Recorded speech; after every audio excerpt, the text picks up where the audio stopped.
epic narratives that have captivated readers for generations. Book 1. In Search of Lost Time by Marcel Proust, year of publication, 1913 to 1927.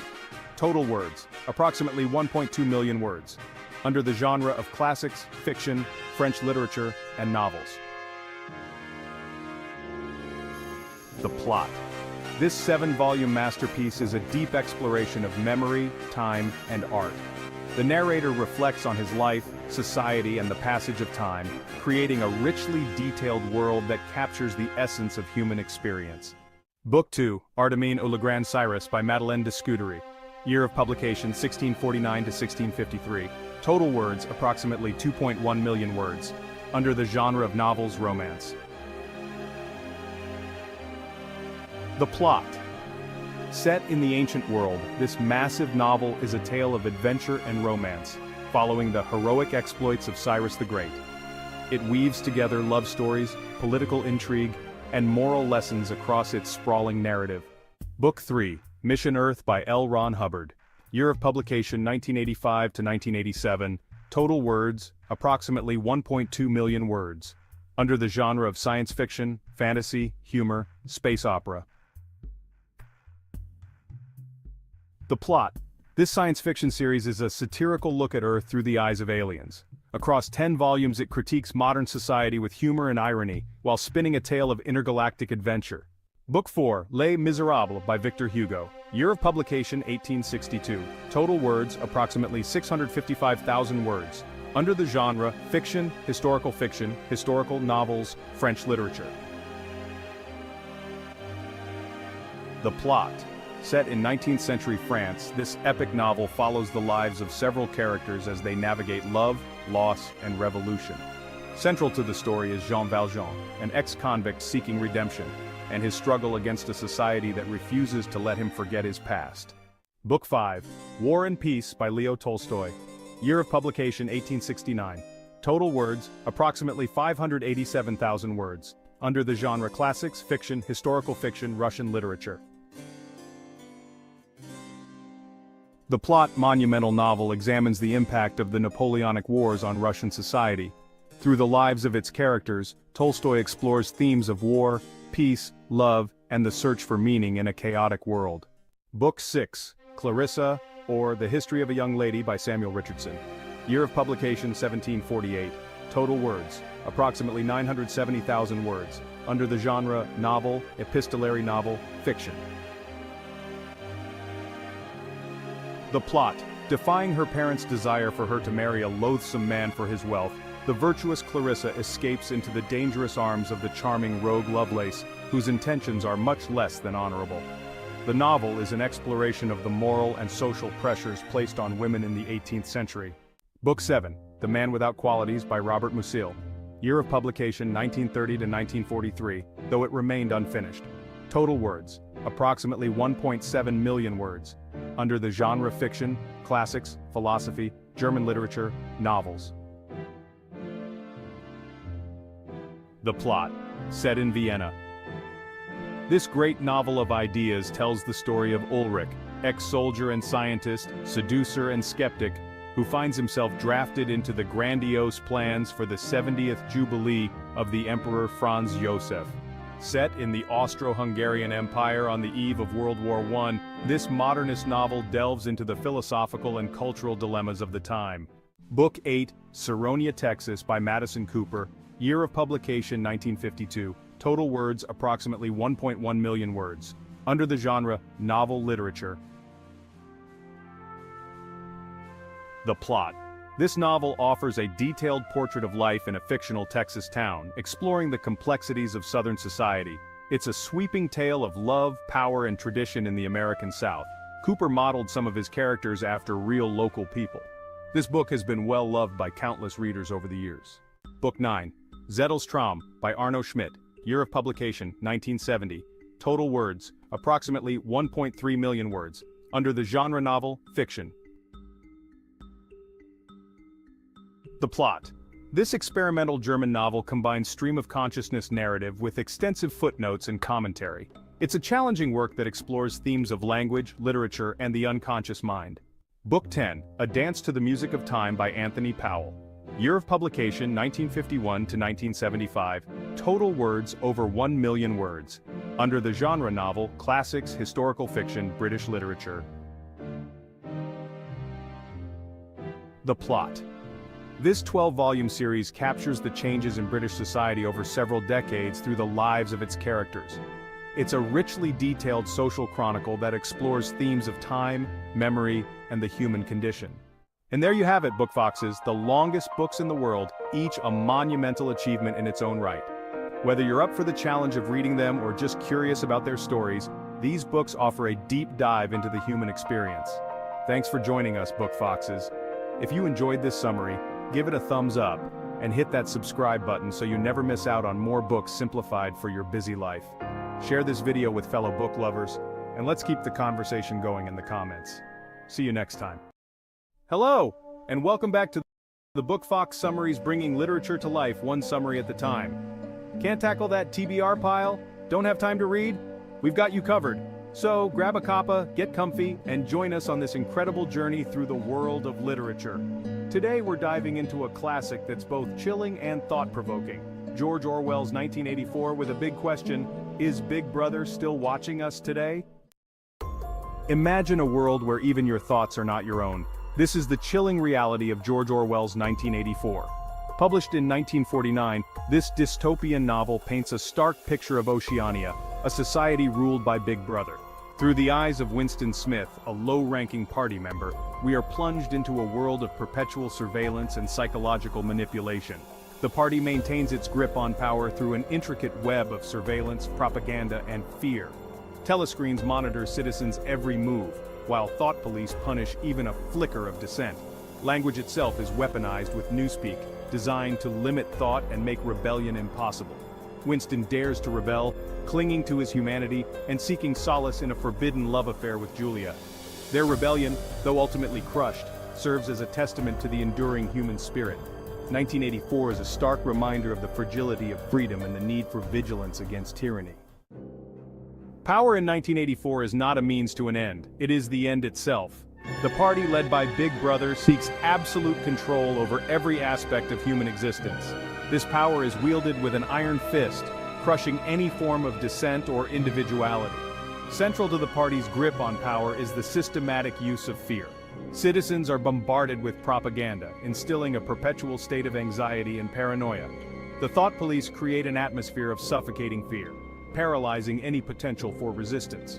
By controlling the narrative of the past, the party justifies its actions in the present and shapes perceptions of the future.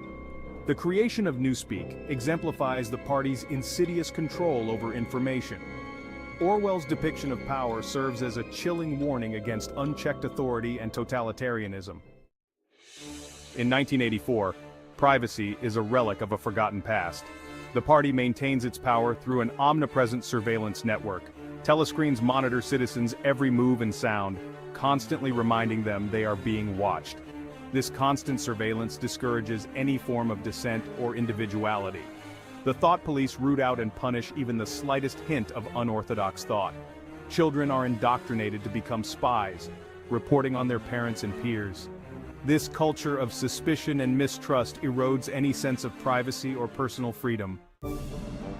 The party's control extends into the minds of its citizens through the manipulation of language and thought. They create newspeak, a language engineered to restrict thought and eliminate rebellion. By shrinking the vocabulary, the party effectively shrinks the capacity for independent thought. The Ministry of Truth constantly rewrites the past to align with the party's current agenda. This manipulation creates disorientation, making it impossible for citizens to trust their own memories. By controlling the tools of thought, the party ensures its citizens cannot conceive of rebellion. This manipulation of language serves as a stark warning about the power of words and the importance of safeguarding freedom of expression.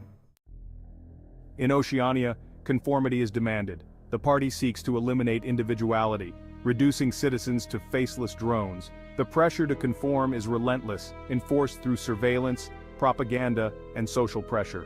Citizens are bombarded with messages reinforcing the party's ideology. Social interactions are controlled, with genuine human connection viewed with suspicion. The party promotes organizations like the Junior Anti-Sex League, discouraging love and relationships. The crushing weight of conformity serves as a chilling reminder of the importance of individuality and the dangers of unquestioning obedience. In 1984, freedom is meticulously redefined and controlled. The party creates an illusion of freedom, giving the appearance of choice while maintaining control. Citizens are granted limited freedoms within the confines of the party's ideology. The 2 minutes hate provides an illusion of catharsis while strengthening the party's grip on power. Doublethink allows citizens to accept the party's contradictions, blurring the lines between truth and falsehood. The illusion of freedom serves as a reminder that true freedom requires internal autonomy. Orwell's dystopia warns against complacency and the importance of critical thinking. Despite the fear and oppression in 1984, the human spirit flickers with rebellion.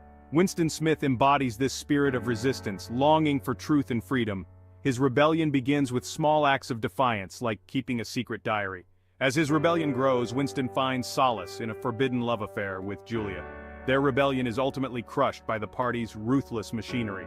Despite its tragic end, their struggle serves as a testament to the enduring human spirit. Their story reminds us that even in the darkest times, hope can flicker, and the fight for freedom is worth waging. Published in 1949, 1984 has become an eerily prescient commentary on the digital age. Orwell's depiction of a society grappling with surveillance and propaganda resonates with chilling familiarity today. Surveillance technologies now permeate our daily lives, raising concerns about privacy and potential abuse. The internet has become a breeding ground for propaganda and misinformation. Social media creates echo chambers, making it difficult to discern truth from falsehood.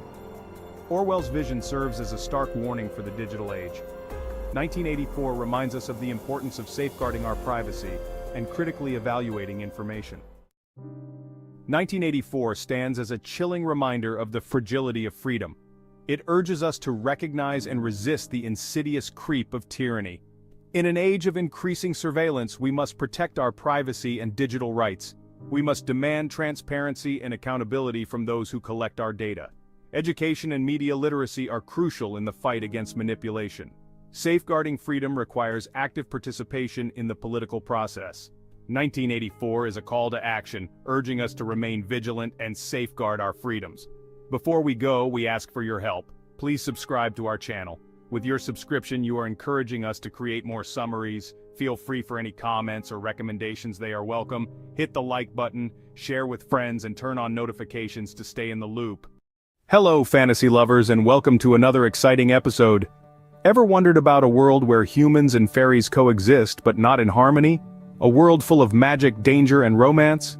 Today, we're uncovering the magic of A Court of Thorns and Roses by Sarah J. Maas. It's a tale of a daring huntress, a cursed fairy lord, and a love that could shatter the barriers between two worlds.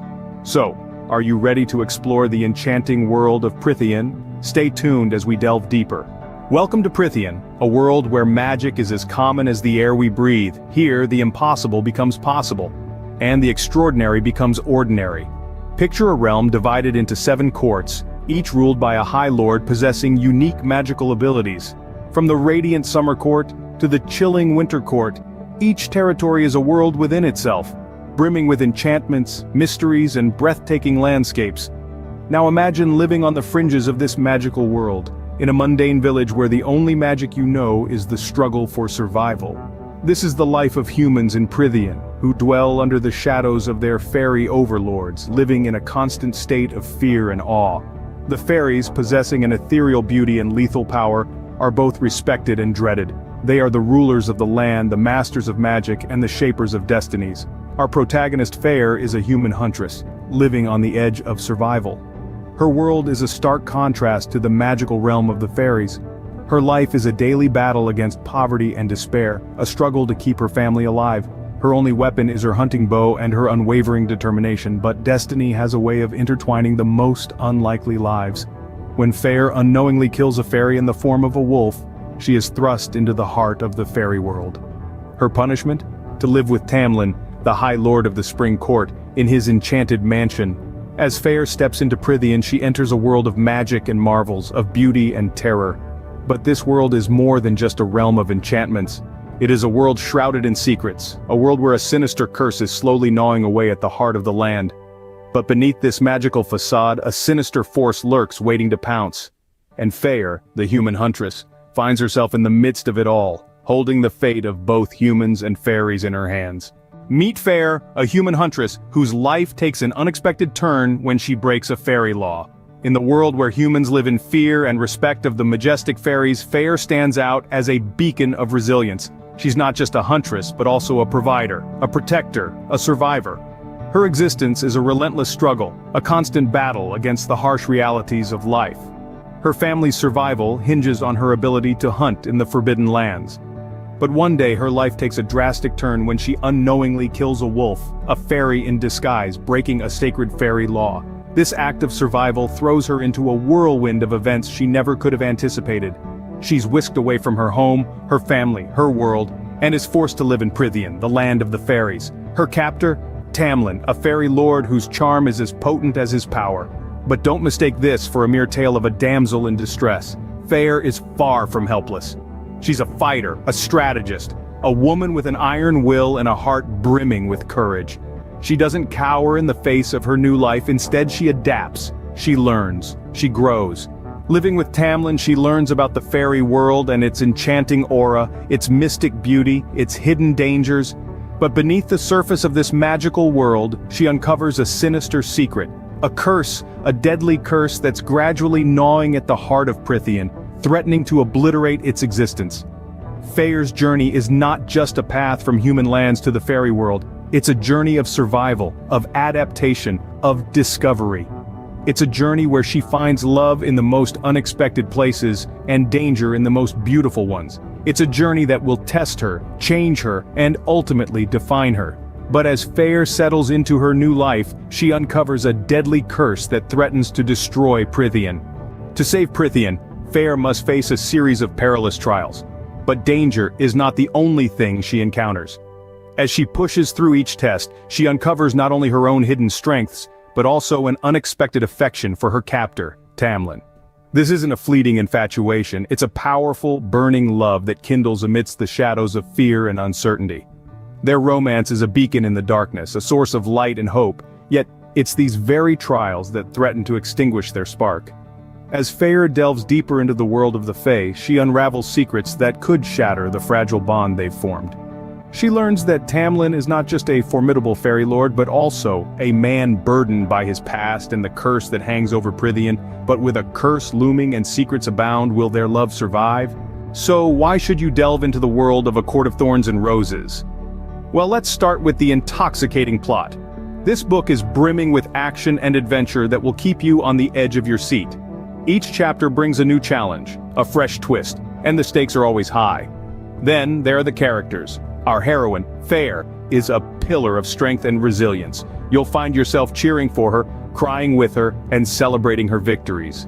Her journey is one of courage and determination, and it's impossible not to get invested in her story. And let's not forget about the world building. Prythian is a realm of magic and mystery, a place where beauty and danger coexist. The rich descriptions and intricate details will transport you to this fascinating world, making it feel as real as our own. Finally, the romance. It's suspenseful, it's passionate, and it's complicated. It's a love story that's as captivating as the adventure itself. With unexpected twists at every turn, A Court of Thorns and Roses promises a thrilling ride. If you're a fan of fantasy, A Court of Thorns and Roses is the book that will transport you to another world. Take the journey and share your impressions with us. Your thoughts add magic to our community. Make sure you've smashed that like button, subscribed to our channel, and turned on your notifications, so you're always in the loop for fresh content. We thrive on your support and can't wait to hear your opinions, so don't forget to drop a comment below. Thanks for joining our literary adventure today, and remember, many more exciting chapters lie ahead. Stay tuned and keep diving into the mesmerizing universe of literature. Do you know that once upon a time, there was no time? Have you ever gazed up at the night sky and wondered how our world came to be? The history of the world is sadly not a pretty poem.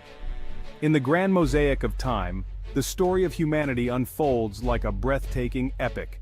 Sir Ernst Hans Joseph Gombrich, in his illuminating historical non-fiction classic work, A Little History of the World, embarks on a captivating journey through the annals of time. Published in 1935, A Little History of the World is a masterpiece for all audiences. Hello, and welcome back to the Book Fox Summaries, bringing literature to life one summary at a time. So grab a cuppa, get comfy, and join us on this incredible journey through the world of literature. Gombrich masterfully condenses the vast panorama of human history into an enthralling narrative. Imagine a sweeping saga that takes us from the first flickering of human consciousness to the dawn of the modern age. A Little History of the World is more than just a chronological account of events. It is a profound meditation on the forces that have shaped our world. From the rise and fall of empires to the enduring power of ideas, Gombrich illuminates the common threads that connect us all. Through his vivid storytelling, we witness humanity's triumphs and failures, its moments of darkness and its beacons of hope. It is a story that transcends time, reminding us of the enduring power of the human spirit. From the fertile valleys of the Nile to the banks of the Tigris and Euphrates, the seeds of civilization were sown. Gombrich transports us to ancient Mesopotamia, where the invention of writing marked a pivotal moment in human history. With the advent of writing, knowledge could be recorded, shared, and passed down through generations. In ancient Egypt, we witness the rise of majestic pyramids, testaments to the power of human ingenuity and organization. Imagine the bustling marketplaces of ancient Egypt filled with merchants, artisans, and the echoes of a vibrant culture. As we delve into the stories of these ancient civilizations, we gain a deeper understanding of the forces that have shaped our own world. The echoes of the past resonate through the ages. Gombrich's narrative is a living, breathing tapestry woven from the threads of human experience. The rise of empires is a recurring theme throughout history, a testament to humanity's ambition, ingenuity, and, at times, its capacity for conquest. Gombrich takes us to the heart of the Roman Empire, a civilization that left an indelible mark on the Western world. Through Gombrich's vivid descriptions, we witness the grandeur of ancient Rome, its sprawling cities, its mighty legions, and its enduring legacy of law, language, and culture. The Roman Empire's rise to power was a gradual process, marked by both triumphs and setbacks. But empires, as history teaches us, are not immune to decline. Gombrich explores the factors that led to the fall of Rome, from internal strife and corruption to external pressures from barbarian tribes. The fall of Rome, however, did not mark the end of civilization. From the ashes of the old order, new societies emerged, each with its own unique culture, values, and aspirations. As empires rose and fell, a different kind of revolution was taking place in the realm of ideas. Gombrich introduces us to the great thinkers and prophets of the ancient world, whose teachings would shape the course of history. From the philosophical musings of Socrates to the spiritual teachings of Buddha, these visionaries challenged conventional wisdom and inspired generations to come. Imagine listening to Socrates engage his students in lively debates about justice, virtue, and the good life. In the East, Buddha's teachings offered a path to enlightenment and liberation from suffering. Gombrich guides us through the fundamental tenets of Buddhism, emphasizing its focus on compassion, mindfulness, and the interconnectedness of all things. The teachings of these wise individuals, though originating in different parts of the world, shared a common thread, a belief in the power of reason, compassion, and the pursuit of knowledge. Their ideas continue to shape our understanding of the world and our place in it. Shifting sands of time. The medieval period, often misunderstood as a dark age, was a time of profound transformation and cultural flowering. Gombrich challenges this misconception, highlighting the architectural marvels, the rise of universities, and the enduring legacy of the Islamic Golden Age. Imagine stepping into a medieval cathedral, its soaring arches and stained glass windows testaments to the artistic and spiritual aspirations of the age.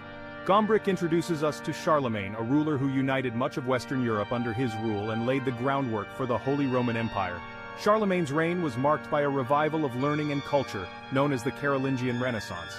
In the East, the Islamic world experienced a golden age of scientific discovery, mathematical innovation, and philosophical inquiry. Gombrich highlights the contributions of Muslim scholars to astronomy, medicine, and mathematics, fields in which they made groundbreaking advancements. The medieval period was a time of cultural exchange, intellectual ferment, and the laying of foundations for the modern world. A sum of cultures. As the world entered the early modern period, a spirit of exploration and discovery took hold. Gombrich takes us on voyages with intrepid explorers like Christopher Columbus and Ferdinand Magellan, whose journeys expanded the European worldview. Imagine the sense of wonder and trepidation as European explorers set sail into uncharted waters, driven by a thirst for knowledge and riches. The Renaissance, a period of remarkable artistic, scientific, and intellectual creativity, ushered in a new era of human history. Gombrich introduces us to Leonardo da Vinci, Michelangelo, and Raphael, masters whose works continue to inspire awe and wonder. The invention of the printing press by Johannes Gutenberg revolutionized the dissemination of knowledge. The printing press democratized access to information and helped to break down barriers between people and ideas. The early modern period was a time of profound change, marked by exploration, innovation, and the clash of cultures. The March of Progress. The Enlightenment, a period of intellectual awakening, swept through Europe in the 18th century. Gombrich introduces us to John Locke, Isaac Newton, and other Enlightenment thinkers who championed reason, individual liberty, and the pursuit of knowledge. Imagine engaging in lively salon discussions with Enlightenment thinkers, debating the nature of government, the rights of individuals, and the power of reason. The Industrial Revolution, beginning in the late 18th century, transformed the world in unprecedented ways. Gombrich explores the social, economic, and technological changes brought about by industrialization. The rise of democracy, fueled by Enlightenment ideals, challenged traditional power structures. Gombrich discusses the American and French revolutions, pivotal events that reshaped the political landscape of the Western world. The 18th and 19th centuries witnessed a remarkable acceleration of human progress, but they also brought new challenges. A world connected. The 20th century, marked by 2 world wars and rapid technological advancements, was a time of both unprecedented progress and profound upheaval. Gombrich guides us through the complexities of this tumultuous era, highlighting the causes and consequences of global conflict. Imagine the world holding its breath as the Cold War unfolded, a nuclear standoff between superpowers. The post-World War II era witnessed the rise of globalization, connecting people and cultures in unprecedented ways. Gombrich explores the impact of globalization on trade, communication, and cultural exchange. The internet, a revolutionary technology, further accelerated these connections. The late 20th and early 21st centuries witnessed a surge in technological innovation, transforming the way we live, work, and interact with the world. A legacy for tomorrow. As we stand at the cusp of a new era, Gombrich's A Little History of the World serves as a powerful reminder of the enduring power of the human spirit. Throughout history, humanity has faced countless challenges, from wars and famines to natural disasters and pandemics. Yet, through it all we have persevered, innovated, and strived to create a better world for ourselves and future generations. Gombrich's work is a testament to the power of storytelling as a means of understanding who we are, where we come from, and where we might be headed. His book is not just a history of the world, it is a history of humanity, a story that belongs to all of us. The choices we make today will shape the world of tomorrow. Before we go, we ask for your help. Please subscribe to our channel. With your subscription, you are encouraged us to create more summaries. Any comments and recommendations are welcome. Hit the like button, share with friends, and turn on notifications to stay in the loop. See you next time. Hello, Book Foxes. Welcome back to the Book Fox Summaries, keeping books simplified for your busy life, one summary at a time. Today we dive into one of the most acclaimed books from the Russian literature.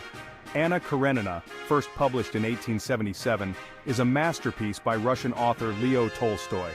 This novel has been hailed as one of the greatest works of literature, exploring the depth of human emotions and the consequences of following one's desires in a rigid society.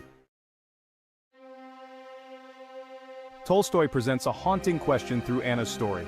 What would you sacrifice for love? The answer, as we'll see, is far from simple.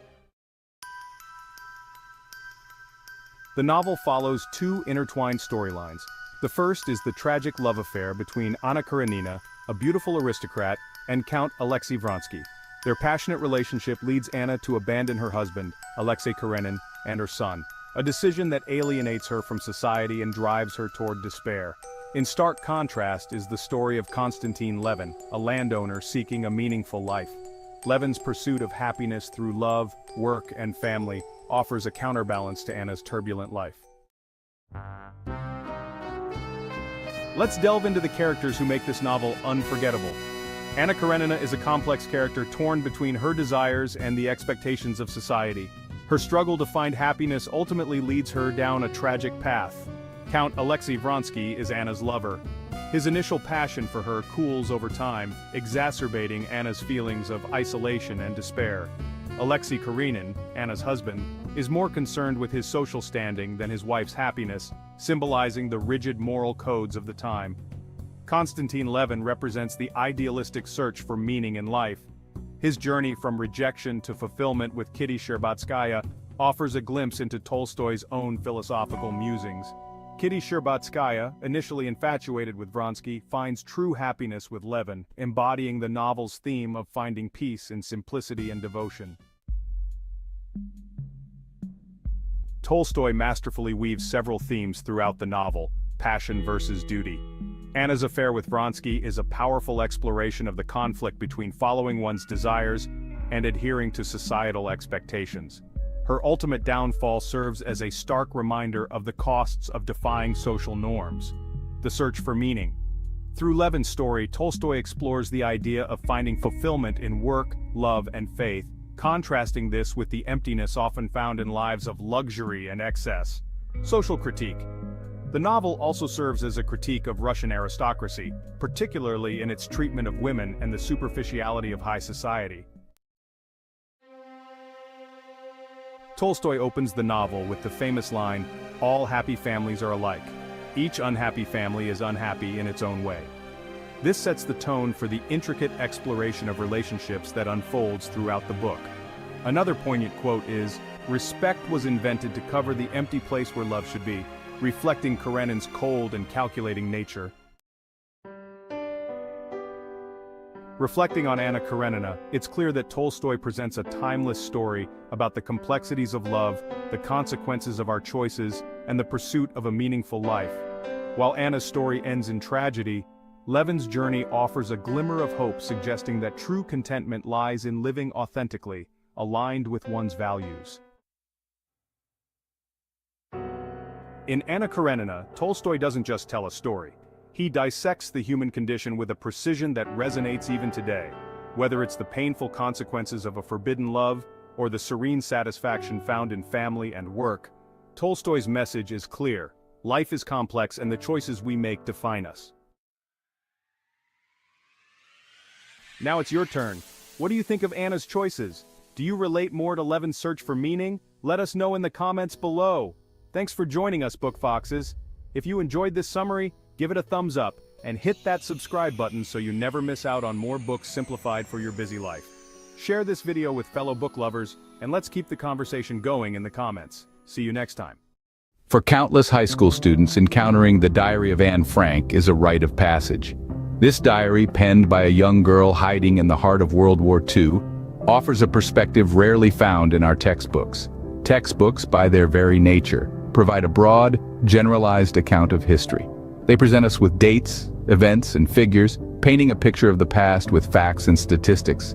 Yet, these cold, impersonal narratives often fail to capture the human experience that shapes and is shaped by these historical events. This is where the Diary of Anne Frank diverges from the norm. It invites us into a world far removed from the sanitized accounts of history. Anne's words ferry us into the cramped, hidden space of the secret annex, where she and her family lived in constant fear of discovery. Her vivid descriptions allow us to experience the suffocating atmosphere, the gnawing hunger, the tension that permeated every moment of their existence. Unlike the detached narrative of textbooks, Anne's diary offers a raw, unfiltered account of the war. We see history not as an observer, but as a participant, living each moment with Anne as she navigates the terrifying realities of her life. This personal perspective highlights the brutality of war in a way that no summary in a textbook can replicate. We journey with Anne through her daily struggles, experiencing the fear, the uncertainty, the hope, and the despair that characterized her life in hiding. Her diary becomes a window into a world that most of us can only imagine, a world where survival is uncertain and freedom is but a distant dream. This is the power of the Diary of Anne Frank. It breaks the barrier of impersonal historical narratives, providing a first-hand account of a time that reshaped the world. It gives a voice to the millions whose stories were silenced by the war, reminding us of the human cost of conflict. So, as we delve into the pages of Anne's diary, we are not merely reading a book. We are stepping into the shoes of a young girl living in the shadow of war, experiencing history through her eyes. It's a first-hand account of war's brutality, far more impactful than any textbook summary can ever be. While the setting is historical, the themes tackled by Anne are universal.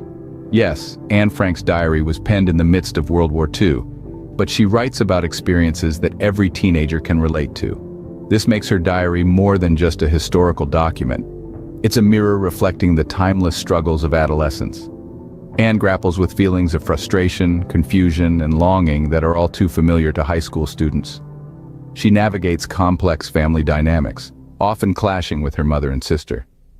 These familial conflicts are a universal part of growing up, something that every teenager can relate to, regardless of the era they live in. Beyond family issues, Anne is also on a journey of self-discovery.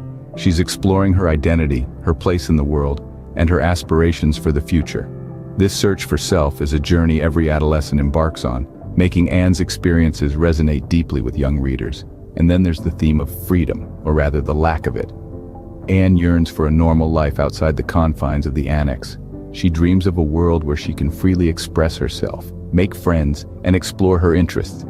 This longing for freedom, this desire to break free from constraints, is something that every teenager can connect with. Through Anne's candid voice, students realize they're not alone in their struggles, and the human spirit endures even in the darkest times. So even though Anne's diary is set in a specific historical context, its themes are universal, making it a timeless read for every teenager. Anne's diary stands as a testament to the power of writing. In the hushed, hidden corners of the secret annex, a young girl transformed her confinement into a canvas of self-expression. With each penned entry, Anne Frank breathed life into the pages of her diary, using it as a confidant, a sounding board, and a sanctuary. Her diary became a repository for her deepest thoughts, her wildest dreams, and her darkest fears.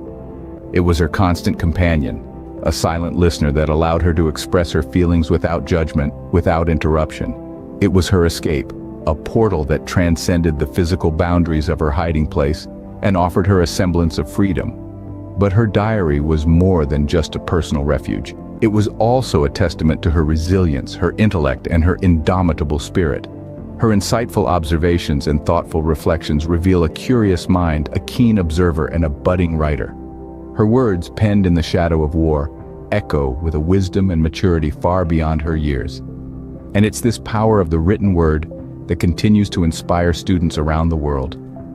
Reading Anne's diary, they find a mirror to their own emotions, a guide to their own experiences. They discover the power of their own voice, the strength in their own thoughts.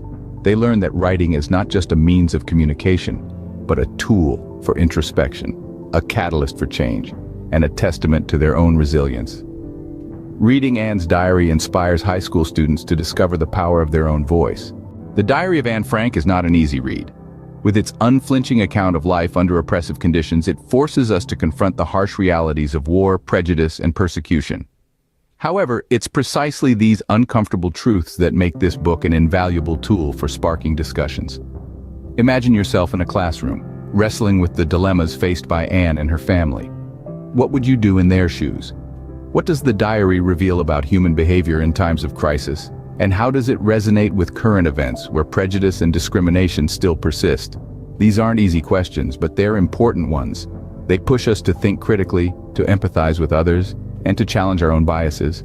And by doing so, they open our eyes to the complexities of the world we live in. So remember, while The Diary of Anne Frank may be a challenging read, it's this very challenge that makes it so rewarding. These discussions foster critical thinking skills and a deeper understanding of the world around them. The diary ends abruptly, leaving Anne's fate unknown to the reader for many years. This unfinished narrative, while heartbreaking, serves as a potent catalyst. It pushes us to seek answers beyond the confines of this diary, to delve deeper into the chilling history of the Holocaust, and to confront the horrifying reality of genocide. Yet, this is more than just an invitation for historical exploration. It's a clarion call to action, a challenge to each of us to look around and acknowledge the prejudice, discrimination, and hatred that persist in our society today. It urges us to reflect on the choices we make, the beliefs we hold, and the actions we take in response to injustice. Anne's diary, in its raw and unfiltered honesty, serves as a stark reminder. It reminds us of the enduring power of the human spirit and the dire consequences of apathy.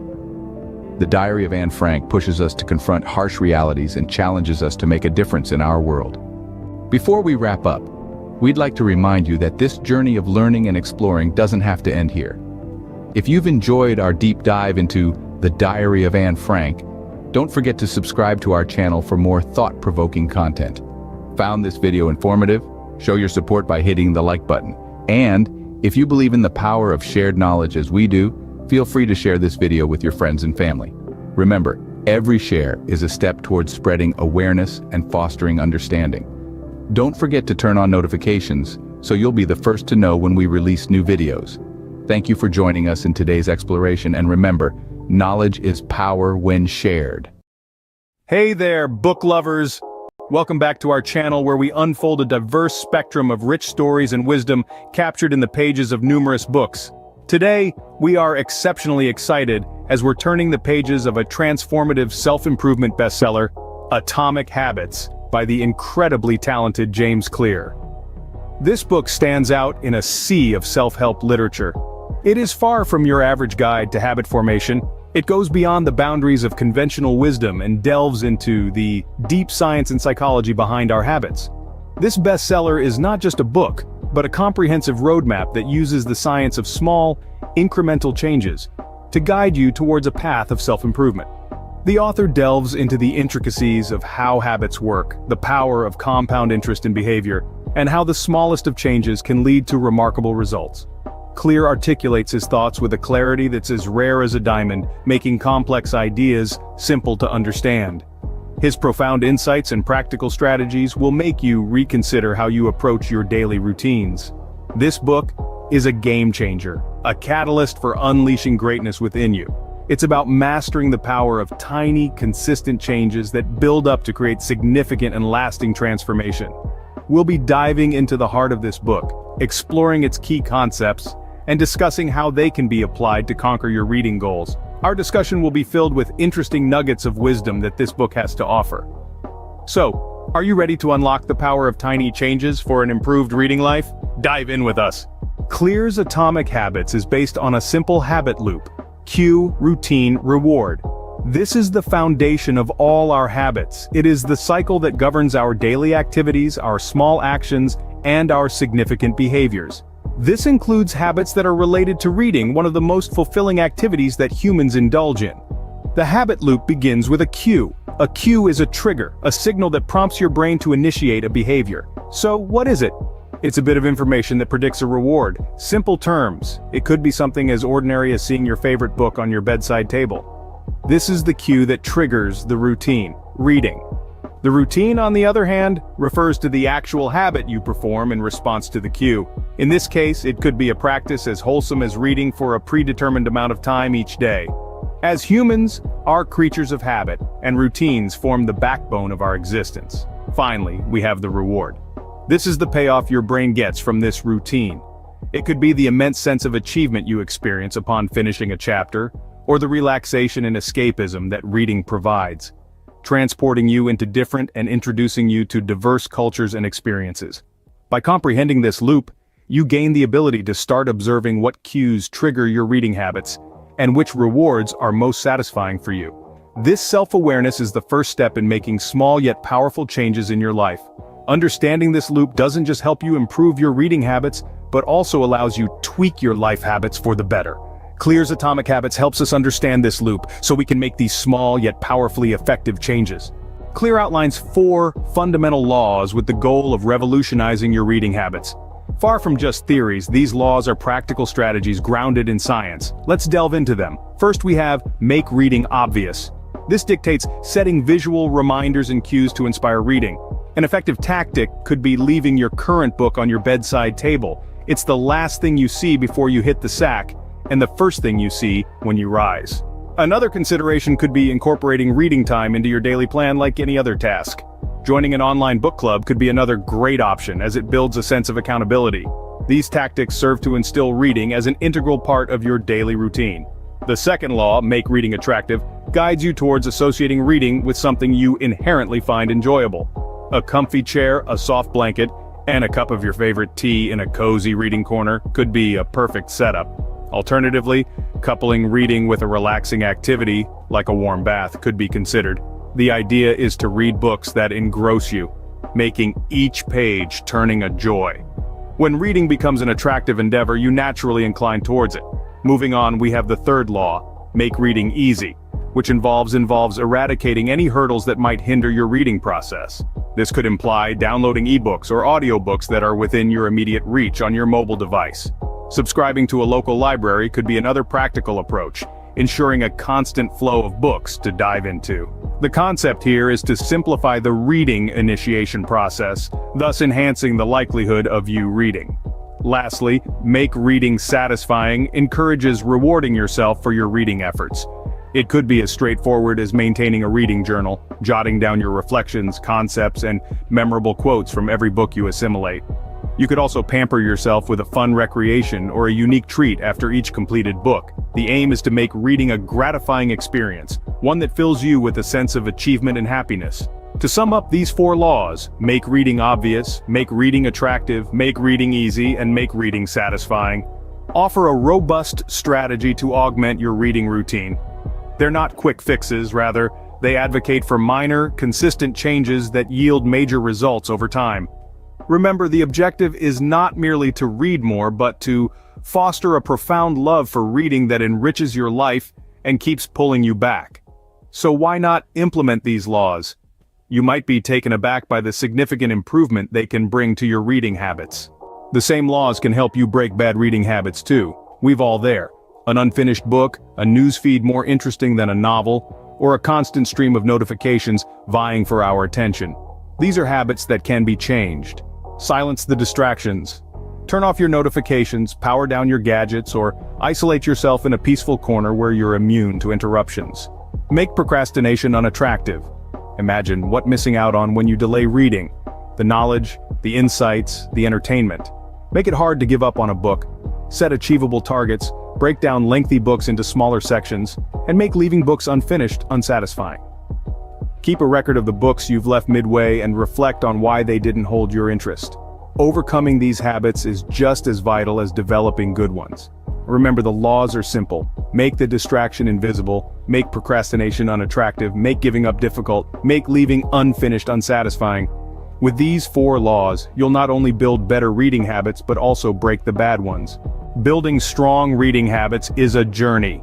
It's a voyage that begins with a single step. A step that unfolds with the first word, the first sentence, the first chapter you choose to absorb from the world of books. It's not solely about racing towards a distant finish line, rushing through books, but about finding your own rhythm and pace, your unique style of reading. It's about immersing yourself in the narratives, experiencing the stories, and unraveling the mysteries that lie the inked pages. It's also about understanding that the path to strong reading habits isn't always smooth. Like any great expedition, the journey of reading is dotted with detours. There might be moments when you find a book that doesn't resonate or life throws roadblocks in your way, but these aren't setbacks, rather, they are experiences. They provide you with an opportunity to understand your preferences, build resilience, and learn to navigate through challenges.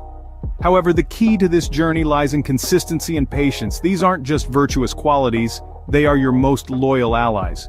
They'll help you cultivate a reading habit that sticks. A habit that becomes an integral part of your daily life. They'll guide you through the valleys and the peaks, ensuring that you stay committed to the task at hand. Always remember that reading isn't just a habit, it's a celebration. It's about savoring each word, each sentence, each page. It's about acknowledging the beauty of language and the power of storytelling. It's about diving into different worlds, meeting new characters, and living different lives with every flip of the page. But most importantly, don't forget to relish each word, each sentence, each page, because at the end of the day, it's all about the joy of reading. Now that you have the tools, which reading habit will you begin first? Feel free to voice your plans in the comments. Your perspectives might inspire a fellow reader. If you found value in this video and crave more book suggestions and reading advice, don't forget to subscribe to our channel for more summaries about diverse topics. Hit the like button, share with your friends, and turn on notifications from our channel to stay in the loop. We're eager to learn about your progression as a reader. Happy reading until we meet again. Hello and welcome back to the Book Fox Summaries, bringing literature to life one summary at a time. Can't tackle that TBR pile? Don't have time to read? We've got you covered. So, grab a cuppa, get comfy, and join us on this incredible journey through the world of literature. Today in this video, we'll dive into Brian Tracy's time management bestseller, Eat That Frog. This powerful book breaks down a simple yet effective strategy to boost your productivity and conquer procrastination. Procrastination. We all know it, we all do it. It's that sneaky voice that whispers, "Do it later." It's the master of disguise, often appearing as harmless relaxation or necessary research. But beneath its alluring facade lies a productivity killer. Procrastination steals our time, our energy, and our sense of accomplishment. It leaves us feeling overwhelmed, stressed, and defeated. We know we should be doing something else, something important, but the allure of procrastination is strong. Why do we fall prey to this productivity vampire? The reasons are many and varied. Fear of failure, perfectionism, feeling overwhelmed, and lack of clarity are just a few of the culprits. We tell ourselves we work better under pressure, that we'll have more time tomorrow, that we need to be in the right mood. But these are just excuses, stories we tell ourselves to justify our inaction. The truth is, procrastination is a habit, and like any habit, it can be broken. But to break free from its grip, we need a plan, a strategy, a weapon against this insidious foe. We need a system that helps us prioritize, focus, and take action. We need a guide to help us navigate the treacherous waters of procrastination and reach the shores of productivity. Eat That Frog. What a strange title for a productivity book. But within this seemingly bizarre metaphor lies a powerful truth. The frog represents your most important task, the one you're most likely to procrastinate on. It's the task that holds the greatest potential for positive impact, but also the one that feels the most daunting. Tracy's message is simple. Tackle your frog first. Don't delay, don't delegate, don't distract yourself with smaller, less important tasks. Eat your frog first thing in the morning, and the rest of your day will feel like a cakewalk. This seemingly simple act has profound implications for your productivity. By tackling the hardest task first, you build momentum, gain a sense of accomplishment, and free your mind to focus on other tasks. Imagine this. You have a presentation to prepare for, a mountain of emails to answer, and a report to write. You feel overwhelmed, unsure where to start. Your instinct is to tackle the emails first. They seem easier, less demanding. But Tracy would argue, eat that presentation frog. Devote your full attention to crafting a compelling presentation. Once that's done, the emails and the report will feel less daunting. The eat that frog metaphor is more than just a catchy phrase. It's a mental shift, a commitment to prioritizing, to facing your challenges head on. It's about taking control of your day, rather than letting your day control you. Eat That Frog is more than just a catchy metaphor. It's a comprehensive system for overcoming procrastination and maximizing productivity. Tracy outlines 21 practical steps, each designed to equip you with the tools and mindset needed to conquer procrastination. These steps cover a wide range of areas, from setting clear goals and prioritizing tasks, to overcoming fear and managing your time effectively. Tracy emphasizes the importance of clarity, planning, and action. He encourages readers to break down large tasks into smaller, more manageable steps, to set deadlines, and to create a daily to-do list. He also stresses the importance of eliminating distractions, focusing on one task at a time, and learning to say no to unimportant requests. Tracy's 21 steps are not meant to be implemented all at once. Instead, they serve as a toolbox, offering a variety of strategies to choose from based on your individual needs and challenges. The key is to experiment, to find the strategies that resonate with you and incorporate them into your daily routine. 3 key themes emerge from Tracy's 21 steps: clarity, planning, and action. These 3 elements form the foundation of a productive life, a life free from the shackles of procrastination. Clarity is about knowing what you want to achieve. It's about setting clear goals, both for the long term and the short term. Without clarity, you're like a ship without a rudder, tossed about by the winds of indecision and distraction. Planning is about creating a roadmap to achieve your goals. It's about breaking down large tasks into smaller steps, setting deadlines, and prioritizing your activities. A good plan provides structure, direction, and a sense of control. Action is about, well, taking action. It's about putting your plan into motion, executing your tasks, and making progress towards your goals. Without action, clarity and planning are meaningless. They become mere fantasies, dreams that never materialize. These 3 elements are interconnected. Clarity informs your planning, planning guides your actions, and actions bring you closer to your goals. It's a virtuous cycle, each element reinforcing the others.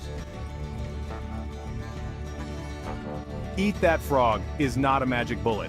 It won't instantly transform you into a productivity guru, but it offers a practical, actionable framework for change. It's a journey, a process of continuous improvement. The key is to start small. Choose one or two of Tracy's strategies and implement them consistently. As you experience the benefits of increased productivity and reduced stress, you'll be motivated to incorporate more strategies into your routine. Remember, change takes time and effort.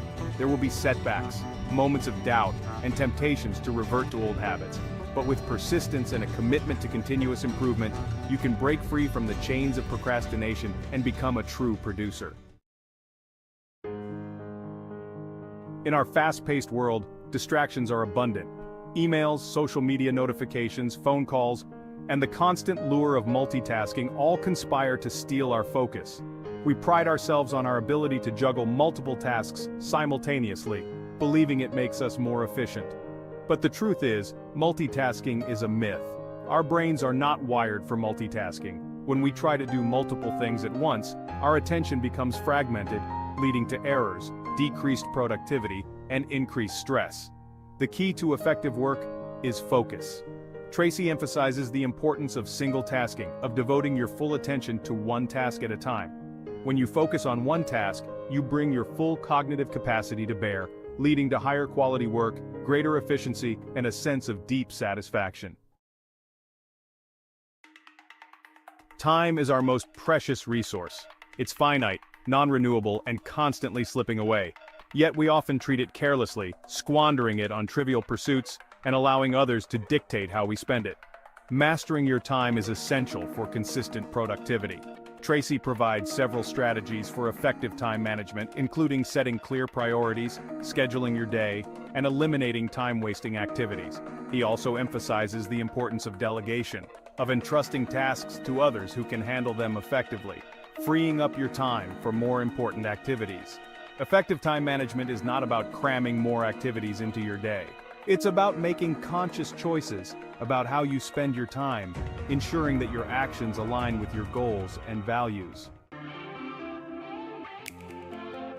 The 80-20th rule, also known as the Pareto principle, states that roughly 80% of your results come from 20% of your efforts. This principle applies to many areas of life, including productivity. In the context of work, this means that a small number of tasks contribute the most to your overall success. The key is to identify these high-impact tasks and prioritize them. By focusing on the 20% that matters most, you can achieve significant results with less effort. This principle encourages us to be selective, to focus on the activities that generate the greatest return on our investment of time and energy. It's about working smarter, not harder. Saying no can be difficult. We want to be helpful, to please others, to avoid confrontation. But saying yes to every request, every invitation, every opportunity comes at a cost. It drains our time, our energy, and our focus. Learning to say no is essential for protecting your time and energy. It's about setting boundaries, prioritizing your own goals, and avoiding commitments that don't align with your values. Saying no allows you to focus on the things that truly matter, the things that move you closer to your goals. It's not about being selfish or uncooperative. It's about being assertive, about making conscious choices about how you spend your time and energy. It's about recognizing that your time is valuable and should be protected. Before we go, we ask for your help. Please subscribe to our channel. With your subscription, you help us create more summaries. Comments and recommendations are welcome. Hit the like button, share with friends, and turn on notifications to stay in the loop. See you next time. Hello, Book Foxes! Welcome back to At the Book Fox Summaries, your go-to channel for simplifying the greatest books of all time. Today, we're delving into Crime and Punishment by Fyodor Dostoevsky, a novel that explores the depths of human guilt, morality, and redemption. Published in 1866, this psychological thriller has captivated readers for over a century. Imagine being so consumed by a theory that you believe committing a murder is not only justified but necessary. This is the dangerous line that Raskolnikov, our protagonist, crosses. But can anyone truly escape the weight of their conscience? To truly understand the gravity of Raskolnikov's actions, we need to delve deeper into the key events that shape his journey. After the murder, Raskolnikov becomes a prisoner of his own mind. "I did not bow down to you. I bowed down to all the suffering of humanity," he says. reflecting the inner turmoil that haunts him. His interactions with other characters, like the compassionate Sonia, who herself suffers greatly, highlight his internal conflict. Sonia becomes a mirror to his soul, representing the innocence and morality he has lost. One of the most significant moments is when Raskolnikov confesses to Sonia, saying, "It was I killed the old pawnbroker woman and her sister Lizaveta with an axe and robbed them." This confession marks the beginning of his path to redemption, as he starts to confront the reality of his actions. Another pivotal event is his encounter with Porfiry, the astute investigator who suspects Raskolnikov but plays a psychological game with him. Porfiry's probing questions and keen observations push Raskolnikov closer to the edge, intensifying his paranoia and fear of being discovered. His journey from arrogance to despair, and eventually to a form of redemption, is a powerful exploration of the human psyche. As Dostoevsky writes, pain and suffering are always inevitable for a large intelligence and a deep heart. This quote encapsulates the essence of Raskolnikov's experience, a man caught between his intellectual arrogance and the inescapable weight of his conscience. Crime and Punishment follows Rodion Raskolnikov, a former student living in poverty in St. Petersburg. Convinced that he's an extraordinary man, Raskolnikov believes he has the right to eliminate those who are worthless to society.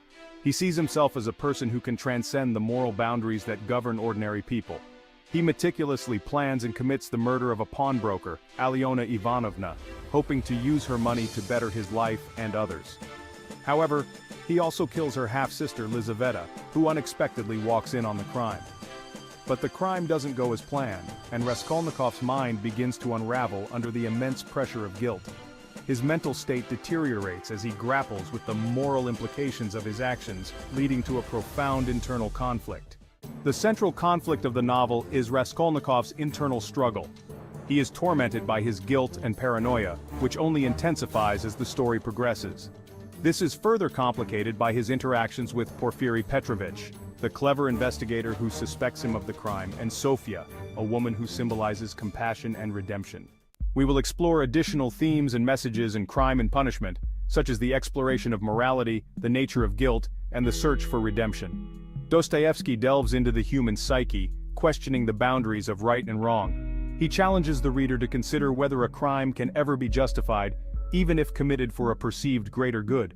Through Raskolnikov's journey, we see the devastating effects of guilt and how it consumes him from within, leading to his eventual psychological breakdown. Raskolnikov's interactions with Sofia highlight the possibility of salvation and forgiveness.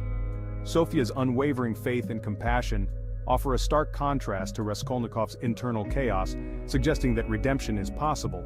These themes are not just confined to the 19th century, but are incredibly relevant to contemporary society. The moral dilemmas faced by individuals today, the psychological burden of guilt, and the quest for personal redemption are universal experiences that transcend time. In this new segment, we will expand on the real-life relevance of Crime and Punishment by discussing how the book's themes and characters relate to modern-day issues. The moral dilemmas faced by Raskolnikov, for instance, are mirrored in today's ethical debates, such as the justification of certain actions for a perceived greater good, be it in politics, business, or personal decisions. In an age where mental health is increasingly becoming a focal point of public discourse, Raskolnikov's internal struggle serves as a poignant reminder of the destructive power of unresolved guilt and the importance of seeking psychological help and redemption. Whether it's through religion, therapy, or personal transformation, the quest for forgiveness and self-acceptance is a journey that many undertake today. Now let's take a closer look at the characters who bring these themes to life. In this section, we delve deeper into the complexities of each character, exploring their motivations, backgrounds, and the psychological underpinnings of their actions. Raskolnikov, for instance, is not merely a criminal, but a man caught in the throes of a philosophical crisis. His belief in the extraordinary man theory drives him to test the limits of his own morality, leading to his eventual downfall. Sofia, or Sonia on the other hand, is a beacon of hope and moral clarity. Her unwavering faith and compassion serve as a stark contrast to Raskolnikov's turmoil, offering him a path to redemption that he struggles to accept. Porfiry Petrovich, the astute investigator, employs psychological manipulation rather than physical evidence to corner Raskolnikov. His methods reveal the mental chess game that ensues between the hunter and the hunted, adding layers of suspense and intellectual depth to the narrative. Dostoevsky uses these characters to reflect broader societal issues such as the clash between utilitarianism and traditional morality, the impact of poverty, and the quest for meaning in a seemingly indifferent world. Each character is a piece of a larger puzzle, contributing to a rich tapestry of human experience and existential inquiry. In this section, we will include more personal insights and reflections on the book. Fyodor Dostoevsky's Crime and Punishment is not just a story about crime, it's a profound exploration of the human psyche. Many readers have found themselves deeply moved by Raskolnikov's internal struggles, seeing reflections of their own moral dilemmas and existential questions. The character of Sonia has resonated with many as a symbol of unwavering faith and redemption, providing a beacon of hope in even the darkest times. Porfiry Petrovich's methodical approach to justice has captivated those who appreciate the subtleties of psychological manipulation and the intricacies of human behavior. His cat-and-mouse game with Raskolnikov adds a layer of intellectual thrill that keeps readers engaged and reflective. Dostoevsky's work has encouraged many to question their own beliefs and values, pushing them to confront the complexities of human nature and the moral fabric of society. These personal reflections and reader testimonials highlight the timeless relevance of Crime and Punishment, demonstrating how a 19th-century novel continues to shape and influence modern thought and personal growth. Crime and Punishment delves into several profound themes. The most prominent is the psychological impact of guilt and the quest for redemption. Through the dark and oppressive atmosphere of 19th century in St. Petersburg, Dostoevsky paints a vivid picture of Raskolnikov's internal struggle. Raskolnikov's theory of extraordinary people, those who can transcend moral law, ultimately fails, as he discovers that no one can escape their own conscience. His journey is a poignant exploration of the human psyche and the moral dilemmas that plague us all. The novel also critiques utilitarianism, challenging the idea that the ends justify the means. Through intense debates and courtroom scenes, Dostoevsky questions whether achieving a greater good can ever truly justify immoral actions. This timeless critique remains relevant in our modern world, prompting readers to reflect on their own moral beliefs. These themes are not just confined to the pages of Dostoevsky's novel. They resonate with real-life situations where individuals grapple with moral choices, the consequences of their actions, and the pursuit of atonement. Crime and Punishment reminds us that every decision we make leaves an indelible mark on our conscience. Dostoevsky's exploration of the human psyche in Crime and Punishment is nothing short of brilliant. His deep dive into the complexities of human nature and the moral dilemmas faced by his characters is both thought-provoking and unsettling. The novel's intense focus on guilt and morality challenges readers to reflect on their own beliefs. It forces us to confront our own inner conflicts and question the very essence of justice and redemption.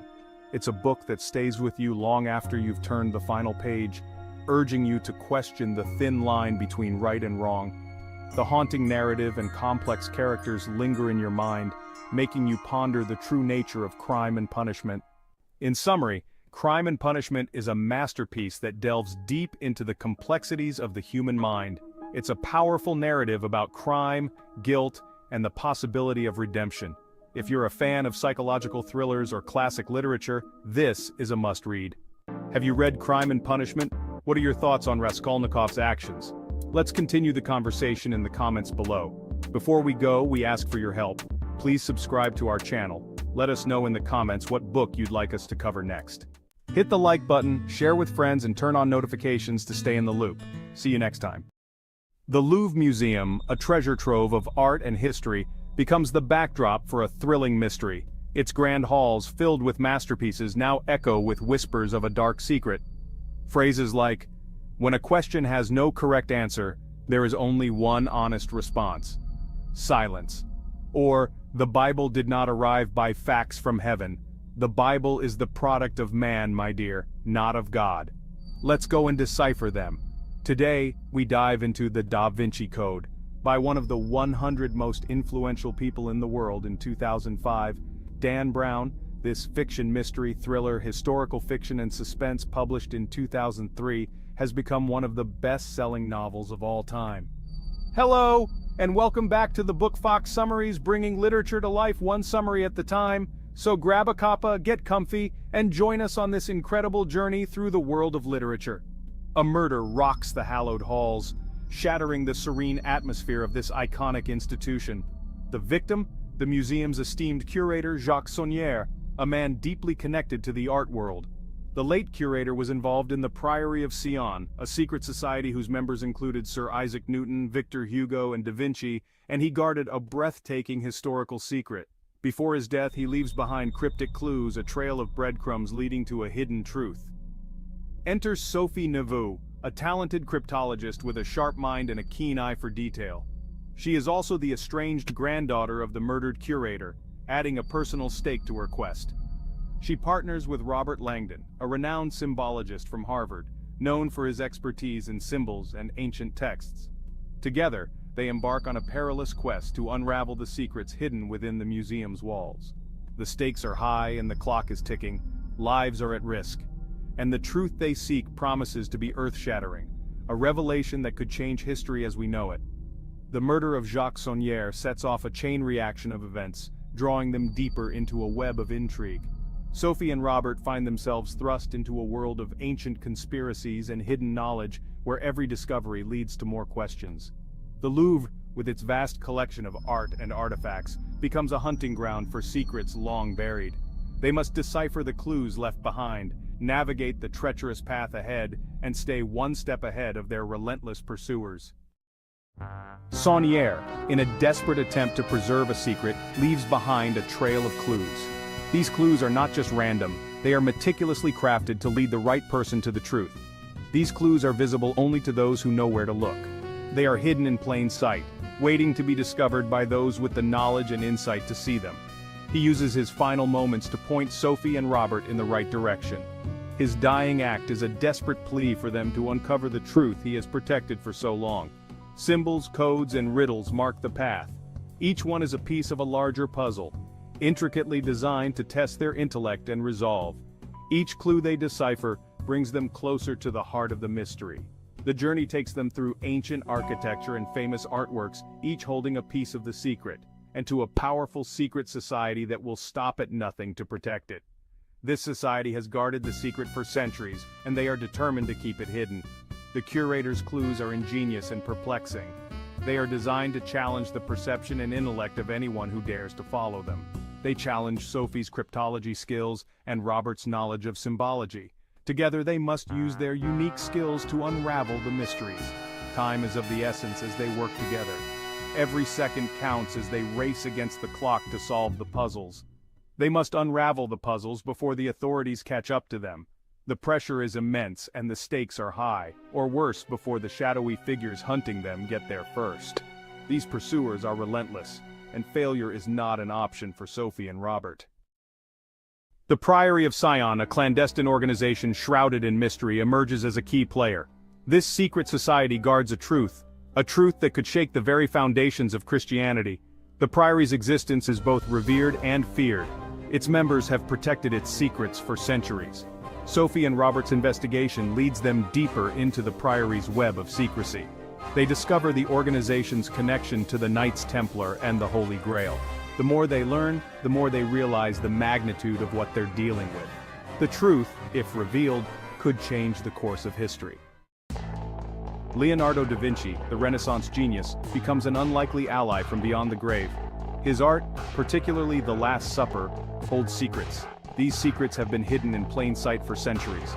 Da Vinci, a suspected member of the Priory of Sion, embedded clues within his masterpieces. These clues, when deciphered, reveal explosive truths about the true nature of Christianity. Sophie and Robert, guided by their knowledge of art and history, uncover the hidden messages in Da Vinci's works. The paintings become maps, leading them closer to the Grail's location. They discover that Da Vinci's genius extended beyond art. He was a master of cryptography and symbolism, using his talents to safeguard a secret that had been hidden for centuries. Allies and enemies in the shadows. As Sophie and Robert delve deeper into the mystery, they encounter a cast of characters, each with their own secrets and agendas. Some become trusted allies, offering invaluable support and guidance, aiding them in their quest for the truth. Others, however, are formidable enemies lurking in the shadows, determined to stop them at any cost, using any means necessary. Sir Lee Teabing, a renowned Holy Grail expert, offers his extensive knowledge and resources, becoming a crucial part of their journey. But not everyone is who they seem. Hidden motives and secret agendas abound. Betrayal lurks around every corner, making it difficult to know who to trust. The line between friend and foe becomes increasingly blurred as Sophie and Robert navigate a dangerous game of cat and mouse, filled with deception and intrigue. They learn to trust their instincts, relying on their wits and each other to survive the escalating dangers. The stakes escalate with each encounter, and they realize that the closer they get to the truth, the more perilous their journey becomes. Every step forward brings new challenges and threats, testing their resolve and determination. A chase across continents. The hunt for the Grail sends Sophie and Robert on a thrilling chase across continents. From the cobblestone streets of Paris to the grand cathedrals of England, they follow the trail of clues. Danger lurks at every turn. They are pursued relentlessly. Their pursuers are driven by fanaticism and a thirst for power. The chase is a test of endurance, intellect, and resourcefulness. Sophie and Robert must use all their skills to stay one step ahead of their pursuers. They navigate unfamiliar territories, decipher cryptic messages, and face constant threats. But their determination never wavers, fueled by their commitment to uncovering the truth. The Grail's true identity. The Grail, long shrouded in myth and legend, is revealed to be something entirely unexpected. It is not a physical object but a secret. This secret has been protected for centuries by the Priory of Sion. It challenges the very foundation of Christian beliefs. It rewrites history as we know it. The revelation of the Grail's true nature is both shocking and awe-inspiring. It forces a reassessment of long-held beliefs and challenges the traditional narratives of history. The power of the Grail lies not in a physical object but in the knowledge it represents and the potential it holds to reshape our understanding of the past. Challenging established beliefs. The Da Vinci Code ignited controversy upon its release. Its exploration of alternative religious histories and its questioning of established doctrines sparked debate and discussion. The novel challenges readers to question what they believe and to consider different perspectives on history and faith. It highlights the power of symbols and the role of interpretation in shaping our understanding of the world. The book's impact extends beyond its thrilling plot. It encourages critical thinking about history, religion, and the power of information. It raises questions about the nature of truth and the role of institutions in shaping our beliefs. The Da Vinci Code sparked a global conversation, prompting readers to engage with these complex issues. A legacy of intrigue. The Da Vinci Code, a global phenomenon, captivated readers with its blend of history, art, and conspiracy. It sparked a renewed interest in religious mysteries and secret societies. The book's legacy endures, inspiring countless discussions and debates. It serves as a reminder that some truths are hidden in plain sight, waiting to be discovered by those who dare to look. The novel's impact on popular culture is undeniable. Before we go, we ask for your help. Please subscribe to our channel. With your subscription, you encourage us to create more summaries. Any comments and recommendations are welcome. Hit the like button, share with friends, and turn on notifications to stay in the loop. See you next time.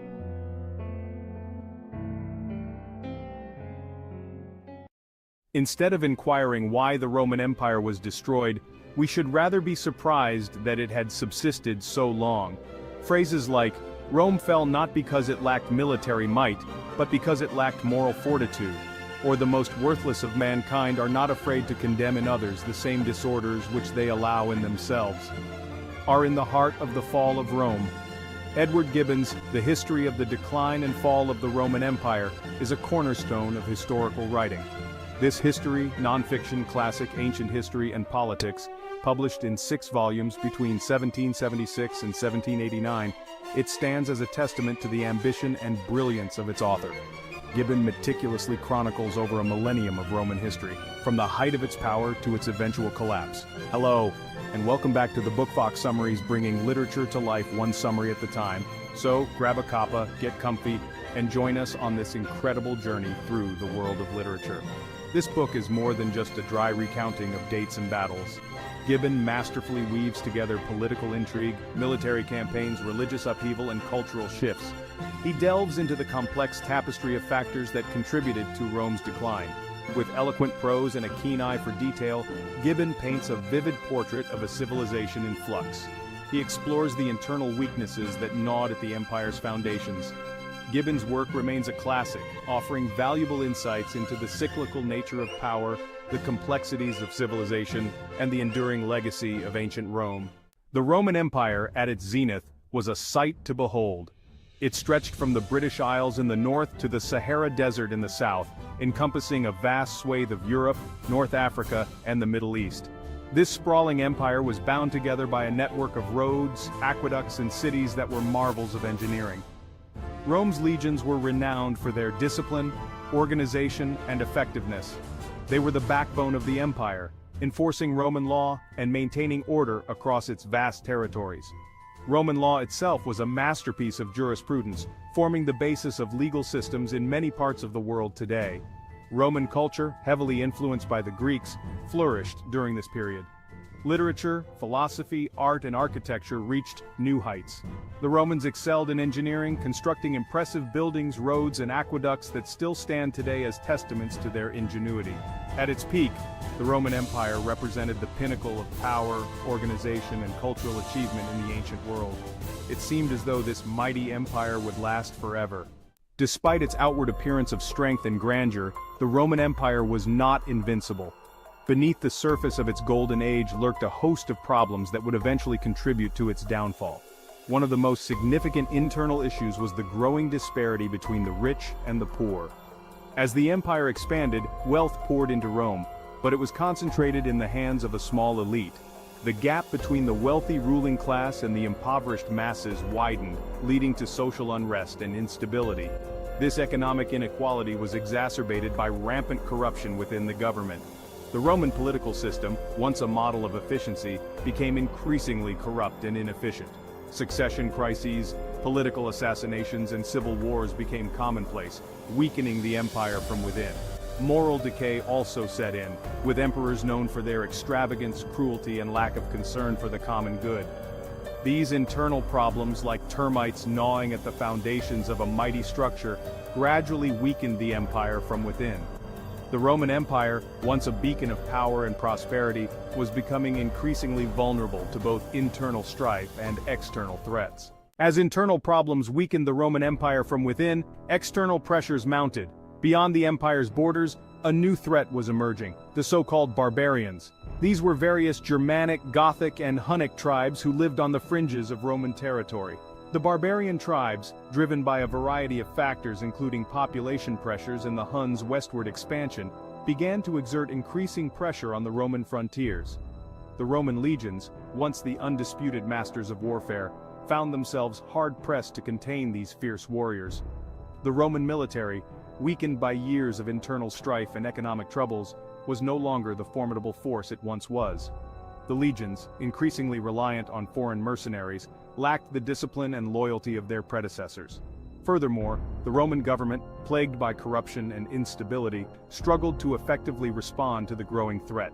The barbarian invasions were not merely a military conflict, they represented a clash of cultures and ways of life. The Roman Empire, once seemingly invincible, was now facing an existential threat from these determined adversaries. A house divided, the split that sealed the Western Empire's fate. In 286 CE, Emperor Diocletian divided the Roman Empire into two halves. The Western Roman Empire, with its capital in Rome, governed the West. The Eastern Roman Empire, with its capital in Constantinople, ruled the East. Diocletian's division aimed to make the empire more manageable, but it also deepened existing divisions. The Eastern Empire thrived while the Western Empire struggled. The split hastened the fall of the West. The Eastern Empire, later the Byzantine Empire, preserved Roman culture. The fall of the West. The 5th century CE witnessed the relentless decline of the Western Roman Empire. The Visigoths sacked Rome in 410 CE, a symbolic event. In 476 CE, Romulus Augustulus was deposed, marking the end of the Western Roman Empire. This signaled the beginning of the Middle Ages, a period of transformation in Europe. The enduring legacy of Rome, echoes of greatness in the modern world. The Western Roman Empire fell in the 5th century CE, but its legacy shapes the world today. Roman law, language, architecture, and political thought have left an indelible mark on Western civilization. Roman achievements continue to inspire awe and wonder. The Roman Empire's contributions are a testament to the enduring power of ideas. Edward Gibbon's The History of the Decline and Fall of the Roman Empire remains a monumental achievement in historical writing. Its enduring relevance stems from several factors. First, Gibbon's meticulous research and attention to detail set a new standard for historical scholarship. Second, His engaging narrative style, characterized by vivid descriptions, insightful analysis, and a touch of irony, makes his work accessible and compelling for readers even today. Third, Gibbon's exploration of the complex interplay of factors that contributed to Rome's decline offers valuable lessons for understanding the rise and fall of civilizations throughout history. Gibbon's work is not without its critics. Some have accused him of bias against Christianity, while others have questioned his interpretation of certain historical events. However, the history of the decline and fall of the Roman Empire remains an essential text for anyone seeking to understand the Roman Empire and its enduring legacy. Learning from the Fall, a timeless tale of power and decline. The story of the Roman Empire, from its humble beginnings to its eventual collapse, is a tale that continues to resonate with us today. It is a story of ambition, power, glory, but also of hubris, decay, and decline. Gibbon's masterpiece serves as a stark reminder that even the most powerful empires are not immune to the forces of history. By studying the factors that contributed to Rome's downfall, we can gain valuable insights into the challenges facing our own societies today. From economic inequality and political corruption to the rise of extremism and the threats posed by climate change, the parallels between the Roman experience and our own time are striking. As we navigate the complexities of the 21st century, we would do well to heed the lessons of the past. The fall of the Roman Empire reminds us that no civilization, no matter how great, is invincible. By understanding the mistakes of the past, we can strive to build a more just, equitable, and sustainable future for all. Before we go, we ask for your help. Please subscribe to our channel. With your subscription, you are encouraged us to create more summaries. Comments and recommendations are welcome. Hit the like button, share with friends, and turn on notifications to stay in the loop. See you next time.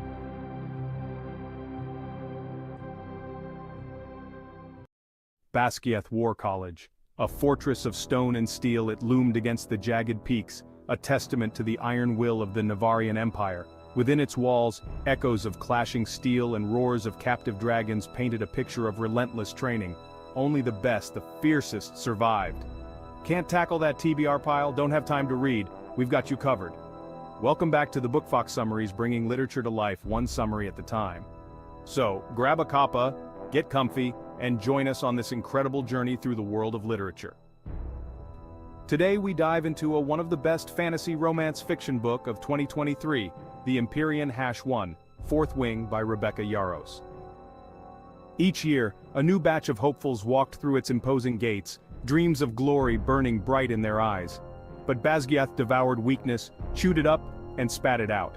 Here, under the ever-watchful gaze of the winged guardians, the elite dragon riders of Navarre, one learned to fight, to kill, to survive, or die trying. Violet Sorengale felt a tremor run through her as she crossed the threshold, the weight of her ancestors heavy on her slender shoulders. Her steps faltered, dwarfed by the sheer magnitude of the ancient archway. Above, a weathered inscription warned, "Enter and be judged." It wasn't glory that filled Violet's heart, but a gnawing fear. She was no warrior, no daughter of a legendary general like her peers. Her lineage held no tales of valor, her veins pulsed with the blood of scribes, not soldiers. Yet here she was, thrust into this crucible of war, a single fragile flame in the face of a raging inferno. The courtyard buzzed with activity, a cacophony of clanging armor and boisterous laughter. Towering youths, their bodies honed for battle, sparred with a ferocity that sent chills down Violet's spine.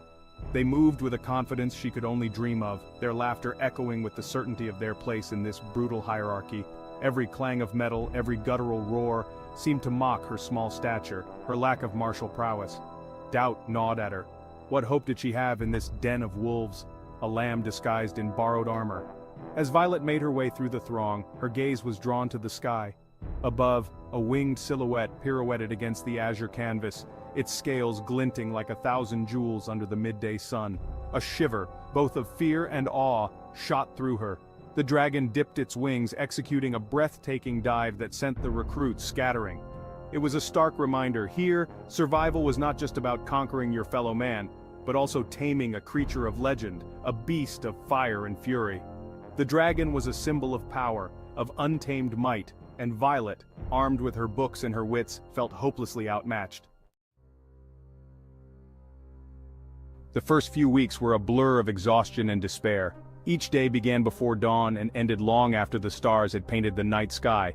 The training was brutal, designed to weed out the weak, to forge the remaining few into weapons of war. Violet, hampered by her lack of physical prowess, found herself constantly lagging behind. Her muscles screamed in protest, her body bruised and battered, yet she refused to yield. She clung to her determination with the tenacity of a weed growing through cracks in the pavement. While others trained their bodies, Violet honed her mind. She devoured military strategy scrolls, her fingers tracing battle formations and siege tactics. She learned the language of war, not through brute force but through cunning and intellect. In the quiet hours when her peers were nursing their wounds, she pored over ancient texts, her mind a sponge, soaking up knowledge. She knew her limitations, knew she could never match their strength, but she could outsmart them. She could anticipate their moves, exploit their weaknesses. She would fight, not with brute force, but with the sharp edge of her intellect. And then there was the dragon lottery. The day when each first year was paired with a dragon, a bond forged in fire and blood. Violet watched with a mixture of envy and terror as her peers approached their destinies, some with bravado, others with barely concealed fear. She saw the arrogant sons of warlords brought to their knees by the sheer primal power of the beasts they sought to command. She saw the fear in their eyes as they realized that strength alone was not enough, and she knew, with a sinking heart, that her own encounter would be no different. When her name was called, a hush fell over the assembled throng. All eyes turned to her, a lone figure standing in the shadow of the dragon's spine, the colossal mountain range that loomed over the academy. The air crackled with anticipation, with a morbid curiosity that pricked at her skin. This was it, the moment of truth. Could she, Violet Sorengale, the scholar, the strategist, find a way to tame a creature of legend? Or would she become another casualty, her dreams crushed beneath the weight of her own inadequacies? The cavernous hall echoed with the rasping breaths of slumbering dragons. Violet's heart hammered against her ribs, each thud a drumbeat of fear. The air hung heavy with the smell of smoke and ozone, a potent cocktail that sent shivers down her spine. Her lamp cast flickering shadows that danced along the cavern walls, twisting familiar shapes into monstrous visages.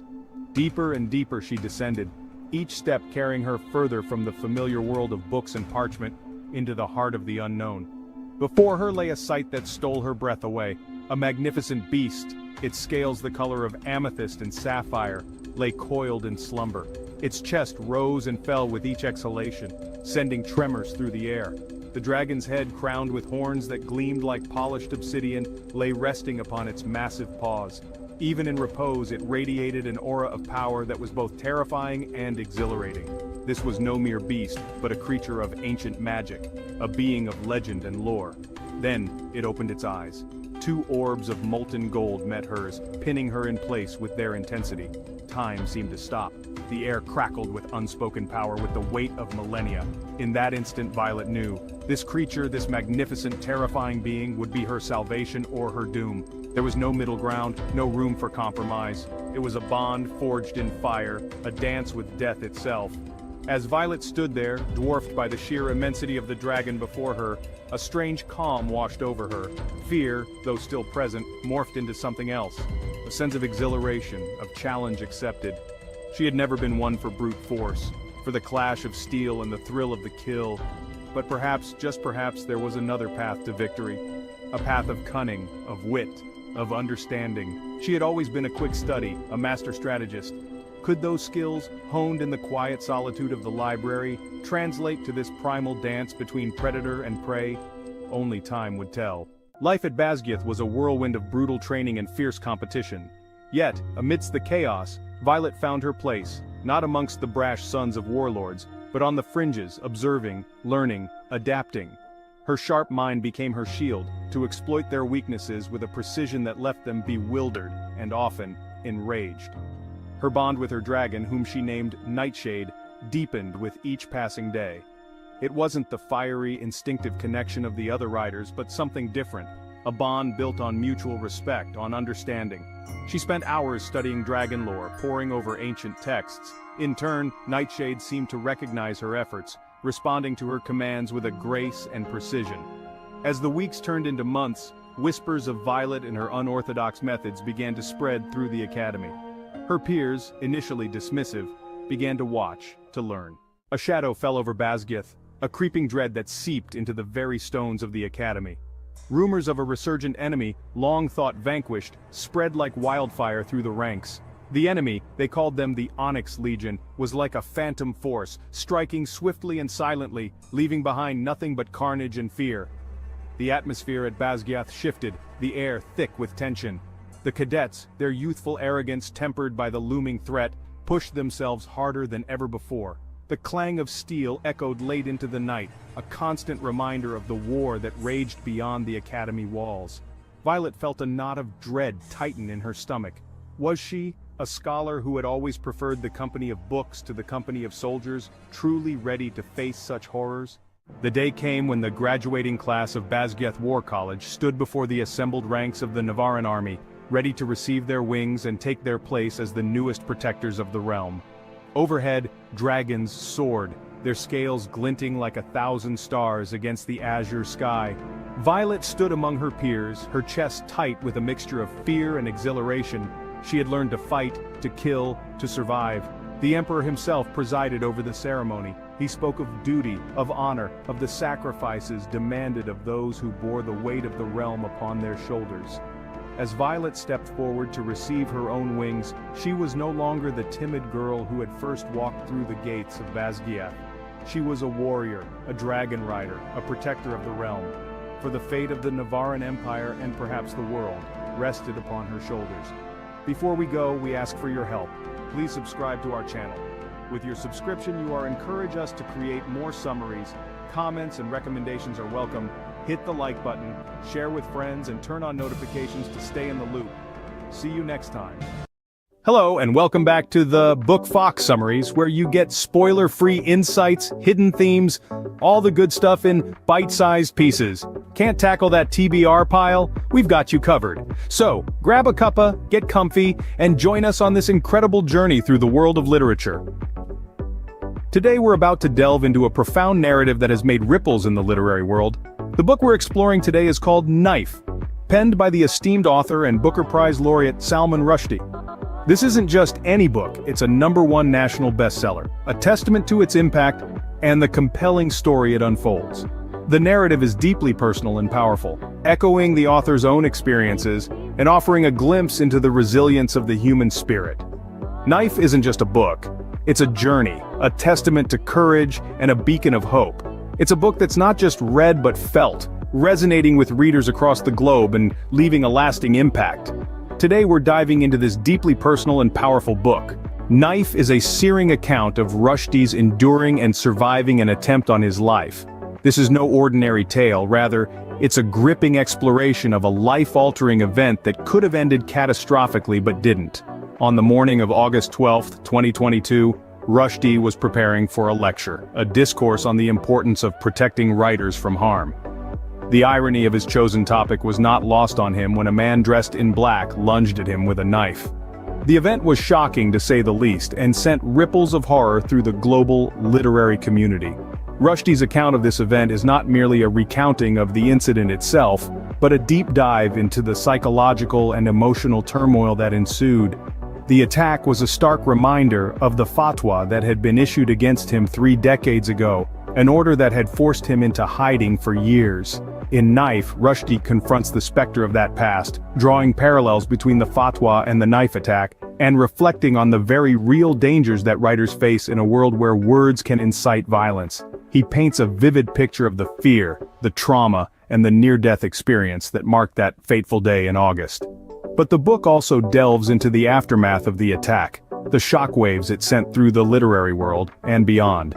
Writers, readers, and critics around the globe expressed their outrage and concern, rallying around Rushdie in a show of solidarity. The incident sparked discussions about the freedom of speech, the safety of authors, and the power of the written word. Despite the gravity of the subject matter, Knife is not a tale of victimhood. Instead, it's a testament to survival, resilience, and the indomitable human spirit. It's about a man who faced death, stared it down, and lived to tell the tale. This horrific act of violence shook the literary world and beyond, but it couldn't shake Salman Rushdie. For the first time, and in unforgettable detail, Rushdie relives the traumatic events of that day and its aftermath. This is the reality that Salman Rushdie invites us into, a reality that is both shocking and deeply personal. The journey that unfolds is one of pain, resilience, and ultimately recovery. The attack left Rushdie physically battered and emotionally scarred. The road to recovery was long and arduous, filled with countless hours of surgery, therapy, and rehabilitation, but throughout this ordeal, Rushdie found strength in the unwavering support of his wife, Eliza. Her love, patience, and dedication were his pillars of strength, providing him with the courage to face each day no matter how grueling the pain or how daunting the hurdles. But Eliza wasn't the only one who stood by Rushdie during his darkest hours. His family rallied around him, offering their love and support in ways that were both tangible and intangible. Their presence was a constant reminder that he was not alone in his struggle, that he had a network of loved ones who were rooting for him, ready to lend a helping hand whenever needed. And then there was his army of doctors and physical therapists. These unsung heroes worked tirelessly day in and day out to help Rushdie regain his strength and mobility. Their expertise, coupled with their compassion, was instrumental in Rushdie's healing journey. But perhaps the most unexpected source of support came from his community of readers worldwide. Their outpouring of love and concern was overwhelming. They sent letters, messages, and prayers, reminding Rushdie that his words had touched their lives in profound ways. This realization was a powerful motivator for Rushdie, pushing him to heal, not just for himself but for his readers as well. He shares his journey toward physical recovery and the healing that was made possible by the love and support of his wife, Eliza, his family, his army of doctors and physical therapists, and his community of readers worldwide. This journey, as detailed in Knife, is a testament to the human spirit's resilience, the power of love, and the strength of community. It is a story of survival and triumph, a story that continues to resonate with readers around the globe. Knife showcases Rushdie at the peak of his powers, writing with urgency, gravity, and unflinching honesty. His command over language is evident in every line, with each word carefully chosen to convey the depth of his emotions and the gravity of his experiences. Rushdie's storytelling is nothing short of compelling. He draws you into his world, making you feel as if you are right there with him, experiencing every fear, every pain, every triumph. He has a knack for immersing the reader in his narrative, making it a deeply personal journey for everyone who turns the pages of Knife. The details in his writing are vivid, painting a clear picture in the reader's mind. Whether it's the terrifying attack or the slow road to recovery, every scene is etched in striking detail. And finally, Rushdie's honesty is raw and real. He doesn't shy away from revealing his vulnerabilities, making Knife a deeply moving read. His storytelling is compelling, his details are vivid, and his honesty is raw and real. The book serves as a deeply moving reminder of literature's capacity to make sense of the unthinkable. Knife is not just a piece of writing, it is a journey through the darkest corners of the human experience, a beacon of hope in the face of adversity, and an embodiment of resilience. It's a testament to the enduring spirit of humanity and the power of the written word to heal, to comfort, and to inspire. Rushdie's narrative is a poignant testament to the human spirit's resilience. The trials he faced, the pain he endured, and the strength he displayed are an inspiration to us all. His story is a reminder that even in the face of unimaginable adversity, we can rise, we can heal, and we can hope. The power of words shines through in Knife. Words that comfort, words that heal, words that inspire. Words that, when woven together in the hands of a master storyteller like Rushdie, can create a world that gives voice to the voiceless, that shines a light into the darkest corners, and that offers solace in the face of despair. Knife is a book that leaves its mark on you. It's a book that resonates, that stays with you long after you've turned the last page. It's a book that invites reflection, conversation, and a deeper understanding of the human experience. So, if you've read Knife and watch our summary, we'd love to hear your thoughts and comments. Share your insights, your reflections, your favorite passages. Let's continue the conversation that Rushdie has started with this powerful book. And if you haven't read Knife, we hope this summary gives you the inside of this gem.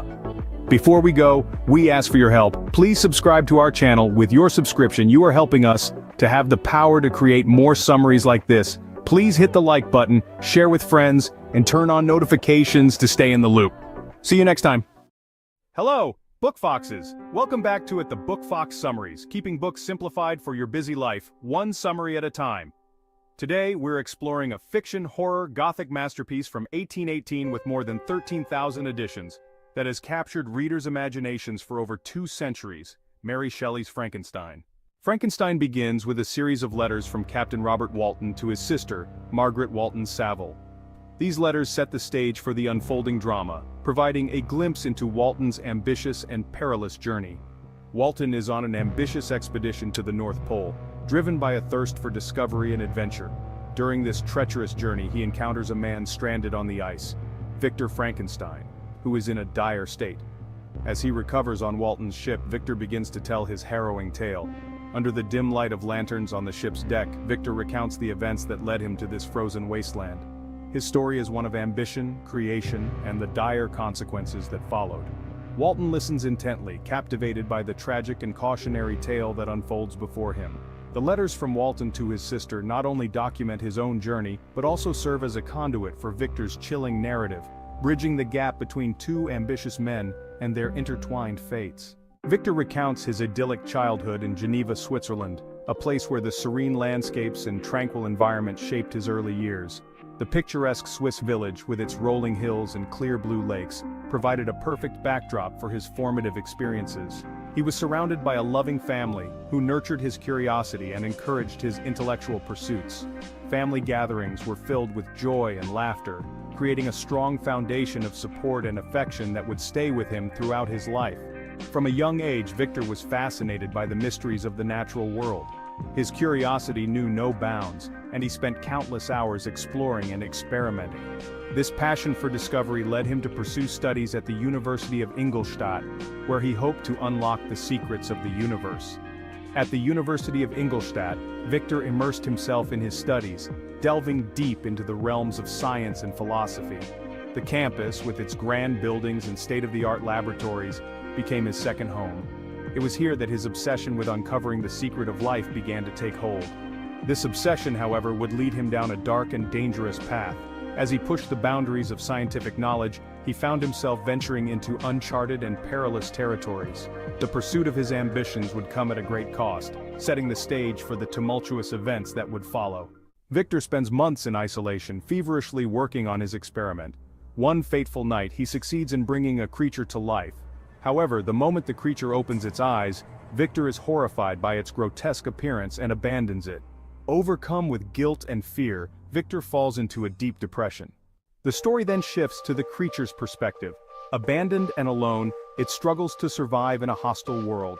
The creature finds solace observing a family, the de Lacys, and learns to speak and read. Despite its intelligence and yearning for connection, the creature faces constant rejection and scorn.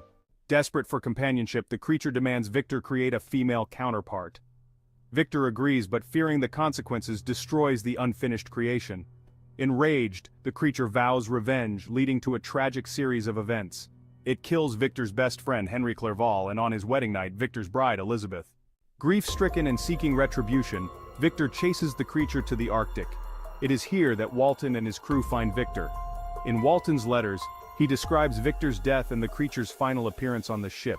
The creature mourns over Victor's body, expressing deep remorse for its actions. It reveals to Walton its intention to end its own life by setting itself on fire in the Arctic wilderness, ensuring that no one else will repeat Victor's tragic mistakes. Frankenstein is more than a tale of horror. It's a profound exploration of ambition, isolation, and the ethical responsibilities of creation. Mary Shelley's novel delves deep into the human psyche, examining the consequences of our actions and the moral dilemmas we face. The story is not just about a monster, but about the monstrous nature of unchecked ambition. Victor Frankenstein's relentless pursuit of knowledge and his desire to transcend human limitations lead him down a dark and dangerous path. His creation, often referred to as the creature, symbolizes the unintended consequences of playing God. Mary Shelley's novel warns us about the dangers of unchecked scientific ambition. In an age where science and technology are advancing at an unprecedented rate, Frankenstein serves as a cautionary tale. It reminds us that with great power comes great responsibility, and that our actions can have far-reaching and unforeseen consequences. The novel also explores themes of isolation and loneliness. Both Victor and his creation suffer from profound isolation. Victor isolates himself from his family and friends in his obsessive quest for knowledge, while the creature is shunned and rejected by society because of his appearance.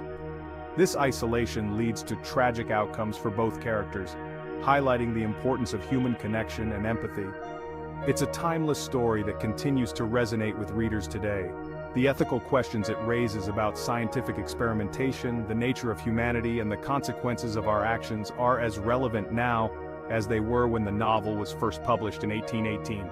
Mary Shelley's Frankenstein challenges us to reflect on our own values and the impact of our choices. Thank you for joining us on this journey through Frankenstein. We hope this summary has given you a deeper understanding of the novel's themes and its enduring significance. Whether you're a longtime fan of the book or discovering it for the first time, there's always something new to uncover in its pages. Before we go, we ask for your help. Please subscribe to our channel. Let us know in the comments what book you'd like us to cover next. We love hearing your suggestions and look forward to diving into more literary classics with you. Hit the like button, share with friends, and turn on notifications to stay in the loop. See you next time. Hello, Book Foxes. Welcome back to At the Book Fox Summaries, keeping books simplified for your busy life, one summary at a time. Today we're diving into the world of unconventional economics with Freakonomics by Stephen D. Levitt and Stephen J. Dubner, published in 2005 under the genres of nonfiction, economics, sociology. This book takes a unique approach to exploring everyday phenomena through the lens of economics, challenging conventional wisdom and uncovering hidden truths. In Freakonomics, they set out to explore the hidden side of, well, everything. The inner workings of a crack gang, the truth about real estate agents, the myths of campaign finance, the telltale marks of a cheating schoolteacher, the secrets of the Ku Klux Klan. Let's dive. Freakonomics explores three main themes. Incentives matter, the power of data, and conventional wisdom is often wrong. These themes help us understand how economic principles can be applied to various aspects of life, revealing surprising insights. The authors explain how incentives drive human behavior and influence decision-making processes. They categorize incentives into three types: economic, social, and morale. For example, they argue that the decrease in crime rates in the 1990s was influenced by the legalization of abortion, which led to fewer children being born into adverse conditions. Levitt and Dubner emphasize the importance of data in uncovering hidden patterns and truths.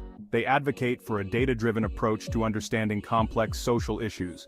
One compelling example is how real estate agents may prioritize their own profit over their clients, a truth revealed through careful data analysis. Conventional wisdom is often wrong. Think critically. The book highlights how commonly accepted beliefs are frequently incorrect. By challenging these beliefs, the authors encourage readers to think critically and question the status quo. For instance, they demonstrate that parents' socioeconomic status and education have a more significant impact on a child's academic success than specific parenting techniques. Key concept: crime rates and abortion. The authors present a controversial argument that the legalization of abortion in the 1970s contributed to the drop in crime rates in the 1990s. They suggest that unwanted children are more likely to become criminals, and by reducing the number of unwanted births, crime rates declined. Key concept: cheating teachers and sumo wrestlers. By analyzing patterns in test scores and match outcomes, Levitt and Dubner demonstrate how cheating can be detected in seemingly honest systems.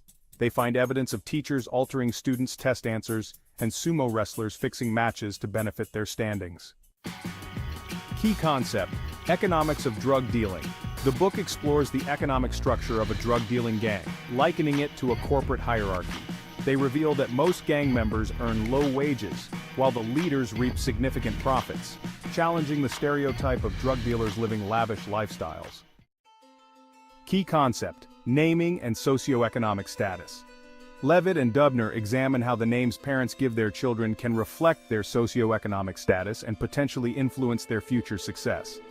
They find that names associated with higher socioeconomic status can lead to better outcomes for children. Key concept: understanding information. Asymmetry and power. The case of the KKK. Levitt and Dubner discuss the Ku Klux Klan (KKK) in the context of their analysis of information asymmetry and how information can be used as a tool of power. The KKK relied heavily on secrecy and symbols to maintain its power and instill fear. The organization's rituals, code words, and symbols were known only to its members, creating an aura of mystery and menace. Stetson Kennedy, a journalist and activist, infiltrated the Klan and exposed their secrets to the public. By sharing information about their rituals and code words, he aimed to demystify the organization and strip it of its power. The story of the KKK and Freakonomics illustrates how information asymmetry can be used to gain power and how exposing information can undermine that power. Application to life today. Hidden forces shape our world. Freakonomics encourages readers to look beyond the obvious and consider the hidden forces shaping our world. By applying the principles of incentives, data analysis, and critical thinking, we can better understand and navigate the complexities of modern life. Conclusion: think beyond the obvious. Freakonomics offers a fresh perspective on how we view the world, blending economics with everyday life to reveal surprising truths. It's a thought-provoking read that challenges us to question our assumptions and explore the hidden side of everything. Before we go, we ask for your help. Please subscribe to our channel, let us know in the comments what book you'd like us to cover next. If you found this summary intriguing, hit the like button, share with friends, and turn on notifications to stay in the loop. See you next time. Hello, and welcome back to the Book Fox Summaries, bringing literature to life one summary at a time. Can't tackle that TBR pile? Don't have time to read? We've got you covered, so grab a cuppa, get comfy, and join us on this incredible journey through the world of literature. Today, we're delving into the breakthrough strategies of David Allen's Getting Things Done, the Art of Stress-Free Productivity. Dive in with us as we explore the art of achieving more with less stress. David Allen proposes a simple premise. Our productivity is directly proportional to our ability to relax. When we hear the word productivity, we often associate it with relentless work, copious amounts of caffeine, and late-night brainstorming sessions. But David Allen, a veteran coach and management consultant, presents a rather counterintuitive approach.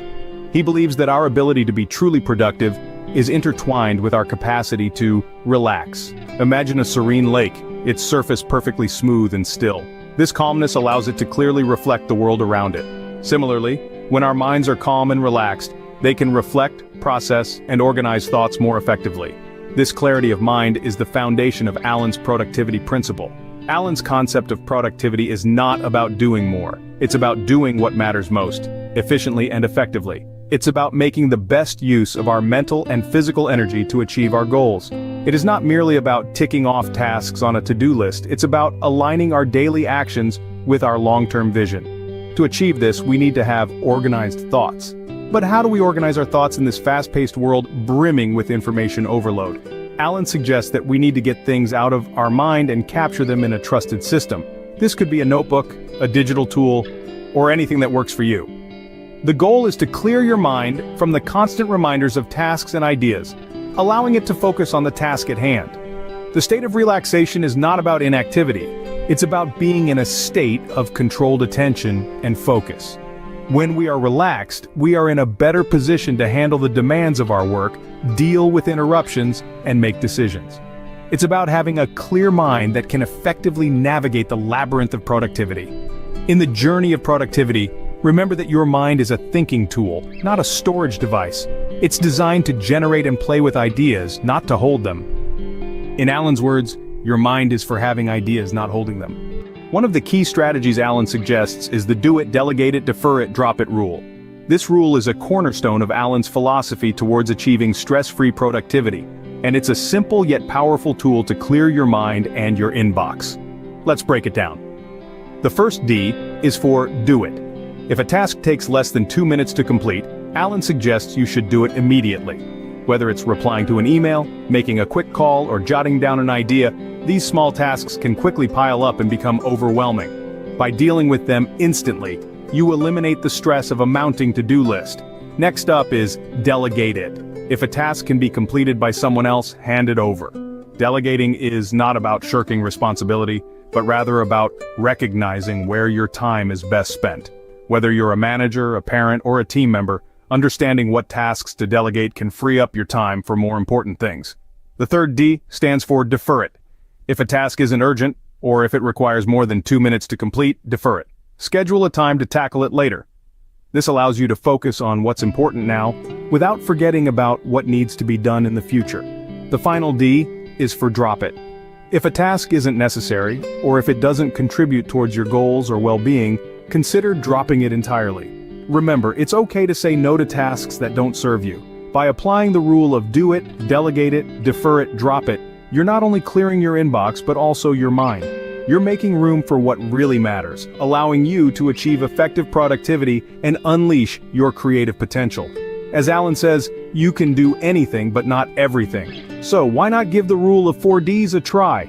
It might just be the key to unlocking your stress-free productivity. Alan doesn't shy away from acknowledging the feelings of confusion, anxiety, and being overwhelmed that often accompany productivity. In the world of productivity, these mental roadblocks are not uncommon. They're the unwanted guests that show up uninvited, making every task feel like climbing a mountain. But the beauty of Alan's philosophy lies in not just recognizing these obstacles, but also providing practical advice on how to overcome them. Alan suggests that the key to overcoming confusion is clarity. When we're clear about what we want and what steps we need to take to get there, confusion dissipates. It's like turning on a flashlight in a dark room. Suddenly, everything becomes visible, and the path forward becomes clear. As for anxiety, Alan argues that it often stems from feeling overwhelmed with too many tasks. His solution? Break them down. Instead of looking at a project as a mammoth task, he advises us to dissect it into manageable action steps. Each small step leads to another, and before you know it, you've scaled the mountain. Staying focused in changing situations, according to Alan, is all about reassessing and realigning your goals. It's about being flexible and adaptable, ready to pivot when necessary. It's not about rigidly sticking to a plan, but about adjusting the sails to move in the direction of your goals, no matter how the wind blows. And what about that overwhelming feeling of having too much to do? Alan's advice is to feel fine about what you're not doing. It's about understanding that you can't do everything at once, and accepting that some things will have to wait. It's about prioritizing and focusing on what's most important now. In the end, overcoming obstacles in productivity is not about eliminating them, but about learning how to navigate through them. It's about understanding that these feelings are part of the process and using Alan's advice to move forward one step at a time. Remember Alan's words, you don't actually do a project, you can only do action steps related to it. Getting things done offers a transformative approach to work, teaching us how to pick up the pace without wearing ourselves down. This philosophy by David Allen has resonated with tens of thousands of people across the globe, and it's easy to see why. In a world where yesterday's methods don't hold up, Allen's breakthrough techniques for stress-free performance offer a refreshing path. We've covered a lot in this video, from the premise of productivity to the rule of 4Ds and overcoming obstacles. Allen's methods are not just about doing more, but about achieving more by doing less, and doing it stress-free. His rule of do it, delegate it, defer it, drop it is a game changer, turning overflowing inboxes into organized task lists. His strategies help us reassess our goals in changing situations, plan and unstuck projects, and overcome feelings of confusion, anxiety, and being overwhelmed. But perhaps most importantly, Alan teaches us how to feel fine about what we're not doing. Because productivity isn't about doing everything, it's about doing the right things at the right time in the right way. And when we can do that, we don't just get things done, we get them done without the stress. This book is more than just a guide, it's a transformational toolbox for anyone who wants to work smarter, not harder. And it's a reminder that the key to productivity lies not in doing more, but in doing less with more focus. Before we go, we ask for your help. Please subscribe to our channel. With your subscription, you are helping us to have the power to create more summaries. Comments and recommendations are welcome. Hit the like button, share with friends, and turn on notifications to stay in the loop. Remember, as David Allen said, much of the stress that people feel doesn't come from having too much to do. It comes from not finishing what they've started. So start by hitting that subscribe button. See you next time. Hello, Book Foxes. Welcome back to the Book Fox Summaries, where we keep books simplified for your busy life, one summary at a time. Today we're diving into Angela Duckworth's bestseller, Grit: The Power of Passion and Perseverance. Published in 2016, this book falls under the self-help and psychology genres. Angela Duckworth is a psychologist and professor at the University of Pennsylvania. Duckworth defines, grit is passion and perseverance for very long-term goals. Grit is having stamina. According to Duckworth, while talent is important, effort counts twice. She illustrates this with the formula, talent times effort equals skill. Skill times effort equals achievement. Passion is about maintaining consistent interest over years. Duckworth explains, enthusiasm is common, endurance is rare. Developing passion involves exploring interests, engaging in daily practice, finding purpose, and maintaining hope. Perseverance is about resilience and the capacity to keep going despite difficulties. Duckworth emphasizes, our potential is one thing. What we do with it is quite another. Consistency over intensity is key. Significant achievements require sustained effort over time. Research and findings. Duckworth developed the grit scale to measure an individual's grit, which includes questions about perseverance and consistency of interests. High scores on the grit scale correlate with success in challenging environments, such as military academies and competitive spelling bees. Case studies and interviews. Duckworth interviews high achievers in various fields like athletes and business leaders. She discovers that a deep passion for their work and relentless perseverance are common traits. For example, at West Point Military Academy, cadets with higher grit scores were more likely to complete the rigorous training. Building grit, cultivating passion. So, how can we cultivate grit? Well, first, by developing passion. Duckworth advises to follow your passion by exploring interests, engaging in deliberate practice, and connecting interests to a larger purpose. She says, the passion for stretching yourself and sticking to it, even or especially when it's not going well, is the hallmark of the growth mindset. Building grit, developing perseverance. Second, by developing perseverance. Adopt a growth mindset, believing abilities can be developed through hard work. Overcome adversity by viewing challenges as opportunities to learn. Establish daily habits that align with your long-term goals. Now that we've immersed ourselves in the essence of grit, you might be wondering how to weave these principles into your daily life. Let's explore some practical steps to make grit a part of your everyday routine. First, start each day by setting clear, actionable goals. These should be aligned with your long-term passions and aspirations. Remember, it's not just about having a to-do list, it's about having a purpose-driven to-do list. Next, embrace the power of micro-habits. Small, consistent actions can lead to significant changes over time. Whether it's dedicating just 10 minutes a day to a skill you're passionate about or taking a brief moment to reflect on your progress, these tiny habits can accumulate into substantial growth. Another crucial aspect is to cultivate a growth mindset. When faced with challenges, view them as opportunities to learn and improve, rather than insurmountable obstacles. This shift in perspective can dramatically enhance your perseverance. Additionally, surround yourself with a supportive community. Engage with people who share your passions and can offer encouragement and constructive feedback. Their support can be invaluable in maintaining your commitment during tough times. Lastly, practice self-compassion. Understand that setbacks and failures are part of the journey. Instead of being overly critical of yourself, use these moments as learning experiences to refine your approach and strengthen your resolve. By integrating these practices into your daily life, you can nurture the gritty mindset that leads to sustained success and fulfillment. Remember, it's the small, consistent actions that build the foundation of grit. Start today and let your journey towards a grittier life begin. Before we part ways, let's reflect on some powerful quotes from Angela Duckworth's book, Grit. These words can serve as daily reminders to fuel your journey. The secret to outstanding achievement is not talent, but a special blend of passion and persistence. Enthusiasm is common. Endurance is rare. One way to develop grit is to keep your goals in mind. You must want to achieve something so deeply that it becomes a part of your identity. Success is never final. Failure is never fatal. It's the courage to continue that counts. Remember, grit isn't just about working hard, it's about finding joy in the process and staying committed to your long-term goals. In Grit, Duckworth provides a compelling argument that passion and perseverance are critical to success. By combining personal stories, research, and practical advice, she shows that anyone can develop grit and unlock their potential. Duckworth concludes, grit is not just about working incredibly hard, it's about working on something you care about so much that you're willing to stay loyal to it. Before we go, we ask for your help. Please subscribe to our channel. Let us know in the comments what book you'd like us to cover next. Hit the like button, share with friends, and turn on notifications to stay in the loop. See you next time. Hello and welcome back to the Book Fox Summaries, bringing literature to life one summary at a time. Spoiler-free insights, hidden themes, all the good stuff in bite-sized pieces. Can't tackle that TBR pile? Don't have time? We've got you covered. So grab a cuppa, get comfy, and join us on this incredible journey through the world of literature. Today, we're diving into a book that's been making everyone smile, Happy Place by Emily Henry. This delightful rom-com adventure takes us on a roller coaster of laughter, love, and friendship.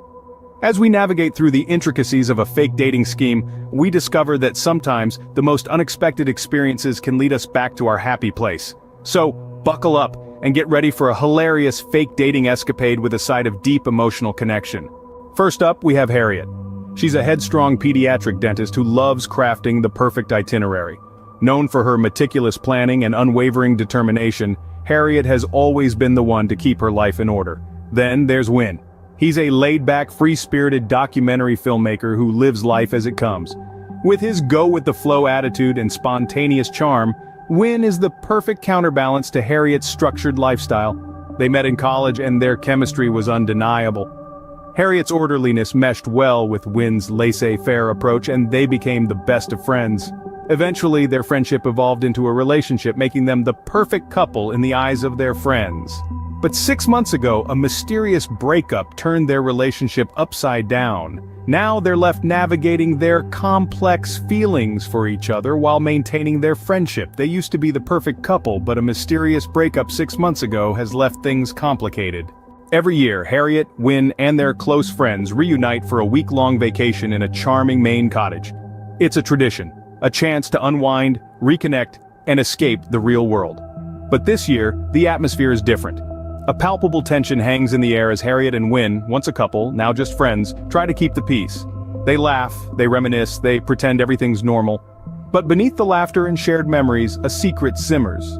Except their secret is about to explode. Disaster strikes when Harriet discovers her ex is bringing his new girlfriend on the trip. Now, imagine being trapped in a picturesque Maine cottage, surrounded by your closest friends, with your ex and his new flame. Sounds like a recipe for disaster, right? But wait, Harriet isn't going to let this ruin her vacation. In a bold move, she decides to introduce a plot twist of her own. Enter the fake dating scheme, a plan as wild as the Maine wilderness itself. She decides to rope in Win, her best friend and ex-boyfriend, to play the role of her current beau. The idea? To keep her ex at bay and avoid any awkward encounters. But convincing Win to play along isn't a walk in the park. He's hesitant, unsure, but being the good friend that he is, he finally relents. And so, this unexpected fake dating adventure begins. Win, ever the good friend, reluctantly agrees. Hilarity ensues as Harriet and Win navigate the charade. As they attempt to recapture their old couple dynamics for the sake of the act, we find ourselves laughing out loud at their antics. From over-the-top public displays of affection to bickering over the smallest of things, they keep us on our toes, providing plenty of comic relief.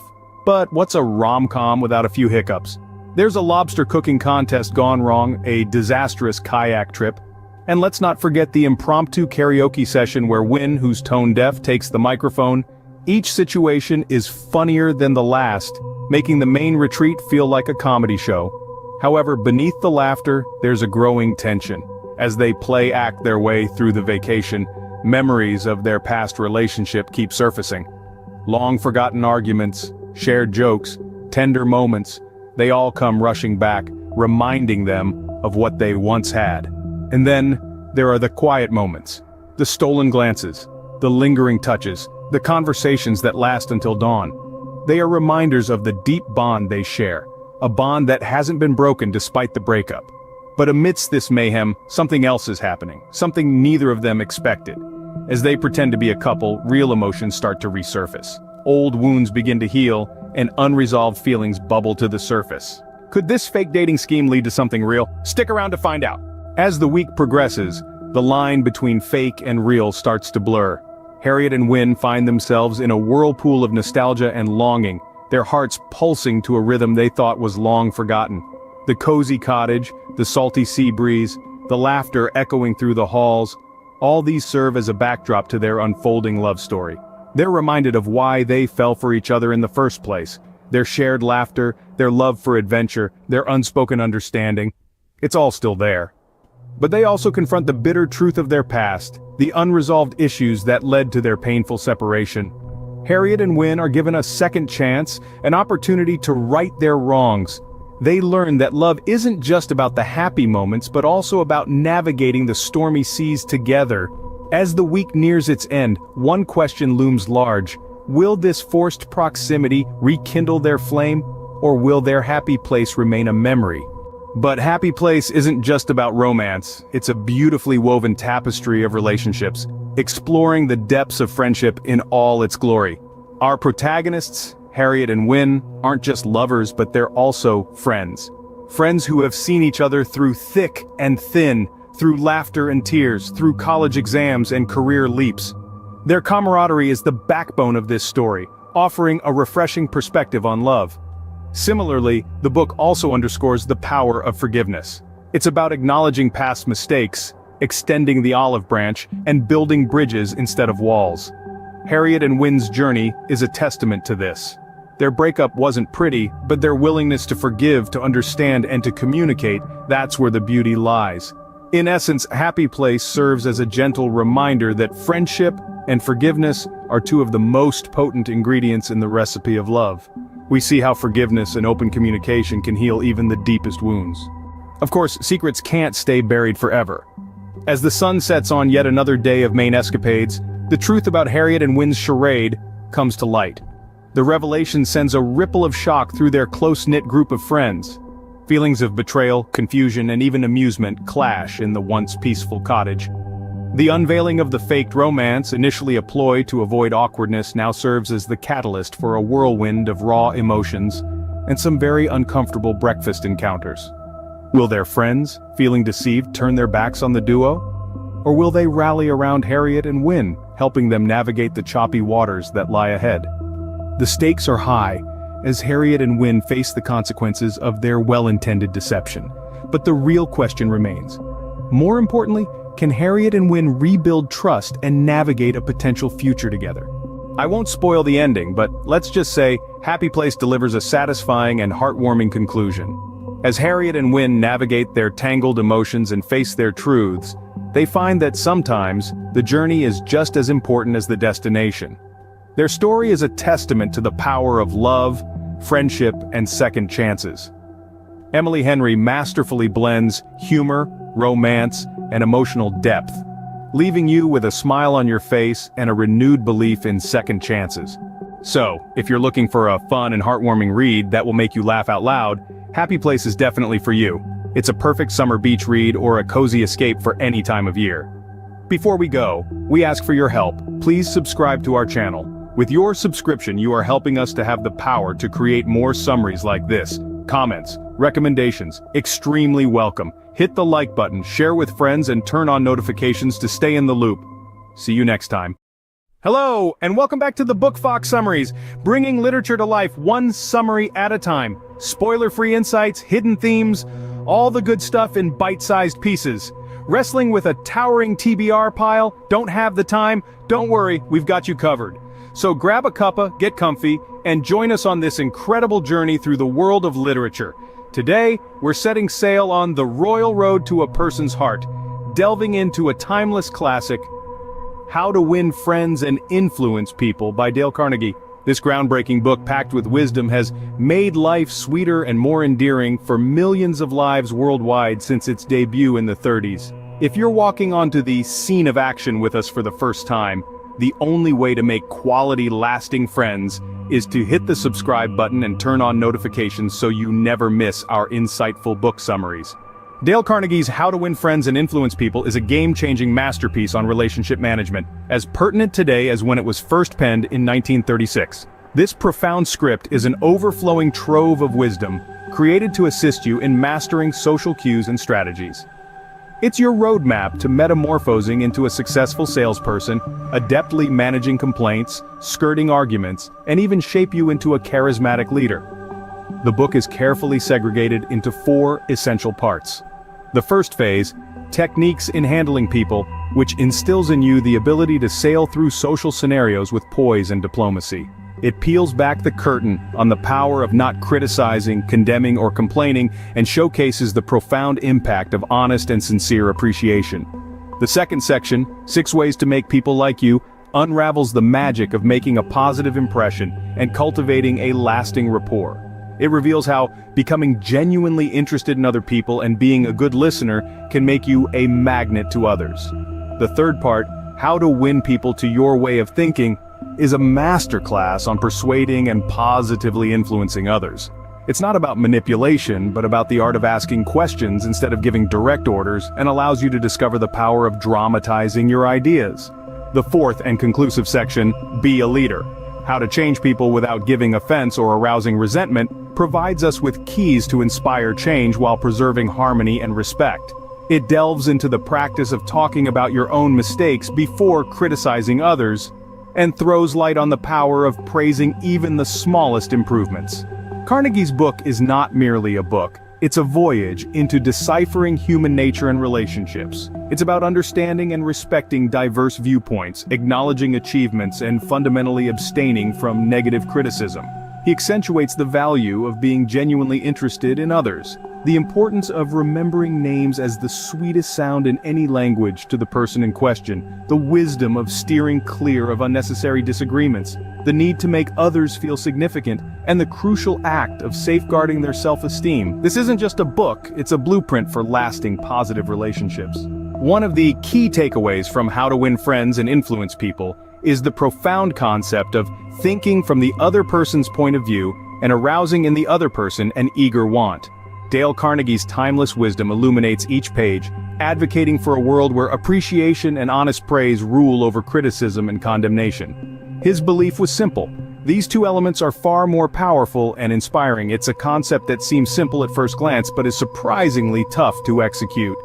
It necessitates a shift in focus from I to you, from me to them. It demands an understanding that every person you communicate with comes with their own beliefs, desires, and motivations, and recognizing these can create bridges of understanding and cooperation. But Carnegie's wisdom goes deeper.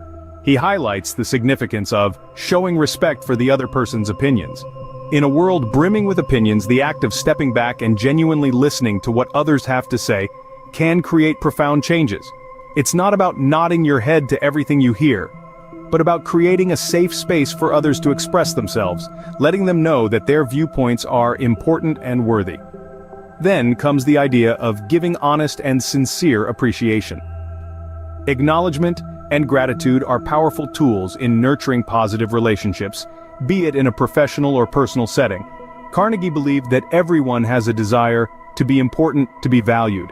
By recognizing their contributions, no matter how minute, you're fueling their aspirations to improve, while simultaneously fostering a relationship grounded in respect and trust. Lastly, Carnegie shared the wisdom of avoiding arguments. Let's face it, arguments rarely yield productive outcomes. Often they leave both individuals frustrated and more rooted in their own beliefs. Carnegie's advice? Rather than engaging in disputes, strive to steer clear of disagreements, seek common ground, and find mutual understanding. In essence, How to Win Friends and Influence People is not a handbook of manipulation techniques. It's not about making people do things against their will. It's a heartfelt guide on how to authentically connect with people, how to appreciate their worth, and how to treat them with the respect they deserve. As Carnegie so eloquently put it, this book isn't about manipulation, it's about having a genuine interest in people, believing in their importance, and treating them with due respect. So that was a quick summary of How to Win Friends and Influence People. This bestseller, since its release amidst the grim backdrop of the Great Depression, has won friends and influenced people globally over the decades. Its timeless wisdom has left a mark, a sweetest sound, on countless personal and professional relationships and transformed ordinary individuals into names that sound magic. The principles Dale Carnegie laid out in this book are as fresh and applicable today as they were nearly a century ago, underscoring the universal essence of how to make people like you. The book's emphasis on showing genuine interest, extending sincere appreciation, and having respect for others' opinions is a roadmap for anyone seeking to win others to their way of thinking. In a world where the ability to express ideas, to assume leadership, and to arouse enthusiasm among people are paramount, Carnegie's book stands as a spark that kindles the fire of effective interpersonal skills. Whether you're an entrepreneur, a manager, or someone striving to become a friendlier person, this book is a tool in human relations. It's a treasure chest of insights packed with wisdom that can help you change people without giving offense or arousing resentment in your personal and professional relationships. Before we sign off, we implore your assistance in the spirit of sincere appreciation. Please subscribe to our channel. Your subscription mirrors the principle of becoming genuinely interested in our content, thus motivating us to craft more summaries in this fashion. Feel free to shower us with your comments, recommendations, embodying the ability to arouse enthusiasm in our team. Don't forget to click the like button, an act of giving honest and sincere appreciation. Share our content with friends, employing the tactic of winning people to your way of thinking. Ensure to turn on notifications and stay connected, adhering to the principle of becoming a friendlier person. Until next time, this is the Book Fox Summaries, outsmarting the ordinary, one book at a time, embodying the spirit of how to win friends and influence people. What happens when a quiet town holds dark secrets and the only witness to a murder can't prove it happened? Welcome to Angel's Fall by Nora Roberts, a tale of survival, mystery, and love that keeps you guessing until the end. Hello, Book Foxes. Welcome back to the Book Fox Summaries, where books are simplified for your busy life, one summary at a time. Today, we dive into Angel's Fall, a gripping thriller by best-selling author Nora Roberts. Published in 2006 and blends romance with a pulse-pounding mystery. Nora Roberts, known for her captivating storytelling, delivers an emotional tale set against the breathtaking backdrop of the Wyoming wilderness. This novel is perfect for fans of suspense and strong heroines. Reese Gilmore, a chef from Boston, is trying to rebuild her life after surviving a traumatic event. She winds up in Angel's Fist, a small Wyoming town surrounded by natural beauty and friendly faces. Reese finds work at a local diner, hoping the quiet town will offer her peace. But everything changes when she witnesses a murder during a hike. The problem? No one believes her. There's no body, no evidence, and no one reported missing. With her credibility in question, Reese must confront her past trauma while unraveling the truth. Enter Brody, a mystery writer with a sharp wit and a knack for seeing through lies. Together, they form an uneasy partnership, uncovering secrets that could expose the killer, or cost them their lives. Reese Gilmore is a complex, resilient woman haunted by her past but determined to move forward. Her journey is one of courage, trust, and rediscovery. Brody, on the other hand, is a brooding but charismatic writer who values honesty above all else. His skepticism about Reese's story evolves into trust, creating a chemistry that adds depth to the story. The town itself plays a pivotal role with its quirky residents and hidden layers, adding intrigue to the plot.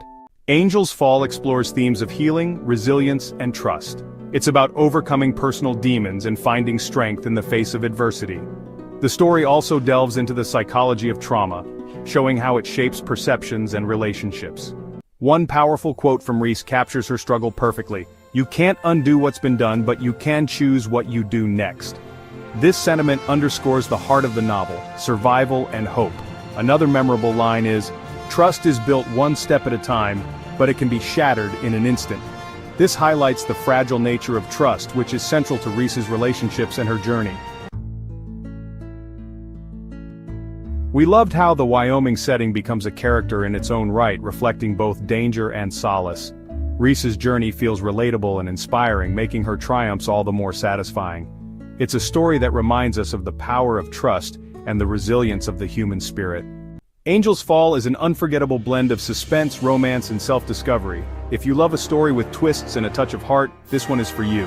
Don't miss out on this gripping read. If you enjoyed this summary, check out our video on Framed by John Grisham, another tale of truth and resilience. You'll love the deep dive into real-life wrongful convictions. Want to uncover the full story? Grab your copy of Angel's Fall using the affiliate link in the description below. Thanks for joining us, Book Foxes. If you enjoyed this summary, hit that subscribe button so you never miss out on more books simplified for your busy life, and let's keep the conversation going in the comments.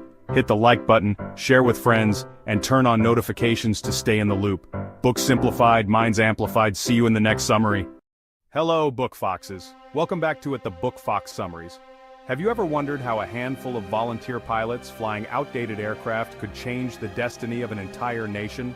Well, buckle up, because today we're taking to the skies with Robert Gant's Angels in the Sky, a gripping, high-flying tale of courage, resilience, and the power of unity in the face of overwhelming odds. This is your go-to place for book summaries, simplified for your busy life. Today's book, Angels in the Sky, was published in 2017. It's a captivating piece of historical nonfiction that recounts the thrilling and brave efforts of volunteer pilots who helped defend the newly formed State of Israel in 1948. If our title or thumbnail got you curious about how these pilots saved a nation against all odds, you're in the right place. This summary will give you all you need to know. In Angels in the Sky, when the newly founded nation of Israel came under siege from a coalition of Arab states, a band of volunteer airmen from the United States, Canada, Britain, France, and South Africa arrived to help. The book dives into the critical period of the War of Independence when Israel, struggling to survive, saw its air force form in a rush. Against all odds, these pilots flew old, mismatched planes, like Czechoslovakian Messerschmitts painting over swastikas with Israeli stars and American-built warbirds, to face off against the far superior armies of their enemies. They were a small group, fewer than 150. Many were World War II veterans. Most of them knowingly violated their nation's embargoes on the shipment of arms and aircraft to Israel. Each mission becomes a suspenseful tale of survival, ingenuity, and heroism. The main characters of this real-life drama are the volunteer airmen themselves, a mix of World War II veterans, refugees, and thrill-seekers from many countries. Each one brought unique skills and faced the ultimate test of courage in the skies above the Middle East.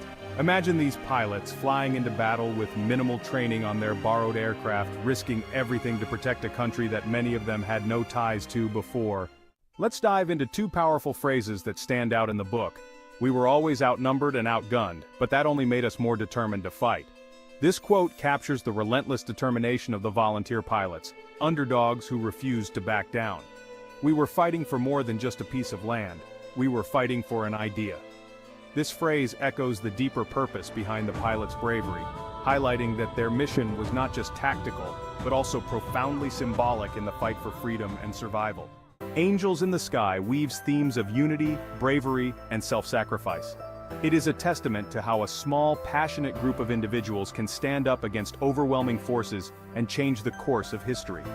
These themes echo the larger concept of perseverance in the face of adversity, something we can all relate to in our personal battles. Personally, Angels in the Sky struck a chord because it isn't just about the battles in the sky, it's about the personal stories, the friendships, and the unwavering belief in a higher cause. What stood out was how vividly Gant portrays each pilot's journey, from fear and anxiety to the thrill and triumph of battle. It made us think of times when we faced our own challenges head-on, driven by a purpose bigger than myself. If this theme of courage against all odds resonates with you, tap that like button and share in the comments. What's one book that has inspired you to take a leap of faith in your life? To wrap it up, Angels in the Sky tells a story of daring and bravery. It's a must-read for anyone interested in military history, heroic tales, or inspiring underdog victories. I highly recommend it for readers who love real-life drama with high stakes. And speaking of high stakes, next time we're diving into a thriller that will have you on the edge of your seat. Any guesses on what it might be? Drop your thoughts in the comments below. For those eager to read Angels in the Sky, you can find the affiliate links in the description. Looking for an affordable option? Grab the paperback edition, and if you prefer a more durable edition, get the hardcover edition. And here's a bonus for making it to the end. If you're inspired by stories of struggle and triumph, check out our summary of Born a Crime by Trevor Noah, another tale of overcoming great odds. Find the link in the description below. Thanks for joining us, Book Foxes. If you enjoyed this summary, hit that subscribe button so you never miss out on more books simplified for your busy life. And let's keep the conversation going in the comments. Hit the like button, share with friends, and turn on notifications to stay in the loop. Books simplified, minds amplified. See you in the next summary. Hello, Book Foxes! Welcome back to At the Book Fox Summaries, where we simplify books for your busy life, one summary at a time. In today's video, we're exploring George Orwell's Animal Farm, a timeless allegory that delves into the dynamics of power and corruption. Animal Farm is a satirical novella, first published in 1945. Orwell's work remains a critical piece of literature, offering a powerful critique of totalitarian regimes through the lens of a seemingly simple farmyard tale. Famous quotes from the book like, "All animals are equal, but some animals are more equal than others," or "4 legs good, 2 legs bad, and the pigs are in control," are like we are reading news from today's newspaper. This line perfectly encapsulates the central theme of the novella.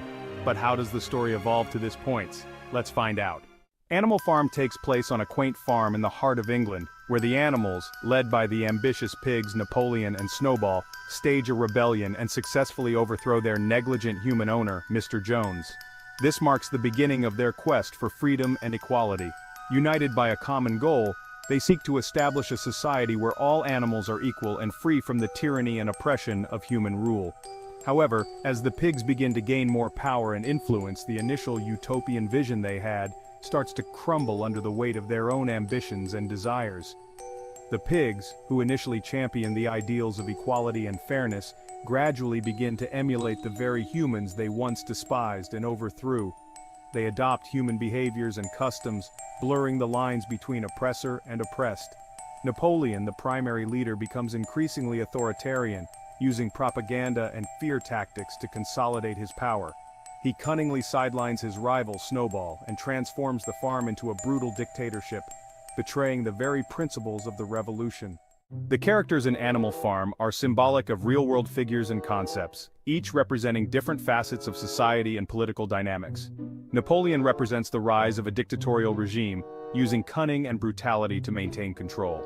His character is a direct allegory for totalitarian leaders who manipulate power for personal gain. Snowball symbolizes the intellectual and idealistic side of the revolution, ultimately betrayed by the power-hungry Napoleon. His vision for a better society is crushed under the weight of tyranny. The hard-working horse, Boxer, embodies the exploited working class, whose loyalty and strength are ultimately used against him. His tragic fate highlights the betrayal of the proletariat by those in power. Squealer, Napoleon's propagandist, manipulates language and truth to keep the animals subdued and obedient. His role is crucial in maintaining the illusion of the regime's legitimacy and control. Animal Farm explores several deep themes, the most prominent being the corrupting influence of power. Orwell shows how ideals can be twisted by those who seek to maintain control, leading to betrayal and oppression. The novella also delves into the manipulation of truth and the dangers of a complacent and uneducated populace. Animal Farm serves as a stark reminder of how easily power can corrupt even the noblest of intentions. George Orwell masterfully illustrates this through the rise and fall of the farm, showing how ideals can be twisted by those in power. Orwell's work remains incredibly relevant today as it reflects the cyclical nature of power and the importance of vigilance in the face of authority. In our modern world, where information is abundant yet often manipulated, the lessons from Animal Farm are more crucial than ever. What stands out is the novella's ability to portray complex political dynamics through simple yet profound storytelling. The characters, though animals, mirror real human behaviors and societal structures, making the story both accessible and deeply impactful. However, the inevitable downfall of the farm can be quite disheartening, serving as a cautionary tale for all who seek change. It reminds us that without constant vigilance and integrity, even the most well-intentioned movements can falter and fail. To sum up, Animal Farm is not just a story about animals on a farm, it's a powerful allegory about the corrupting nature of power and the betrayal of revolutionary ideals. Orwell's message is clear. Without accountability and education, any society, no matter how idealistic, can fall into tyranny. Do you see any parallels with modern society? Let's discuss in the comments below. Before we go, we ask for your help. Please subscribe to our channel. Let us know in the comments what book you'd like us to cover next. Hit the like button, share with friends, and turn on notifications to stay in the loop. See you next time. How do you become who you truly are? How do you navigate life's complexities while staying true to yourself? Hello! And welcome to the Book Fox Summaries, where we simplify books for your busy life, one summary at a time. Today we're summarizing Becoming by Michelle Obama. Published in 2018, spanning the genres of memoir, biography, and social issues, this memoir quickly became a bestseller, selling over 10 million copies within its first year and being translated into over 20 languages. It offers a candid look at the life of the former First Lady of the United States. Becoming won the 2019 Grammy Award for Best Spoken Word Album for its audiobook version, narrated by Michelle Obama herself. By the end of this video, you'll have all the insights you need to decide whether Becoming is your next transformative read. And if it resonates with you, check the description below to find your preferred edition, whether paperback or hardcover, and begin your journey today. Becoming is divided into 3 sections: Becoming Me, Becoming Us, and Becoming More. In Becoming Me, we follow Michelle Robinson's early life in Chicago, where she navigates the challenges of growing up in a working-class African-American family. She's driven, ambitious, and determined to excel, values instilled in her by her parents and her strong community. The memoir moves through significant milestones, such as her years at Princeton and Harvard Law School, where she faced and overcame the challenges of being a minority in predominantly white spaces. The story shifts in Becoming Us, focusing on her marriage to Barack Obama, their partnership, and the sacrifices made for each other's careers, especially as Barack's political path begins to take shape. In Becoming More, we delve into Michelle's life as First Lady, balancing motherhood, her own career, and public expectations. The book's main theme is growth, both personal and communal, and the journey of becoming the truest version of oneself. Michelle Obama is portrayed as resilient, empathetic, and fiercely driven. Her journey reveals a constant pursuit of purpose, identity, and balance as she transitions through roles as a daughter, lawyer, wife, mother, and First Lady. Barack Obama plays a significant role as Michelle's partner, whose passion for public service and vision for change deeply influenced their family's life. Their daughters, Malia and Sasha, are central to the narrative, as Michelle's dedication to raising them with values and normalcy remains a focus throughout. The themes in Becoming revolve around identity, empowerment, partnership, and overcoming challenges. Michelle Obama encourages readers to reflect on their own journey of becoming and underscores the importance of finding your voice, embracing change, and contributing to the larger community.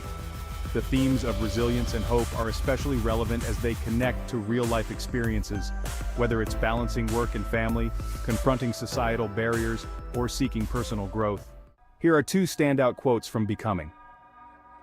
First, your story is what you have, what you will always have. It is something to own. This phrase emphasizes the power of storytelling and owning one's experiences unapologetically. Second, there's power in allowing yourself to be known and heard, in owning your unique story, in using your authentic voice. A reflection on self-expression and authenticity, this quote serves as a reminder to speak your truth and embrace your personal journey. Becoming is more than just a memoir, it's an empowering story of growth, balance, and courage. Michelle Obama's candid storytelling, filled with humor and wisdom, offers an intimate look into her life, making the reader reflect on their own path of self-discovery and becoming. Her transparency and humility in sharing the struggles and triumphs of life in the public eye create a powerful, relatable narrative that resonates deeply. Let's recap. Becoming takes us on a journey through Michelle Obama's life, exploring themes of identity, partnership, and leadership. It inspires readers to own their stories and grow through every phase of life. As promised, you now have all the key insights to decide if this book is your next great read. If it aligns with your interests, you can find the links in the description below to grab your copy in paperback or hardcover. As a bonus tip for those who made it to the end, if you're looking for another inspiring journey of personal growth and achievement, check out our summary of Wings of Fire by APJ Abdul Kalam. You can find the link to purchase your own copy of both books in the description below. Take the next step on your literary journey today. Thanks for joining us, Book Foxes. If you enjoyed this summary, hit that subscribe button so you never miss out on more books simplified for your busy life. Let's keep the conversation going in the comments. Hit the like button, share with friends, and turn on notifications to stay in the loop. Books simplified, minds amplified. See you in the next summary. What would drive someone to silence after a brutal crime? Let's uncover the mystery behind the silent patient. Hello, Book Foxes! Welcome back to the Book Fox Summaries, keeping books simplified for your busy life, one summary at a time. The Silent Patient was written by Alex Michaelides and published in 2019. It quickly became a bestseller and received acclaim for its unique psychological depth and shocking twist. With more than 6.5 million copies sold worldwide, it won the Goodreads Choice Award for Best Mystery and Thriller of 2019. The Silent Patient opens with Alicia Berenson, a talented painter who seemingly has it all, a beautiful home in London and a loving marriage to Gabriel, her husband. But one evening, everything changes. Gabriel is found dead in their home, shot multiple times, and Alicia is standing nearby, covered in blood, holding the gun. After this horrifying event, Alicia stops speaking entirely, refusing to explain herself to anyone. Her silence shocks everyone, leaving her family, friends, and the public baffled.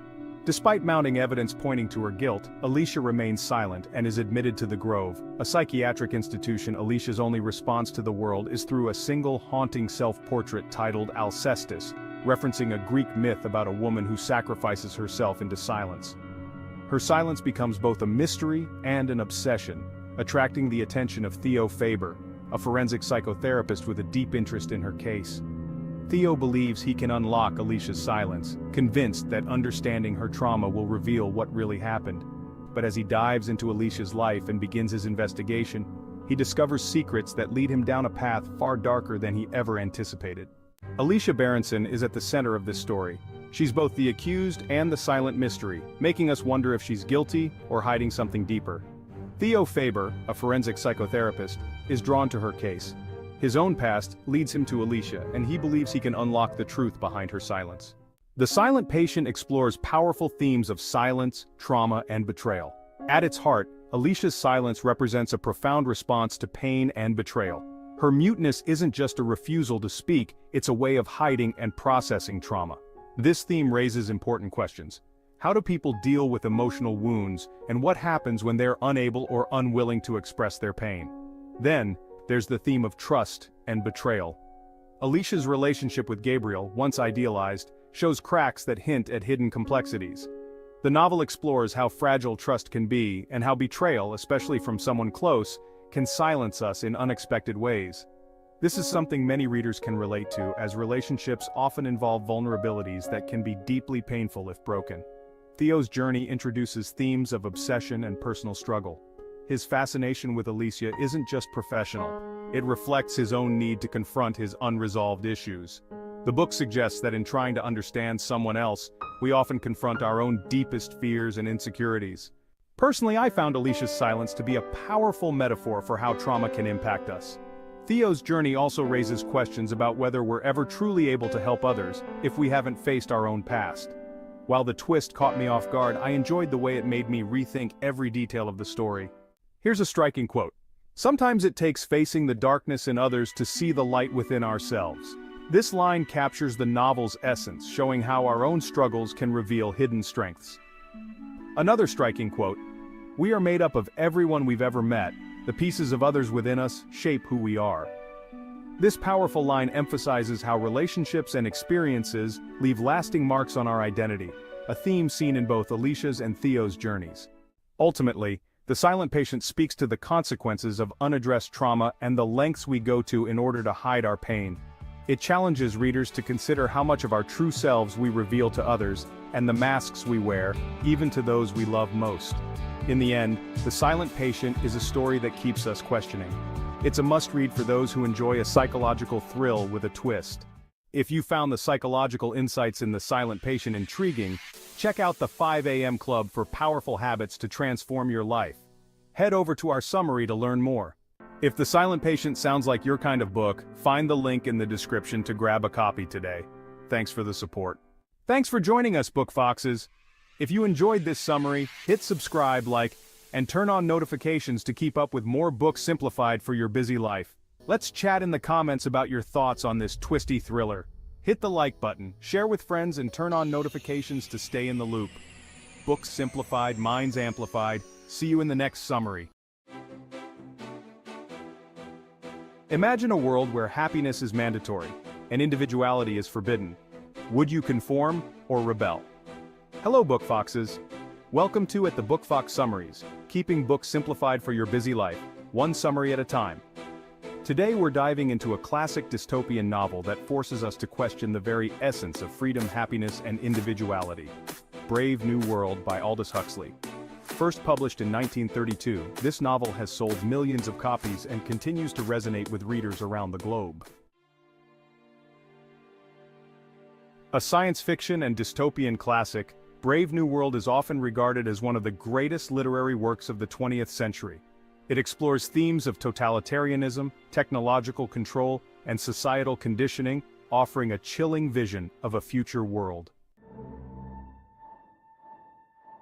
The novel is set in a futuristic world state where human beings are no longer born but decanted in hatcheries, a process where they are genetically engineered and conditioned to fit into a strict caste system, ranging from the intelligent and powerful alphas to the laboring epsilons. The society's motto is community, identity, stability, and everyone is conditioned to embrace these values, with all individuality and emotional depth removed to maintain societal stability.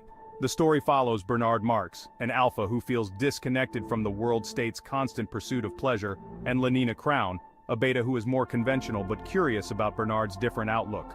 Bernard's discontent stems from his inability to fit into a society where promiscuity, drug use, particularly the happiness-inducing drug soma, and a lack of family connections are the norm.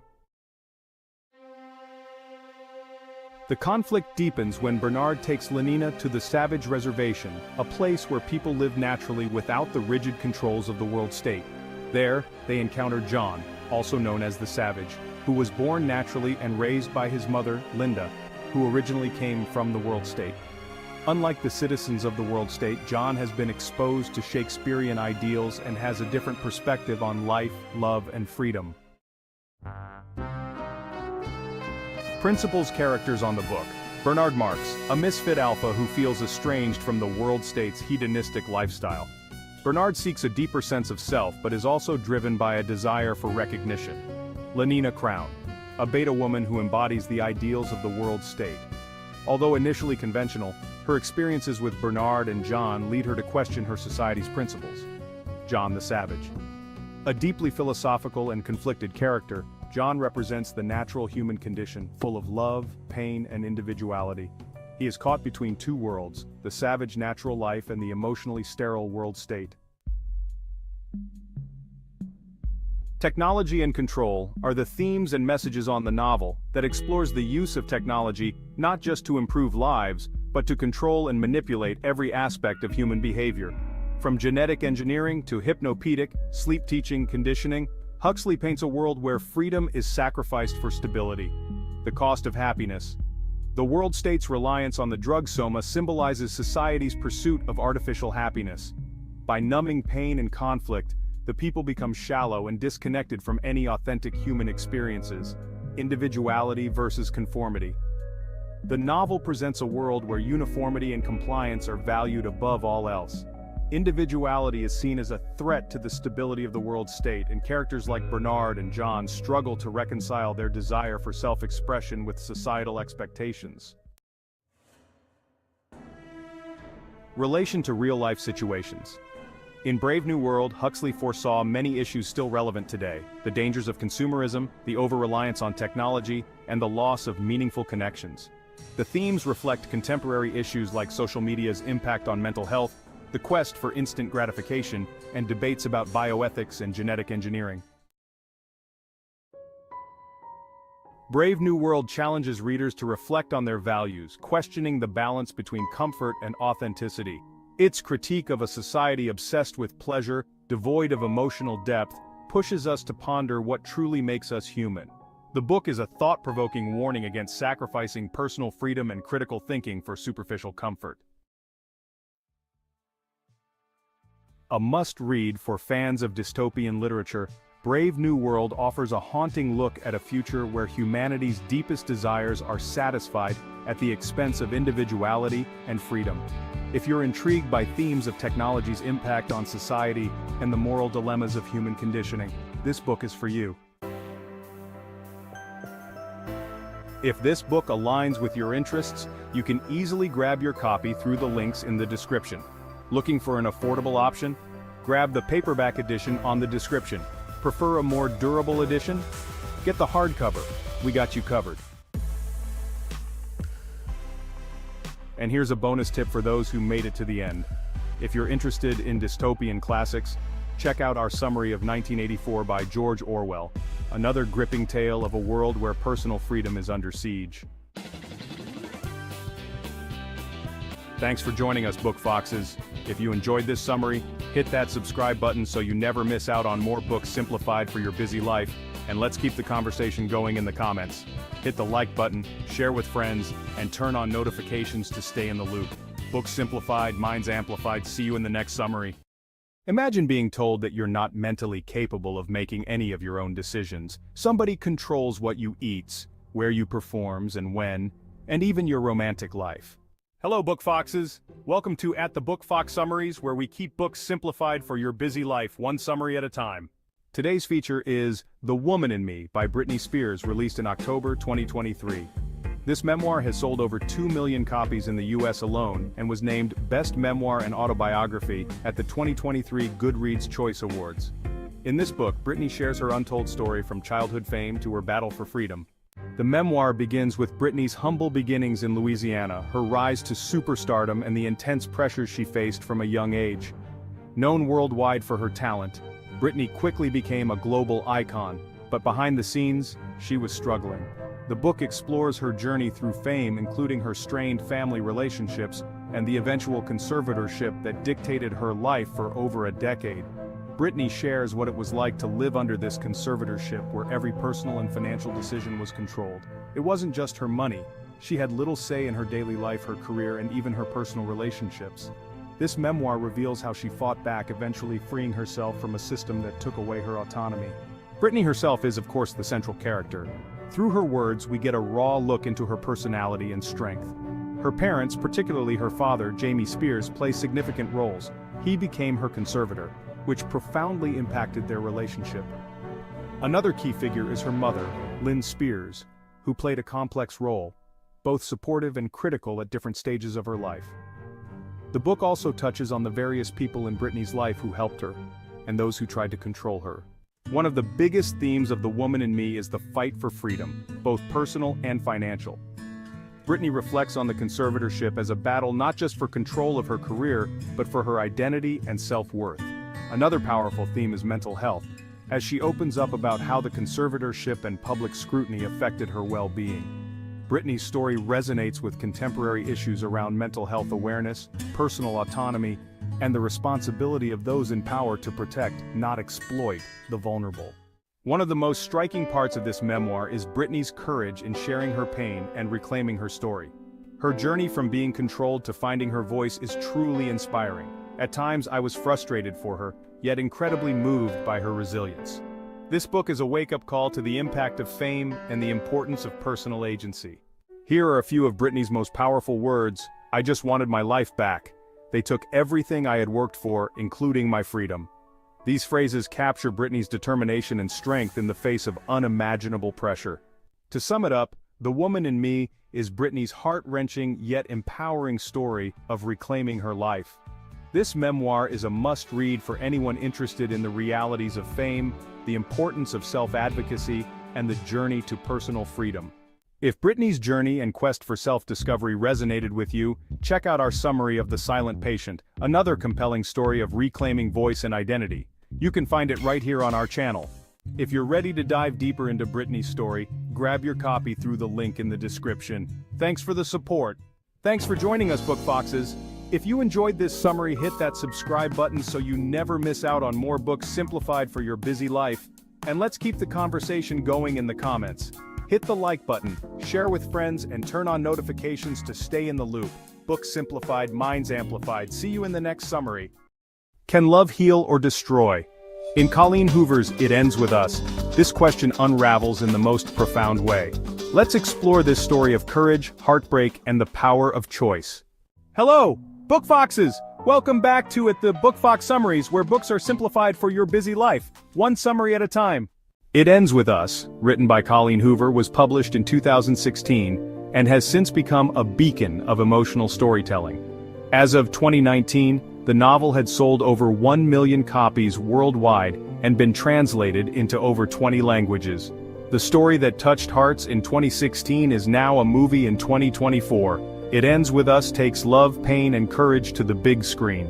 This contemporary romance dives deep into themes of love, resilience, and self-worth. It won the Goodreads Choice Award for Best Romance in 2016, solidifying Hoover as a master of emotional depth. Lily Bloom starts her journey in Boston, creating a life of independence by running her own floral shop. When she meets Ryle Kincaid, a brilliant and ambitious neurosurgeon, their chemistry is instant and electric. But as their romance deepens, Ryle's dark past begins to surface, creating cracks in their seemingly perfect relationship. Amid this turmoil, Atlas Corrigan, Lily's first love, re-enters her life, representing the safety and stability she thought was lost. As old feelings resurface, Lily faces an impossible choice: hold on to the love she dreamed of or break free to protect herself. It Ends With Us delves into cycles of pain and the courage it takes to stop them. How would you handle such a situation? Share your thoughts in the comments. Lily Bloom. A determined and resilient woman, Lily dreams of breaking free from her past to create a life of beauty and independence. Ryle Kincaid, a charismatic neurosurgeon with a troubled past. While he's passionate and loving, his inner demons threaten the very foundation of their relationship. Atlas Corrigan, Lily's first love. Atlas is a symbol of safety and unwavering support. His reappearance challenges Lily to rethink what she deserves in love and life. Which character resonates most with you? Let us know in the comments. At its core, It Ends With Us is about love's complexity, the scars of abuse, and the courage to end cycles of pain.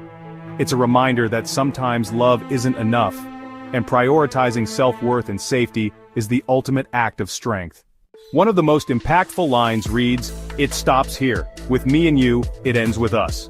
This moment marks Lily's decision to break free, showcasing her unwavering strength. Another impactful line is, "In the future, if by some miracle you ever find yourself in the position to fall in love again, fall in love with me." This line reflects the deep and enduring connection between Lily and Atlas, encapsulating the vulnerability and hope that define their relationship. What struck us most about this story is its raw depiction of resilience.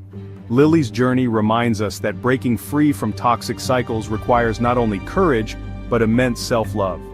Additionally, the book highlights how our past shapes us, but doesn't have to define our future. This balance between heartbreak and hope resonates deeply, making the story unforgettable. In conclusion, this summary only scratches the surface.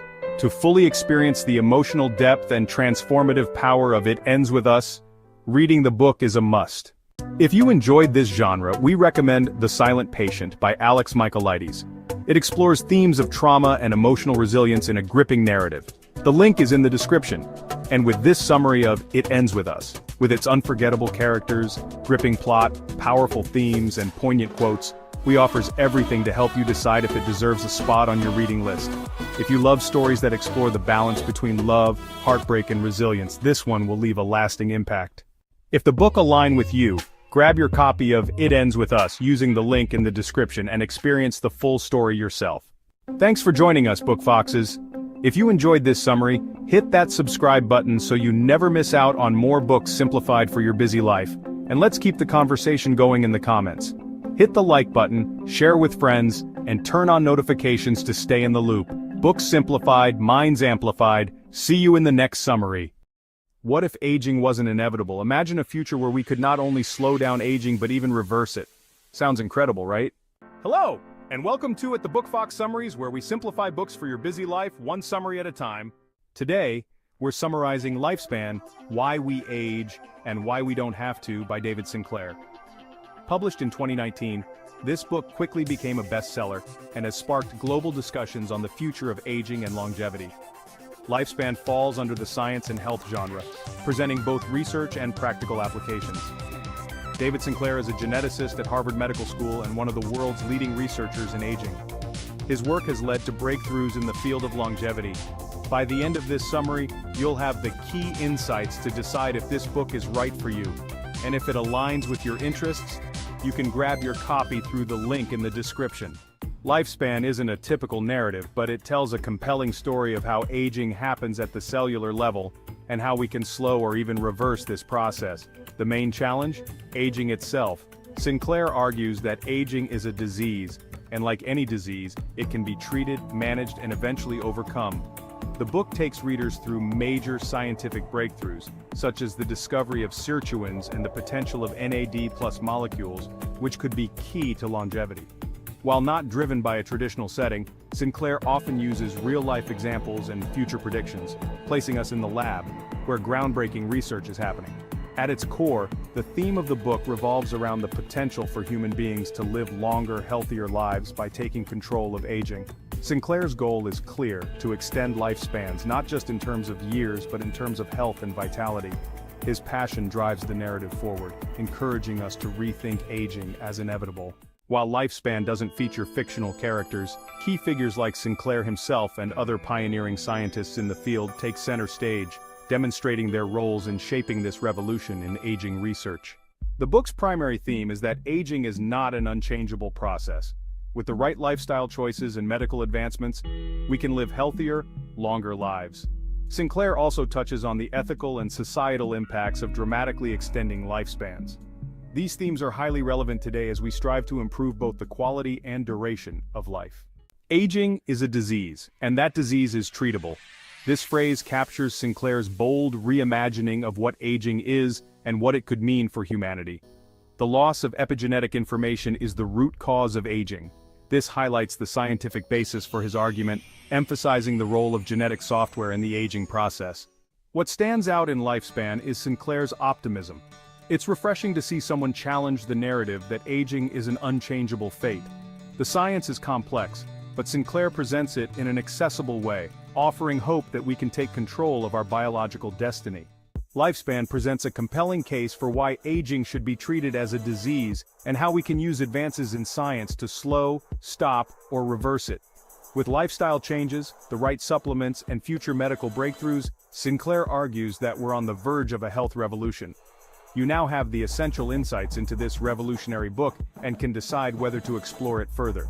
If you're intrigued by the possibility of extending your health span, you can find the link to purchase the book in the description.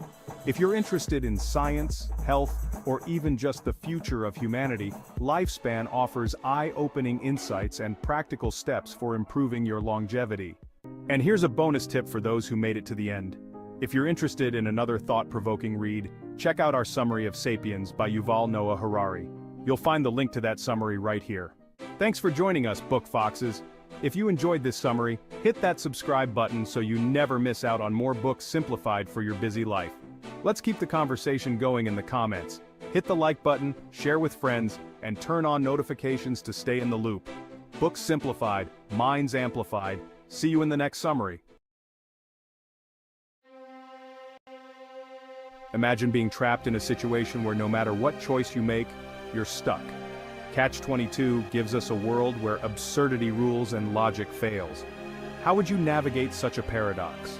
Welcome to At the Book Fox Summaries, where we simplify books for your busy life, one summary at a time. Catch-22, written by Joseph Heller, first appeared in 1961. Heller's experience as a bombardier in World War II heavily influenced this novel, which has since sold over 10 million copies worldwide. Not only is this book a masterpiece of satirical fiction, but it's also a sharp critique of military bureaucracy and the horrors of war. It's been consistently listed as one of the greatest English-language novels and adapted into a film and a recent miniseries. The term Catch-22 has entered everyday language as a symbol of impossible dilemmas, and you're about to see why this novel has had such a lasting impact. By the end of this video, you'll have all the essential insights to decide whether Catch-22 is the right choice for your next read, and you can grab your copy through the link in the description if it resonates with you. Catch-22 is set during World War II and follows Captain John Yossarian, a bombardier stationed in Italy. His one goal? To survive. The plot revolves around his attempts to evade dangerous missions, but the military's bureaucratic rules make it impossible. Yossarian faces the paradoxical Catch-22, a rule that states airmen can be grounded if they're insane, but if they apply to be grounded, that proves they're sane enough to keep flying.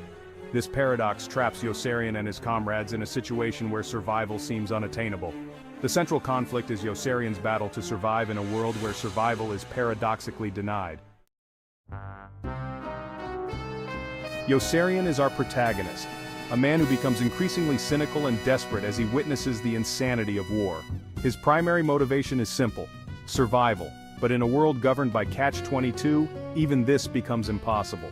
Milo Minderbinder, the squadron's mess officer, represents greed and the corrupting power of capitalism. He turns war into a business, selling goods to both friend and enemy alike. Colonel Cathcart is Yossarian's commanding officer, always raising the number of missions required to go home. His obsession with being promoted blinds him to the lives he's risking. Each character in Catch-22 embodies different aspects of the absurd system. Yossarian's growing disillusionment highlights the human cost of war. while Milo's profiteering shows how war can be exploited for personal gain. Colonel Cathcart represents the clueless leadership that prioritizes career advancement over human life. Together, these characters form a rich tapestry of satire. Yossarian's character evolves from a soldier trying to fulfill his duties to a man willing to take drastic measures to protect his own life. By the end of the novel, his decision to desert reflects his total rejection of the system. His moral journey contrasts with the stagnant or selfish motivations of the characters around him, making him the book's moral compass, even in a world devoid of clear morality. At its core, Catch-22 is about the absurdity of war and the dehumanizing effects of bureaucracy. The concept of the Catch-22 perfectly encapsulates the novel's theme, that systems of power can create impossible situations where the only escape is through surrender or madness. Even outside the context of war, Catch-22 resonates with anyone who has felt trapped by illogical systems, whether it's bureaucracy, corporate culture, or even personal dilemmas. The novel's portrayal of individuals versus institutions speaks to our everyday experiences of feeling powerless in the face of larger nonsensical forces. In today's world, we encounter many Catch-22, whether it's in government, healthcare, or legal systems. Heller's novel reminds us that while we may feel trapped, questioning authority and seeking alternatives can be forms of resistance. Just because you're paranoid doesn't mean they aren't after you. This quote speaks to Yossarian's justified fear of the war and the systems around him.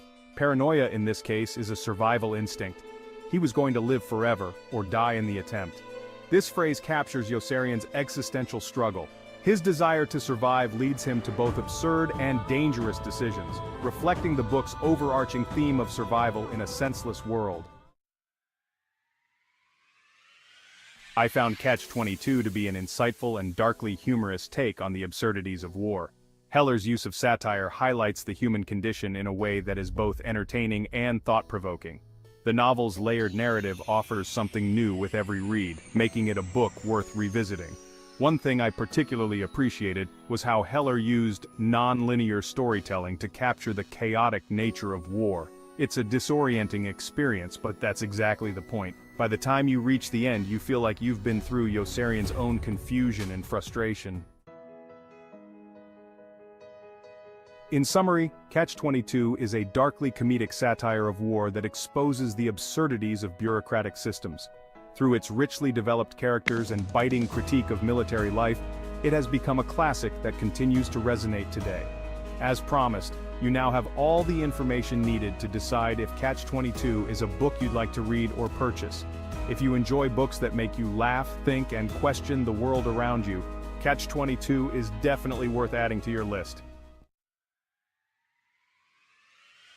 Thanks for joining us, Book Foxes.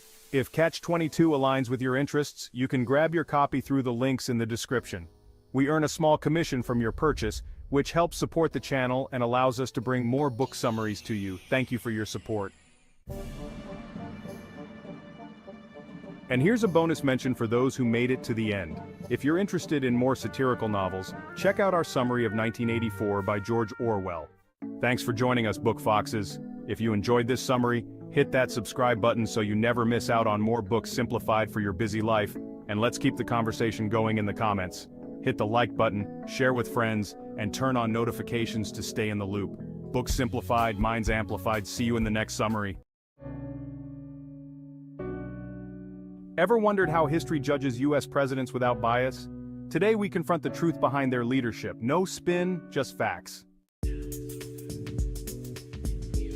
Hello, Book Foxes. Welcome back to At the Book Fox Summaries, keeping books simplified for your busy life, one summary at a time.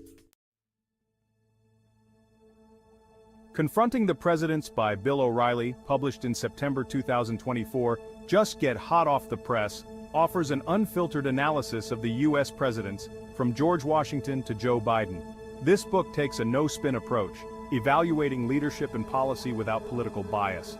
It's a bestseller, and its honest critiques have garnered widespread attention. The book takes us on a journey from the early years of America, focusing on George Washington's foundational leadership and how each president built upon or deviated from his vision. We see how presidents like Abraham Lincoln and Franklin D. Roosevelt handled the most challenging moments in U.S. history. from the Civil War to the Great Depression and World War II. In more recent history, the book analyzes the presidencies of Barack Obama, Donald Trump, and Joe Biden, critiquing their responses to economic crises, social movements, and global issues. Each president is examined for their successes, failures, and the long-term impacts of their decisions. Let's dive into some key figures. George Washington, the nation's first leader who set the precedent for all future presidents. Abraham Lincoln, whose leadership during the Civil War and abolition of slavery redefined America. Franklin D. Roosevelt, who guided the U.S. through the Great Depression and World War II with the New Deal and strong wartime strategies. Barack Obama, whose presidency brought healthcare reform and a focus on global diplomacy. Donald Trump, a controversial figure whose presidency shook the political landscape with his unconventional approach to governance, economic policies, and handling of global relations. One of the primary themes in confronting the presidents is how each leader navigated times of crisis. Whether facing war, economic disaster, or social upheaval, their decisions shaped the nation's direction. The book also highlights the increasing power of the presidency, particularly in modern times, and how presidents like Trump redefined the relationship between the executive office and the American public. What stood out to me most was the comparison between traditional leaders like Washington and modern disruptors like Trump. The contrast between presidential styles through history is eye-opening, and the book does a great job of showcasing how the role of president has evolved over time. Here are a few key quotes from the book. From Lincoln, "A house divided against itself cannot stand." Lincoln's words encapsulate the challenge of preserving a united nation in the face of deep division. From Franklin D. Roosevelt, "The only thing we have to fear is fear itself." This quote reflects Roosevelt's steady leadership during the Great Depression. From Donald Trump, "Make America great again." Trump's slogan sparked both fierce loyalty and opposition, symbolizing his populist approach to politics and the divide in public opinion. Confronting the Presidents offers a clear-eyed look at the strengths and flaws of America's leaders, providing valuable insights into the evolution of the presidency. If you're interested in history or political leadership, this book is a must-read. And here's a bonus tip for those who made it to the end. If you're fascinated by U.S. history, check out our summary of Team of Rivals, an in-depth look at Lincoln's leadership during the Civil War. If this book aligns with your interests, grab your copy through the link in the description. Your support helps us bring you more book summaries. Thanks for joining us, Book Foxes. If you enjoyed this summary, hit that subscribe button so you never miss out on more books simplified for your busy life, and let's keep the conversation going in the comments. Hit the like button, share with friends, and turn on notifications to stay in the loop. Books simplified, minds amplified. See you in the next summary. Struggling to lose weight despite all the effort? You're not alone. It's a common tale, counting calories, hitting the gym, yet the scale barely budges. Many of us have been there, stuck in this frustrating cycle. Enter the Obesity Code by Dr. Jason Fung, a game changer in the weight loss arena. This physician, specializing in obesity and kidney disease, challenges the conventional wisdom of weight loss. But what if the weight loss advice we've been given is wrong? You've probably heard calories in, calories out, right? But what if that's not the full story? It's time to debunk the calorie myth. The old school of thought that all you need to do is burn more calories than you consume to lose weight is an oversimplification of a complex process. Our bodies are not simple machines. They are intricate systems that regulate weight through a network of hormones. Central to this network is a hormone you've likely heard of, insulin. Picture insulin as a sort of traffic cop, directing where energy goes in our bodies. When we eat, insulin levels rise, signaling our cells to take in glucose from our bloodstream. Any excess glucose is then stored as fat. Now here's the kicker. Not all calories are created equal. 100 calories of broccoli affects insulin levels differently than 100 calories of soda. The broccoli, being fiber-rich and low in sugar, causes a mild insulin response. The soda, however, being loaded with sugar, triggers a surge of insulin. This insulin surge tells your body to store fat, and the more frequently these surges occur, the more our cells become resistant to insulin. This resistance means our bodies need to produce even more insulin to get the same effect, leading to a vicious cycle of fat storage. So, it's not just about calories. It's about what those calories do in our bodies. The calorie myth has been debunked. The real secret to weight loss lies not just in counting calories but understanding how different foods affect our hormones. Let's talk about insulin. It's not just for diabetics. You see, this hormone plays a starring role in our weight loss story, but how does it do that? Well, one of the main characters in this plot are those sneaky, refined carbohydrates and sugary drinks we often find ourselves reaching for. They might taste great, but they're like villains in disguise. When we consume these foods, our body's insulin levels shoot up. It's like a roller coaster ride, but not the fun kind. More like the kind that leaves you feeling dizzy and disoriented. And there's more to this ride. High insulin levels have a bit of a domino effect. They keep us feeling hungry, even after we've just eaten. It's like our body's saying, hey, I need more fuel.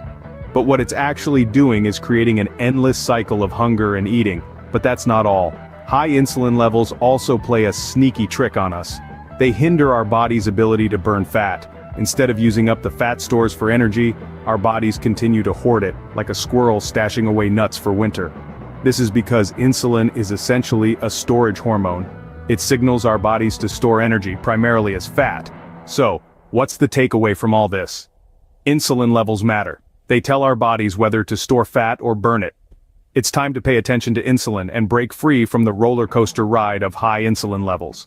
So if it's not just about calories, what should we focus on? The answer lies in the quality of the food we consume. Processed foods, sugary drinks, and unhealthy fats are the real culprits behind weight gain. They're like Trojan horses, appearing harmless on the outside but wreaking havoc on the inside. Let's talk about processed foods first. They're often packed with hidden sugars, unhealthy fats, and artificial additives. These ingredients can cause our insulin levels to skyrocket, leading to more fat storage. The same goes for sugary drinks. Even the ones labeled as diet or zero can confuse our body's natural hunger and fullness cues, leading to overeating. And then there's the matter of unhealthy fats. These include trans fats and certain saturated fats, which can increase inflammation and insulin resistance. This is not to demonize all fats though. Remember, healthy fats like those found in avocados, nuts, and fish are essential for our body's functionality. Now let's discuss insulin resistance. Over time, when our bodies are continually exposed to high levels of insulin, they start to become less responsive to it. This is known as insulin resistance, a key player in weight gain and even diabetes. But here's the good news. Insulin resistance is reversible. And the reversal process begins with making smarter food choices. Remember, it's not just about eating less, it's about eating right. With the right foods, we can reset our body's natural weight regulation system, conquer insulin resistance, and unlock the secret to sustainable weight loss. So stay tuned as we delve into the solution in our next scene. So, how do we win the battle against high insulin levels, you might be asking? Well, the secret lies in two key strategies: lowering insulin levels and improving insulin sensitivity. Let's start with the first strategy. Lowering insulin levels means we need to reduce the triggers that cause our bodies to release insulin. This is where diet comes into play. Specifically, we need to focus on a diet that's low in refined carbohydrates and sugars.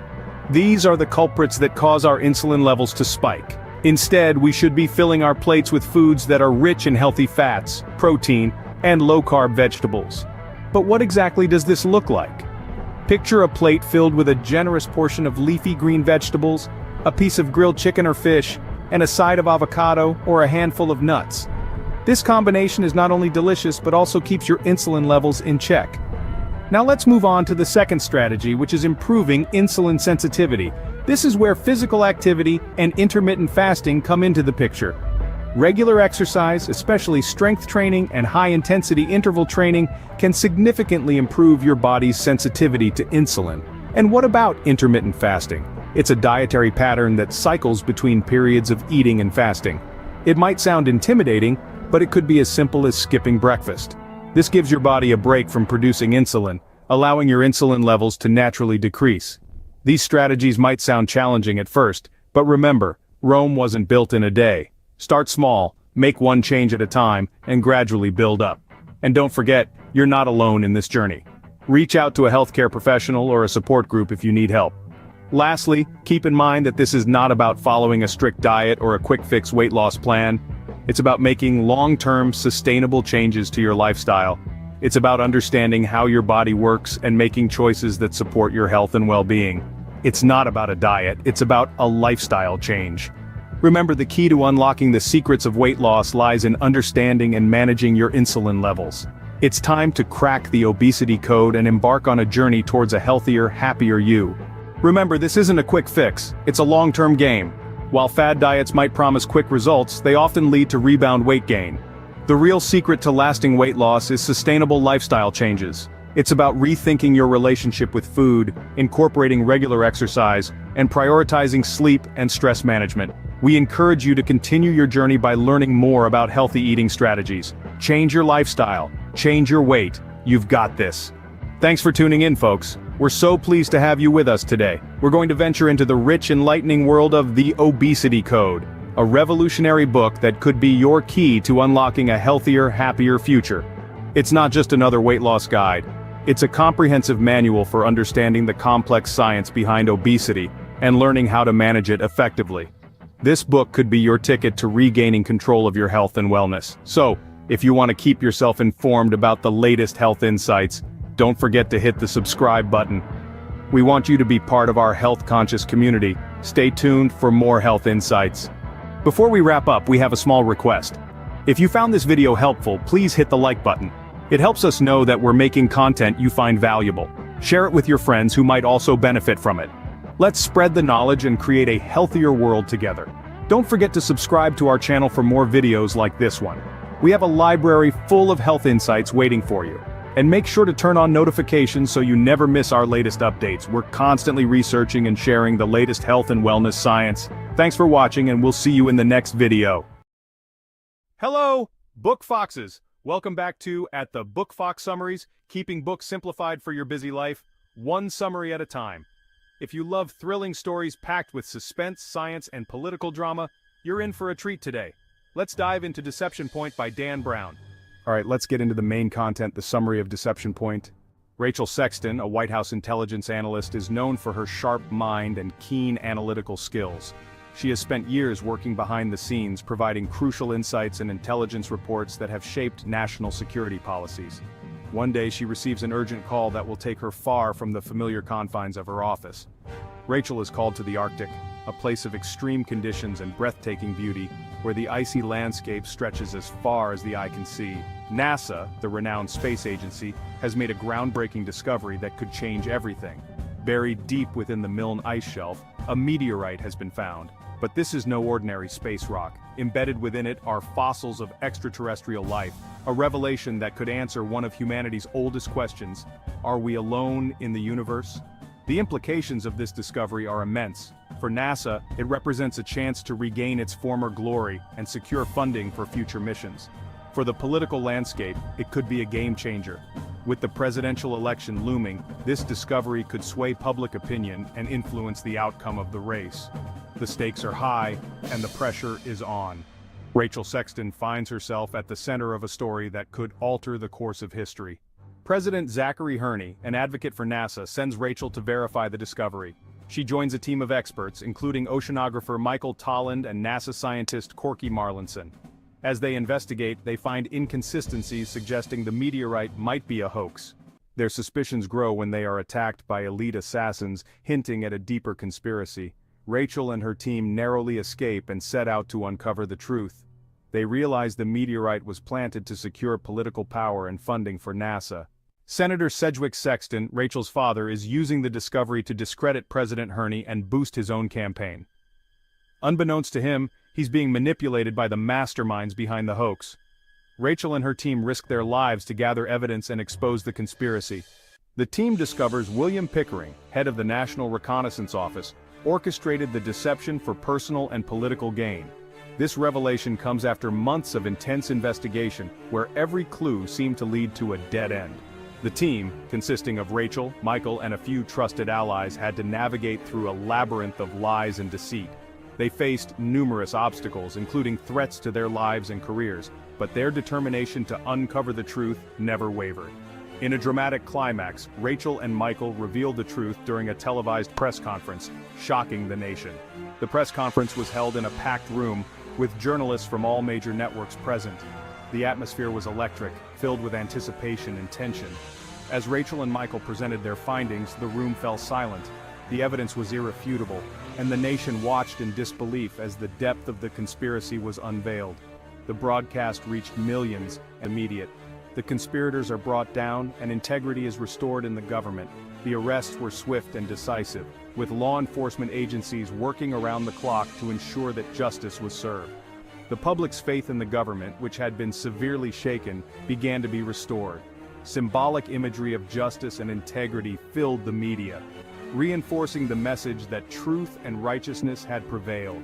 The nation breathed a collective sigh of relief, knowing that the dark chapter had come to an end and a new era of transparency and accountability had begun. Deception Point explores themes of deception and truth, power and corruption, and the intersection of science and politics. It's a thought-provoking thriller that keeps readers on the edge of their seats. Dan Brown masterfully blends scientific intrigue with political drama in Deception Point. It's a fast-paced, suspenseful novel that you won't be able to put down. If you enjoyed this summary, we have plenty more where that came from. Before we go, we ask for your help. Please subscribe to our channel. We love hearing from our community. Leave a comment below and let us know what book you'd like us to summarize next. Your suggestions help us tailor our content to your interests. Hit the like button, share with friends, and turn on notifications to stay in the loop. Thanks for watching. See you next time.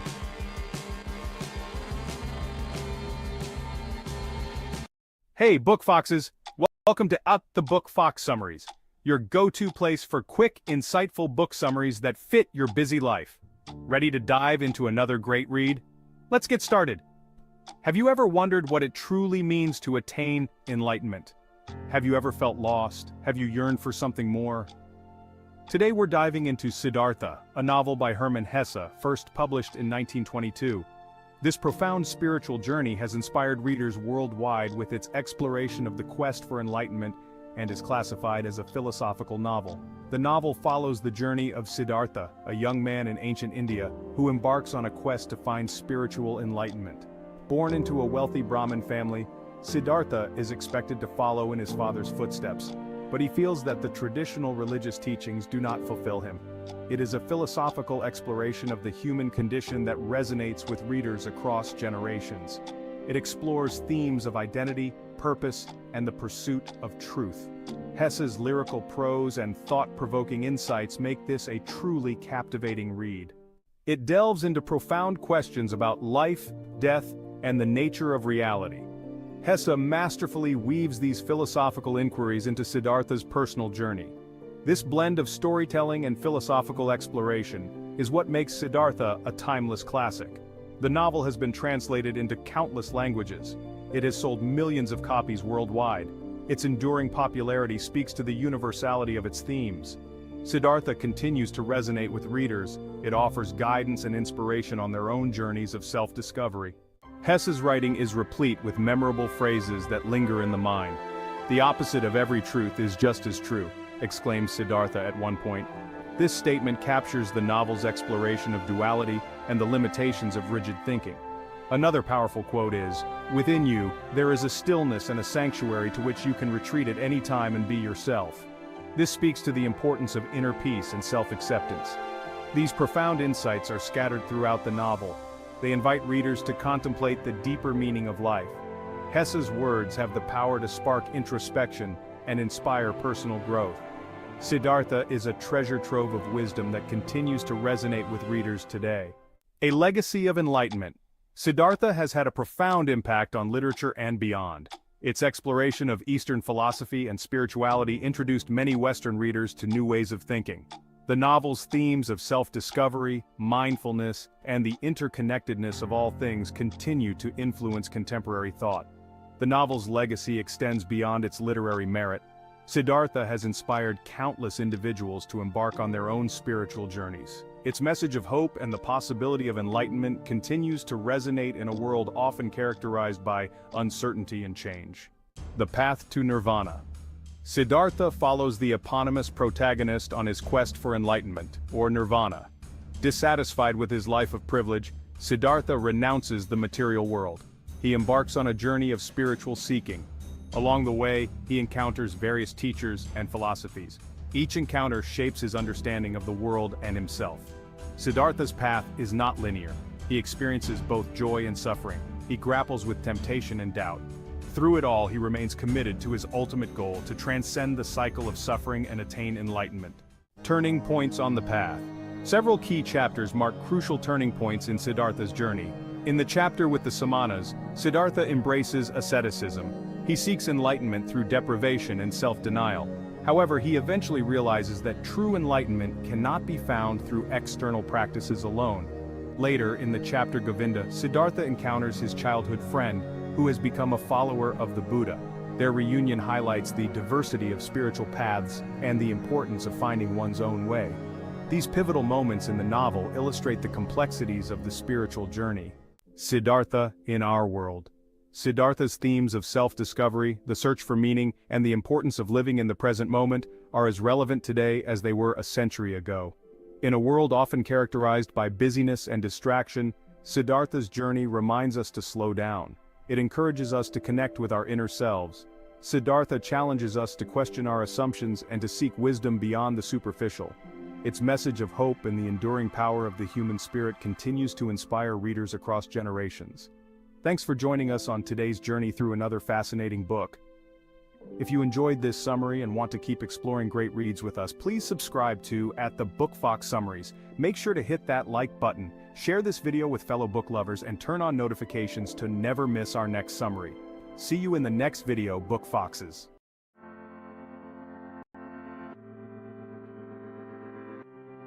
Hello, Book Foxes! Welcome back to the Book Fox Summaries, where we keep books simplified for your busy life, one summary at a time.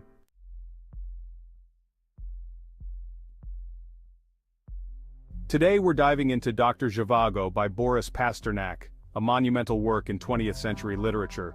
Published in 1957, this epic novel is set against the backdrop of the Russian Revolution and the subsequent Civil War. Although it was banned in the Soviet Union for its anti-Soviet sentiments, the book gained international acclaim and even won Pasternak the Nobel Prize in Literature in 1958. Dr. Zhivago is a historical novel, blending romance, philosophy, and political commentary, making it a timeless classic. You might have been drawn here by our intriguing title and thumbnail. Let's confirm the promise right away by delving into the complexities of love and revolution that define this masterpiece.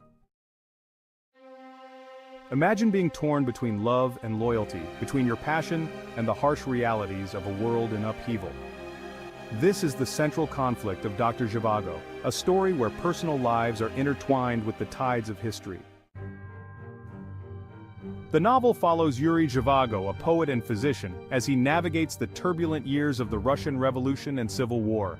Yuri's life is a reflection of the chaos and contradictions of his time.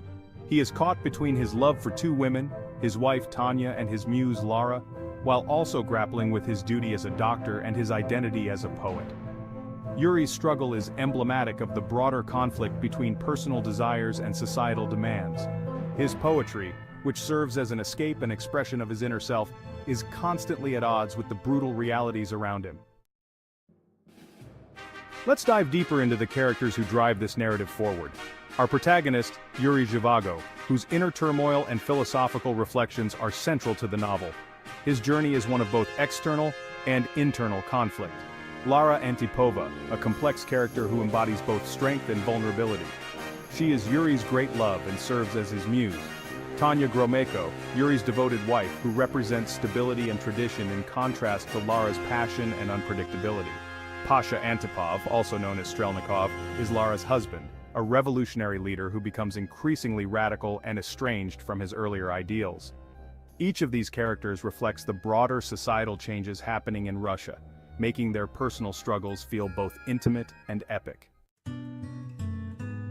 Dr. Zhivago explores several themes, including love and sacrifice. The novel delves into the complexities of love in a time of war where personal happiness often comes at a great cost. Another key theme is the individual versus society. Yuri's struggle to maintain his individuality and moral compass in a society that demands conformity is a central aspect of the story. Then, there's the power of art. Through Yuri's poetry, Pasternak emphasizes the enduring power of art to capture the human experience even in times of great turmoil. These themes resonate with modern readers, reminding us that love, individuality, and artistic expression remain crucial even in the most challenging circumstances. Pasternak's portrayal of Yuri as a flawed yet deeply human character resonates with readers, reminding us that even in the darkest times, the human spirit can endure. I particularly appreciated Pasternak's poetic language and philosophical depth, which add layers of meaning to the novel. However, the dense political backdrop might be challenging for some readers. In summary, Dr. Zhivago is more than just a love story. It's a meditation on life, art, and the enduring power of the human spirit. Pasternak's masterful storytelling captures the essence of a tumultuous era while reminding us of the timeless nature of love and individuality. I highly recommend this novel to those who appreciate historical fiction with a deep philosophical undertone. It's a challenging but rewarding read. What are your thoughts on Dr. Zhivago? Do you think Yuri made the right choices? Let me know in the comments below. Thanks for joining us, Book Foxes. If you enjoyed this summary, give it a thumbs up, and hit that subscribe button so you never miss out on more books simplified for your busy life. Share this video with fellow book lovers, and let's keep the conversation going in the comments. See you next time. Have you ever wondered about the profound wisdom hidden in children's books? Today we're stepping into the magical universe of The Little Prince, by Antoine de Saint-Exupéry. A tale that has enthralled readers since 1943, it transports us to a cosmic world, where a pilot stranded in the Sahara Desert crosses paths with a young prince from a distant asteroid. As the pilot labors to repair his aircraft, he's privy to the little prince's enchanting tales, filled with colorful characters from far-off planets. These characters and their interactions with the little prince are not just whimsical adventures, they're profound lessons about love, friendship, and the very essence of human existence. This spellbinding tale weaves together fantasy and philosophy, inviting us to look beyond the ordinary and explore the extraordinary. So, are you ready to embark on this journey? Join us as we delve deeper into the captivating world of The Little Prince. At the heart of The Little Prince lies the theme of love and friendship. The story beautifully elucidates this through the relationships the little prince forges with his beloved Rose and the wise fox. The rose, with her thorns and demanding nature, teaches the prince about love's complexities, its trials, and its rewards. The fox, on the other hand, imparts wisdom about friendship. He teaches the prince that taming, or creating bonds, requires patience, understanding, and mutual respect. These relationships aren't without their challenges, but they shine a light on the invaluable lessons that love and friendship bring. They emphasize the importance of nurturing connections, cherishing loved ones, and understanding that it's the time and effort we invest in others that makes them so important to us. So, in the end, it's not about possession or vanity, but about the invisible ties that bind us to one another.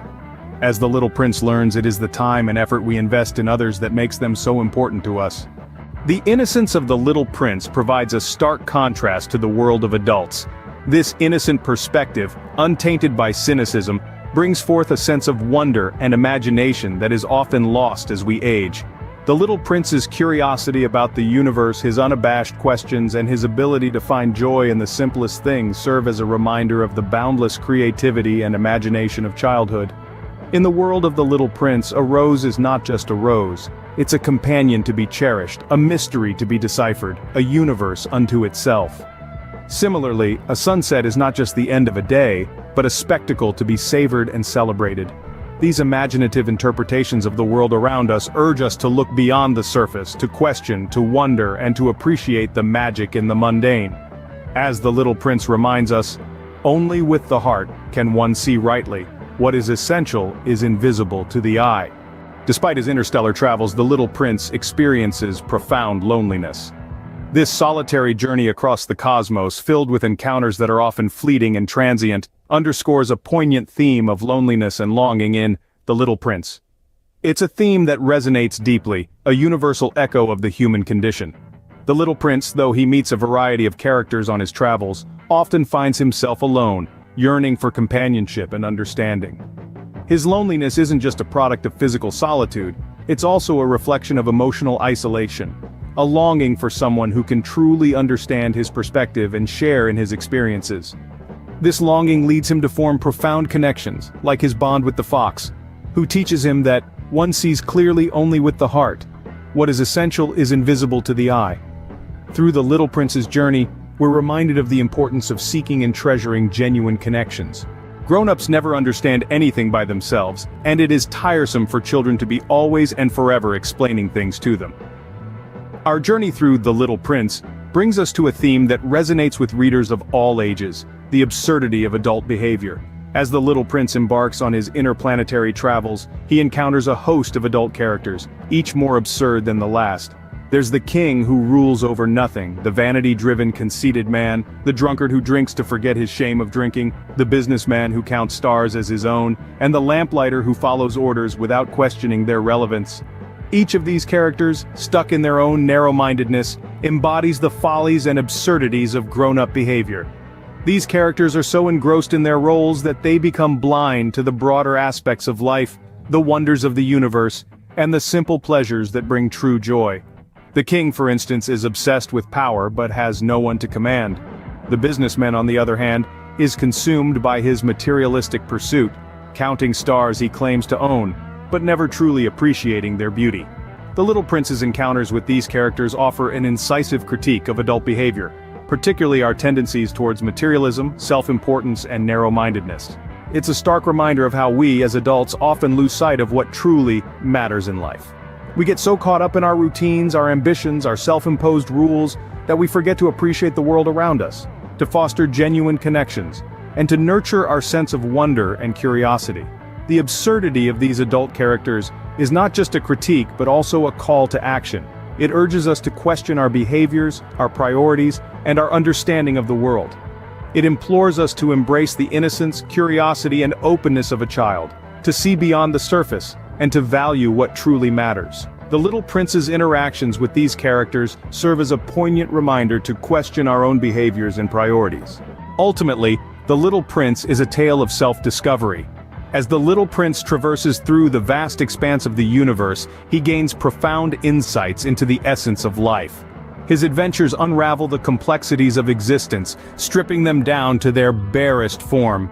It's through his heart, not his eyes, that he sees the world, an approach that we too can adopt to discover the true magic of life. The Little Prince's journey is not just about exploring different planets, but about internal exploration, experiencing the simple joys of existence. It's in these moments of simplicity, like watching a sunset or tending to a rose, that he finds the most profound happiness. His journey, a metaphorical mirror, reflects our own paths of self-discovery. As we journey with the Little Prince, we too are invited to reflect upon our own understanding of love, friendship, and the essence of life. The timeless tale of The Little Prince continues to resonate with readers of all ages. Penned by Antoine de Saint-Exupéry, this gem of a book, published over 7 decades ago, has been translated into more than 300 languages and dialects. Its universality and immortal charm are undeniably fascinating. From its inception to date, The Little Prince has sold millions of copies worldwide and continues to captivate the hearts of readers regardless of their age or background. This narrative, as enchanting as it is profound, escorts us on an odyssey of and introspection. The brilliance lies in the simplicity of the storyline, and yet the depth it contains is astounding. We've delved into the intricate themes of love and friendship, the purity of innocence, the wild realm of imagination, the deep-seated feelings of loneliness and longing, the often bizarre and illogical behavior exhibited by adults, and the extraordinary journey of self-discovery. The story transcends the conventional boundaries of a children's tale and carries wisdom that transcends age and time. The protagonist, the Little Prince himself, symbolizes the purity and innocence of childhood. His planet-hopping odyssey brings him face to face with the absurdities of the adult world, showcasing the profound critique of adult pretensions and societal norms. The book throws light on the importance of cherishing relationships and maintaining an unadulterated sense of wonder, curiosity, and imagination, qualities that are often lost as we transition from childhood to adulthood. It challenges us to reevaluate our perspectives, to question our established notions, and to rediscover the world through the innocent eyes of a child.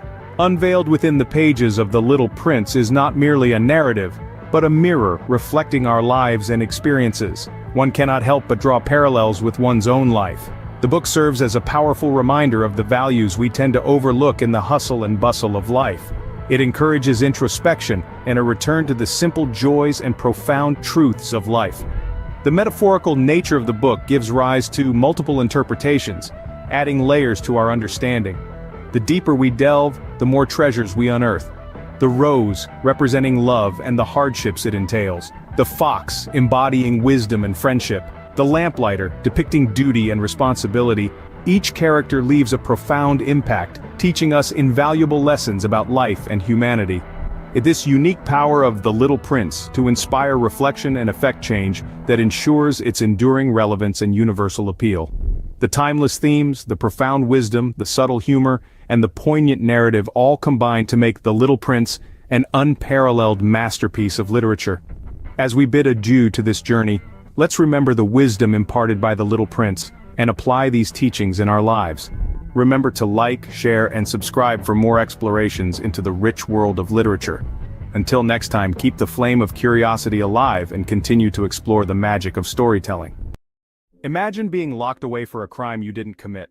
Framed tells shocking real-life stories of justice gone horribly wrong. Today, we'll uncover powerful plot points, meet courageous people fighting for freedom, explore the themes of truth and redemption, and share memorable insights.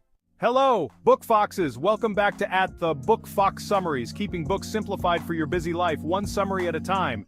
Stick around for all the details, but if you're already curious about the shocking failures of justice, check out the link in the description to get your own copy. Framed: Astonishing True Stories of Wrongful Convictions by John Grisham and Jim McCloskey, published in 2019, is an eye-opening work spanning true crime, social justice, memoir, and legal history. McCloskey's commitment to justice through his Centurion Ministries shines through each story. This book brings readers face to face with real cases of injustice, exposing the flaws within our legal system. Framed delves into the lives of wrongfully convicted individuals, people who lost years, sometimes decades, to a system meant to protect them. Through each case, Grisham and McCloskey reveal a pattern of mishandled evidence, coerced confessions, and legal missteps that ultimately shattered innocent lives. Every story is more than a case. It's a testament to resilience and the human spirit's fight for truth. The book also follows the journey of Centurion Ministries, as they navigate through legal barriers, uncover forgotten evidence, and ultimately set the wrongly accused free. It's a story of hope and redemption, but also a sobering reminder of our justice system's fragility. How would you cope in a similar situation? Let us know in the comments. We meet courageous individuals like David Bryant and Daryl Burton, who spent years in prison, relentlessly holding on to their innocence. Through Grisham's narrative, their personalities and struggles come to life. Each character embodies the determination to reclaim their identity and freedom despite overwhelming odds. Do you think you'd hold on to hope like they did? Share your thoughts below. A central theme in Framed is the vulnerability of justice. Even in the best systems, innocent lives can slip through the cracks. Grisham and McCloskey highlight how wrongful convictions impact not only those accused, but also their families, friends, and communities. This book also raises important questions about accountability and the lengths we must go to protect the innocent. It's a reminder that justice isn't just a system, it's a shared responsibility. Key phrases from the book. An innocent life behind bars is the darkest failure of justice. This quote underscores the devastating impact of wrongful convictions. It's a powerful reminder that when the system fails, it's the innocent who suffer the most. Injustice falters, innocent lives are shattered. Here we're reminded that the ripples of injustice extend far beyond the individual. Each wrongful conviction affects not only the innocent person, but also their families, friends, and communities. Centurion Ministries, a beacon of hope for the wrongly convicted. This phrase highlights the remarkable work of Jim McCloskey's organization, Centurion Ministries. For many, they represent the last hope, a lifeline in a seemingly endless sea of despair. It's a testament to the power of compassion and resilience in the face of overwhelming odds. These quotes offer just a glimpse into the profound language and insights found in Framed. They reflect not only the book's emotional depth, but also its call for justice and reform. Summarizing Framed was a powerful experience. These stories force us to reconsider what justice means and remind us that it's never perfect. Each reader will likely take away different insights, and that's what makes this book impactful. This summary just skims the surface. The full narrative, with all its twists and revelations, is a journey you don't want to miss. To understand the depth of each story, reading the book is a must. And here's a bonus tip for those who made it to the end. If you're interested in more profound true stories, check out our summary of The Diary of Anne Frank next. If this book has piqued your interest, grab your copy from the link in the description and discover the rest of the story for yourself. Thanks for joining us, Book Foxes. If you enjoyed this summary, hit that subscribe button so you never miss out on more books simplified for your busy life. And let's keep the conversation going in the comments. Hit the like button, share with friends, and turn on notifications to stay in the loop.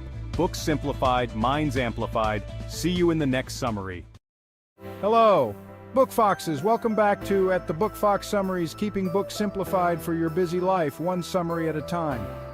Today we explore Educated, a non-fiction memoir biography by Tara Westover that chronicles an incredible journey from isolation to academia, published in 2018. Let's dive in. Tara Westover was born in Idaho in a rugged mountain range. Her family was Mormon survivalists, preparing for the end of days.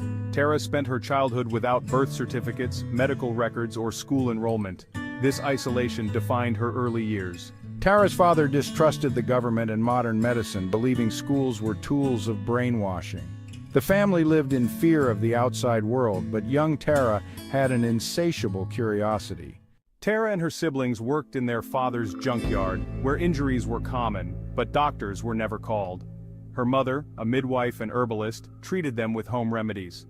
Despite the dangers and harshness, Tara found solace in the mountains and her family. Yet even in this harsh environment, a spark of curiosity ignited within Tara.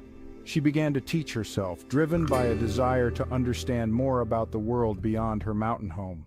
At 17, Tara took a bold step. With no formal education, she studied on her own and managed to pass the ACT. This was her ticket to Brigham Young University, where she encountered a formal education for the first time. Imagine stepping into a classroom for the first time at 17. Tara's initial experiences at BYU were shocking. She didn't know basic historical events or academic norms, but her determination to learn was unstoppable. Tara's academic journey took her far beyond Idaho, a place she had always known as home. The vast landscapes and familiar faces were left behind as she embarked on a path that would change her life forever. She earned a Gates-Cambridge scholarship, a prestigious award that opened doors to the world's top universities. Tara went on to study at Harvard and Cambridge, institutions that are synonymous with excellence. Her dedication and hard work culminated in earning a PhD in history, a testament to her relentless pursuit of knowledge. This journey was transformative, but also painful. The path to self-discovery often is. Tara faced numerous challenges, both academically and personally. The weight of her past and the expectations of her future created a complex emotional landscape. Through education, Tara gained new perspectives but also began to see her upbringing in a different light. The knowledge she acquired allowed her to question and critically analyze the beliefs she had grown up with. This newfound awareness was both enlightening and unsettling. Her academic success created a rift with her family, who viewed her pursuit of knowledge as a betrayal. The very education that empowered her also distanced her from those she loved. The tension between her old life and new identity was palpable, leading to difficult decisions and strained relationships. Tara Westover said, "The decisions I made after that moment were not the ones she would have made." This realization marked a turning point in her life. She understood that her choices were now driven by her own values and beliefs, not those imposed by her past. They were the choices of a changed person, a new self. Tara's journey was not just about academic achievement, it was about personal transformation. She emerged from her experiences with a stronger sense of self and a clearer vision of her future. The crossroads she faced were daunting, but they led her to a place of empowerment and self-acceptance. There are some pivotal moments of Tara Westover's life where she begins to question the world she was raised in and the beliefs that were instilled in her from a young age. Tara's relationship with her family became strained as she confronted the realities of her past. The arguments and tension at home grew as she started to see the cracks in the foundation of her upbringing. The once unbreakable bond with her family began to fray as she sought the truth. Writing Educated was part of her process of breaking free from the control of her father and finding her own identity. Each word she typed was a step towards reclaiming her voice and her story. The act of writing became a powerful tool for her to process her experiences and assert her independence. In today's life, Tara's story is not just about gaining knowledge, but about the power of self-discovery and the courage to break free from limiting beliefs. Her journey through education was not just academic, it was deeply personal and transformative. It was about challenging the narratives she had been told and discovering her own truths. Her memoir is a testament to the transformative power of education. It shows how learning can be a path to freedom, not just from ignorance, but from the constraints of one's past. Tara's graduation was more than a ceremony. It was a symbol of her newfound freedom and the endless possibilities that lay ahead. Tara Westover. You can love someone and still choose to say goodbye to them. This poignant realization underscores the complexity of her journey. It is a reminder that sometimes breaking free means making difficult choices. But those choices are essential for personal growth and self-fulfillment. Educated is more than a memoir. It is a profound exploration of the transformative power of education and the resilience of the human spirit. Tara Westover's story is a testament to the strength it takes to break free from the constraints of one's upbringing and to seek knowledge against all odds. It's a reminder of the importance of questioning the world around us and the value of education in shaping our understanding of ourselves and our place in the world. Through her journey, we see how education can be a tool for personal growth and societal change. It encourages us to be curious, to ask questions, and to never stop learning, no matter the obstacles we face. No matter where you start, the pursuit of knowledge can empower you to change your life. Education is not just about acquiring facts, it's about developing critical thinking skills, gaining new perspectives, and finding the courage to challenge the status quo. Tara's story inspires us to believe in the power of education to transform lives and communities. Tara's journey shows us that it's never too late to seek education and discover your true potential. Her experiences remind us that education is a lifelong journey, one that can lead to profound personal and professional growth. Whether you're returning to school later in life or pursuing new knowledge in your own way, the pursuit of education is always worthwhile. Tara Westover's story is a powerful example of how education can change lives. Her determination and perseverance are a source of inspiration for anyone facing challenges in their educational journey. I believed then, and I believe now, that there is nothing more important than an education. It is the foundation upon which we build our lives, the key to unlocking our potential, and the path to a brighter future for ourselves and our communities. Before we go, we ask for your help. Please subscribe to our channel. Let us know in the comments what book you'd like us to cover next.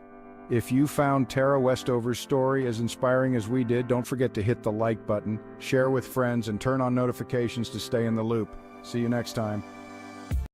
Hello, and welcome back to the Book Fox Summaries, bringing literature to life one summary at a time, keeping books simplified for busy minds.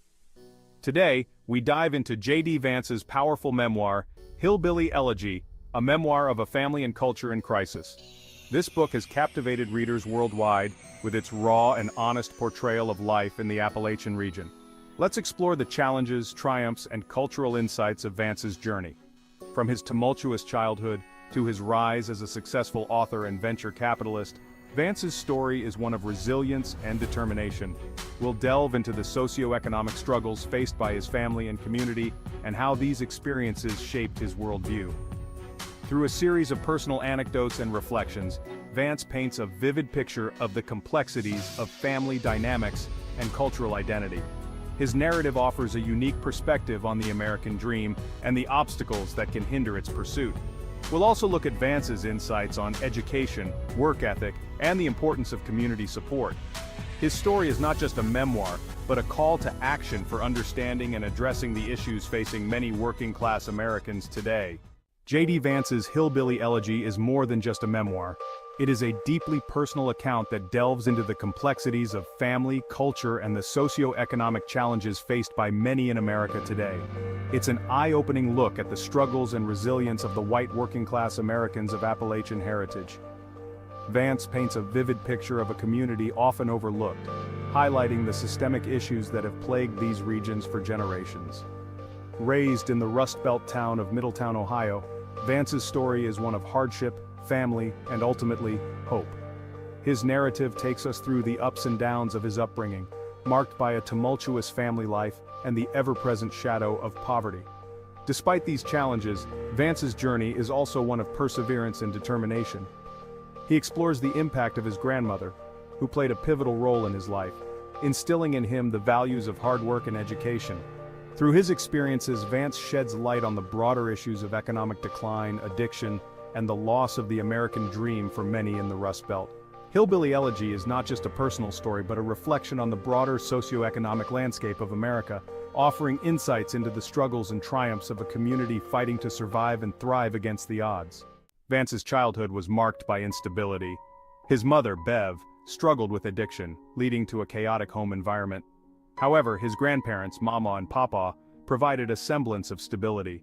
They played a crucial role in shaping his values and guiding him through the turmoil. Mama, in particular, was a fierce, no-nonsense woman who believed in tough love.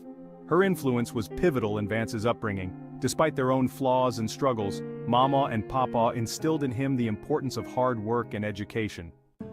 Vance paints a vivid picture of the economic decline in his community. The loss of manufacturing jobs hit hard, leading to widespread unemployment and a sense of hopelessness. This economic downturn had a profound impact on the social fabric of the community. Against all odds, Vance managed to escape this cycle of poverty. Born into a family that struggled to make ends meet, Vance's early life was marked by hardship and uncertainty. His community was plagued by economic instability, and opportunities seemed scarce. Yet Vance was determined to break free from the constraints that held so many back. After high school, he enlisted in the Marine Corps. This decision was not made lightly. It was a pivotal moment that would shape his future. The Marine Corps offered him a chance to leave his troubled past behind and start anew. The rigorous training and the camaraderie he found there instilled in him a sense of purpose and belonging. The discipline and structure of military life provided him with a new perspective and the tools he needed to succeed. The values of honor, courage, and commitment became the foundation upon which he built his new life. He learned the importance of perseverance, teamwork, and leadership, skills that would prove invaluable in the years to come. He went on to graduate from Ohio State University and Yale Law School, a journey that seemed almost impossible given his background. His academic achievements were a testament to his resilience and determination. At Ohio State, he excelled in his studies, earning the respect of his peers and professors. His acceptance into Yale Law School was a dream come true, opening doors to opportunities he had never imagined. Vance's story is a powerful reminder that with hard work, dedication, and the right support, it is possible to overcome even the most daunting obstacles and achieve greatness. Vance's story highlights both personal and systemic challenges. While he acknowledges the broader economic issues, he also emphasizes personal responsibility. He argues that cultural attitudes and behaviors contribute significantly to the struggles faced by his community. Vance's narrative has sparked a lot of discussions. Some praise his focus on personal agency, while others criticize him for overlooking systemic issues. Regardless, Hillbilly Elegy has brought much-needed attention to the plight of the white working class. In Hillbilly Elegy, Vance provides a compelling look at his life and the broader cultural and economic issues affecting his community. It's a story of resilience, hope, and the complex interplay between personal choices and structural challenges. Before we go, we ask for your help. Please subscribe to our channel. Let us know in the comments what book you'd like us to cover next. Any comments and recommendations are welcome. Hit the like button, share with friends, and turn on notifications to stay in the loop. See you next time.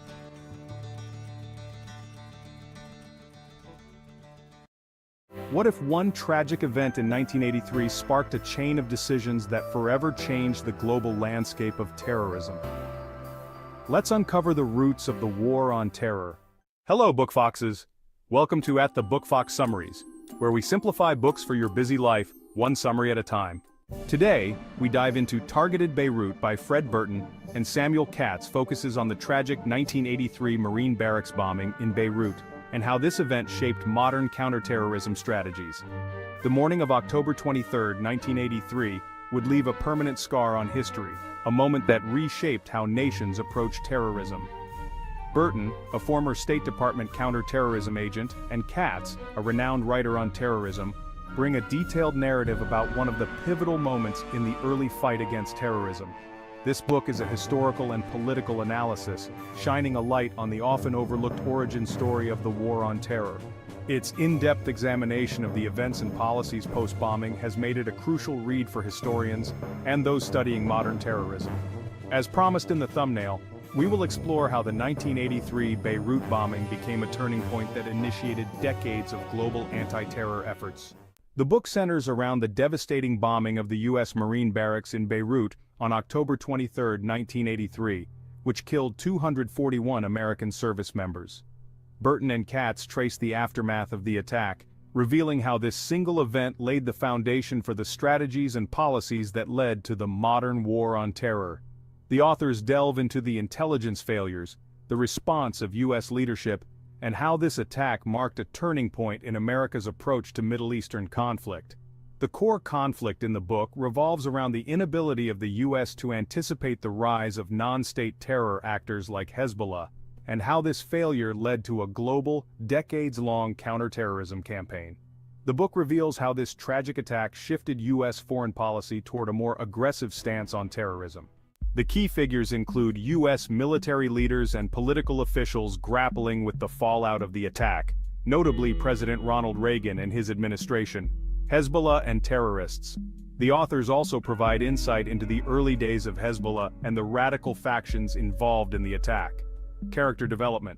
The focus is on the changing mindset of U.S. leadership as they begin to realize the scale and nature of the terrorist threat, leading to the development of modern counterterrorism doctrines. In response to the attacks, Ronald Reagan signed National Security Decision Directive, NSDD, 138, which shifted the U.S. policy on terrorism from reactive to offensive. The book explores the themes of unpreparedness, intelligence failures, and the tragic consequences of underestimating new forms of terrorism. It also highlights the cost of these failures and how they reshaped U.S. foreign policy and military strategy. Relation to real-life situations. The 1983 bombing was one of the first instances of large-scale terror attacks against U.S. forces abroad. The book draws clear parallels between this event and later tragedies such as 9/11, showing how these events are interconnected in the global fight against terror. Key phrases. The price of inaction in the face of terror is paid in lives. This phrase encapsulates the key message of the book, how the failure to take decisive action against the growing threat of terrorism led to preventable loss of life. In Beirut, the birth of modern terrorism was written in blood. This phrase underscores how the Beirut bombing became the turning point for terrorism's global rise, marking the start of a new, violent chapter in world history. Targeted. Beirut brings a sobering perspective on the complexities of terrorism and how one event in 1983 could have such lasting effects. It serves as a powerful reminder of how critical it is to recognize and address emerging threats before they escalate. The book's detailed analysis of intelligence failures is both its strength and weakness. In summary, Targeted Beirut is a profound exploration of the events that led to the 1983 Marine barracks bombing and how this tragic moment shaped modern counterterrorism efforts. It highlights the birth of Hezbollah, the changes in U.S. policy, and the untold origin of the war on terror. Personal recommendation. If you're interested in understanding the roots of today's terrorism and the historical events that triggered it, this book is a must-read. What are your thoughts on the war on terror's origins? Have you read other books on this topic? Let's continue the conversation in the comments. If this book aligns with your interests, grab your copy through the link in the description. Your support helps us bring you more book summaries. And here's a bonus tip for those who made it to the end. If you're interested in the early days of terrorism, check out our summary of Angels in the Sky, How a Band of Volunteer Airmen Saved the New State of Israel by Robert Gant. Thanks for joining us, Book Foxes. If you enjoyed this summary, hit that subscribe button so you never miss out on more books simplified for your busy life. Hit the like button, share with friends, and turn on notifications to stay in the loop. Books simplified, minds amplified. See you in the next summary. What if the person who brought you into this world was also the one causing your greatest emotional pain? Welcome to At the Book Fox Summaries, where we simplify books for your busy life, one summary at a time. Today, we're diving into I'm Glad My Mom Died by Jeanette McCurdy. Published in 2022, this memoir quickly became a bestseller, selling over 1 million copies within its first year. resonating with readers for its raw and honest portrayal of childhood trauma. This is a deeply personal memoir that has made waves in the nonfiction world, shedding light on toxic parental relationships. Jeanette McCurdy is best known for her role in iCarly, but her personal life behind the scenes was far from glamorous. By the end of this video, you'll have all the insights you need to decide whether this memoir is your next great read. And if it resonates with you, check the description below to find your preferred edition, whether paperback or hardcover, and begin your journey today. The memoir follows Jeanette's journey from childhood to adulthood, focusing on her tumultuous relationship with her overbearing mother, Deborah. From the moment Jeanette entered showbiz as a child star, she was living her mother's dream, not her own. At the heart of the story is Jeanette's internal struggle between wanting to please her mother and her desperate need for independence and self-discovery. Key moments include Jeanette's struggles with eating disorders, the emotional manipulation by her mother, and ultimately, the liberation she feels after her mother's death.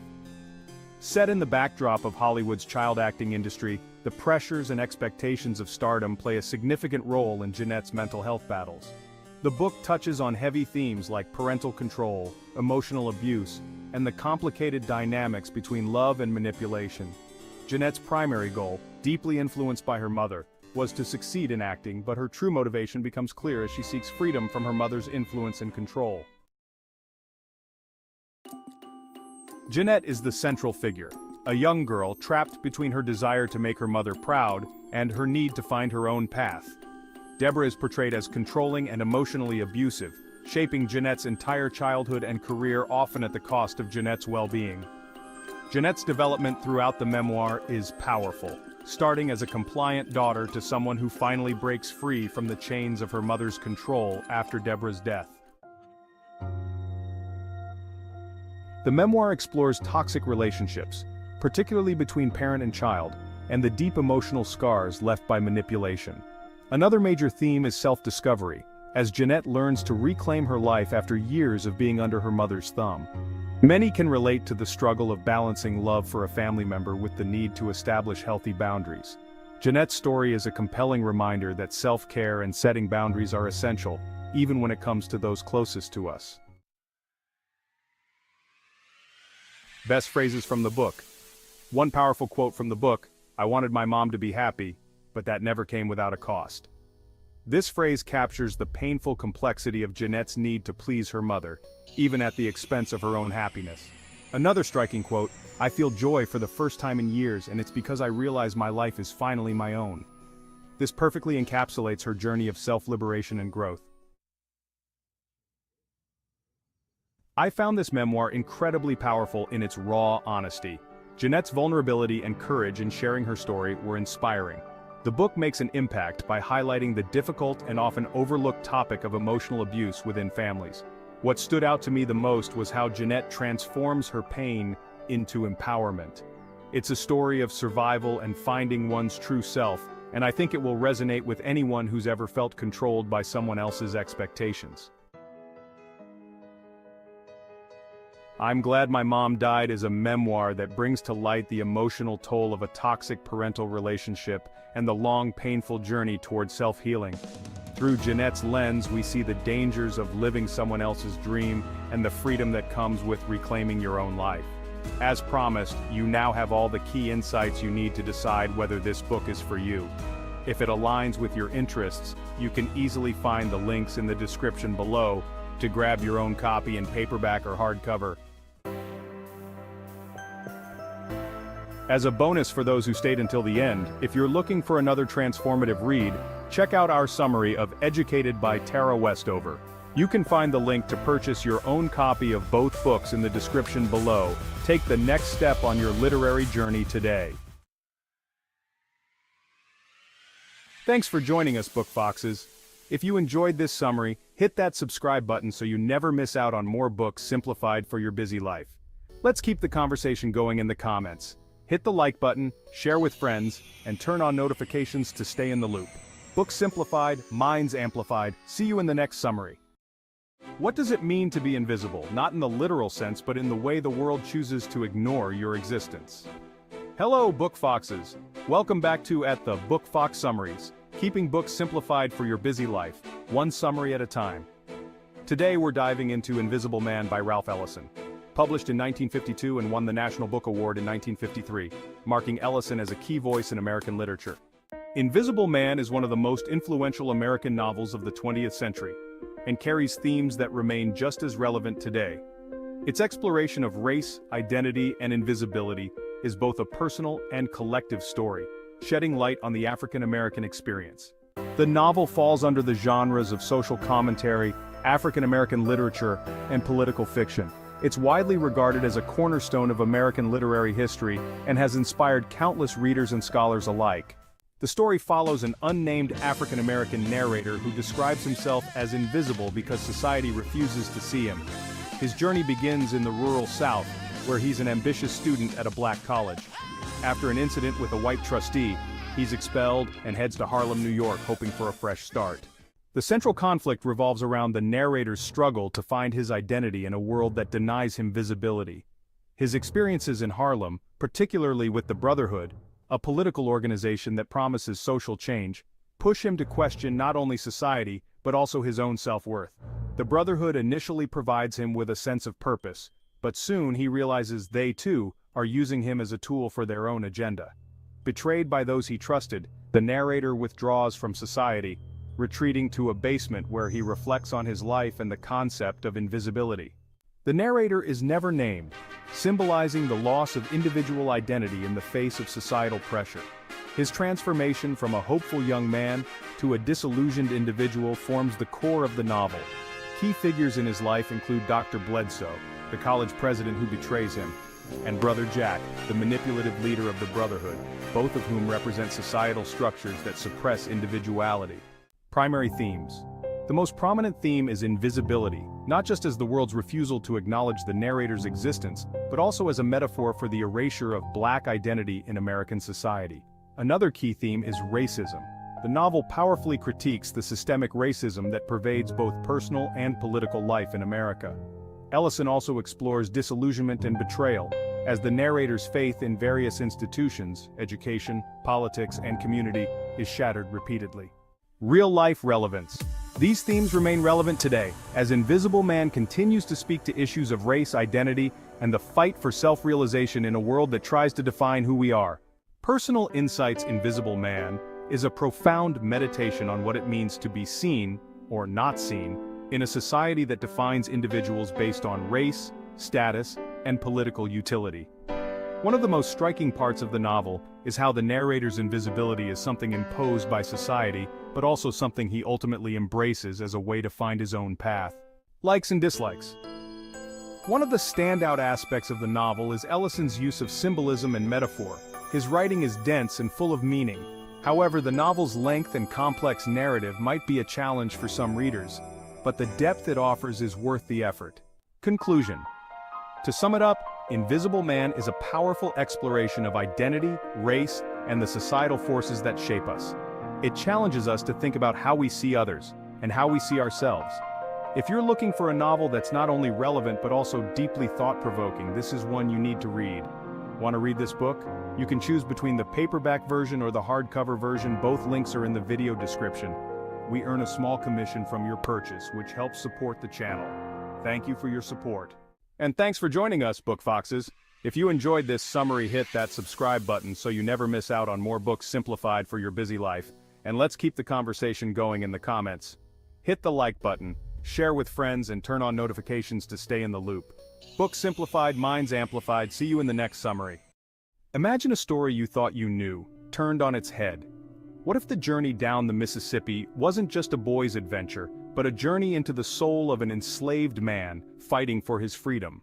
Hello, Book Foxes. Welcome back to the Book Fox Summaries, where books are simplified for you to explore and enjoy. Today we're diving into James, a groundbreaking novel that's already making waves in 2024. James, by Percival Everett, published in 2024, is a reimagining of Adventures of Huckleberry Finn told through the eyes of Jim, the enslaved man. This powerful retelling offers a fresh look at race, identity, and the cost of survival. Known for his fearless exploration of complex themes, Everett brings a new depth to a classic tale. This novel spans genres like historical fiction, reimagined classics, and social critique, and has already been named a best book of 2024 by multiple publications. In James, we're brought into the world of Jim, the enslaved man from Twain's original story. This time, it's his journey, both physical and emotional, that takes center stage. As Jim sets out with Huck down the Mississippi River, he's not just a companion, but a man striving to reclaim his own identity. The river becomes a place of danger, hope, and reflection, as Jim navigates an unforgiving world where survival demands cunning and resilience. As they encounter people and obstacles along the way, Jim's perspective reveals a side of the antebellum South often left unspoken. This isn't just an escape story, it's a journey of self-discovery. Everett skillfully keeps us questioning, how much does one have to lose before they're finally free? Jim is the heart of this story, courageous, wise, and deeply aware of his precarious position. He's intelligent and observant, a man who has had to mask his true self to survive. Through his eyes, we see the world's brutality and kindness, in ways both familiar and fresh. Huck, though central to Twain's original, takes on a different role here. He's still a boy shaped by his environment, but Jim's perspective highlights the power dynamics that even friendship cannot erase. A primary theme in James is the struggle for identity under oppression. Jim's journey is about more than escaping physical chains, it's about reclaiming his humanity. Another key theme is the illusion of freedom. For Jim, freedom means more than running away. It's an emotional journey of self-acceptance and dignity. Everett doesn't just retell a story, he encourages us to reflect on who we consider heroes and how perspective shapes our understanding of history. Here are some powerful phrases from James that reveal the depth of Jim's journey. To be free is not just to shed chains but to find peace within oneself. For Jim, true freedom isn't just physical, it's an internal peace he's seeking, beyond simply escaping slavery. I am a man, not a shadow in someone else's tale. Jim's declaration shows his need to be seen as fully human, with his own story and worth, not just as a background character in Huck's life.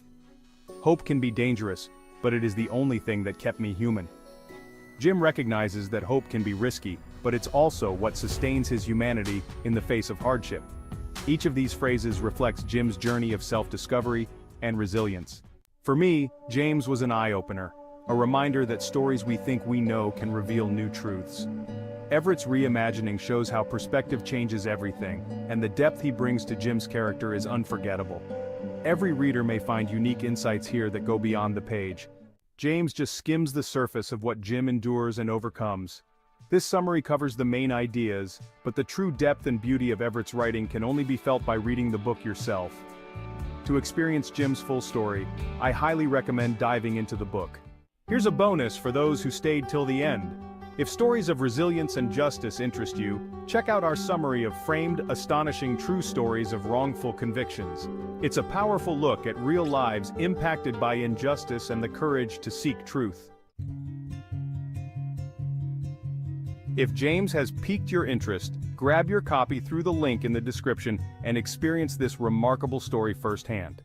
Thanks for joining us, Book Foxes. If you enjoyed this summary, hit that subscribe button so you never miss out on more books simplified for your busy life, and let's keep the conversation going in the comments. Hit the like button, share with friends, and turn on notifications to stay in the loop.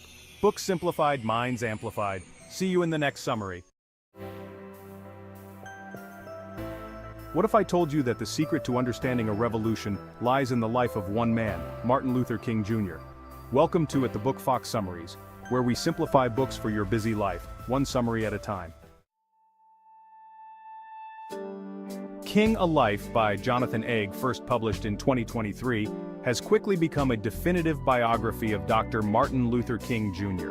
This biography falls under historical nonfiction and is the winner of the 2024 Pulitzer Prize in Biography. Drawing from newly uncovered FBI files and personal interviews, this book reveals the complexities of King's public and private life. By the end of this video, you'll have all the essential insights to decide whether King: A Life is the right read for you. If it resonates with you, you can grab your copy through the link in the description. The book chronicles Martin Luther King Jr.'s life, from his early years in the segregated South to his pivotal role in the civil rights movement. It delves into key events like the Montgomery bus boycott, the March on Washington, and his powerful speeches that shaped a generation. As his public influence grew, King also faced personal challenges, such as FBI surveillance, threats to his life, and internal conflicts within the movement. The central theme is King's struggle for racial justice and equality, and his commitment to non-violence despite immense opposition.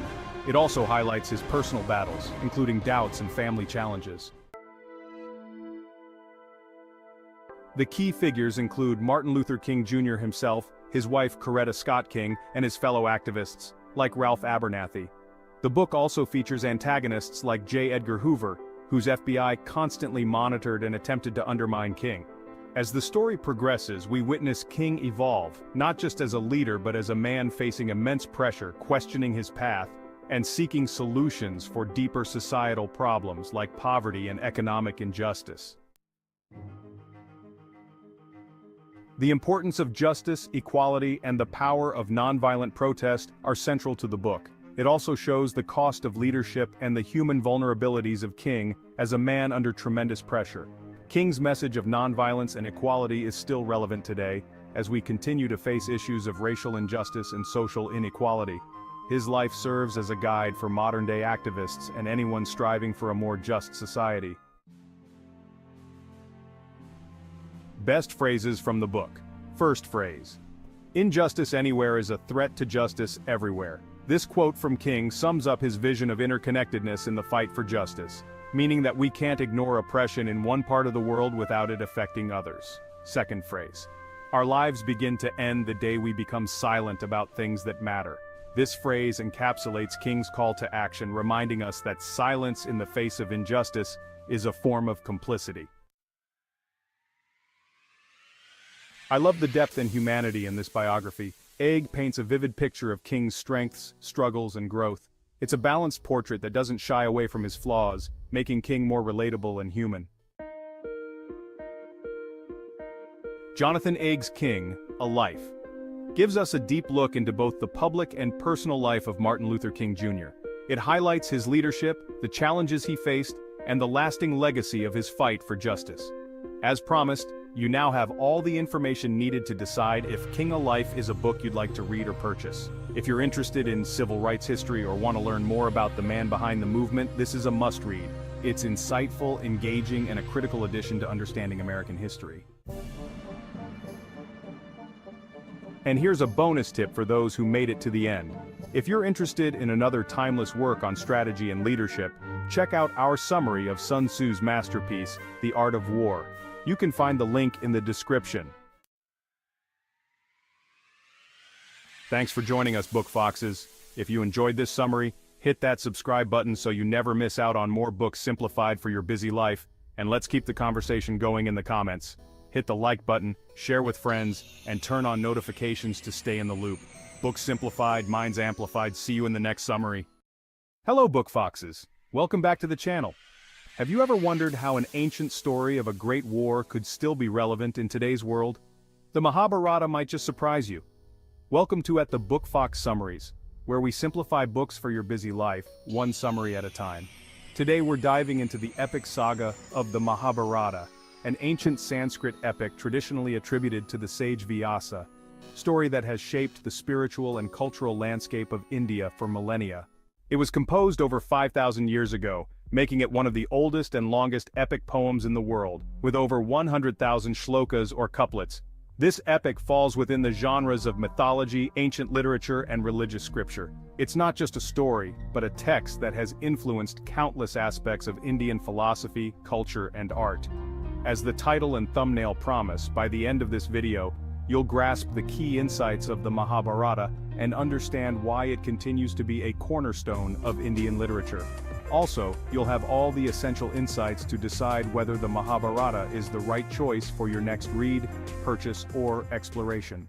The Mahabharata tells the story of the Kurukshetra War, a colossal conflict between two factions of the Kuru dynasty, the Pandavas and the Kauravas. The narrative is built around the struggle of the Pandavas, the rightful heirs to the throne, against their envious cousins, the Kauravas, who usurped their kingdom through deceit and treachery. The central theme of the Mahabharata is dharma, or righteous duty, and the moral dilemmas that arise when personal desires clash with societal obligations. The epic explores the consequences of these conflicts through the lives of its characters. Let's introduce the key characters. The Pandavas, Yudhishthira, Bhima, Arjuna, Nakula, and Sahadeva are the protagonists. each embodying different virtues like righteousness, strength, and wisdom. Opposing them are the Kauravas, led by Duryodhana, whose ambition and envy drive the narrative towards the inevitable war. Other pivotal characters include Draupadi, the shared wife of the Pandavas, whose humiliation is a key catalyst for the conflict, and Karna, the tragic hero who stands by the Kauravas despite knowing his true lineage. As the story progresses, each character undergoes significant development.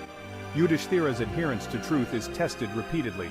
Arjuna faces a moral crisis on the battlefield, and Karna's loyalty to Duryodhana leads to his tragic downfall. The Mahabharata delves into several profound themes: dharma, which means duty; karma, the idea of action and consequence; and the eternal struggle between good and evil. It really questions what it means to live a righteous life in a world filled with moral ambiguity. These themes are not just confined to the ancient world, they resonate with the ethical dilemmas we face in our daily lives. For example, Arjuna's hesitation to fight against his kin reflects our own struggles with making difficult decisions when faced with conflicting duties. Two of the most memorable phrases from the Mahabharata are, "Yada yada hi dharmasya glanir bhavati bharata." This phrase, spoken by Krishna in the Bhagavad Gita, means, "Whenever there is a decline in righteousness, O Bharata, and a rise in unrighteousness, then I manifest myself on earth." And then there's Dharma eva hato hanti dharmo rakshati rakshita, which translates to Dharma, when destroyed, destroys. Dharma, when protected, protects. The first phrase highlights the concept of divine intervention in the battle between good and evil, a key theme in the Mahabharata. The second phrase underscores the importance of adhering to one's duty, as failing to do so leads to self-destruction.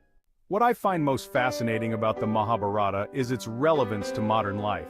The epic doesn't shy away from exploring the gray areas of morality, making it a timeless reflection on the human condition. In today's world, where we often face conflicts between our personal desires and our duties to others, the Mahabharata offers valuable lessons on how to navigate these challenges with wisdom and integrity. In summary, the Mahabharata is much more than just a story of war. It's a profound exploration of life's greatest questions: duty, morality, and the consequences of our actions. Whether you're interested in philosophy, spirituality, or just a compelling narrative, this epic has something for everyone. As promised, you now have all the information needed to decide if the Mahabharata is a book you'd like to explore further or add to your reading list. If you're someone who enjoys deep, thought-provoking literature, the Mahabharata is definitely worth your time. Even if you don't read the entire epic, understanding its key themes and messages can greatly enrich your perspective on life. And here's a bonus tip for those who make it to the end. If you're interested in exploring more of Voices of India, a journey through Indian literature, then The White Tiger is another must-read that delves into similar themes with equal intensity. Thanks for joining us, Book Foxes. If you enjoyed this summary, give it a thumbs up and hit that subscribe button so you never miss out on more books simplified for your busy life. Share this video with fellow book lovers, and let's keep the conversation going in the comments. Hit the like button, share with friends, and turn on notifications to stay in the loop. Books simplified, minds amplified. See you in the next summary. Hello, Book Foxes! Welcome back to the Book Fox Summaries, keeping books simplified for your busy life, one summary at a time. Today we delve into Viktor E. Frankl's profound masterpiece, Man's Search for Meaning. In this non-fiction psychology, philosophy, and memoir published in 1946, Frankl, a Holocaust survivor and psychiatrist, shares powerful insights on finding purpose even in the darkest of times. As he famously said, when we are no longer able to change a situation, we are challenged to change ourselves. Let's explore how meaning can be found in suffering and how our attitudes can transform our lives. Everything can be taken from a man but one thing, the last of the human freedoms: to choose one's attitude in any given set of circumstances, to choose one's own way. This powerful quote from Viktor Frankl encapsulates the essence of man's search for meaning. In this book, Frankl shares his harrowing experiences in Nazi concentration camps and introduces his groundbreaking psychotherapeutic method, logotherapy. Frankl begins by describing life in the concentration camps, focusing on Auschwitz. The camp was a place of unimaginable horror, where the daily struggle for survival was a constant battle. Prisoners were stripped of their identities, reduced to mere numbers, and subjected to inhumane conditions. The conditions were brutal, and prisoners faced constant threats of death. Starvation, disease, and the ever-present fear of execution loomed over them. The barracks were overcrowded and the lack of sanitation led to rampant illness. Frankl identifies 3 psychological phases experienced by prisoners: shock, apathy, and reactions to liberation. Initially, prisoners were in shock, unable to comprehend the reality of their situation. This was followed by a phase of apathy, where emotional numbness set in as a defense mechanism against the constant trauma. When we are no longer able to change a situation, we are challenged to change ourselves. This profound insight highlights the human capacity for adaptation and resilience in the face of extreme adversity. Despite the extreme suffering, Frankl observed that those who found meaning in their lives were more resilient. They were able to endure the hardships by focusing on something greater than themselves. They survived by holding on to a purpose, whether it was a loved one waiting for them, a future goal, or a sense of duty. The thought of reuniting with family or fulfilling a personal mission provided a glimmer of hope, a task they needed to complete, or a responsibility they felt compelled to fulfill. This sense of purpose gave them the strength to persevere, or a sense of inner spiritual life. Many prisoners turned to their faith or spiritual beliefs as a source of comfort and strength. This inner life provided a sanctuary from the external horrors, allowing them to maintain a sense of dignity and humanity. This book with extremely updated concepts focus in the logotherapy, derived from the Greek word logos meaning reason or meaning, is a form of existential analysis and is applicable to everyone's life in any situation. Frankl's theory is based on the premise that the primary human drive is the pursuit of meaning. Life is never made unbearable by circumstances, but only by lack of meaning and purpose. According to Frankl, there are 3 main avenues to meaning: creating work or doing a deed, experiencing something or encountering someone, and the attitude we take toward unavoidable suffering. The existential vacuum and the will to meaning. Frankl describes the existential vacuum, a sense of emptiness and meaninglessness that many people experience. This condition can lead to boredom, apathy, and depression. Logotherapy helps individuals find purpose and direction in their lives. Those who have a why to live can bear with almost any how. Frankl emphasizes that the will to meaning is the fundamental human motivation. People strive to find meaning in their experiences, and this search is crucial for mental health and well-being. Logotherapy can be applied in various settings, from clinical practice to everyday life. It is a versatile approach that helps individuals find meaning and purpose, whether they are dealing with mental health issues or simply seeking a more fulfilling life. Techniques like dereflection and paradoxical intention are particularly effective. Dereflection helps individuals shift their focus away from their problems and towards meaningful goals, while paradoxical intention encourages them to face their fears head-on, often reducing the power those fears hold over them. Between stimulus and response, there is a space. This space is a critical moment where we have the opportunity to choose how we will respond to any given situation. In that space is our power to choose our response. This choice is fundamental to our personal growth and development. In our response lies our growth and our freedom. By making conscious choices, we can steer our lives in a direction that aligns with our values and aspirations. Here are some key takeaways from Man's Search for Meaning by Viktor Frankl. This seminal work offers profound insights into the human condition and the quest for meaning. Every individual can find meaning in life, regardless of circumstances. This is a central tenet of logotherapy, which posits that life has meaning under all conditions, even the most miserable ones. Our response to suffering is crucial in finding meaning. Suffering, when faced with the right attitude, can be a source of growth and personal development. Having a purpose makes individuals more resilient. When we have a clear sense of purpose, we are better equipped to handle life's challenges and setbacks.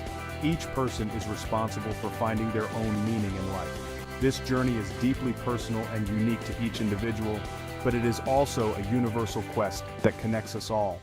As we wrap up our exploration of Viktor Frankl's profound work, Man's Search for Meaning, it's essential to reflect on the key takeaways and how they can be applied to our own lives. Man's Search for Meaning is a powerful testament to the human spirit's resilience and the importance of finding purpose. Frankl's experiences in the concentration camps and his development of logotherapy offer invaluable insights into how we can endure and thrive even in the most challenging circumstances. Immersing yourself in his narrative, you will gain a greater appreciation for the strength of the human spirit and the significance of having a purpose in life. Thank you for watching. Before we go, we ask for your help. Please subscribe to our channel. Let us know in the comments what book you'd like us to cover next. Your support helps us continue to bring you detailed and thoughtful summaries of impactful books. Hit the like button and share with friends. Don't forget to hit the notification bell so you never miss an update. This way, you'll be the first to know when we release new content, ensuring you never miss out on our latest book summaries. See you next time. Ever felt caught between worlds, searching for a purpose that seems just out of reach? A young man grappling with an inheritance of violence and loss. His mother's plane was shot down over the skies of Tehran, and his father's life in America was killing chickens at a factory farm in the Midwest. Hello, Book Foxes! Welcome to the Book Fox Summaries, where books are simplified for your busy life, one summary at a time. In today's summary, we'll explore Martyr by Kaveh Akbar, where a young man wrestles with identity, faith, and the weight of family legacy. Akbar's poetic voice and cultural perspective make Martyr a unique blend of literary fiction, spiritual exploration, and psychological drama. His book brings these themes into a novel-length story, published just recently in 2024. We'll dive into his story, meet his complex character, uncover deep themes, and share some unforgettable lines that might just linger with you. Kaveh Akbar is a celebrated Iranian-American poet known for his powerful language and deep reflections on identity. With Akbar's skillful prose, Martyr invites readers into a world where every line feels like it's searching for meaning. In Martyr, we meet Cyrus Shams, a young Iranian-American man living in the US who becomes obsessed with the idea that he must die in a meaningful way. Haunted by his mother's tragic death in the Iran Air Flight 655 disaster during the 1988 Iran-Iraq War, when an Iranian passenger jet was accidentally shot down by the US military. He's obsessed with the concept of martyrdom, driven by a need to make his life purposeful, even heroic. As he wrestles with an alcohol addiction and his Iranian heritage, Cyrus finds himself adrift, torn between cultures and grappling with the legacy his mother left behind. As the story unfolds, we journey alongside Cyrus through a landscape of disappointment and failure, where his attempts to find meaning seem to fall short. Along the way, he encounters a cast of characters that challenge his beliefs, slowly guiding him to understand that perhaps true purpose isn't about grand gestures but about finding small, everyday meaning. Cyrus Shams is our complex, flawed protagonist, a man struggling with addiction, a fractured sense of self, and the idea of martyrdom. He's haunted by his mother's death, and the shadow of her memory, which shapes much of his worldview.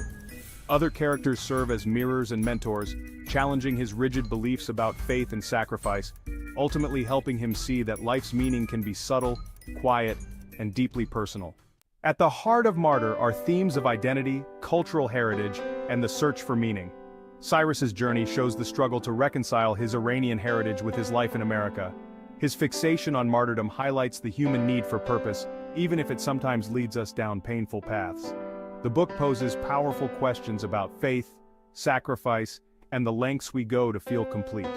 For anyone who has ever felt caught between identities or driven by a purpose they can't fully understand, Martyr offers a story of introspection and quiet redemption. Some lines in Martyr truly capture its themes. Take, for example, "My faith is a blade I sharpen daily, though I never know when it will cut."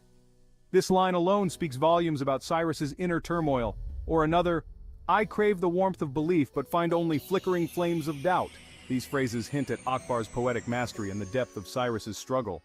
Summarizing Martyr feels like a glimpse into a soul laid bare, and it left me reflecting on how universal Cyrus's struggles are. His journey speaks to anyone who's wrestled with belonging or questioned their purpose. Akbar's poetic style brings a richness to this story that resonates, inviting us to consider what we might sacrifice or reclaim in our search for meaning. Martyr offers readers more than just a story, it's an invitation to explore the depth of human experience. While this summary captures the essence, reading the book allows you to feel every twist and revelation in a way that only Akbar's writing can deliver. And here's a bonus tip. If you're interested in stories that explore deep psychological and emotional struggles, check out our summary of The Silent Patient, a gripping tale of silence, trauma, and self-discovery. If Martyr has piqued your interest, grab your copy from the link in the description and dive into the rest of Cyrus's story. Thanks for joining us, Book Foxes. If you enjoyed this summary, hit that subscribe button so you never miss out on more books simplified for your busy life. and let's keep the conversation going in the comments. Hit the like button, share with friends, and turn on notifications to stay in the loop. Books simplified, minds amplified. See you in the next summary. Have you ever wondered what determines the outcome of a conflict or war? This question paves our way into the profound wisdom of Sun Tzu's classic, The Art of War. This ancient Chinese military treatise delineates 5 constant factors that play a pivotal role in any strategic deliberation related to warfare or conflict. Firstly, we have the moral law. This factor brings into play the ethical and moral aspects of warfare. It underscores the importance of legitimacy, righteousness, justice, and public opinion in the conduct of war. A cause that aligns with the moral law is more likely to garner support and bolster morale. Secondly, Sun Tzu introduces heaven as a factor. Here, heaven signifies the natural and environmental conditions that affect the battlefield. Weather, terrain, and other environmental elements can greatly influence the outcome of battles. An astute understanding of these conditions could be a game changer. The third factor, earth, represents the physical and geographical elements of the battlefield. Terrain, geography, and battlefield layout are all under its umbrella. Victory often hinges on adapting strategies according to these earthy characteristics. The fourth factor, the commander, zeroes in on the qualities and capabilities of the leader. Leadership, intelligence, decisiveness, and adaptability are all key to overcoming the challenges that arise on the battlefield. Lastly, Sun Tzu's fifth factor, method and discipline, pertains to the strategies, tactics, and organization of the military forces. Disciplined training, efficient organization, and strategic flexibility are essential to success. Now let's dive deeper into each of these factors and their importance in warfare. First up, we have the moral law. As we delve into Sun Tzu's Art of War, it's crucial to understand that the moral law isn't about religious or spiritual morality.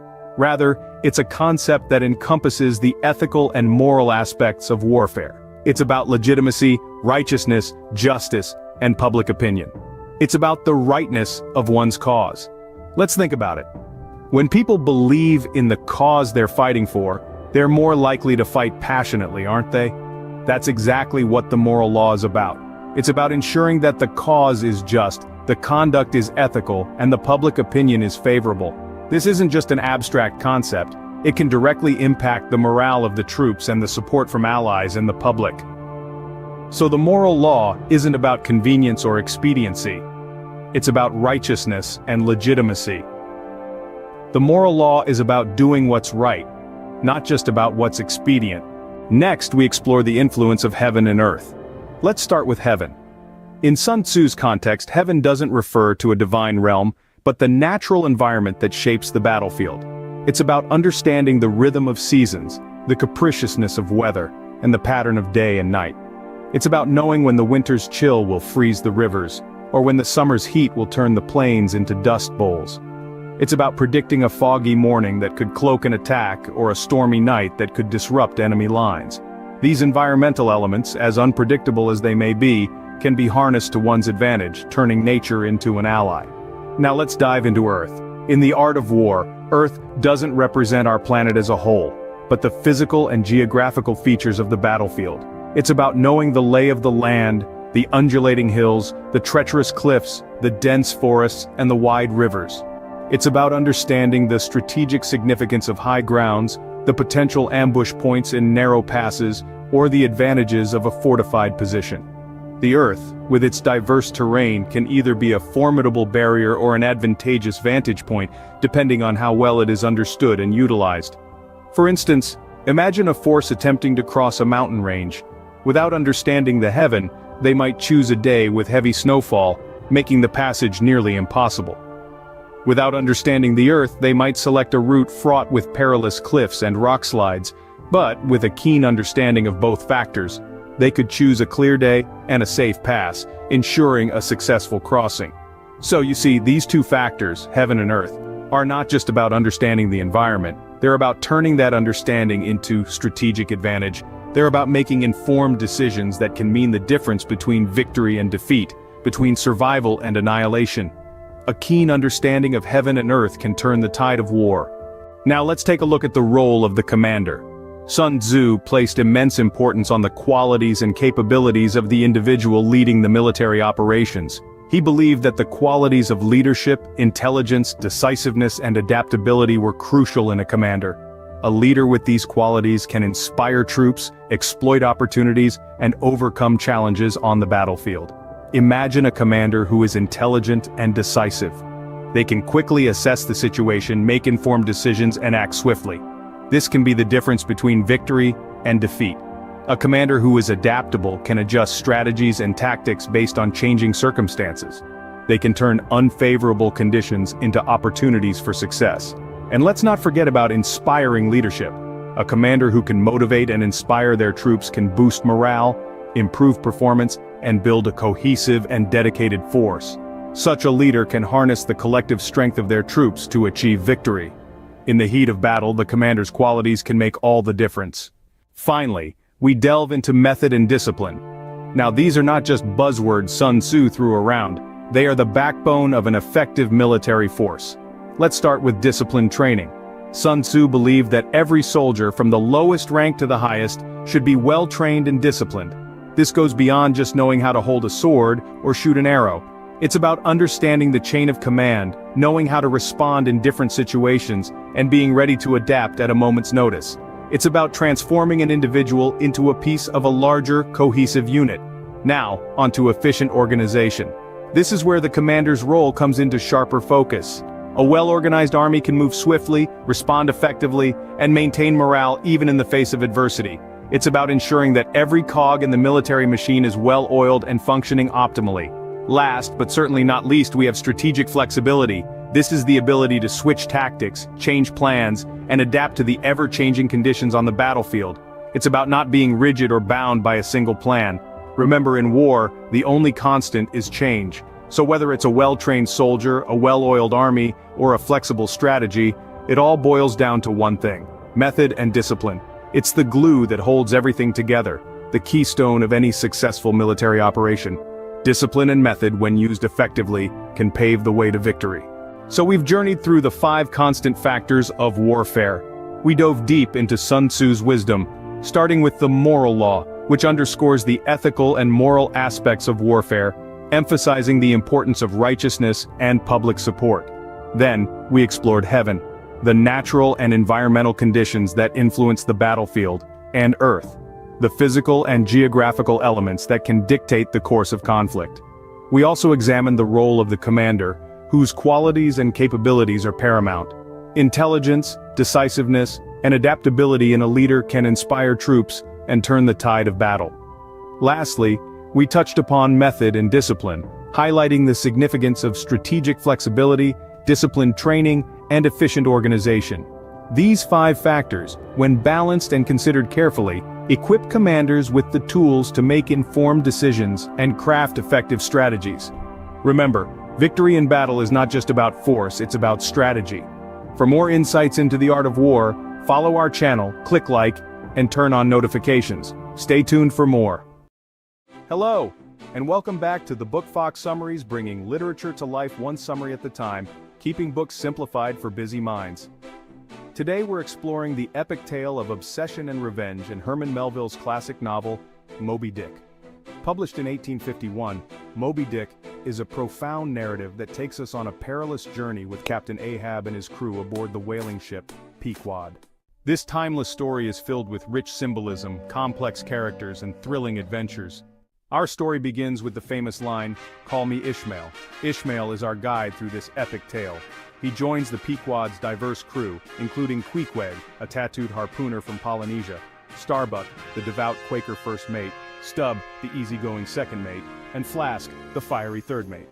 At the heart of the story is the enigmatic Captain Ahab, a man whose presence commands attention. Ahab is a figure shrouded in mystery and intensity. His very name evokes a sense of foreboding and determination. With one leg made of whalebone, Ahab is driven by a singular obsession: to hunt down and kill Moby Dick, the great white whale that left him crippled. This obsession consumes him, defining his every action and thought. The whalebone leg is not just a physical reminder of his encounter with the beast, but a symbol of his relentless pursuit and the personal vendetta he harbors. Ahab's pursuit of the whale symbolizes his struggle against the evils he perceives in the world. To him, Moby Dick is not just a whale, but the embodiment of all that is wrong and unjust. His journey is not merely a physical one across the vast and treacherous seas, but a profound and existential quest. Ahab's struggle is a reflection of the human condition, a battle against the unseen forces that shape our lives.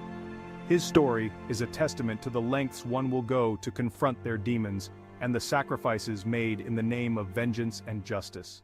Captain Ahab, driven by an unrelenting obsession, nails a gold doubloon to the mast of the Pequod, promising it as a reward to the first man who sights the elusive white whale, Moby Dick. This act ignites a fervor among the crew, and they set sail with a singular purpose. The journey takes them through treacherous waters, where they face the wrath of nature and the unpredictability of the sea. Along the way, they encounter various ships and whaling crews, each with their own tales of the legendary white whale. These encounters only fuel Ahab's obsession and the crew's determination. As they chase Moby Dick across the vast ocean, the novel delves deeply into profound themes. It explores the concept of fate, questioning whether our destinies are preordained or shaped by our actions. The theme of revenge is ever present, as Ahab's personal vendetta against the whale drives the narrative forward. Additionally, the story examines man's relationship with nature, highlighting the struggle for dominance and the respect for the natural world. The pursuit of Moby Dick becomes more than just a hunt. It transforms into a philosophical journey, reflecting on the human condition and the eternal battle between man and the elements. The white whale, Moby Dick, is rich with symbolism. It represents the unknowable and uncontrollable forces of the universe. The novel explores profound themes such as the limits of human knowledge and the eternal struggle between man and nature. Melville's writing is dense with philosophical insights and vivid imagery. The climax of the story is the epic showdown between Ahab and Moby Dick. Despite their efforts, the crew is unable to capture or kill the whale. In a dramatic turn of events, Moby Dick rams the Pequod, leading to its destruction and the doom of the crew. Ishmael survives the wreck by clinging to Queequeg's coffin, which was repurposed as a lifebuoy. He is eventually rescued by the ship Rachel, making him the sole survivor and the one left to tell the tale.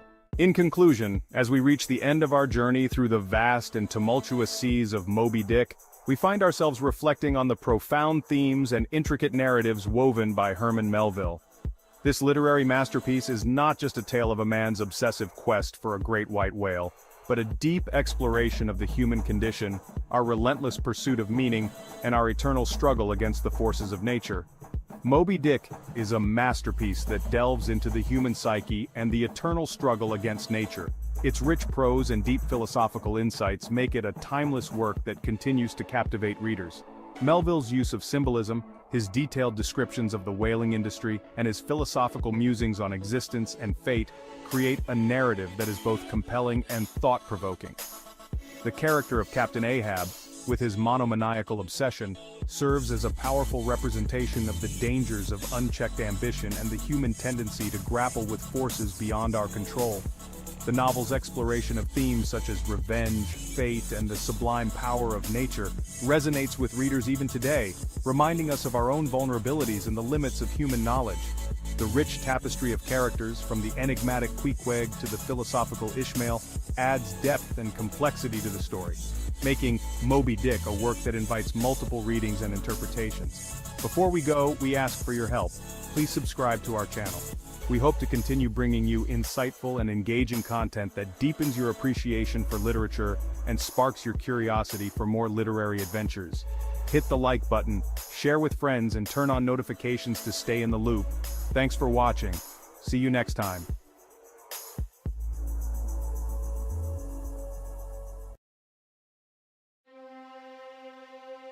Imagine a world where information is the ultimate source of power, more influential than armies or empires. Nexus by Yuval Noah Harari unpacks how this has become a reality and where it might lead us in the age of AI. Hello, Book Foxes! Welcome back to At the Book Fox Summaries, where we keep books simplified for your busy life, one summary at a time. Today we dive into Nexus by Yuval Noah Harari, published in 2024 as a profound explorations into the fabric of society and technology.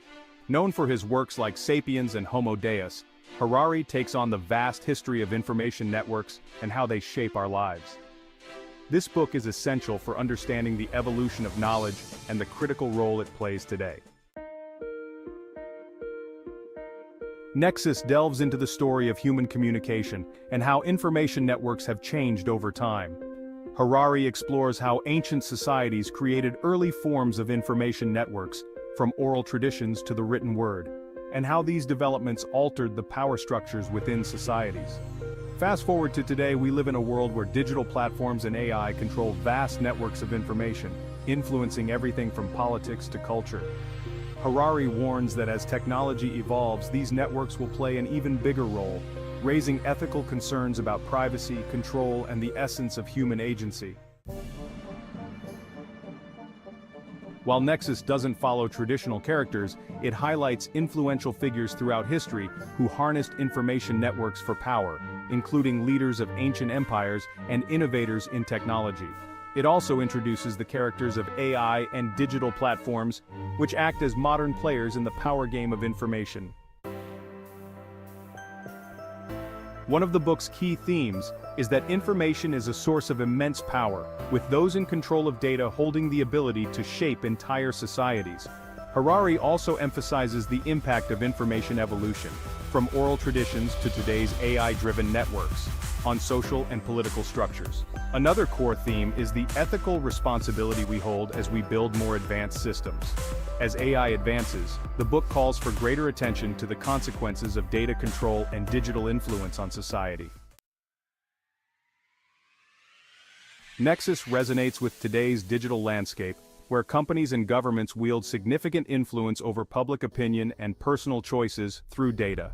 The book encourages readers to think critically about their relationship with technology and information, urging society to balance innovation with ethical responsibility.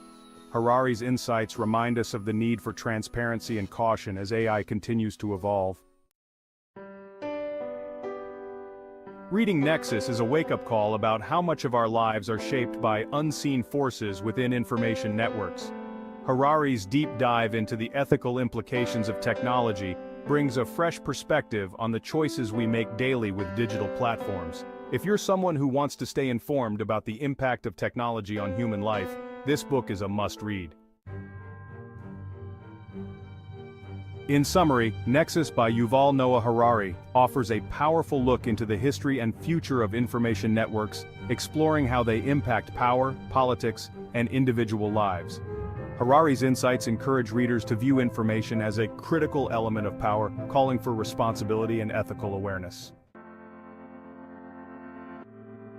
And here's a bonus for those who made it to the end.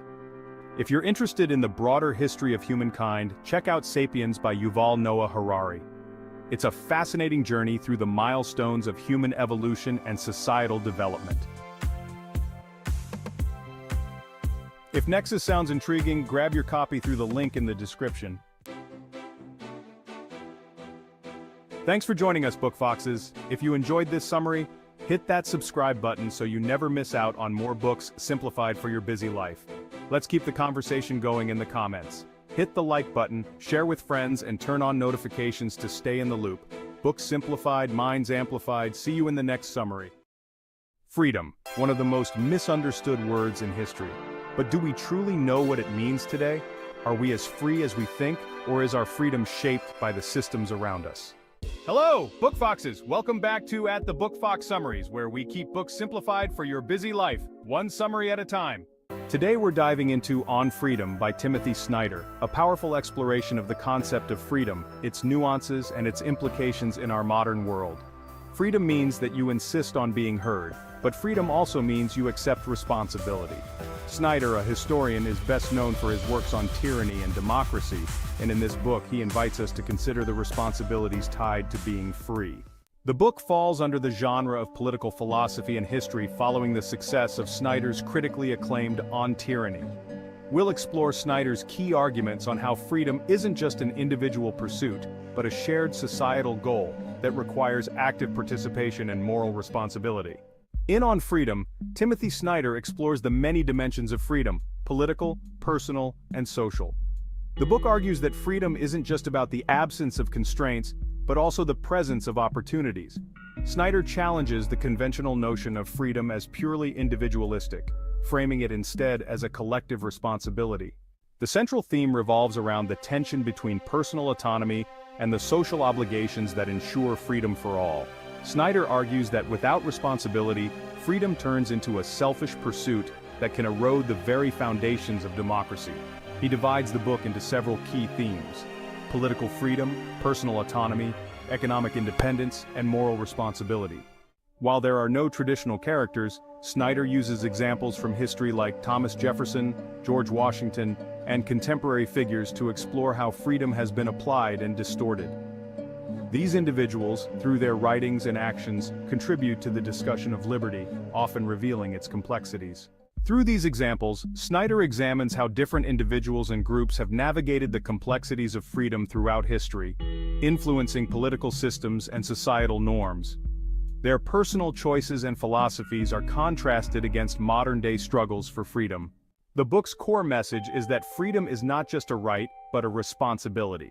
Snyder emphasizes that personal freedoms must coexist with social obligations, and that true freedom means ensuring others can live freely as well.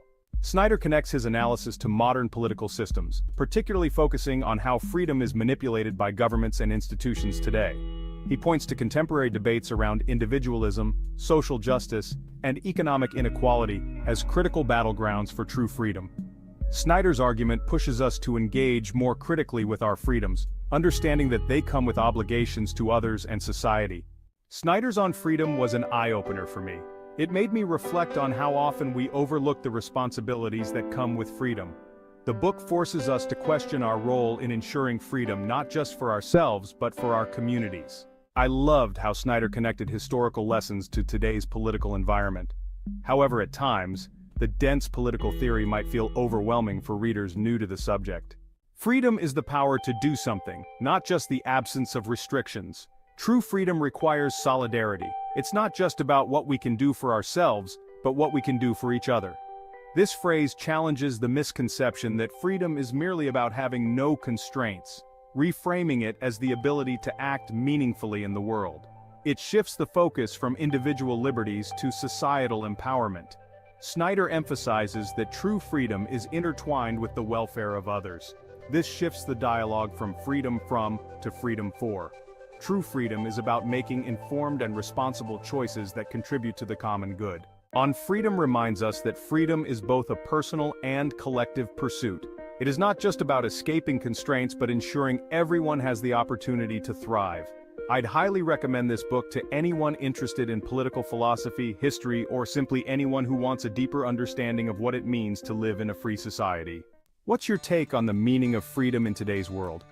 Let me know in the comments below. How can we balance individual rights with collective responsibility? If this book aligns with your interests, grab your copy through the link in the description. Your support helps us bring you more book summaries. And here's a bonus tip for those who made it to the end. If you're intrigued by Snyder's take on freedom, check out our summary of Animal Farm, The Warning That Went Unheard, for more on democracy and freedom. You can find the link in the description. Thanks for joining us, Book Foxes. If you enjoyed this summary, hit that subscribe button so you never miss out on more books simplified for your busy life. And let's keep the conversation going in the comments. Hit the like button, share with friends, and turn on notifications to stay in the loop. Books simplified, minds amplified. See you in the next summary. Welcome to a world of wit, elegance, and romantic misunderstandings. It's Pride and Prejudice time. Picture this, the Regency era where society's rules govern hearts and minds. Enter the Bennet family with 5 daughters to marry off and a flurry of wealthy bachelors in town. Love, laughter, and societal snafus ensue, entangling our protagonists in a dance of Pride and Prejudice. Intrigued? You should be. So are you ready? Now, meet the Bennet family, 5 daughters under the watchful eye of a marriage-obsessed mother. Mrs. Bennet is a woman on a mission, desperate to see her daughters married off to respectable suitors. As for the daughters, they are as diverse as they are delightful. Jane, the eldest, is a picture of beauty and kindness. She's the perfect Regency-era lady, gracious and gentle. Then there's Elizabeth, or Lizzie, our witty, intelligent, and fiercely independent protagonist.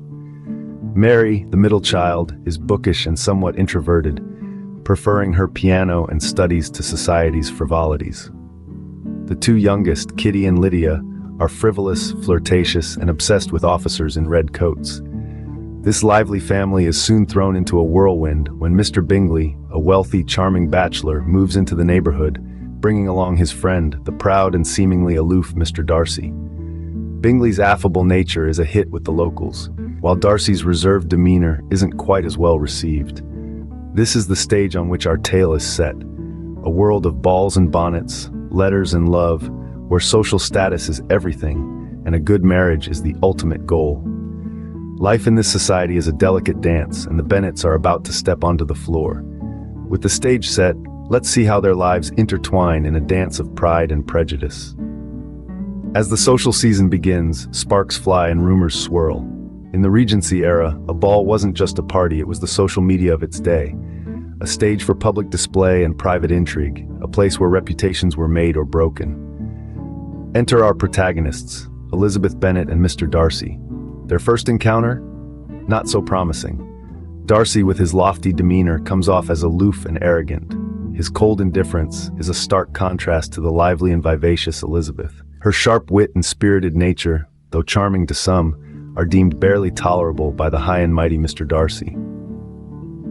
Then there's the charming Mr. Bingley and the sweet-natured Jane Bennet. Sparks fly immediately between these two, painting a stark contrast to the tension between Lizzie and Darcy. Yet beneath the surface of these initial encounters, the seeds of attraction are sown. Darcy finds himself intrigued by Elizabeth's audacious spirit, and Elizabeth, despite her best efforts, is drawn to Darcy's enigmatic persona. But the road to love isn't straightforward. As whispers of Darcy's supposed arrogance reach Elizabeth's ears, her initial distaste for him deepens into a firm dislike. But as the saying goes, first impressions can be deceiving.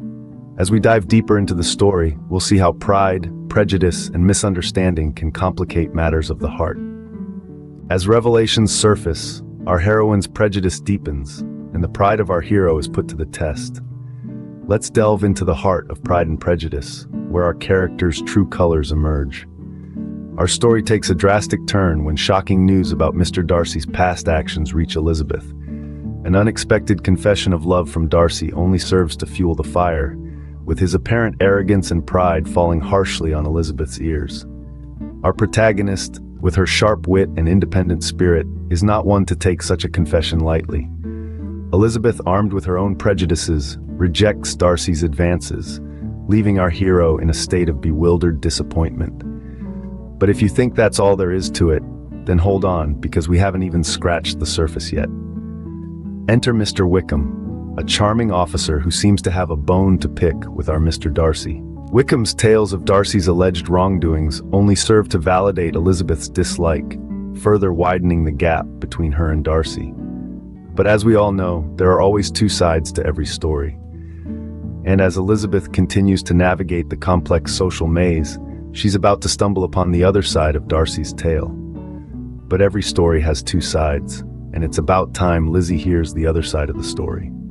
As the truth begins to unravel, Elizabeth finds herself questioning her initial judgments. A revelation comes in the form of a letter from Mr. Darcy, shedding light on his actions and the deceit of Mr. Wickham. Our heroine's perspective begins to shift as she grapples with the reality that her prejudice may have clouded her judgment. Elizabeth's encounter with Lady Catherine, a character as formidable as she is, brings another twist. Her attempt to control Darcy's love life only further stokes Elizabeth's curiosity and challenges her preconceived notions. A visit to Pemberley, Darcy's grand estate, offers another glimpse into his true character. Elizabeth begins to see a man far removed from the arrogant snob she first encountered. And then, the greatest revelation of all, Elizabeth's own pride. It's a bitter pill to swallow, but swallow it she must. She realizes that her pride, masked as discernment, has been her downfall. It's a humbling experience, one that leads her to question everything she thought she knew about herself and Darcy. The unraveling of these misunderstandings is a journey of self-discovery for Elizabeth, a journey that brings her face to face with her own flaws. It's a pivotal turning point, not just in her relationship with Darcy, but in her own personal growth. And as her pride crumbles, could love be waiting just around the corner? With humility and love, Darcy makes his second attempt at winning Elizabeth's heart. This time, he's not the aloof aristocrat, but a man changed by love. Elizabeth, on the other hand, battles her own pride. She struggles, caught between her previous misconceptions and the new, humbler Darcy. Ultimately, they reconcile, their love overcoming their pride and prejudice. And as they find their way to each other, we're left with the promise of a happily ever after. And there you have it, a whirlwind tour of Pride and Prejudice. For the full charm and wit, read the book. Before we officially wrap up, a friendly reminder from your favorite scriptwriter. If you've enjoyed our Regency rom-com journey, don't forget to hit that subscribe button for more classic literature breakdowns. Like the video, show us some love by hitting the thumbs up, and don't hesitate to share this journey with your friends who might be interested in a good classic. To stay updated with our latest content, turn on notifications. Your support means a lot to us. Now, let's wrap this up. Stay tuned for the end sting. Have you ever wondered what it's really like to grow up as a prince, constantly under the public eye? Prince Harry's memoir Spare reveals the struggles, heartache, and ultimate quest for freedom from royal life. Welcome to the Book Fox Summaries, where we simplify books for your busy life one summary at a time. Spare by Prince Harry, Duke of Sussex, was published in January 2023. It became an instant bestseller, selling over 1.4 million copies in its first week. The book dives deep into Prince Harry's personal experiences within the British royal family, focusing on his challenges and search for independence. It's a memoir that has been widely discussed, not just for its content, but for the insights it offers into a highly publicized life. Prince Harry, the younger son of King Charles III and Princess Diana, has lived his entire life in the public eye. By the end of this video, you'll have all the key insights you need to decide if Spare is the right read for you. If it sounds interesting, links to purchase are in the description.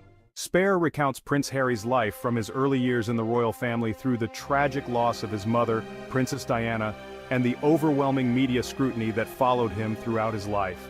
The central conflict revolves around Harry's struggle with the expectations of royal life and the pressures of the media, alongside his personal desire to lead a life of his own choosing. Significant moments include his grief after his mother's tragic death, his military service, his marriage to Meghan Markle, and their decision to step down as senior royals. The book spans from the royal palaces of the UK to Harry's experiences in the military and his new life in California. The memoir highlights themes of loss, mental health, identity, and freedom. Harry's journey shows the price of privilege and the difficult choices he made to prioritize his family's well-being. At the heart of the memoir is Harry's motivation to protect his family from the intense media scrutiny that contributed to his mother's untimely death, and to find peace outside of royal duties. Prince Harry is the main protagonist in the memoir, but the book also highlights other key figures such as his late mother, Princess Diana, his brother, Prince William, and his wife, Meghan Markle. Throughout the book, we witness Prince Harry's transformation from a boy struggling with grief and media attention into a man willing to break royal traditions in pursuit of happiness and mental health. The major themes of Spare include family, mental health, and breaking free from societal expectations.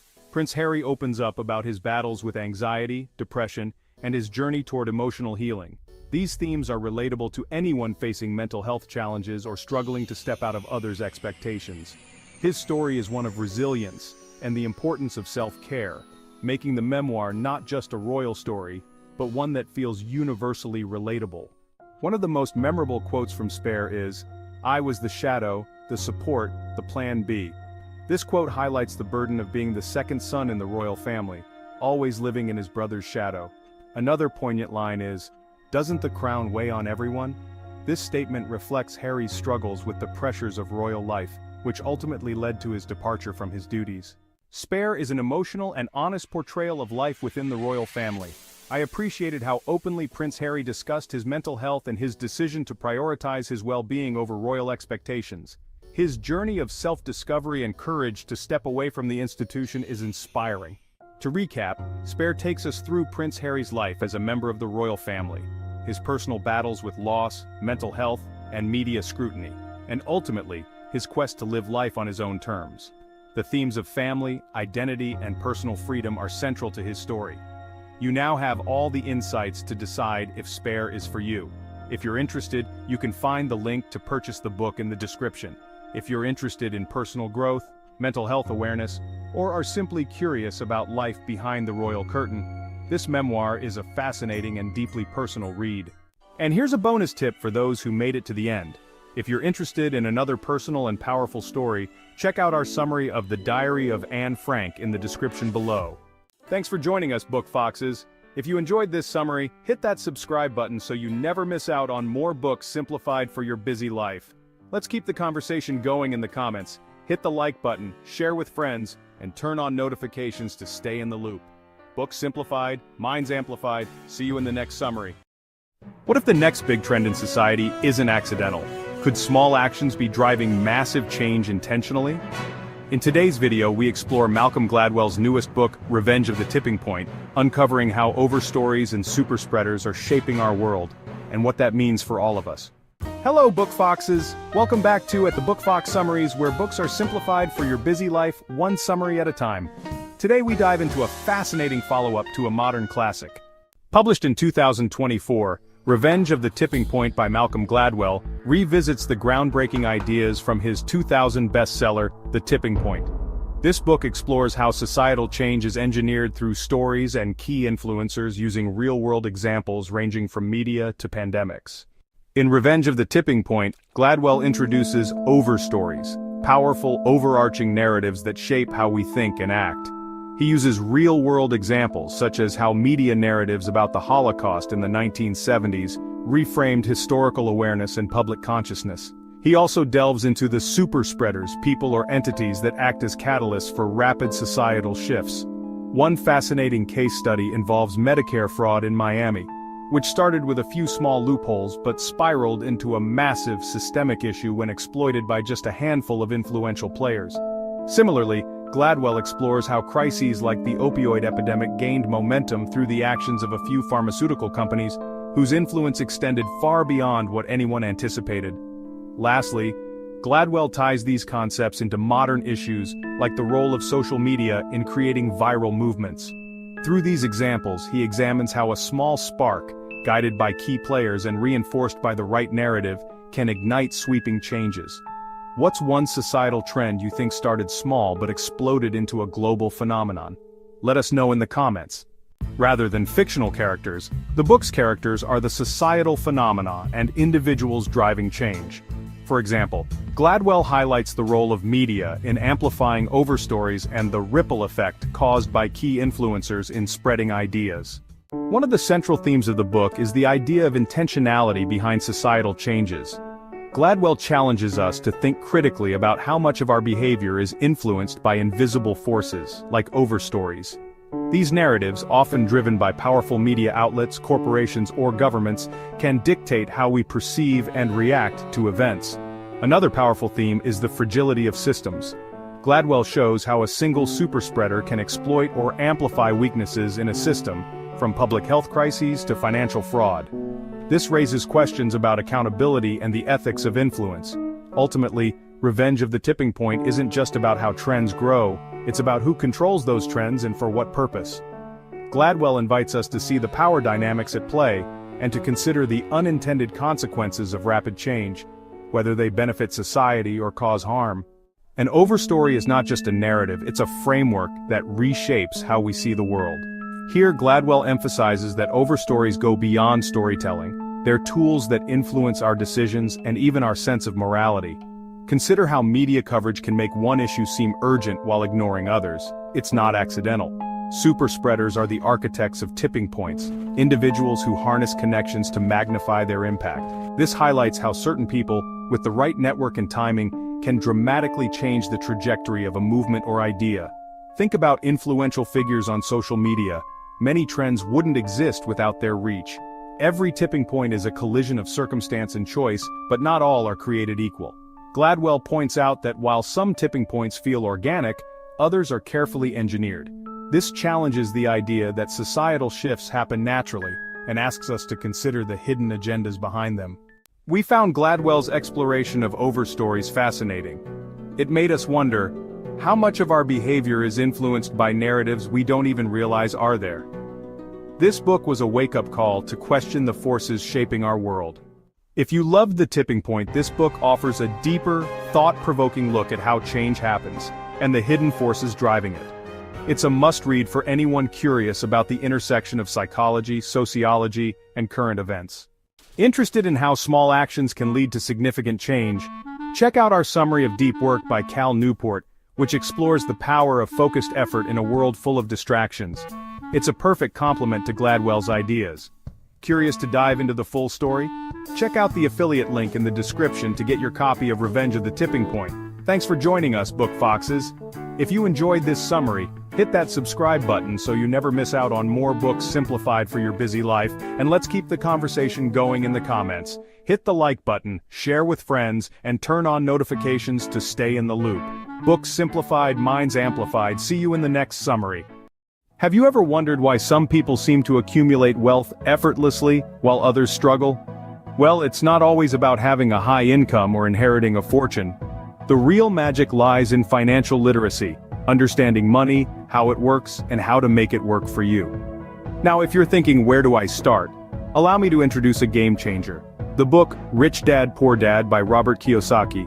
Kiyosaki's book is a treasure trove of financial knowledge, breaking down complex concepts into simple, digestible lessons. Its main theme, financial education. The difference between the wealthy and the struggling often boils down to understanding money, investing, and wealth-building principles. And that's what Rich Dad, Poor Dad aims to teach. So strap in, folks. Let's dive into the wisdom of Robert Kiyosaki and uncover the secrets of wealth building. The tale of two dads, one rich and one poor, sets the stage for this financial saga.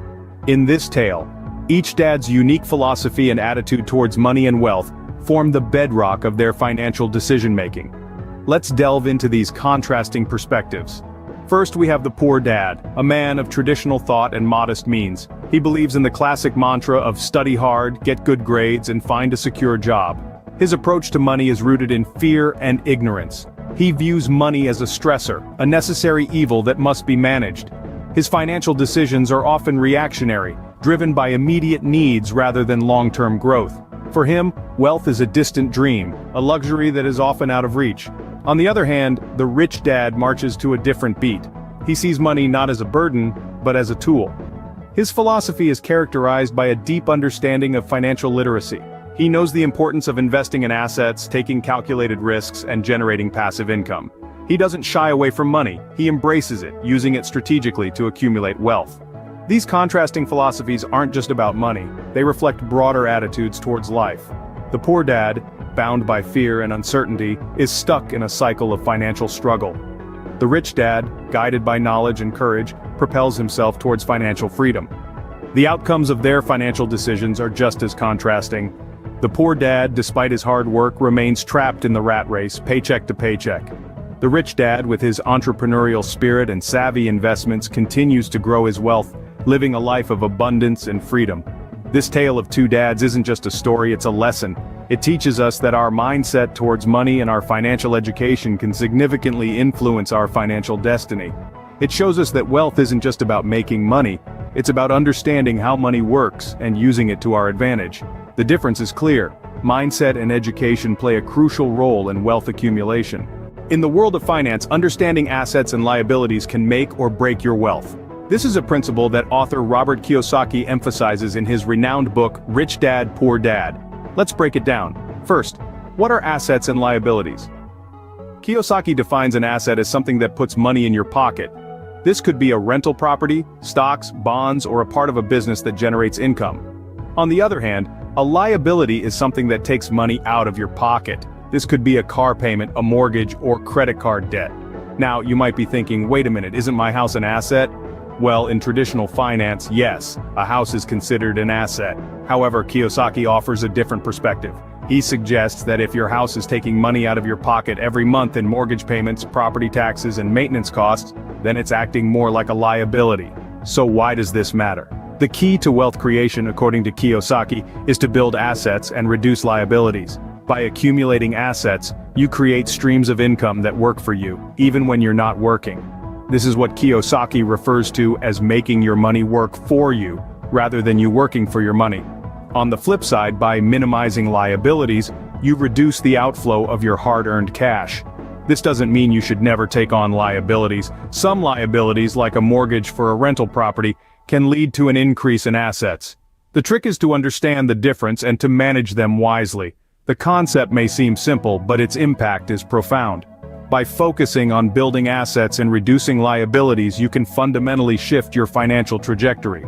This shift can lead to financial freedom, a state where your assets generate enough income to cover your expenses. Remember, it's not about how much you earn, it's about how much you keep and grow. This statement embodies the essence of Kiyosaki's philosophy.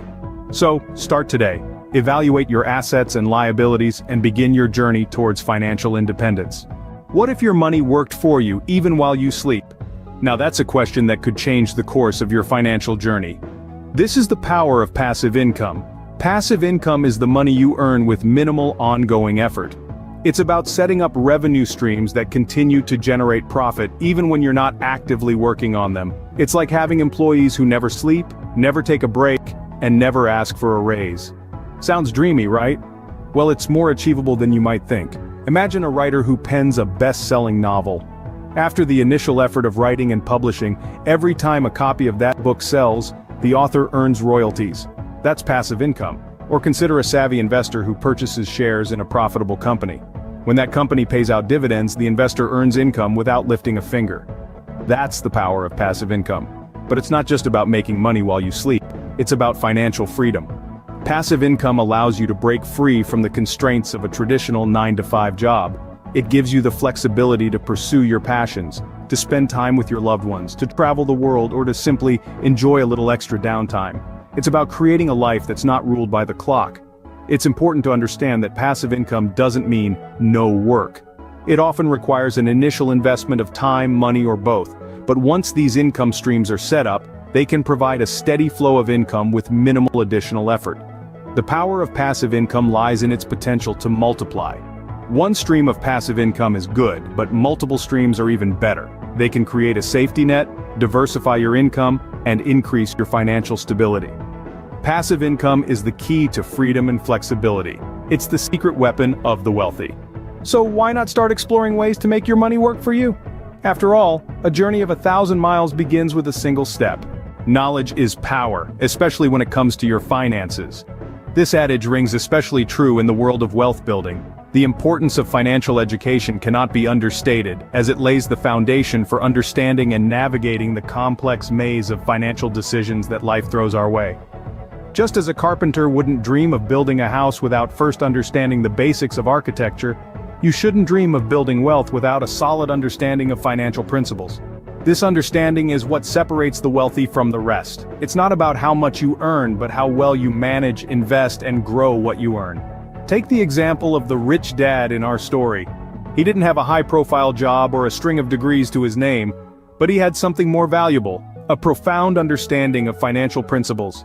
He prioritized financial education over traditional education. He understood that knowledge about money is more valuable than money itself. He knew that the key to wealth wasn't in the earning, but in the managing. He understood the importance of assets, the danger of liabilities, and the power of passive income. These weren't just concepts to him. They were tools that he used to build his wealth. Financial education isn't just about learning to budget or understanding interest rates. It's about learning the language of money. It empowers you to make informed decisions, avoid financial pitfalls, and ultimately, build wealth. It's about understanding the difference between working for money and having your money work for you. In a world that revolves around money, financial illiteracy is a handicap. It's like trying to navigate a ship without a compass. You might get lucky and reach your destination, but the odds are against you. Financial education is not a luxury, it's a necessity for anyone who wants to build wealth. It's the key that opens the door to financial freedom. It's the tool that turns money into wealth. And it's the shield that protects you from financial disasters. So equip yourself with this powerful tool and take control of your financial future. So, what can we learn from the rich dad and the poor dad? Well, we can take away 4 key lessons that can change our financial lives. First, financial literacy is not an option, it's a necessity. It's the understanding of how money works, how to make it, and how to manage it. Second, it's not just about earning money, but building assets. Assets are investments that put money into your pocket, like real estate, stocks, or a business. Third, passive income can be a game changer. It's income that requires little to no effort, freeing up your time and energy for other pursuits. And finally, financial education should be a priority. It's not something that can be outsourced or ignored. It is your responsibility to educate yourself about finances. Remember, the journey to financial freedom starts with financial literacy. So, equip yourself with knowledge, take action, and watch your wealth grow. Don't forget to subscribe to our channel for more summaries on a wide range of topics including finance, self-improvement, health and wellness, history, and so much more. Imagine being unstuck in time, constantly jumping between moments of your life, some filled with joy, others with trauma, and even encounters with aliens. This is the surreal experience of Billy Pilgrim in Slaughterhouse-Five, a novel that blends science fiction, war, and philosophy in a way that challenges our understanding of life and death. Hello, and welcome to At the Book Fox Summaries, where we simplify books for your busy life, one summary at a time. By the end of this video, you'll have all the essential insights to decide whether Slaughterhouse-Five is the right choice for your next read. If it resonates with you, you can grab your copy through the link in the description. Slaughterhouse-Five, written by Kurt Vonnegut and published in 1969, is a cornerstone of American literature.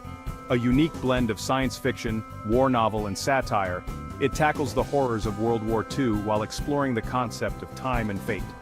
It has sold millions of copies and continues to be widely studied and celebrated for its deep insights into human existence. Whether you're curious about how war shapes human lives or intrigued by the idea of time travel, Slaughterhouse-Five delivers an unforgettable journey. By the end of this video, you'll have all the essential insights to decide whether this novel should be added to your reading list. The novel follows Billy Pilgrim, a soldier who survives the firebombing of Dresden during World War II. After the war, Billy finds himself unstuck in time, experiencing his life in a non-linear way. He jumps between different moments: his time as a soldier, his post-war life as an optometrist, and his experiences being abducted by aliens from the planet Tralfamadori. The bombing of Dresden is the central event of the novel, and Vonnegut uses it to highlight the absurdity and destruction of war. As Billy moves through these fragmented moments of his life, he becomes a passive observer, accepting the inevitability of events with a resigned, "so it goes" whenever death or disaster strikes. Characters: Billy Pilgrim. Billy is a passive, almost indifferent character, shaped by his experiences of war and the Tralfamadorians' philosophy of time. His journey through time reflects the trauma and confusion of those who have experienced war. The Tralfamadorians. These aliens have a unique perspective on time, seeing all moments as existing simultaneously. To them, death is just another moment in time, neither good nor bad.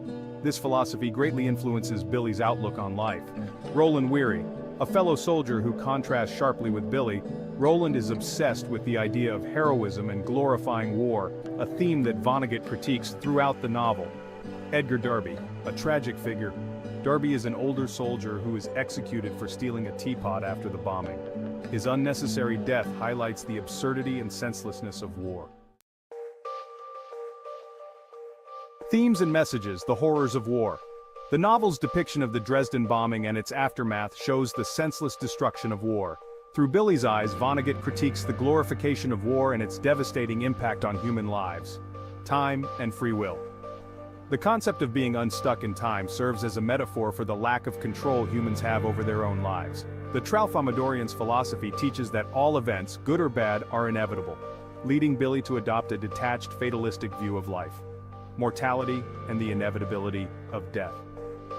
The phrase "so it goes" is used every time death is mentioned, reflecting the inevitability of death in the face of a chaotic and indifferent universe. It's a reminder that life goes on, despite tragedy. Best phrases from the book. "So it goes." This phrase appears throughout the novel, following every mention of death or destruction. It captures the novel's fatalistic tone and reflects the Tralfamadorian belief in the inevitability of all events. And everything was beautiful and nothing hurt. This line, both poignant and ironic, speaks to the fleeting nature of peace and happiness in a world filled with suffering. It encapsulates a longing for simpler, more peaceful times amidst the chaos of war. Slaughterhouse-Five is a deeply thought-provoking novel. Vonnegut's use of science fiction to explore the trauma of war is both innovative and powerful.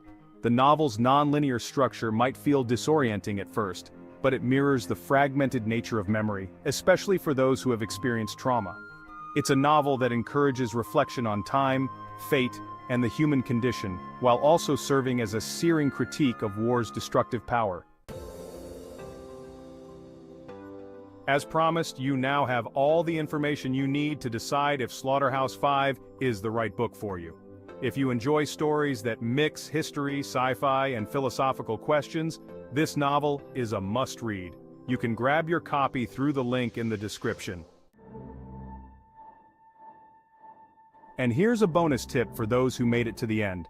If you're intrigued by the philosophical exploration of time in Slaughterhouse-Five, check out our summary of Fahrenheit 451, the book that shouldn't exist for another unique take on time and fate. Thanks for joining us, Book Foxes. If you enjoyed this summary, hit that subscribe button so you never miss out on more books simplified for your busy life, and let's keep the conversation going in the comments. Hit the like button, share with friends, and turn on notifications to stay in the loop. Books simplified, minds amplified. See you in the next summary. Hello, Book Foxes. The Spitfire, a plane that soared through the skies of World War II and has since become a symbol of British resilience and heroism. But how did this remarkable aircraft capture the hearts of a nation? What made the Spitfire not just a plane but a legend that defines a pivotal moment in British history? Welcome back to At the Book Fox Summaries, keeping books simplified for your busy life, one summary at a time. Today we dive into Spitfire, a very British love story by John Nichol. First published in 2018, this book is an in-depth look at a plane that not only dominated the skies but also uplifted the spirits of a nation. This non-fiction work belongs to military history and aviation genres, giving readers a combination of thrilling war tales, poignant personal stories, and a celebration of an engineering marvel. Spitfire chronicles the creation, development, and iconic legacy of the Spitfire aircraft during World War II. It begins with its design in the 1930s, moves through its critical role in the Battle of Britain, and brings to life the heroism of its pilots and the determination of those who built and maintained the aircraft. The central theme of the book revolves around the Spitfire's evolution from a warplane to a beloved national symbol. A story of innovation, bravery, and unity.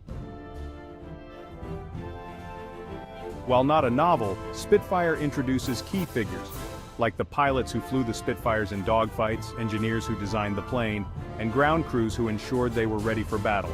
It's a collective story of bravery and ingenuity. The book showcases the journey of young pilots thrown into the chaos of war. Nichol highlights their courage, training, and the bonds they formed with one another, as well as the tireless efforts of the ground crews, often working through the night to repair damaged planes. The book explores themes of bravery, innovation, national pride, and unity during times of crisis.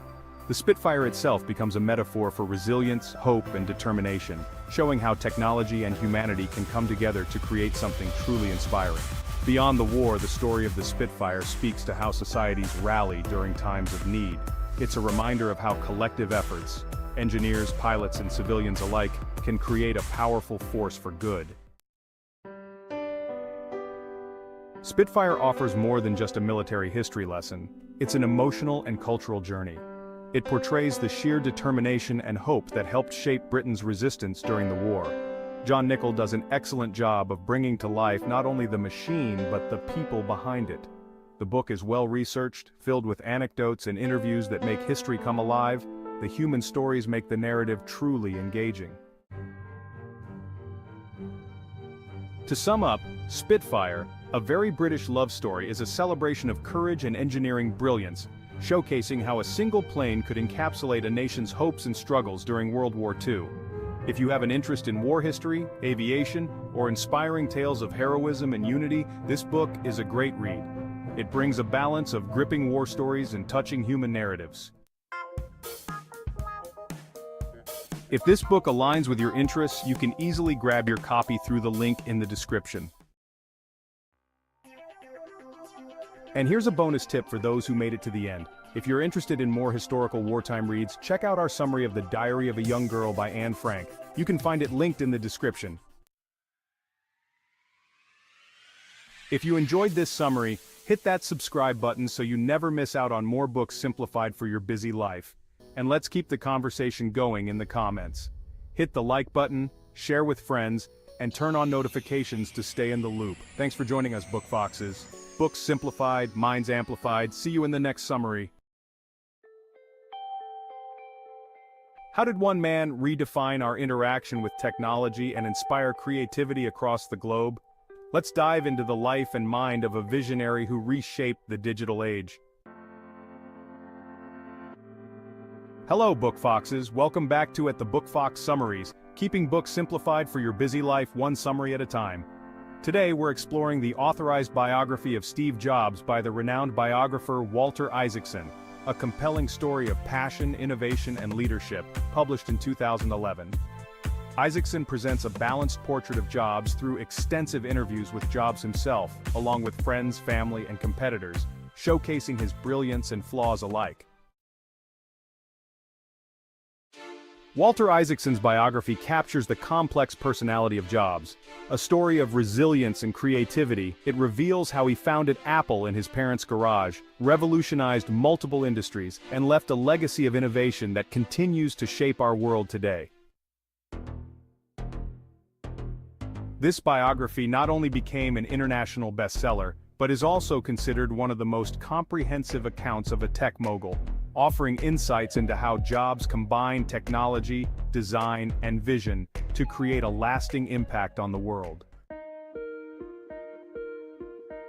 From his birth and adoption in 1955 to his immersion in the Silicon Valley tech scene, Jobs' early life was shaped by electronics and counterculture. The founding of Apple with Steve Wozniak led to the launch of the Apple I's and soon after the revolutionary Macintosh. After being ousted from Apple, Jobs founded Next and later took over Pixar, making a huge mark in both computing and entertainment. His return to Apple led to a new era of innovation, introducing groundbreaking products like the iPod, iPhone, and iPad, which transformed how we interact with technology. Perfection versus compromise. Jobs' quest for perfection often clashed with practicality. This theme is evident in his insistence on perfect design and seamless user experience, which drove his team to constantly push boundaries. Innovation as a way of life. Jobs didn't just want to create products, he wanted to change the world.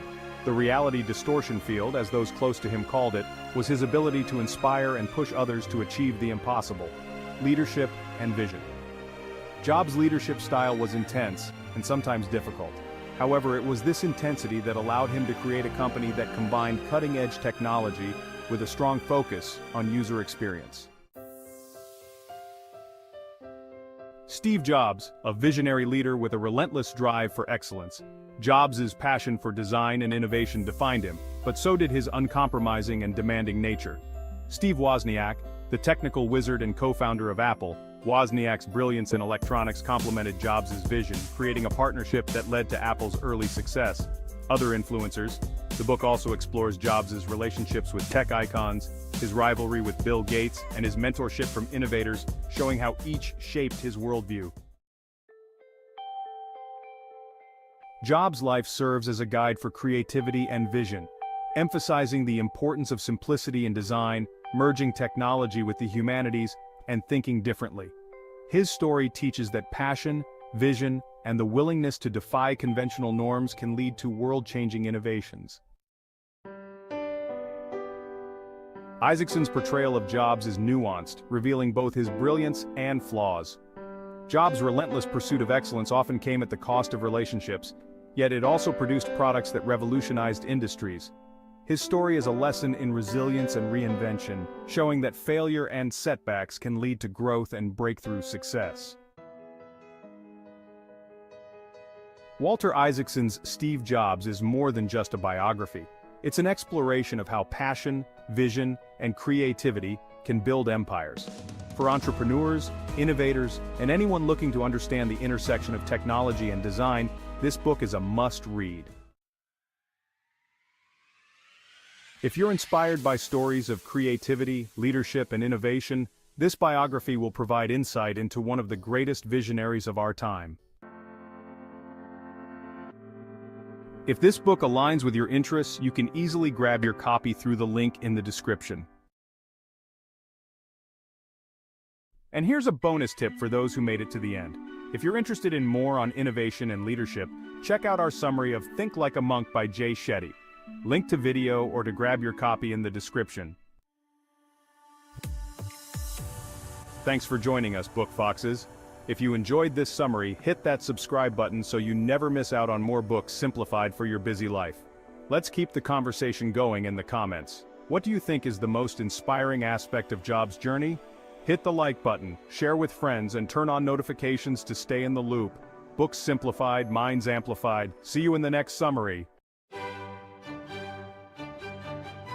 Hello, Book Foxes. Welcome to the Book Fox Summaries, where we simplify books for your busy life, one summary at a time. Today, we're diving into Team of Rivals by Doris Kearns Goodwin. This Pulitzer Prize-winning book takes us deep into the political genius of Abraham Lincoln and his ability to unite a team of strong-minded rivals during one of America's most challenging periods. In 1860, America was on the brink of civil war, and Lincoln, a lesser-known politician at the time, emerged as the Republican candidate. The story unfolds in a divided America, a country grappling with the contentious issue of slavery and on the brink of civil war. Lincoln, coming from modest beginnings, faces off against more established politicians like William H. Seward, Salmon P. Chase, and Edward Bates, all of whom were contenders for the Republican presidential nomination. Surprisingly, rather than sidelining these men when he secured the presidency, Lincoln invited them into his cabinet, creating a team of rivals who initially doubted his leadership but later came to admire and support his vision for a united nation. This decision wasn't just bold, it was transformative. The book explores how Lincoln used his empathy, wisdom, and humility to bring these ambitious leaders together, creating a cohesive team that would steer the country through the Civil War. Each rival had their own personality and agenda, main characters around. Abraham Lincoln, not just a masterful orator but a strategic politician who recognized the strength in diversity and dissent. William H. Seward, initially a rival, Seward became Lincoln's closest ally and trusted Secretary of State. Salmon P. Chase, Treasury Secretary who aspired to the presidency but learned to respect Lincoln's leadership. Edward Bates and Edwin M. Stanton, once doubters of Lincoln's ability, they later provided unwavering support during the most critical times. Lincoln's leadership style was grounded in patience and understanding. He listened to each of their perspectives, recognizing the value they brought to the nation. The themes in Team of Rivals go beyond just politics. Lincoln's capacity to lead with grace under pressure, embrace differing viewpoints, and focus on a higher purpose teaches us that true leadership is about collaboration and seeing beyond individual ambition. In today's polarized world, these lessons are more relevant than ever. One of the most poignant moments described is Lincoln's reaction to the Emancipation Proclamation, an act of moral courage that he knew would alter the course of American history forever. His leadership in passing this pivotal legislation was a defining moment, exemplifying his ability to transform a moral vision into national policy. One of Lincoln's key quotes that captures his determination is, "If slavery is not wrong, nothing is wrong." This showcases his deep moral conviction and willingness to fight for what was right. Another memorable quote from his second inaugural address is, "With malice toward none, with charity for all," a call for national unity and healing after the Civil War. Goodwin's portrayal of Lincoln reveals a man who balanced firmness and empathy, pragmatism, and idealism. It's a reminder that even in moments of great crisis, leaders who listen, understand, and unite can achieve profound change. So, if you're looking to understand what makes a great leader or just love a well-told history, Team of Rivals is a must-read. Doris Kearns. Goodwin's meticulous research and storytelling make this book both insightful and inspirational. Interested in diving deeper into Lincoln's leadership journey? Grab your copy through the links in the description, either the paperback or the hardcover edition. And remember, we earn a small commission from your purchase, which helps support our channel. Thank you for your support. And here's a bonus tip for those who made it to the end. If you're interested in other books exploring leadership and adversity, check out our summary of The Grapes of Wrath. Thanks for joining us, Book Foxes.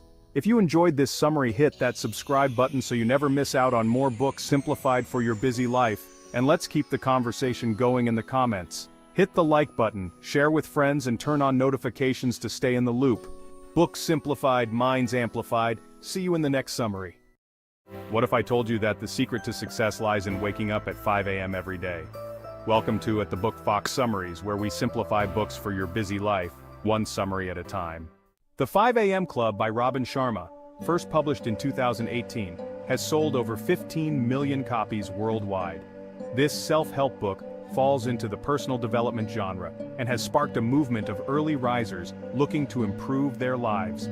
By the end of this video, you'll have all the essential insights to decide whether the 5 a.m. Club is the right choice for your next read, and you can grab your copy through the link in the description if it resonates with you. The story centers around two struggling individuals, an entrepreneur and an artist, who are disillusioned with their lives and careers. They attend a seminar led by a renowned speaker known as the Spellbinder, who captivates the audience with the idea of mastering their mornings to transform their lives.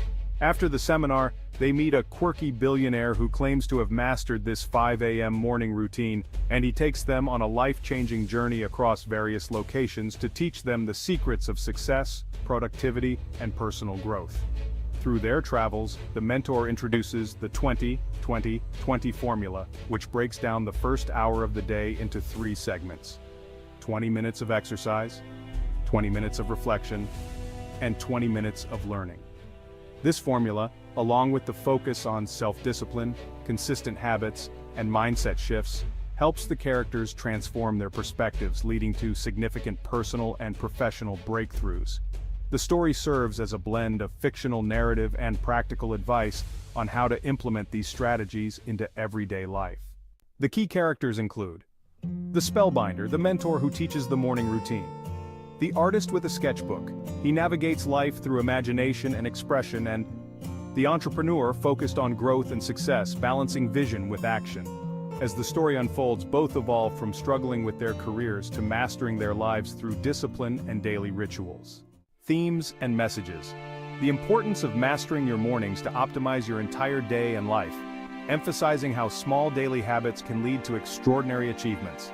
Waking up early has a real-life application in managing time effectively, improving mental health, and achieving personal goals.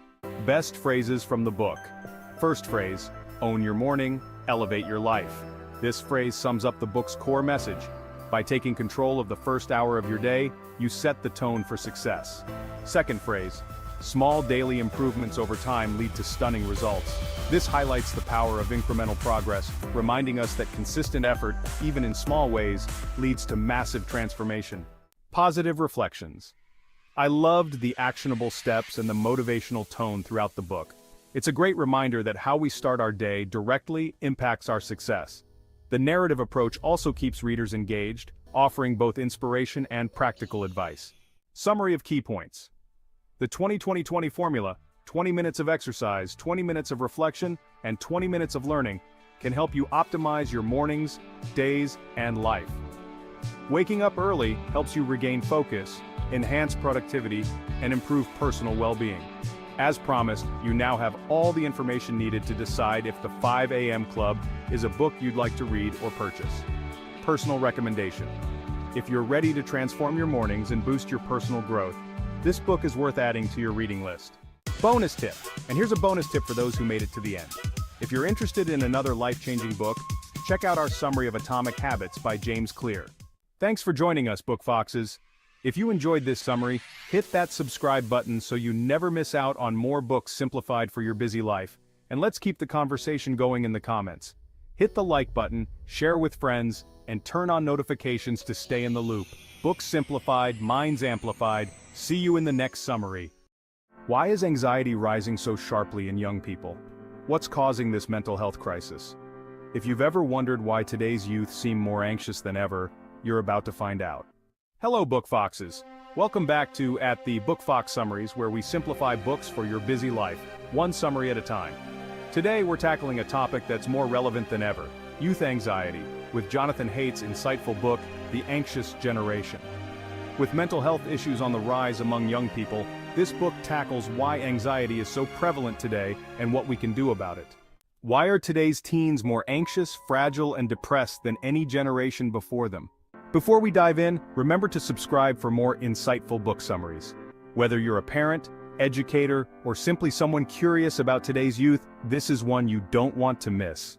Published in 2024, The Anxious Generation is written by Jonathan Haidt, a renowned social psychologist and best-selling author of The Coddling of the American Mind. Haidt's work often explores the intersection of culture, psychology, and social trends, and in this book, he addresses the escalating mental health crisis affecting today's youth. This book falls under psychology and sociology and has been lauded for its research-backed insights and thought-provoking commentary on how parenting.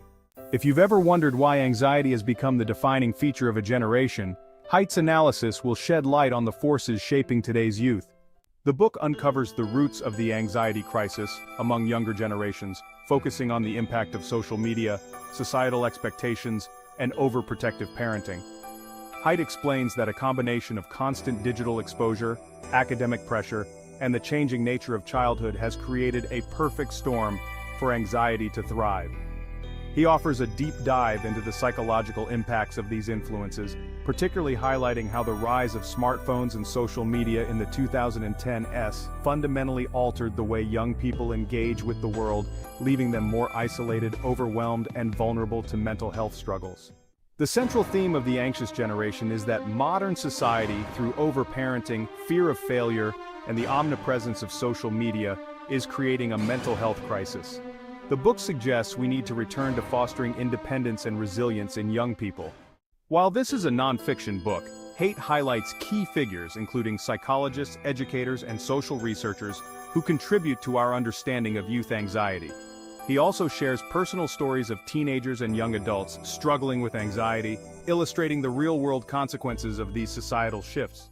Haidt shows the development of these groups, particularly Gen Z, who have grown up in a world dominated by social media, academic pressures, and a heightened focus on safety and political correctness, leading to what he calls safetyism.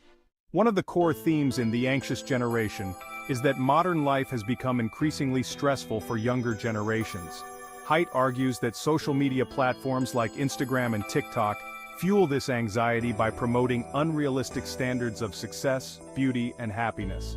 Another key theme is the need for resilience. Haidt emphasizes the importance of fostering mental toughness and emotional intelligence in young people. He suggests that overprotective parenting and societal trends of safetyism are undermining their ability to cope with life's challenges. In today's world, almost everyone knows a young person affected by anxiety. Haidt's analysis provides not only a diagnosis of the problem, but also potential solutions, making it an essential read for parents, educators, and anyone concerned about mental health. Here are two powerful phrases from The Anxious Generation that resonate deeply with its themes. Fragility has become a virtue in modern culture, but fragility is no foundation for mental health. This phrase highlights the book's central critique of how society has embraced overprotectiveness to the detriment of emotional strength. The greatest gift we can give our children is the freedom to fail and the resilience to rise from it. Haidt emphasizes the importance of failure as a learning process, stressing that resilience is built through overcoming difficulties, not avoiding them. These phrases encapsulate the heart of Haidt's message. Resilience is key, and overprotecting youth only fuels the anxiety crisis. What stood out to me in The Anxious Generation is how Haidt connects the dots between digital culture and the mental health of young people. It's a wake-up call for how we use technology and how we guide the next generation in navigating this complex landscape. I appreciated the depth of Haidt's research and the way he ties psychological concepts to real-world issues. However, some might find his solutions, particularly the focus on resilience, too simplistic given the complexities of mental health. In conclusion, The Anxious Generation offers a timely exploration of the mental health crisis facing today's youth. By examining the role of technology, societal pressures, and upbringing, Haidt presents a compelling argument for why this generation is struggling and what we can do to help. If you're interested in understanding the roots of youth anxiety and finding actionable solutions, this book is a must-read. I highly recommend this book to parents, educators, and anyone concerned about the rising rates of anxiety in young people. It's a thought-provoking read that challenges us to reflect on how our actions impact the next generation. And here's a bonus tip for those who made it to the end. If you're interested in exploring how people find meaning through adversity, check out our summary of Man's Search for Meaning by Viktor Frankl. If this book aligns with your interests, you can easily grab your copy through the link in the description. Thank you for your support. Thanks for joining us, Book Foxes. If you enjoyed this summary, hit that subscribe button so you never miss out on more books simplified for your busy life. And let's keep the conversation going in the comments. Hit the like button, share with friends, and turn on notifications to stay in the loop. Books simplified, minds amplified. See you in the next summary. What kind of crime is so horrendous it leads to federal action? The Emmett Till Anti-Lynching Act now punishes such hate crimes, and today we're diving into a murder hidden for decades in Mississippi's history. Hello, Book Foxes! Welcome to At the Book Fox Summaries. We bring you captivating books from all genres, simplified for your busy life, one summary at a time. Today we're diving into The Barn, The Secret History of a Murder in Mississippi, by Wright Thompson. Published in 2024, this gripping true crime book uncovers a murder mystery that lay unsolved for decades. A true crime gem, The Barn is an exploration of justice, race, and the law in the South, drawing acclaim for its detailed research and storytelling. Wright Thompson's family farm in Mississippi is 23 miles from the site of one of the most notorious and consequential killings in American history. The book tells the chilling story of a murder in a barn in Mississippi in the 1950s. The crime shocked the community, but over time it was buried, until new evidence decades later brought it back to life. In August 1955, two men, Roy Bryant and J.W. Milam, were charged with the torture and murder of the 14-year-old Emmett Till in Money, Mississippi. In fact, Wright Thompson reveals, at least 9 people can be placed at the scene, which was inside the barn of one of the killers, on a plot of land within the 6-square-mile grid whose official name is Township 22 North, Range 4 West, Section 2, West Half, fabled in the Delta of myth as the birthplace of the blues on nearby Dockery Plantation. The heart of the story is the pursuit of justice in a society where racial tensions often interfered with the truth. The conflict between truth and denial is woven through every chapter. Main characters: the victim, Emmett Till, a 14-year-old black boy who was brutally murdered in 1955 for allegedly whistling at a white woman. The investigator, Wright Thompson himself, plays a significant role in uncovering long-hidden truths as he retraces the steps of the investigation. Roy Bryant and J.W. Milam, the two men accused of murdering Emmett Till. They were acquitted by an all-white jury but later confessed to a journalist, providing a false account of the crime. The town, the people of Mississippi, who either kept the town's secrets or sought justice. The book delves into racial injustice, the flaws in the legal system, and the consequences of silence in the face of crime. It also highlights the power of investigative journalism in bringing forgotten stories to light. While set in the 1950s, the themes of racial tension, unequal justice, and truth-seeking are still highly relevant today, reflecting broader societal issues that persist. Key phrases. The truth is buried deeper than the bodies. This phrase encapsulates the central theme of the book, which is about uncovering long-hidden secrets in a community that has been complicit in its own silence. Justice isn't just blind, sometimes it's deaf and dumb, a powerful reflection on how the legal system failed the victim. This quote highlights the systemic issues that allowed the crime to go unsolved for so long. In Mississippi, the past isn't dead, it's not even past. A nod to the ever-present influence of history in the South, this phrase underscores how the region's dark history continues to shape its present. Personal insights. This book is not just a story of a murder but an examination of systemic issues that shaped the South for generations. The emotional weight of the story is amplified by Mitchell's relentless pursuit of the truth. The detailed research and personal investment of the author make the book a compelling read, though its intense subject matter may not be for everyone. So, to wrap things up, let's go over the key points. The Barn is a powerful exploration of crime, race, and justice, offering profound lessons for today's readers. If you're keen on true crime or Southern history, this book is an absolute must-read for its insights into the darker aspects of American history. The events that occurred in 1955 give rise to the Emmett Till Anti-Lynching Act, that is a United States federal law which defines lynching as a federal hate crime, increasing the maximum penalty to 30 years imprisonment for several hate crime offenses. It was passed by the U.S. House of Representatives on February 28, 2022, and U.S. Senate on March 7, 2022, and signed into law on March 29, 2022, by President Joe Biden. Now, I'd love to hear from you. What do you think? Could a forgotten crime like this still happen today? Let's talk about it in the comments. If this book aligns with your interests, grab your copy through the link in the description. Your support helps us bring you more book summaries. And here's a little bonus tip for those who made it to the end. If you're interested in more gripping true stories, check out our summary of A Deep Dive into Knife by Salman Rushdie. It's a deep dive into the psychology of crime that you won't want to miss. Thanks for joining us, Book Foxes. If you enjoyed this summary, hit that subscribe button so you never miss out on more books simplified for your busy life. Hit the like button, share with friends, and turn on notifications to stay in the loop. Books simplified, minds amplified. See you in the next summary. Hello, Book Foxes. Welcome to the Book Fox Summaries, keeping books simplified for your busy life, one summary at a time.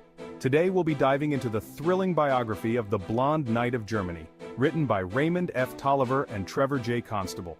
Erich Hartmann, known as the Blonde Knight, was a German Luftwaffe pilot and the highest-scoring ace of World War II.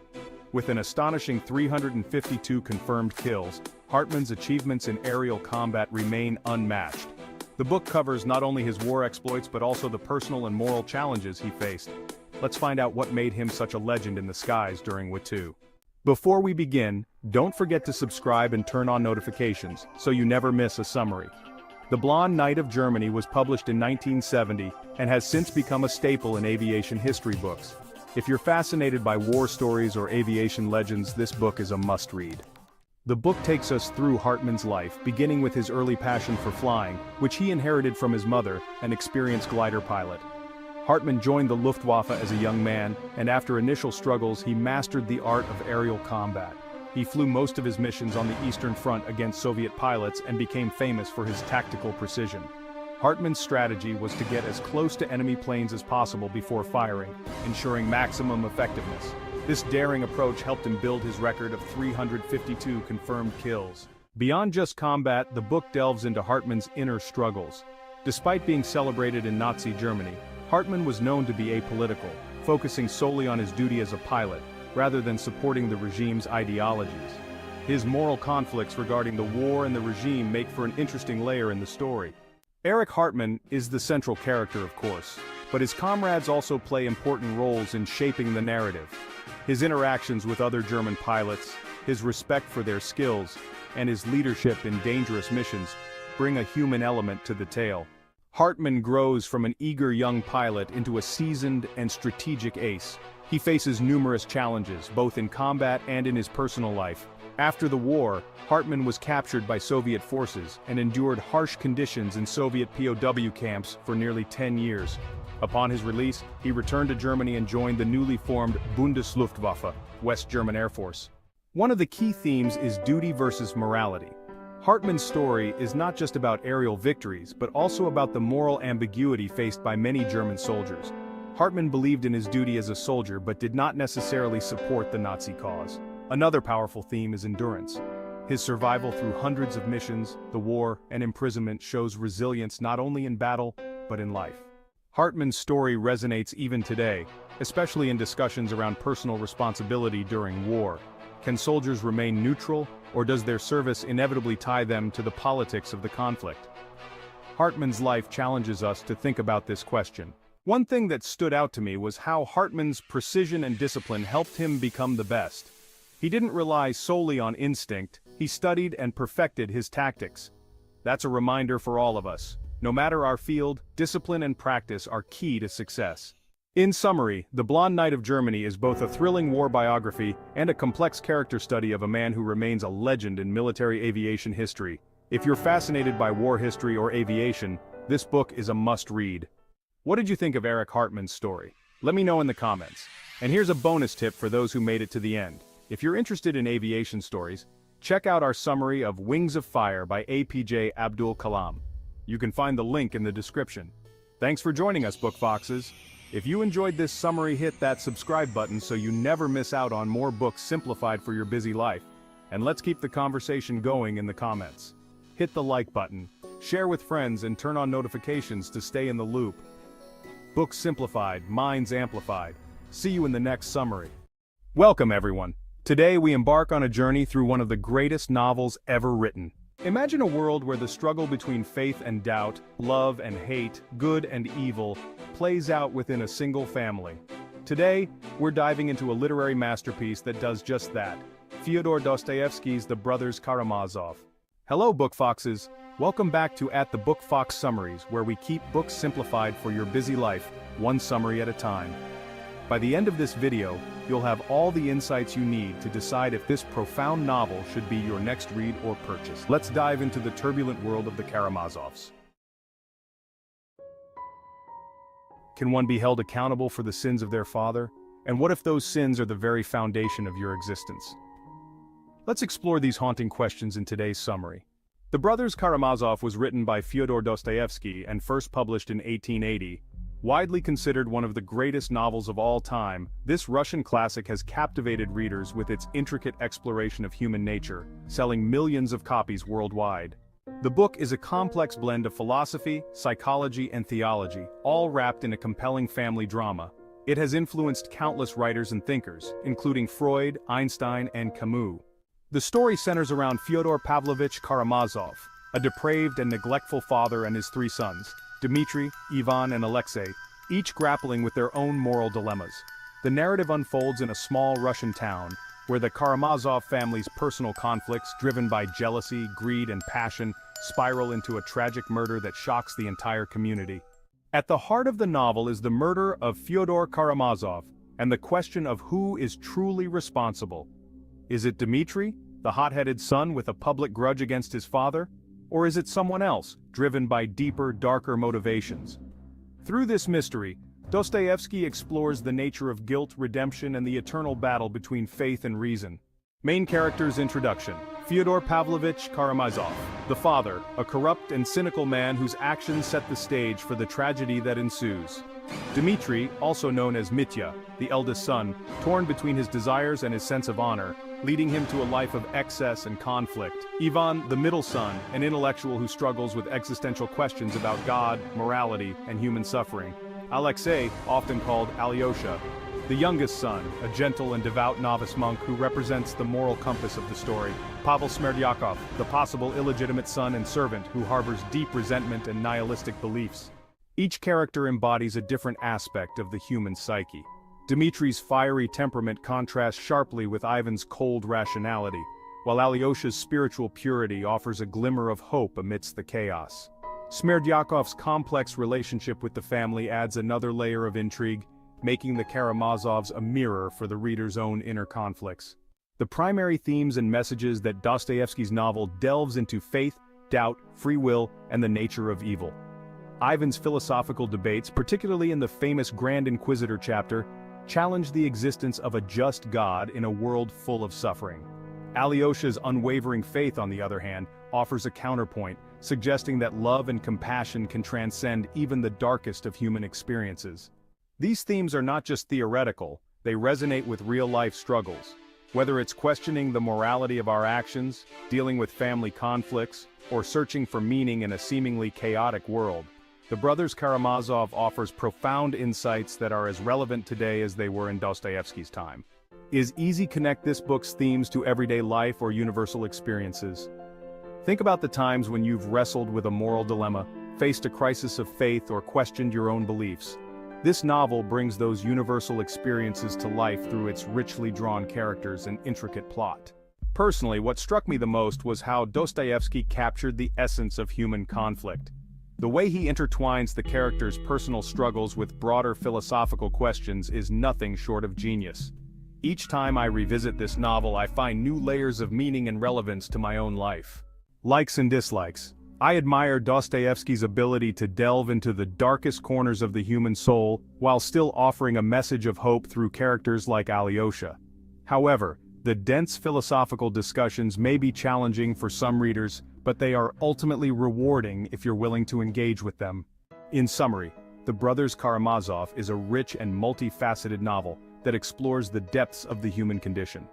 Through the tragic tale of the Karamazov family, Dostoevsky invites us to ponder life's most profound questions about faith, morality, and the nature of evil. If you're looking for a novel that challenges your mind and soul, this is it. Whether you're drawn to its psychological depth, its philosophical insights, or its dramatic plot, The Brothers Karamazov has something to offer every reader. And here's a bonus tip for those who make it to the end. If you're interested in exploring more of Dostoevsky's works, Crime and Punishment is another must-read that delves into similar themes with equal intensity. What are your thoughts on the Karamazov brothers? Do you think Dmitri was guilty, or was the truth more complex? Let me know in the comments below. Also, if you've read the book, I'd love to hear your favorite moments or quotes. Let's get a discussion going. Thanks for joining us, Book Foxes. If you enjoyed this summary, give it a thumbs up, and hit that subscribe button so you never miss out on more books simplified for your busy life. Share this video with fellow book lovers and turn on notifications to stay on the loop. Books simplified, minds amplified. See you in the next summary. Welcome back to At the Book Fox Summaries, keeping books simplified for your busy life, one summary at a time.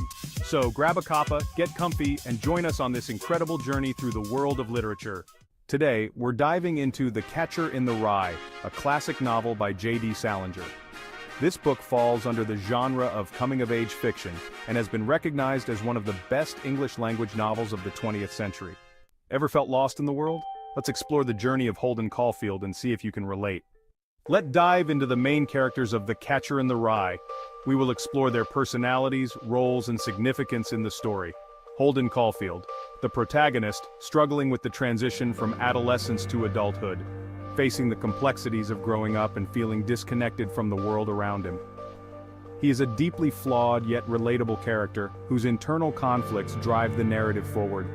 Phoebe Caulfield, Holden's younger sister, representing innocence and the purity Holden wishes to protect. Her unwavering support and genuine affection for Holden offer a glimmer of hope and grounding in his tumultuous life. Mr. Antolini, Holden's former teacher, who tries to offer guidance and support, emphasizing the importance of education and direction. His role in the story underscores the theme of mentorship and the impact of adult figures on a young person's life. Jane Gallagher, a significant figure from Holden's past, symbolizing his longing for genuine connections and his struggle with change. Her presence in Holden's thoughts reflects his desire for stability and his fear of losing meaningful relationships. By understanding these characters, we gain deeper insights into the themes and messages of the novel. Each character adds a layer of complexity and richness to Holden's journey, making The Catcher in the Rye a timeless exploration of the human condition.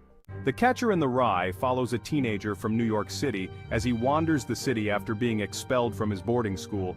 Through his journey, he struggles with themes of innocence, identity, belonging, and loss. The central conflict revolves around Holden's struggle to find his place in a world he feels disconnected from. Let's explore the chapters summarized. Chapter 1 and 2. Holden Caulfield narrates from a rest home, explaining his expulsion from Pensy Prep and his visit to his history teacher, Mr. Spencer.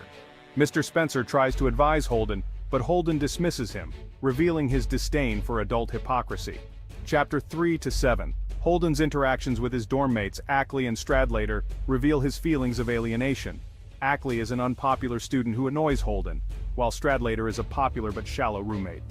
After a fight with Stradlater over a date with Jane Gallagher, Holden decides to leave Pensy early.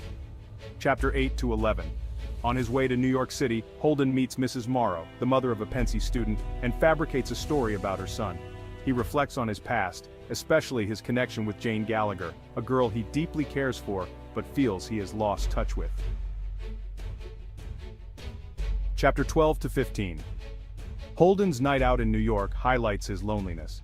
He interacts with various people, including 3 women at a nightclub and a prostitute named Sunny, but fails to connect meaningfully with anyone. He buys a record for his sister Phoebe, whom he dearly loves and admires for her innocence. Chapter 16 to 20. Holden goes on a disastrous date with Sally Hayes where he proposes they run away together. When Sally refuses, Holden becomes angry and leaves. He then meets an old friend, Carl Luce, who advises him to see a psychoanalyst. Holden ends up drunk and wandering the city, feeling more lost than ever. Chapter 21 to 24. Holden sneaks home to see Phoebe, who confronts him about his expulsion. Their conversation is heartfelt, showing Holden's genuine care for his sister. He then stays at Mr. Antolini's, his former English teacher, who gives him advice on finding direction in life. However, Holden feels uncomfortable and leaves abruptly. Chapter 25 to 26. Holden plans to leave New York but decides to stay after seeing Phoebe on a carousel. The moment symbolizes hope and the possibility of preserving innocence. He ends his story by mentioning he's in a rest home, preparing for a new school. The book explores themes of any teen of any generation: angst, alienation, and the pain of growing up. Many readers relate to Holden's feelings of being lost and misunderstood, making the book timeless. The Catcher in the Rye offers a raw and honest portrayal of teenage struggles. Holden's authenticity is compelling, though his negativity can be overwhelming at times. To sum up, The Catcher in the Rye is a profound exploration of adolescence and identity. If you haven't read it yet, this classic is definitely worth your time. What did you think of Holden's journey? Share your thoughts in the comments below. Before we go, we ask for your help. Please subscribe to our channel, let us know in the comments what book you'd like us to cover next. Hit the like button, share with friends, and turn on notifications to stay in the loop. See you next time. Hello everyone, welcome back to our channel. We're exploring The Diet-Free Revolution by Alexis Coniston today, a dynamic book that's shifting our food, nutrition, and body perspectives. This isn't just another diet, it's a radical rethink of our food relationship. It acknowledges our bodies as allies, not adversaries, on our wellness journey. It promotes body compassion, rather than defining our worth by a scale. Coniston, a clinical psychologist specializing in eating disorders, urges us to forsake diet culture and adopt a holistic, compassionate approach. This book urges us to nurture self-love and healing instead of resorting to denial and self-punishment. Coniston's revolutionary tome redefines not just our diet but our entire perspective of health, encouraging us to embrace self-love, healing, and foster compassion for our bodies. This isn't just a weight loss book. It's a guide to self-love, healing, and body compassion. This book is not just about weight loss, it's about self-love, healing, and cultivating compassion for our bodies. One of the key messages in this book is that diets don't work, and it's not your fault. So says Alexis Coniston in The Diet-Free Revolution, a bold exploration of the fallacies surrounding weight loss and dieting. A key idea she disputes is the widespread misconception that weight loss automatically signifies health. Coniston strongly asserts that health is more than a number on a scale. Instead, it is a multifaceted concept that includes physical fitness and mental well-being. She also sheds light on the belief that willpower solely determines weight. Coniston underscores that weight is influenced by numerous factors, many of which are outside our capabilities to control. These include genetic makeup and the environment we live in. This, she suggests, is why for weight issues is misguided and unhelpful. Furthermore, Coniston dismisses the idea that deprivation leads to sustainable weight loss. She presents evidence that restrictive diets often initiate a vicious cycle of yo-yo dieting, detrimental to both physical and mental health. This is an important point that challenges the prevailing narrative around dieting and self-discipline. We're often told that if we just lose the weight, try a little harder, or deprive ourselves for a little bit longer, we'll be happier, healthier, and more confident. But that's not true.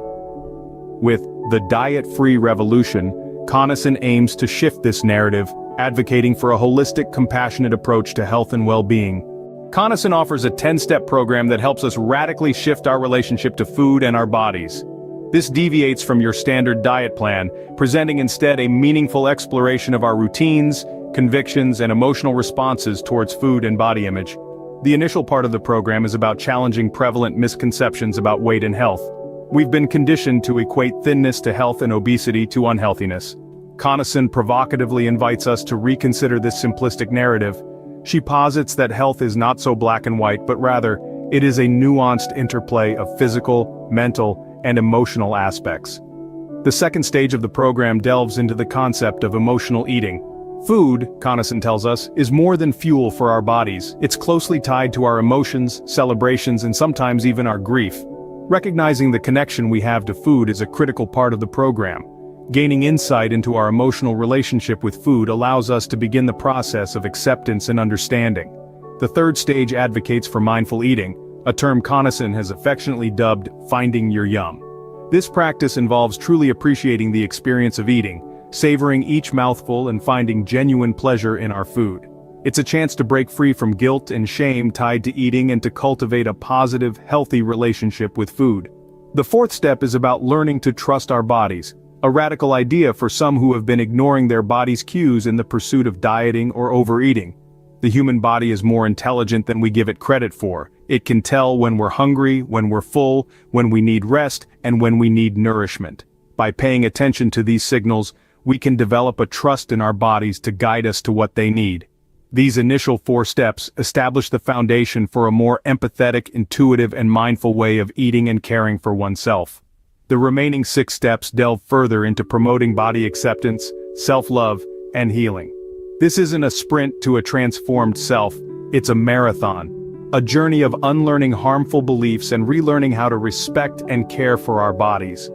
Imagine letting go of the control and embracing trust in our bodies, in our intuition, and in the wisdom of our yum. For anyone caught in a cycle of dieting, wrestling with body image issues, or simply searching for a more caring approach to health and nutrition, this 10-step program offers a refreshing new viewpoint. It's about stepping away from the scales, the calorie counting, and the good food versus bad food mentality. It's an invitation to practice self-compassion, body acceptance, and mindful eating. It's about partnering with, not battling against, our bodies. Above all, it's about discovering happiness, satisfaction, and tranquility in our relationship with food and our bodies. The 4th step teaches us to trust our body to be our guide and find real fullness. This is what the diet-free revolution is all about. Not weight loss, but wellness. Not deprivation, but enjoyment. Not dieting, but living.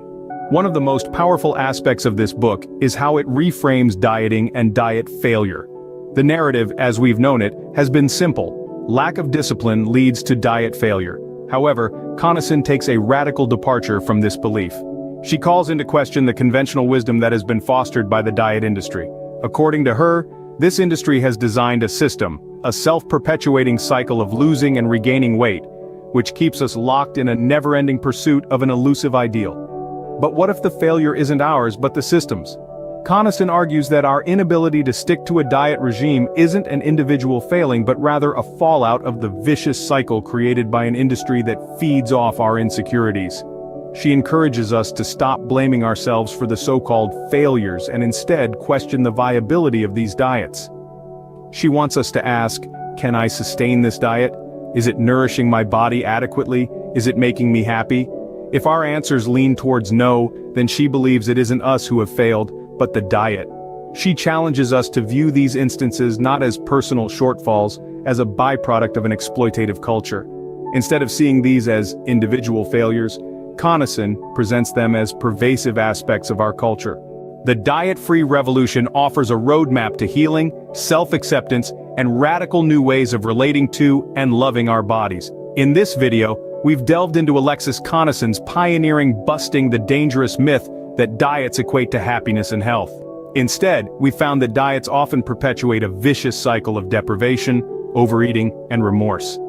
Connaughton's 10-step program is a transformative journey. It starts with questioning prevalent assumptions about weight and health, takes us through understanding our emotions, encourages mindful eating, and teaches body trust. This enriching program includes case studies, practical meditations, and engaging activities. Additionally, we've highlighted the importance of contesting diet culture. We've learned to see diet failure not as a personal flaw, but as an indication of a society that pushes detrimental body ideals. The diet-free revolution is more than a book. It's a paradigm shift in thinking and lifestyle. It invites us to abandon the damaging diet culture and adopt a kinder, more understanding approach to food, nutrition, and our bodies. You're worn out from constant dieting, unsustainable meal plans, and quick fixes that result in pain and negative health outcomes. Consider the diet-free revolution. It could be the lifeline you've been seeking. That's all for today's video. Before we wrap up, we have a small request. If this video sparked a thought, kindly hit like and share it. Your support fuels our content against the status quo. If the diet-free revolution intrigued you, consider subscribing for more insightful content. Thank you for your support. Until next time, keep reading, stay healthy, and remember, it's not about the weight you lose, it's about the life you gain. Hello, and welcome back to the Book Fox Summaries, bringing literature to life one summary at a time, keeping books simplified for busy minds. Today we're diving into a timeless classic, The Great Gatsby, by F. Scott Fitzgerald. Let's uncover the glitz, glamour, and tragedy of the Roaring Twenties. This novel, set in the summer of 1922, paints a vivid picture of the American dream and its complexities. Through the eyes of Nick Carraway, we explore the lives of the wealthy and mysterious Jay Gatsby, his unrequited love for Daisy Buchanan, and the moral decay hidden beneath the surface of wealth and opulence. So, grab a cupa, sit back, and join us as we journey through this masterpiece, exploring its themes, characters, and the era that inspired it. Published in 1925, The Great Gatsby is set in the Jazz Age, a period of great economic prosperity and cultural change in America. The Jazz Age was marked by the rise of jazz music, flappers, and speakeasies, reflecting a society in the midst of transformation. F. Scott Fitzgerald captured this era with vivid detail and insight. The novel is a critical look at the American dream and the moral decay behind the glittering facade of wealth. Through the story of Jay Gatsby, Fitzgerald explores themes of ambition, love, and betrayal. The green light symbolizes Gatsby's hopes and dreams, as well as the elusive nature of the American dream. Ultimately, The Great Gatsby remains a timeless classic, offering a poignant critique of the American experience. Let's meet the main characters. First, we have Nick Carraway, the story's narrator, a Yale graduate and World War I veteran who moves to West Egg, Long Island to learn about the bond business. Nick is an honest and tolerant man who finds himself drawn into the world of the wealthy and mysterious. Next is Jay Gatsby, a mysterious millionaire known for his lavish parties, which are the talk of the town. Gatsby is a self-made man, having amassed his fortune through questionable means, and he is driven by his love for Daisy Buchanan. Gatsby is deeply in love with Daisy Buchanan, Nick's cousin. Daisy is a beautiful and enchanting woman who represents the ideal of perfection to Gatsby. However, she is also shallow and materialistic, torn between her love for Gatsby and her loyalty to her husband. Daisy is married to Tom Buchanan, a wealthy but arrogant man with old money. Tom is a former Yale football star who is aggressive and domineering. He has a sense of entitlement and is unfaithful to Daisy, having an affair with Myrtle Wilson. The love triangle between Gatsby, Daisy, and Tom forms the crux of the novel. This complex relationship is fraught with tension and drama, as Gatsby's dream of rekindling his romance with Daisy clashes with the reality of her marriage to Tom. The novel explores themes of love, wealth, and the American dream, as the characters navigate their desires and the consequences of their actions. The novel begins with Nick Carraway, a young man from Minnesota moving to West Egg, Long Island, next door to the mysterious and wealthy Jay Gatsby's mansion. Nick is fascinated by Gatsby's opulent lifestyle and the grandeur of his mansion. Gatsby throws extravagant parties every weekend, hoping Daisy Buchanan, his long-lost love, will attend one. These parties are the talk of the town, filled with music, dancing, and an air of mystery surrounding the host. When Gatsby finally reunites with Daisy, they rekindle their romance. Their affair is filled with passion and longing as Gatsby tries to recreate the past and win Daisy's heart completely. However, Daisy's husband, Tom Buchanan, becomes suspicious of their relationship. Tom confronts Gatsby, leading to a heated and dramatic confrontation. The climax of the story occurs in a suite at the Plaza Hotel, where Tom exposes Gatsby's criminal background, including his involvement in bootlegging and other illegal activities. This revelation shatters Daisy's romanticized image of Gatsby, leaving her torn between her love for him and her loyalty to Tom. As the story unfolds, tragedy strikes when Daisy, driving Gatsby's car, accidentally kills Tom's mistress, Myrtle Wilson. The accident sets off a chain of events that lead to devastating consequences for all involved. Gatsby takes the blame for the accident to protect Daisy. In a tragic turn of events, Myrtle's husband, George Wilson, believing Gatsby to be responsible for his wife's death, kills Gatsby before taking his own life. The story ends with Nick reflecting on the moral decay and the unattainable American dream as he returns to the Midwest, disillusioned by the events he witnessed. The Great Gatsby is applicable to today's lifestyle, showing several themes including the illusion of the American dream, the divide between old money and new money, and the corruption of wealth. Gatsby's tragic end serves as a critique of the unattainable nature of the American dream. The novel also delves into the theme of love and obsession, particularly Gatsby's infatuation with Daisy Buchanan. This obsession ultimately leads to his downfall, highlighting the destructive power of unrequited love. Additionally, the novel examines the moral decay hidden beneath the surface of the glamorous lifestyle. Through these themes, The Great Gatsby offers a poignant critique of the American society in the 1920s, making it a timeless classic. In conclusion, The Great Gatsby remains a powerful reflection on the American dream and the complexities of love and ambition. It's a must-read for anyone interested in understanding the darker side of the Roaring Twenties. The novel's portrayal of the Jazz Age, with its opulence and excess, offers a stark contrast to the underlying themes of disillusionment and moral decay. Fitzgerald's masterful storytelling and rich character development make The Great Gatsby a timeless piece of literature. The intricate narrative structure and symbolic elements invite readers to delve deeper into the text, uncovering new layers of meaning with each read. The green light at the end of Daisy's dock, for instance, serves as a powerful symbol of Gatsby's unattainable dreams and the broader theme of the American dream. Time and memory play crucial roles in the novel, highlighting the characters' struggles with their pasts and the inevitable passage of time. Before we go, we ask for your help. Please subscribe to our channel. Let us know in the comments what book you'd like us to cover next. Hit the like button, share with friends, and turn on notifications to stay in the loop. See you next time.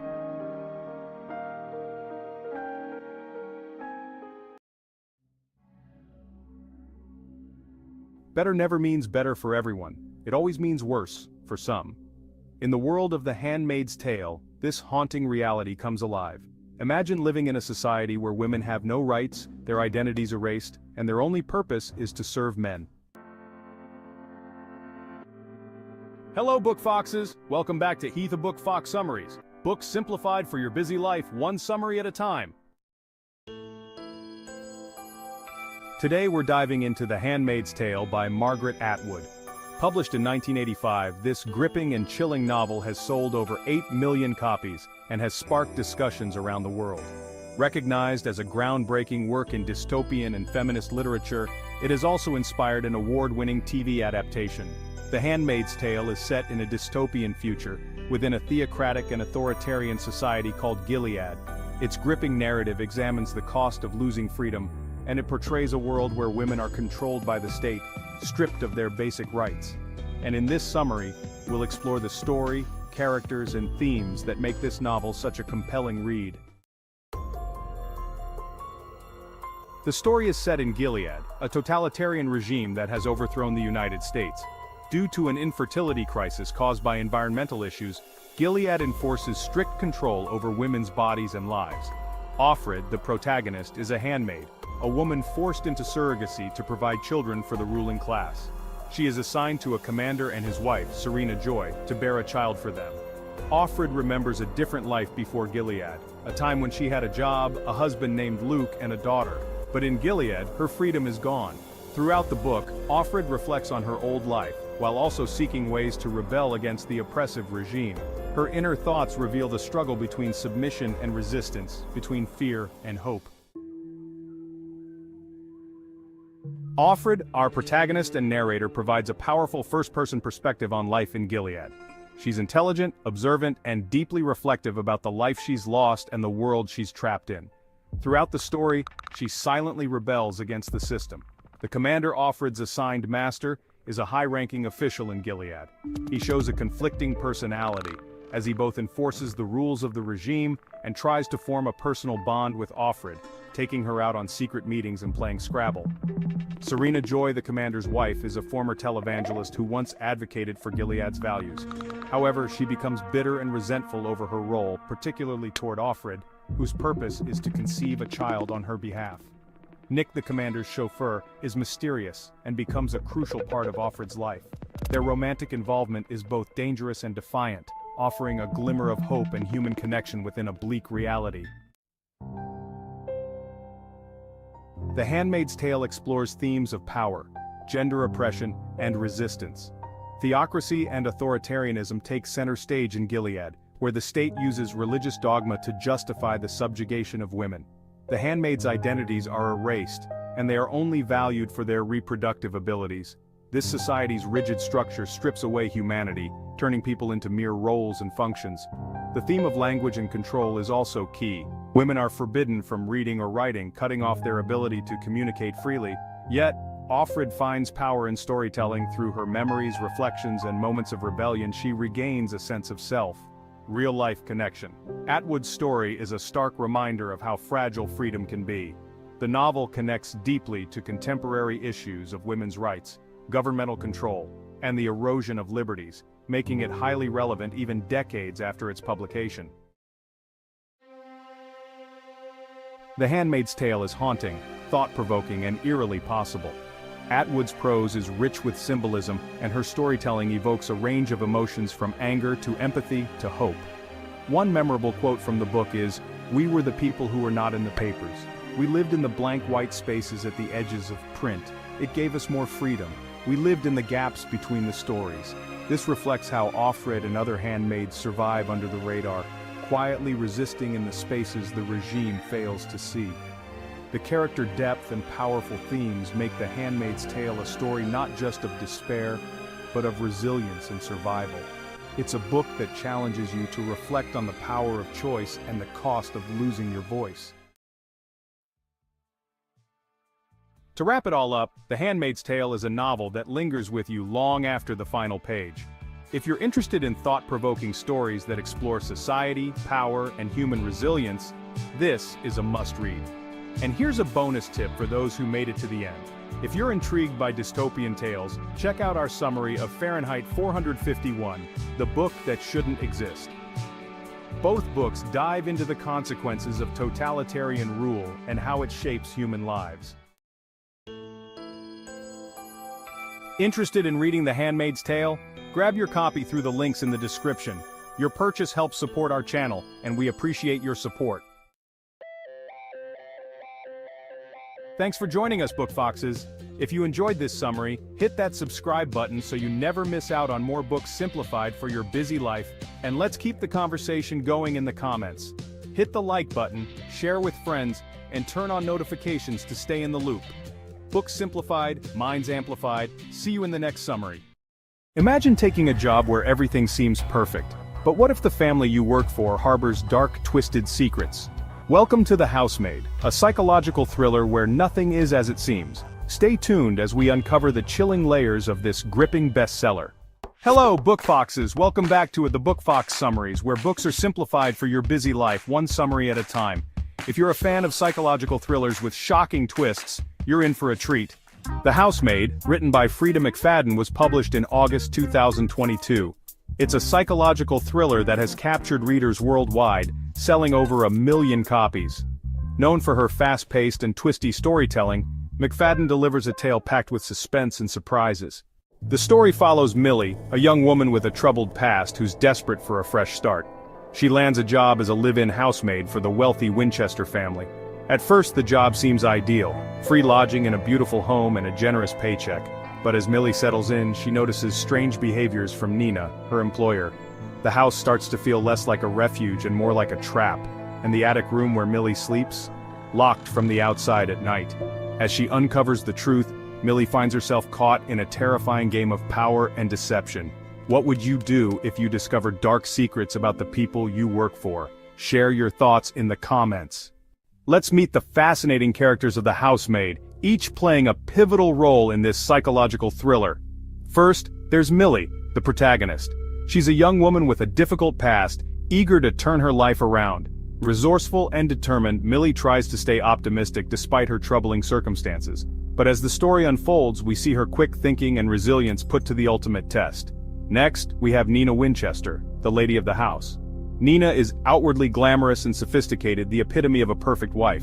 However, her erratic behavior, sharp mood swings, and cryptic comments suggest something much darker lurking beneath her polished exterior.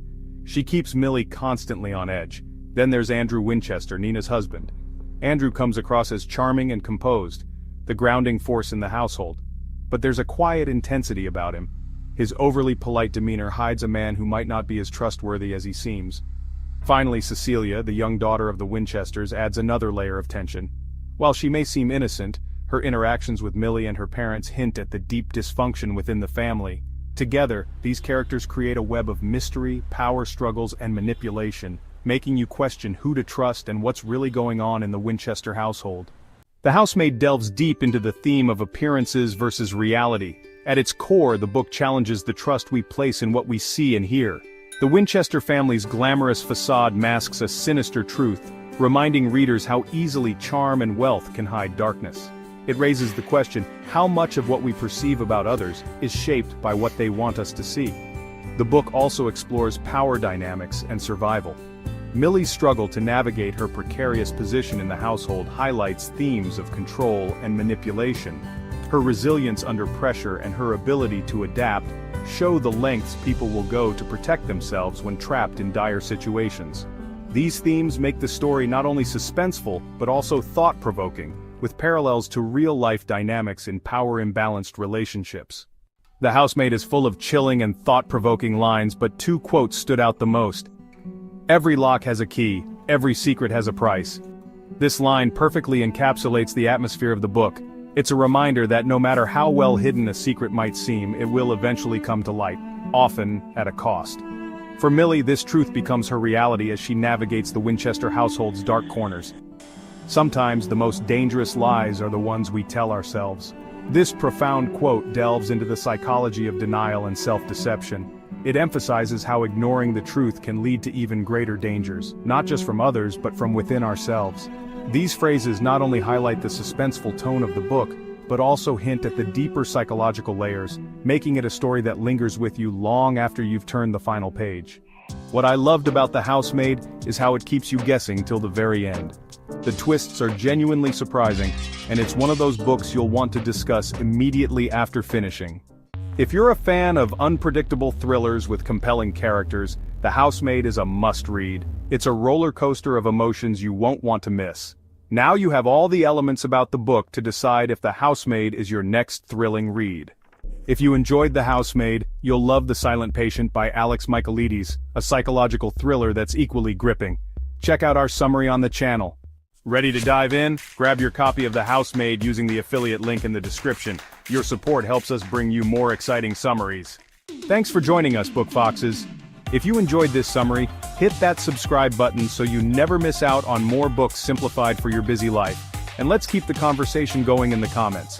Hit the like button, share with friends, and turn on notifications to stay in the loop. Books simplified, minds amplified. See you in the next summary. Can a truly good person survive in a world filled with deceit and corruption? Let's explore this profound question through the story of an innocent man caught in a web of complex human emotions. Hello, and welcome to At the Book Fox Summaries, where we simplify books for your busy life, one summary at a time. The Idiot was written by Fyodor Dostoevsky and first published in 1869. This classic novel is a psychological and philosophical masterpiece, often praised for its deep insights into human nature. It's recognized as one of the most important works in world literature. In this summary, we'll uncover the central theme of goodness versus society's moral decay, as hinted at in the title. By the end of this video, you'll have all the essential insights to decide whether The Idiot is the right choice for your next read, and you can grab your copy through the link in the description if it resonates with you. The Idiot follows the story of Prince Lev Nikolaevich Mishkin, who returns to Russia after recovering from epilepsy in a Swiss sanatorium. Mishkin, known for his childlike innocence, is soon caught up in the drama of Russian high society. He becomes entangled in a love triangle involving Nastasia Filipovna, a beautiful but damaged woman, and Aglaya Yapanchin, a wealthy and independent young lady. The novel's central conflict revolves around Mishkin's struggle to retain his purity and goodness in a society that views these traits as weaknesses. Main characters of a book. Prince Mishkin, the embodiment of innocence, often considered a Christ-like figure. His genuine empathy and kindness set him apart from the corrupt world around him. Nastasia Filipovna, a tormented beauty who faces inner turmoil, torn between her love for Mishkin and her self-destructive tendencies. Parfeon Rogozhin, a passionate and obsessive man who competes for Nastasia's love, his jealousy and fixation leading to tragic consequences. Aglaya Yapanchin, Mishkin's love interest, representing the intellectual and independent side of society, but conflicted about her feelings for him. And Ivan, a mysterious figure representing fate, or the unintended consequences of the character's actions. As the novel progresses, Mishkin's innocence is repeatedly tested by those around him, and while he remains true to his morals, his inability to navigate the complexities of society leads to a tragic downfall. Primary themes and messages. Goodness in a corrupt world. Mishkin represents purity, while the society around him showcases vanity, greed, and corruption, love and suffering. The relationships in The Idiot highlight the tension between idealized love and the destructive passions that drive the characters. The nature of madness. Dostoevsky explores the thin line between madness and genius through Mishkin's epilepsy and his outsider status. Relation to real-life situations. These themes reflect universal experiences, such as maintaining one's morals in difficult circumstances, the complexity of human relationships, and the cost of remaining good in an imperfect world. Best phrases from the book. Phrase 1. Beauty will save the world. This iconic quote reflects Mishkin's belief in the redemptive power of beauty, both physical and moral. Mishkin uses this phrase in a conversation about the role of beauty in human life. For him, beauty encompasses more than just aesthetics, it represents moral and spiritual purity. Phrase 2. I've been too honest with you and you're angry with me. This phrase highlights Mishkin's naivete and his struggle to communicate truthfully in a world that values deception. Mishkin's honesty often alienates those around him, as his lack of tact and awareness of societal norms make him an outcast. Positive reflections. Dostoevsky's The Idiot is a beautiful exploration of what it means to be genuinely good, in a world where such goodness is often misunderstood or rejected. The deep psychological insights and moral questions make this novel a rewarding read for anyone interested in human nature. Encouraging positive outlook. If you're looking for a novel that challenges your perspective on morality and offers a character who embodies true empathy and compassion, this is the book for you. We've covered the plot, characters, and key themes of The Idiot. A timeless story about innocence, morality, and the human struggle between good and evil. As promised, you now have all the information needed to decide if The Idiot is a book you'd like to read or purchase. If you're intrigued by philosophical and psychological explorations of the human condition, The Idiot should be next on your reading list. If you enjoyed this summary, let us know your thoughts in the comments below. We'd love to hear your perspective on Prince Mishkin and the other characters. Remember, if this book aligns with your interests, you can grab your copy through the link in the description.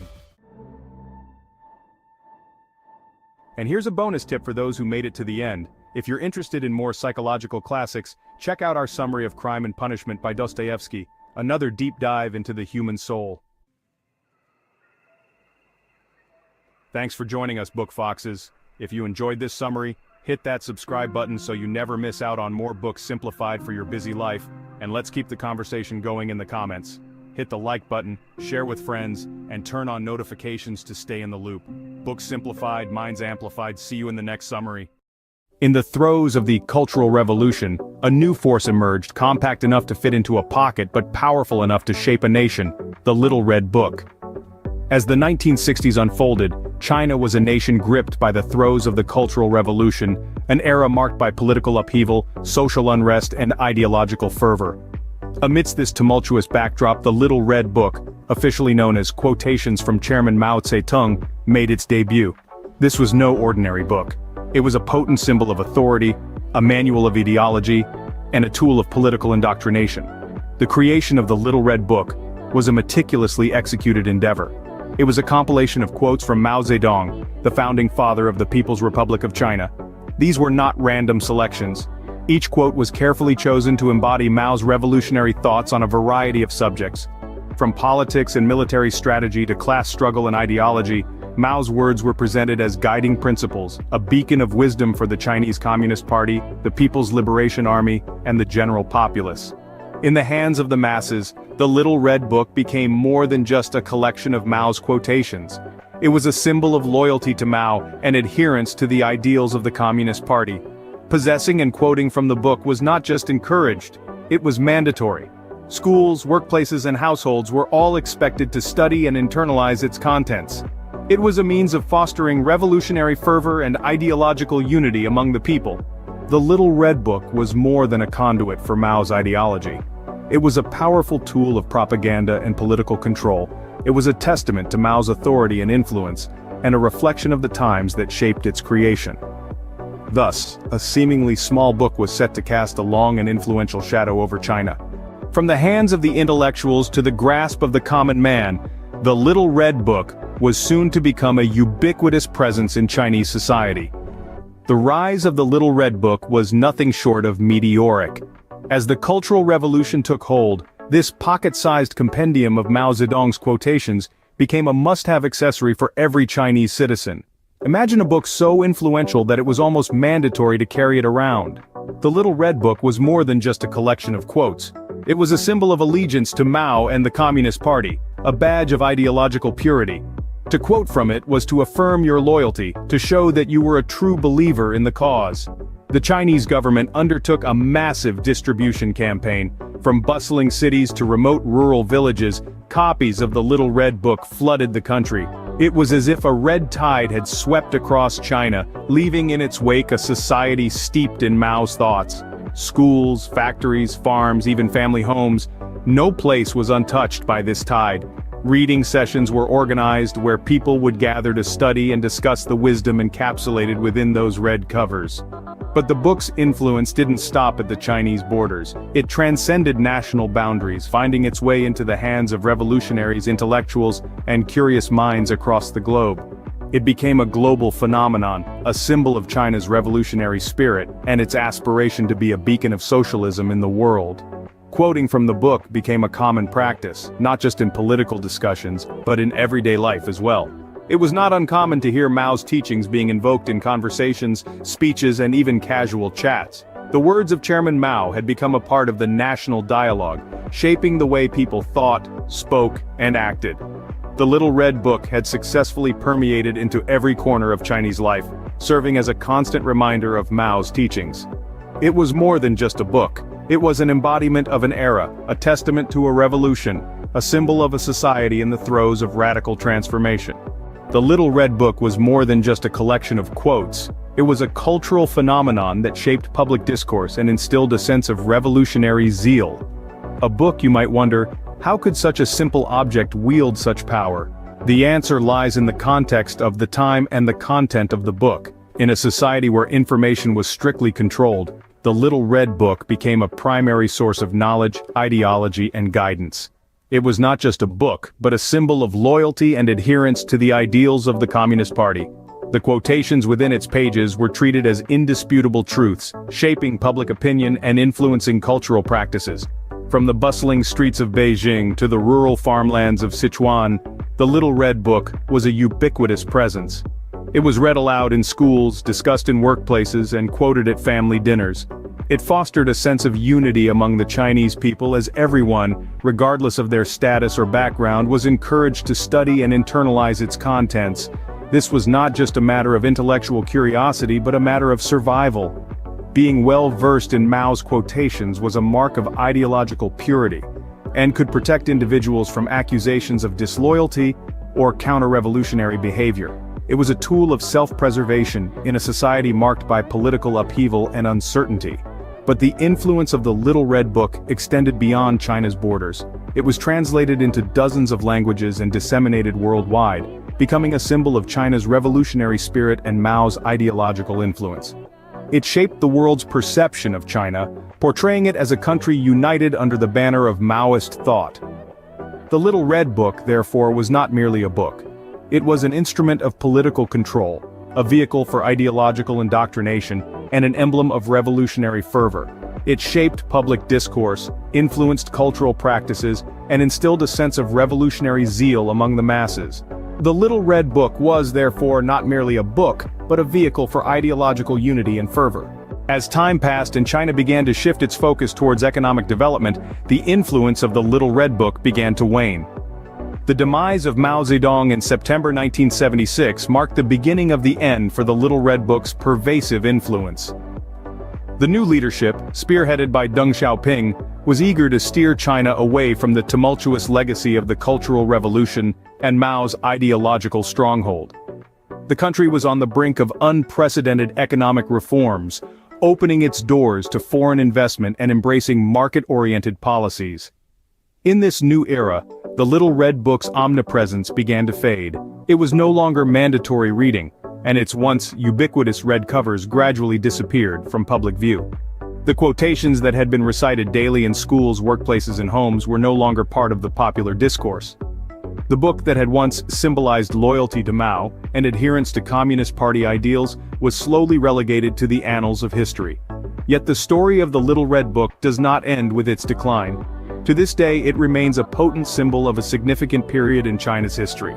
The book continues to be studied, not just as a tool of propaganda and political control during Mao's era, but as a reflection of the ideological fervor that swept the nation. While its prominence may have diminished, the Little Red Book remains a symbol of a significant period in China's history. The story of the Little Red Book is a testament to the power of words and ideas, and their ability to shape a society. Understanding history like this helps us to decipher the present and anticipate the future. Our channel is a treasure trove of such intriguing historical narratives waiting to be explored. To delve deeper into the fascinating world of history, subscribe to our channel, hit the like button, and turn on notifications to stay updated with our latest content. Hello, Book Foxes. Welcome back to the Book Fox Summaries, where we keep books simplified for your busy life, one summary at a time. Today we're exploring the magical world of The Master and Margarita, a literary masterpiece by Mikhail Bulgakov. First published in 1967, this novel has captivated readers worldwide with its unique blend of fantasy, romance, and political satire. This novel is a cornerstone of 20th century Russian literature, celebrated for its rich narrative and profound themes. By the end of this video, you'll see why The Master and Margarita is considered one of the most daring and imaginative works ever written. What if the devil himself visited Soviet Russia? Let's unravel the mysteries of this iconic tale. The Master and Margarita intertwines two narratives. The first is set in 1930s Moscow, where the devil, disguised as Professor Woland, arrives with his bizarre entourage, including the talking cat Behemoth. They wreak havoc across the city, exposing the hypocrisy and corruption of Soviet society. The second narrative is a retelling of the biblical story of Pontius Pilate and his encounter with Yeshua HaNatzri, or Jesus. This story is revealed to be the content of an unfinished novel written by the Master, who is now languishing in a mental institution. The novel's central conflict revolves around the Master's struggle to see his work published, and Margarita's desperate efforts to reunite with him. Margarita makes a pact with Woland, sacrificing her soul for the chance to be with the Master again. The Master. A gifted but tormented writer, the Master symbolizes the plight of artists under oppressive regimes. His novel about Pontius Pilate reflects his inner turmoil and the challenges of pursuing truth in a world filled with deceit. Margarita is the heart and soul of the story, a devoted lover willing to risk everything for the Master. Her transformation from an ordinary woman into a powerful witch underlines her determination and resilience. Woland, the devil, is both a mischievous trickster and a profound philosopher. Through his actions, he exposes the moral decay of Moscow's elite while offering a cynical commentary on human nature. Primary themes. The novel explores themes of good versus evil, the power of love, and the struggle for artistic freedom. It also delves into the consequences of living in a totalitarian society, where truth is suppressed and creativity is stifled. Relation to real-life situations. The Master and Margarita remains relevant today, serving as a timeless critique of censorship repression and the eternal battle between integrity and corruption. Bulgakov's daring critique of Soviet society, wrapped in layers of fantasy and satire, is nothing short of brilliant. The novel's complexity might seem daunting, but its rich narrative rewards patient readers with profound insights into human nature, likes and dislikes. The novel's vivid imagery and bold narrative choices are truly captivating, though the shifting timelines and surreal elements can be challenging for some. Summary of key points. The Master and Margarita is a multifaceted novel that challenges its readers to consider the nature of good, evil, and the price of artistic freedom. It's a story that resonates across time, offering both a scathing critique of Soviet society and a timeless exploration of the human condition. Personal recommendation. If you're a fan of novels that blend reality with fantasy and offer deep philosophical insights, The Master and Margarita should be on your reading list. What do you think about the role of fantasy in critiquing society? Share your thoughts in the comments below. Thanks for joining us, Book Foxes. If you enjoyed this summary, give it a thumbs up and hit that subscribe button so you never miss out on more books simplified for your busy life. Share this video with fellow book lovers, and let's keep the conversation going in the comments. See you next time. The First World War left Europe in ruins. Millions lay dead and empires crumbled. Germany, once a rising power, was defeated and humiliated. The Treaty of Versailles blamed Germany for the war. It imposed harsh penalties, including territorial losses and reparations. Today we dive into The Rise and Fall of the Third Reich by William L. Shirer. This history, non-fiction, World War II, politics gem published on 1960, provides a detailed and gripping account of one of the most pivotal periods in modern history. It's comprehensive, well-researched, and offers valuable insights into the factors that led to the rise of Nazi Germany and the devastating impact of World War II. Hello, and welcome back to the Book Fox Summaries, bringing literature to life one summary at a time. So grab a cuppa, get comfy, and join us on this incredible journey through the world of literature. In this masterpiece, we learn that this fueled resentment and instability in Germany. The global economy was in turmoil. Hyperinflation gripped Germany, shattering the middle class. Unemployment soared and desperation filled the streets. Political extremism flourished in this climate of despair. Into this maelstrom stepped Adolf Hitler. He found a receptive audience for his message of national revival. The Nazi Party exploited the economic misery and political chaos. The stage was set for one of the darkest chapters in human history.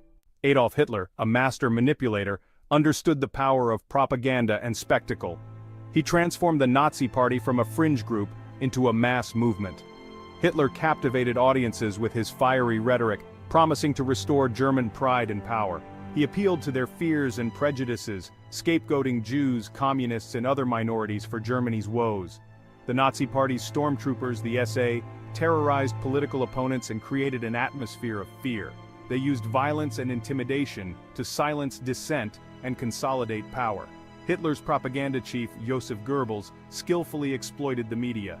He controlled newspapers, radio, and film to spread Nazi ideology and demonize enemies of the state. In 1933, Hitler was appointed Chancellor of Germany. He quickly dismantled the Weimar Republic and established a totalitarian dictatorship. The Enabling Act granted Hitler dictatorial powers, effectively ending democracy in Germany. The Nazis outlawed other political parties, crushed dissent, and established a police state. The Gestapo, the secret police, instilled fear and enforced obedience through surveillance, arbitrary arrest, and torture. Hitler's rise to power was swift and brutal. He exploited the weaknesses of the Weimar Republic, the desperation of the German people, and the indifference of the outside world. By the time the world realized the true nature of his regime, it was already too late. The Nazi grip on Germany was firm, and the machinery of war was already in motion. Propaganda was the lifeblood of the Nazi regime. It was a powerful tool used to shape public opinion and maintain control. Joseph Goebbels, the Minister of Propaganda, was a master of manipulation. He understood the power of imagery, repetition, and emotional appeals. Goebbels controlled all aspects of German media. Nazi propaganda promoted Aryan supremacy and portrayed Jews as a threat. It glorified Hitler as a messianic leader. The Nazis used rallies and spectacles to create unity and adulation. The Nuremberg rallies were displays of Nazi power and ideology. Through education, the Nazis indoctrinated German youth. Children were enrolled in the Hitler Youth and subjected to intense training. The Nazi propaganda machine was ruthlessly effective. Millions were swept up in the Nazi ideology, blinded by its promises and hate. A reign of terror, persecution, and genocide in Nazi Germany. The Nazi regime targeted anyone deemed different or undesirable. Jews, however, were singled out for systematic persecution and ultimately genocide. Hitler's fanatical hatred of Jews was rooted in centuries of anti-Semitism, fueled by conspiracy theories and economic resentment. He blamed Jews for Germany's defeat in World War I and its economic woes. The persecution of Jews began with discrimination and escalated to violence and mass murder. The Nuremberg laws enacted in 1935 stripped Jews of their citizenship and fundamental rights. They were barred from public service, intermarriage with Aryans, and owning businesses. The Nazis encouraged boycotts of Jewish businesses and subjected Jews to public humiliation and violence. On Kristallnacht, the Night of Broken Glass, in November 1938, Nazi mobs across Germany and Austria attacked Jewish homes, businesses, and synagogues. Synagogues were burned, businesses looted, and thousands of Jews were arrested and sent to concentration camps.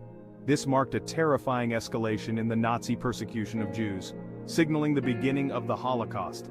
The Nazis established a vast network of concentration camps and extermination camps designed to imprison and murder Jews, political opponents, and other minorities. The horrors of the Holocaust, the systematic bureaucratic annihilation of 6 million Jews, stand as a chilling testament to the dangers of unchecked hatred and totalitarian rule. The shadow of war. From expansion to global conflict. Driven by a lust for power and a twisted ideology of racial superiority, Hitler embarked on a campaign of territorial expansion. He believed that Germany, as a master race, deserved Lebensraum or living space in the East. Hitler's foreign policy was a calculated gamble, testing the resolve of the Western powers while preparing for war. In 1938, Germany annexed Austria, a move met with little resistance from the international community. Emboldened, Hitler then set his sights on Czechoslovakia, demanding the Sudetenland, a region with a large German population. The Munich Agreement, signed by Germany, Britain, France, and Italy, ceded the Sudetenland to Germany in a futile attempt to appease Hitler and avoid war. On September 1, 1939, Germany invaded Poland, shattering the fragile peace. Britain and France, honoring their treaty obligations to Poland, declared war on Germany. World War II had begun. The Nazi war machine, fueled by a potent mix of ideology and military might, swept across Europe. Poland fell quickly, followed by Denmark, Norway, the Netherlands, Belgium, and France. The speed and brutality of the German Blitzkrieg, or Lightning War, stunned the world. By 1941, Nazi Germany controlled most of continental Europe. Hitler's dreams of a thousand-year Reich seemed within reach. The world held its breath, bracing for a long and bloody conflict. The tide turns, from Stalingrad to D-Day. The tide of World War II began to turn with Germany's invasion of the Soviet Union in June 1941. Operation Barbarossa, as it was codenamed, was a colossal miscalculation on Hitler's part. The vastness of Russia, the tenacity of the Soviet people, and the harshness of the Russian winter all conspired against the German army. The Battle of Stalingrad, fought from August 1942 to February 1943, marked a turning point in the war. The German Sixth Army, considered invincible, was encircled and destroyed in a brutal house-to-house battle that exemplified the ferocity of the Eastern Front. Stalingrad was a crushing defeat for Germany, both militarily and psychologically. It shattered the myth of German invincibility and sapped German morale. On June 6, 1944, Allied forces launched Operation Overlord, the largest amphibious invasion in history. D-Day, as it became known, marked the beginning of the liberation of Western Europe from Nazi tyranny. American, British, and Canadian troops stormed the beaches of Normandy, France, facing fierce resistance from the German defenders. The D-Day landings were a pivotal moment in the war. They established a crucial second front in Europe, relieving pressure on the Soviet Union in the east, and ultimately leading to the liberation of France and the advance towards Germany. The war was far from over, but the momentum had shifted decisively in favor of the Allies. Before we go, we ask for your help. Please subscribe to our channel. With your subscription, you are encouraged us to create more summaries. Any comments and recommendations are welcome. Hit the like button, share with friends, and turn on notifications to stay in the loop. See you next time.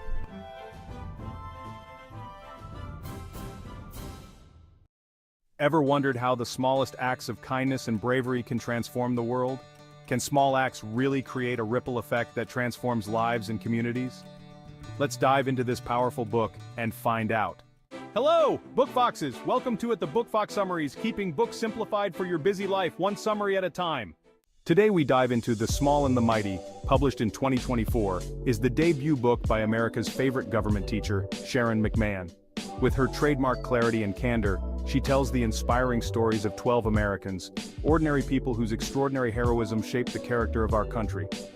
From the daughter of formerly enslaved parents who reformed black education to a Japanese immigrant who became a senator, these stories celebrate the unsung heroes of the American dream. This book blends motivational nonfiction with history and politics, providing life lessons through stories of bravery, kindness, and resilience. In this summary, we'll discover just how much power small actions and individuals can wield, just as the title suggests. In The Small and the Mighty, McMahon introduces us to Americans with human flaws, yet their resilience in the face of immense challenges helped shape America's core values. From an electrician who saved her husband's life to a senator who survived combat, these stories restore our faith in the American dream and remind us of our common humanity. The overarching theme is that true power doesn't come from size, status, or fame. It comes from heart, determination, and the courage to stand up for what's right even in small ways. The book showcases a variety of everyday heroes, whose stories illustrate how even the smallest deeds can have huge consequences. Through their stories, we witness personal growth, courage, and the impact of doing what's right, no matter how daunting it may seem. McMahon brings these 12 ordinary Americans, our nation's most improbable champions, innovators, and rebels, to life with unforgettable prose and meticulous research. One of the key themes is the power of everyday heroism. McMahon's book shows that the truth about America is more human than the simplified stories often told. These stories celebrate the unsung champions who embodied the ideals of innovation, courage, and resilience. McMahon makes these lessons practical by showing how we can apply them in our own lives, whether it's through helping a neighbor, volunteering, or speaking up for justice, reminding us of our shared humanity. Sharon McMahon paints a more human picture of America's history, showing how small acts of bravery can turn the tide. She doesn't sugarcoat the flaws of historical figures, but highlights how their imperfections make their heroism even more inspiring. This perspective encourages readers to take action, no matter how small. In an age of division and negativity, the smallest voice can still speak the loudest truth. This powerful message emphasizes the importance of standing up for what is right, even when you feel insignificant, as truth and integrity carry great weight. What we found most moving about this book was how Sharon McMahon brings historical and current examples to life, reminding us that we don't have to wait for someone else to act. These phrases encapsulate the heart of the book, that every small action, no matter how quiet, has the potential to change the world. I loved how uplifting the stories are, and how the book serves as a reminder that hope and action go hand in hand. The only thing I wish is that it had even more examples. In summary, The Small and the Mighty teaches that everyone has the power to make a difference, no matter how small they may feel. It's a call to action for everyday courage and compassion. If you're looking for a book that will remind you of the power of actions and restore your faith in the American dream, The Small and the Mighty is a must-read. Sharon McMahon's stories of unsung American heroes are both inspiring and deeply human. If you enjoyed this summary, let's talk in the comments. What's one small act you can do today that could make a big impact? I'd love to hear your thoughts. And here's a bonus for sticking around. You'll love The Four Agreements by Don Miguel Ruiz. Links in the description. It's another powerful guide that emphasizes how small mindset shifts can create huge transformations in your life. If you enjoyed The Small and the Mighty and the book aligns with your interests, grab your copy through the link in the description. Thank you for your support. Thanks for joining us, Book Foxes. If you enjoyed this summary, hit that subscribe button so you never miss out on more books simplified for your busy life. And let's keep the conversation going in the comments. Hit the like button, share with friends, and turn on notifications to stay in the loop. Books simplified, minds amplified. See you in the next summary. The key to a good life is not giving a fuck about more, it's giving a fuck about less. No truly happy person feels the need to stand in front of a mirror and recite that she's happy, she just is. Today we're diving into a bold and unconventional self-help book, The Subtle Art of Not Giving a Fuck by Mark Manson, published in 2016. This non-fiction self-help psychology personal development book is a must-read in life. Hello, and welcome back to the Book Fox Summaries, bringing literature to life one summary at a time. So grab a cuppa, get comfy, and join us on this incredible journey through the world of literature. Let's explore its key concepts and see how it can transform the way you approach life. Mark Manson's The Subtle Art of Not Giving a Fuck falls under the self-help genre, but it's far from the typical motivational guide. Instead of focusing on positivity and success, Manson offers a refreshing perspective on embracing our flaws and limitations. The book encourages us to choose our values wisely and focus on what truly matters. Let's dive into the key concepts. The value of not giving a fuck. Manson starts by emphasizing the importance of not caring about everything. As he puts it, not giving a fuck does not mean being indifferent. It means being comfortable with being different. It's about prioritizing what's truly important and letting go of the rest. This mindset helps us focus on our core values and avoid unnecessary stress. The feedback loop from hell. This concept is a psychological trap that many of us fall into without even realizing it. Manson introduces the concept of the feedback loop from hell, a vicious cycle where our efforts to improve our lives actually make us feel worse. The more we obsess over being happy and successful, the more inadequate we feel. This constant striving creates a sense of never being good enough, no matter what we achieve. The key is to accept our flaws and limitations. By acknowledging that we are imperfect, we can break free from the endless loop of self-criticism and disappointment. As Manson says, the desire for more positive experience is itself a negative experience. This means that the more we chase after happiness, the more it eludes us, leading to greater dissatisfaction. And paradoxically, the acceptance of one's negative experience is itself a positive experience. By embracing our struggles and imperfections, we can find a deeper sense of peace and contentment. This acceptance allows us to live more authentically and to appreciate the present moment rather than constantly striving for an unattainable ideal. In the end, breaking free from the feedback loop from hell is about finding balance and understanding that it's okay to be imperfect. It's about connecting with others and sharing our true selves. The importance of struggles. Life is about choosing your struggles. Instead of avoiding problems, Manson suggests embracing them and finding the ones worth fighting for. Who you are is defined by what you're willing to struggle for, Manson writes. This perspective helps us find purpose in our challenges. The backwards law. Borrowed from philosopher Alan Watts, the backwards law states that the more you pursue feeling better all the time, the less satisfied you become. This paradoxical idea suggests that the constant chase for happiness and success can actually lead to more stress and unhappiness. Manson highlights that the pursuit of positive experiences is itself a negative experience. When we are always striving for more, we often overlook the value of what we already have. The pain you pursue in the gym results in better all-around health and energy. This is a perfect example of how enduring discomfort can lead to positive outcomes. The failures in business are what lead to a better understanding of what's necessary to be successful. Each setback provides valuable lessons that contribute to future achievements. Similarly, practices like meditation and mindfulness teach us to accept our current state, rather than constantly striving for a different one. This acceptance can paradoxically lead to greater peace and contentment. Personal growth often comes from facing challenges and overcoming obstacles. The struggles we endure shape our character and resilience. Building strong relationships and community support also involves effort and sometimes discomfort, but these connections are essential for a fulfilling life.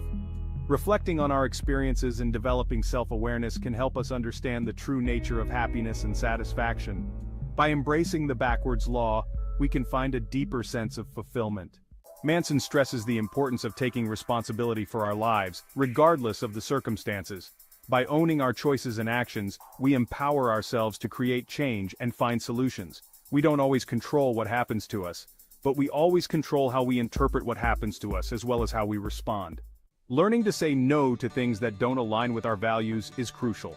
Manson argues that we should prioritize what truly matters and let go of the rest, even if it means disappointing others. The art of focusing on what matters is to acknowledge the trade-off. There is no such thing as a problem-free life.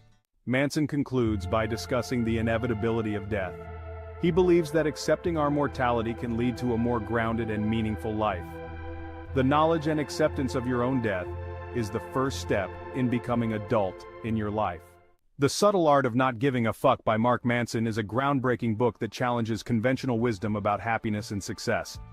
It offers a counterintuitive approach to living a happier and more fulfilling life, by encouraging us to embrace our limitations and accept the reality of our circumstances. By focusing on what truly matters, embracing our struggles, and understanding that pain and discomfort are inevitable parts of life, we can take responsibility for our actions and make more meaningful choices. This approach helps us find deeper satisfaction and meaning in our life experiences, rather than constantly chasing after superficial goals and fleeting pleasures. Mark Manson's unique perspective on personal growth encourages us to prioritize our values and focus on what truly brings us joy and fulfillment. The book is filled with practical advice and real-life examples that illustrate how we can apply these principles in our daily lives. As readers, we are invited to reflect on our own lives and consider what we truly care about, and how we can align our actions with those values. Before we go, we ask for your help. Please subscribe to our channel. With your subscription, you are encouraged us to create more summaries. Any comments and recommendations are welcome. Hit the like button, share with friends, and turn on notifications to stay in the loop. See you next time. She witnessed a crime that shattered her world. Now her only choice is to outsmart the ones hunting her. Will her secret save her or destroy her? How far would you go to escape your past? The Witness takes us on a thrilling journey of survival, trust, and love. Get ready for an unforgettable tale that will leave you breathless. Hello, Book Foxes! Welcome back to the Book Fox Summaries, keeping books simplified for your busy life, one summary at a time. Today we're diving into The Witness by Nora Roberts, a tale of danger, resilience, and romance. By the end of this video, you'll have all the elements to decide if this thrilling novel deserves a spot on your reading list. Let's get started. The Witness was published in 2012 and quickly became a bestseller. Known for her incredible storytelling, Nora Roberts blends romance, fiction, mystery, and suspense in this gripping novel. If you love stories with strong characters and edge-of-your-seat drama, this one's for you. Elizabeth Fitch is a brilliant 16-year-old prodigy whose overbearing mother controls every aspect of her life. One night, in a rebellious act, Elizabeth finally let loose one night drinking at a nightclub and allowing a strange man's seductive Russian accent lure her to a house on Lakeshore Drive. The events that followed changed her life forever. She witnesses a brutal mob hit. Elizabeth narrowly escapes assassination attempts by the mob, and forced into witness protection, starting a new life under the alias Abigail Lowry. 12 years later, she's a reclusive woman living in a small Arkansas town, armed with high-tech security and a fierce dog for protection. When Police Chief Brooks Gleason becomes curious about his enigmatic neighbor, he discovers her dark past and offers his help. But as danger closes in, Abigail must decide if she can truly trust someone, or if her past will forever dictate her future. Let's dive into the main characters of the novel. Elizabeth Fitch, also known as Abigail Lowry, is a genius and a survivor. She's resourceful and fiercely independent, but haunted by her traumatic past. Brooks Gleason is the charming, persistent police chief who's determined to break through Abigail's walls. He's the perfect blend of protector and romantic interest. The mob represents a shadowy, relentless threat that looms over Abigail's life, symbolizing the danger she can't fully escape.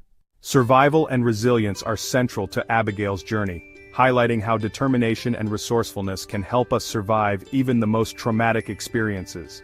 Her ability to rebuild her life serves as an inspiring reminder that it's possible to reclaim your future, no matter how grim the circumstances. Trust and vulnerability are also crucial themes. Trusting others after experiencing betrayal and danger is one of the hardest lessons for Abigail. This theme resonates deeply in real life, where healing often requires opening ourselves to others despite past pain. Justice and redemption are explored through Brooks' efforts to help Abigail. The story emphasizes how standing up for what's right can lead to redemption, for oneself and for others. His kindness shows the power of compassion in changing someone's life. At one point, Abigail realizes something powerful. There are always risks, but that's what life is. You can't hide from it. This reminds us that living a meaningful life requires facing fears and embracing uncertainty.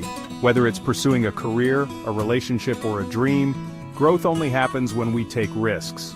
The book leaves us with thoughts that stick, like, living is more than breathing. A powerful call to live intentionally. This quote encourages us to seek purpose, connection, and joy rather than merely existing. The Witness reminds us that even when life feels unsafe and unpredictable, courage and love can carve a path to freedom. We loved how the story combines a strong, independent heroine with a heartfelt romance. Now you've got all the elements to decide. Is The Witness your next read? With its compelling characters, thrilling suspense, and emotional depth, it's a novel that has captured readers' hearts. If you're ready to dive in, don't wait. Grab your copy today and start this unforgettable journey. If you enjoyed this, check out our summary of The Diary of Anne Frank, a moving story of resilience and courage in the face of unimaginable challenges. You won't want to miss it. Ready to experience the witness for yourself? Click the affiliate link below to get your copy and support the channel. Thanks for joining us, Book Foxes. If you enjoyed this summary, hit that subscribe button so you never miss out on more books simplified for your busy life, and let's keep the conversation going in the comments. Hit the like button, share with friends, and turn on notifications to stay in the loop. Books simplified, minds amplified. See you in the next summary. Imagine being the first humans to break free from the ground and soar through the skies. Hello, Book Foxes. Welcome to the Book Fox Summaries, where we simplify books for your busy life, one summary at a time. Today, we're soaring into the story of the Wright brothers. This biography by David McCullough reveals the incredible journey of two brothers who changed the world with their invention of the airplane, overcoming obstacles and disbelief to achieve what many thought was impossible. On December 17, 1903, at Kitty Hawk, North Carolina, Wilbur and Orville Wright's Wright Flyer became the first powered, heavier-than-air machine to achieve controlled, sustained flight with a pilot aboard. The age of flight had begun. Two-time winner of the Pulitzer Prize David McCullough tells the dramatic story behind the story about the courageous brothers who taught the world how to fly, Wilbur and Orville Wright. Orville and Wilbur Wright were more than just brothers. They were inventors, dreamers, and relentless problem solvers. Starting as bicycle makers in Dayton, Ohio, they set their sights on conquering the skies. The book explores their tenacity as they experimented with flight, faced countless failures, and eventually achieved the first powered, controlled flight on December 17, 1903. A key theme in the book is perseverance in the face of failure and the importance of innovation through trial and error. Flying was exceedingly dangerous. The Wrights risked their lives every time they flew in the years that followed. Orville nearly died in a crash in 1908, but was nursed back to health by his sister Catherine, an unsung and important part of the brothers' success and of McCullough's book. Despite their achievement, the Wrights could not convince the U.S. government to take an interest in their plane until after they demonstrated its success in France, where the government instantly understood the importance of their achievement. Wilbur Wright was the deep thinker, while Orville was the hands-on creator, making them a perfect team. But they weren't alone. Catherine, their sister, was a source of unyielding support, and their father, Milton Wright, instilled in them the courage to dream big. This close-knit family was the backbone of their journey to defy gravity. The story of the Wright brothers is about more than aviation. It's a story of courage, innovation, and resilience. Their relentless pursuit of flight teaches us that dreams can be reached with dedication and the willingness to face failure head-on. It's a message that resonates across generations, inspiring those who dare to imagine a better future. One pivotal moment in the book is the Wright brothers' realization of wing warping, the breakthrough that allowed them to control an aircraft in flight. Wilbur famously said, "No bird soars in a calm," a quote that symbolizes their drive to keep pushing boundaries despite challenges, and when they finally soared in their powered plane, they proved that with perseverance, even the sky is not the limit. McCullough captures not just the technical achievements but also the spirit of the Wright brothers, their unwavering belief, their willingness to learn through failure, and their passion for discovery. It's a story of innovation that inspires and motivates, reminding us that great things are possible with the right mindset. If you're fascinated by stories of inventors, dreamers, or simply want a motivational read about overcoming the impossible, The Wright Brothers is a book that will uplift and inspire. David McCullough's rich, detailed storytelling makes this biography a compelling journey from the ground to the sky. Ready to dive deeper into the Wright brothers' journey? You can grab your copy through the links in the description, either in paperback or hardcover. Thank you for your support.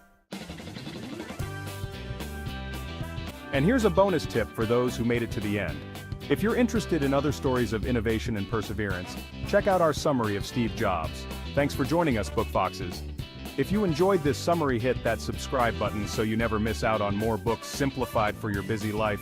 And let's keep the conversation going in the comments. Hit the like button, share with friends, and turn on notifications to stay in the loop. Books simplified, minds amplified. See you in the next summary. Finding inner peace in a chaotic world. Don't let your past define you, your failures refine you, or your fears confine you. You can't be anything you want, but you can be everything you are. Are phrases to help us in life. In a world consumed by busyness and external validation where the noise of daily life can be overwhelming, finding inner peace can feel like an elusive dream, a distant goal that seems almost impossible to achieve. That's why we dive into Jay Shetty's Think Like a Monk. He offers a refreshing antidote to this modern malaise, providing insights that are both profound and practical.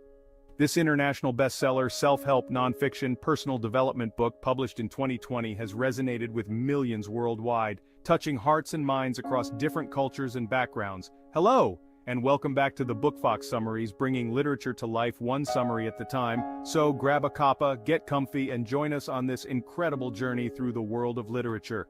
We are bombarded with messages urging us to strive, achieve, and acquire more and more, often leaving us feeling empty and unfulfilled.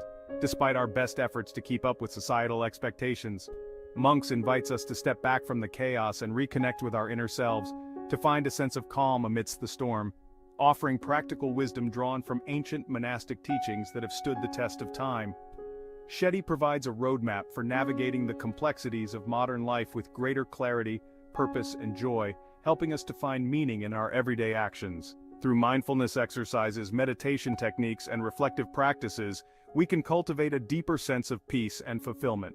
By integrating these practices into our daily routines, we can transform our lives, finding balance and harmony in a chaotic world. Journaling and self-reflection are also emphasized as powerful tools for personal growth and self-discovery. Ultimately, the journey to inner peace is a personal one, but with the right guidance and tools, it is a journey that can lead to profound transformation and lasting happiness. From monk's robe to global stage, Jay Shetty's journey. Jay Shetty's message is particularly compelling because it stems from his own extraordinary journey. After graduating from business school, he left behind a promising corporate career to live as a monk in India for 3 years. This immersive experience profoundly impacted Shetty, shaping his perspective on life's true purpose. Today, Shetty is a renowned storyteller, podcast host, and purpose coach, sharing the transformative wisdom he gained as a monk with a global audience. Think Like a Monk distills these teachings into accessible principles, empowering readers to apply them to their own lives. Letting go, releasing what no longer serves you. This concept is about freeing yourself from the burdens that weigh you down. One of the book's central themes revolves around the power of letting go. It's about understanding that holding on to negativity can hinder our progress and well-being. Shetty emphasizes the importance of releasing negative thoughts, limiting beliefs and attachments that prevent us from experiencing true happiness. By letting go of these mental barriers, we open ourselves up to new possibilities and a more fulfilling life. He encourages readers to identify and challenge these internal obstacles, creating space for growth and transformation. This process involves self-reflection and a willingness to confront the things that hold us back. Our greatest weakness lies in giving up. It's easy to feel overwhelmed and defeated, but perseverance is key. The most certain way to succeed is always to try just one more time, Shetty writes, encouraging perseverance in the face of challenges. Each attempt brings us closer to our goals and strengthens our resolve. Letting go is not about giving up, but rather about releasing what no longer serves us, allowing us to move forward with clarity and purpose. It's a powerful act of self-care and empowerment, enabling us to focus on what truly matters and to live a more intentional life. Growth through mindfulness. Cultivating a positive mindset. Think Like a Monk emphasizes the importance of mindfulness in cultivating a positive and resilient mindset. Shetty provides practical techniques for training our minds to focus on the present moment, rather than dwelling on the past or worrying about the future. Fear is a feeling. Courage is a choice, Shetty reminds us, urging us to confront our fears and choose courage in the face of adversity. By practicing mindfulness, we can observe our thoughts and emotions without judgment, developing greater self-awareness and emotional regulation. The power of finding purpose beyond ourselves.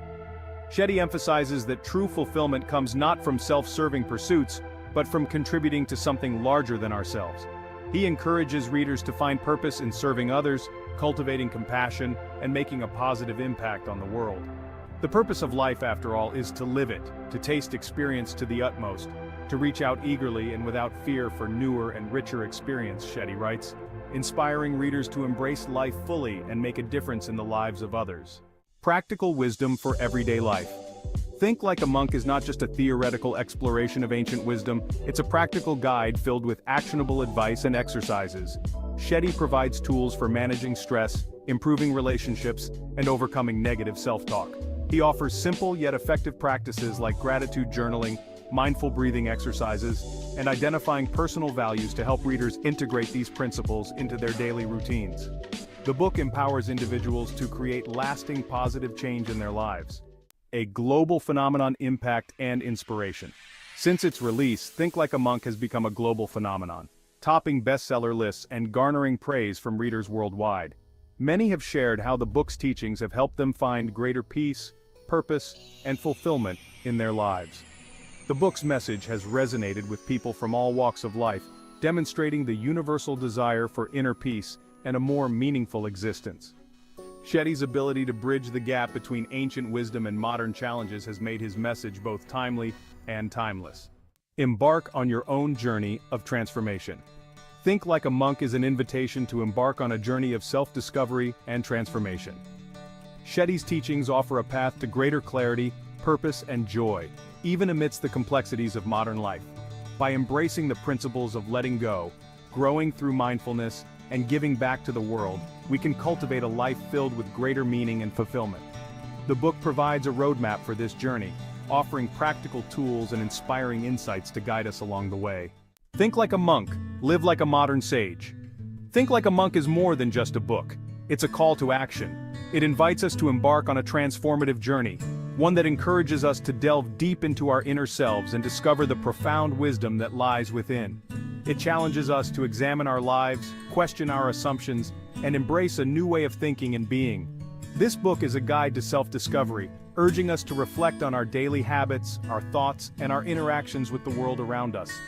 Shetty's teachings empower us to cultivate the inner peace and wisdom of a monk while navigating the complexities of modern life. By adopting these practices, we can find balance and harmony, even amidst the chaos of our busy schedules and demanding responsibilities. By integrating these principles into our daily lives, we can unlock our full potential, live with greater purpose, and make a positive impact on the world around us. This journey is not just about personal growth. It's about contributing to the well-being of our communities and the world at large. Think Like a Monk is a must-read for anyone seeking to live a more mindful, meaningful, and fulfilling life. It offers practical advice and timeless wisdom, making it an invaluable resource for those who aspire to lead a life of greater clarity, compassion, and contentment. Before we go, we ask for your help. Please subscribe to our channel. With your subscription, you encourage us to create more summaries. Any comments and recommendations are welcome. Hit the like button, share with friends, and turn on notifications to stay in the loop. See you next time.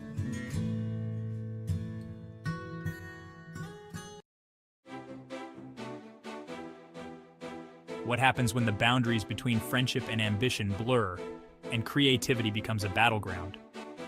Tomorrow and Tomorrow and Tomorrow by Gabrielle Zevin is a powerful exploration of friendship, creativity, and the emotional cost of success. Hello, and welcome to At the Book Fox Summaries, where we simplify books for your busy life, one summary at a time. Tomorrow and Tomorrow and Tomorrow is written by Gabrielle Zevin, the best-selling author known for the storied life of A.J. Fikry. This novel was published in 2022 and quickly gained critical acclaim for its unique narrative centered around the world of video game development. The book falls under literary fiction and has been praised for its character-driven exploration of creativity and relationships.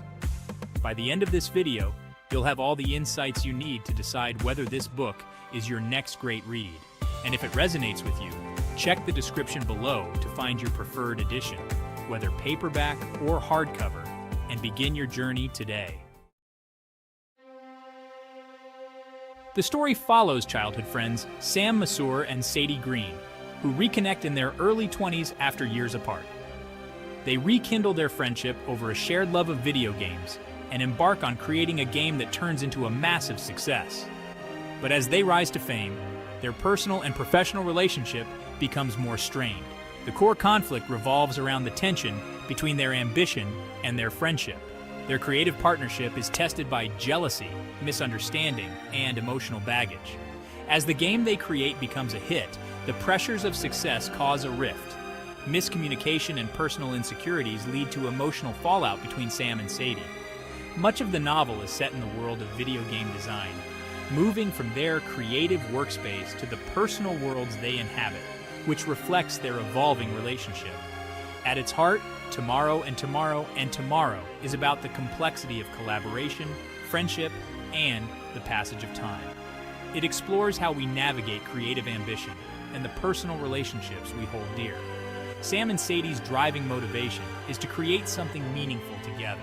But as success comes, their different ways of handling fame and their personal insecurities complicate their journey. The book have three main characters. Sam is a brilliant yet emotionally distant character who is still grappling with physical and emotional trauma from a childhood accident. His sense of purpose comes from his creative work with Sadie, but he struggles with vulnerability. Sadie, on the other hand, is driven by her need to prove herself.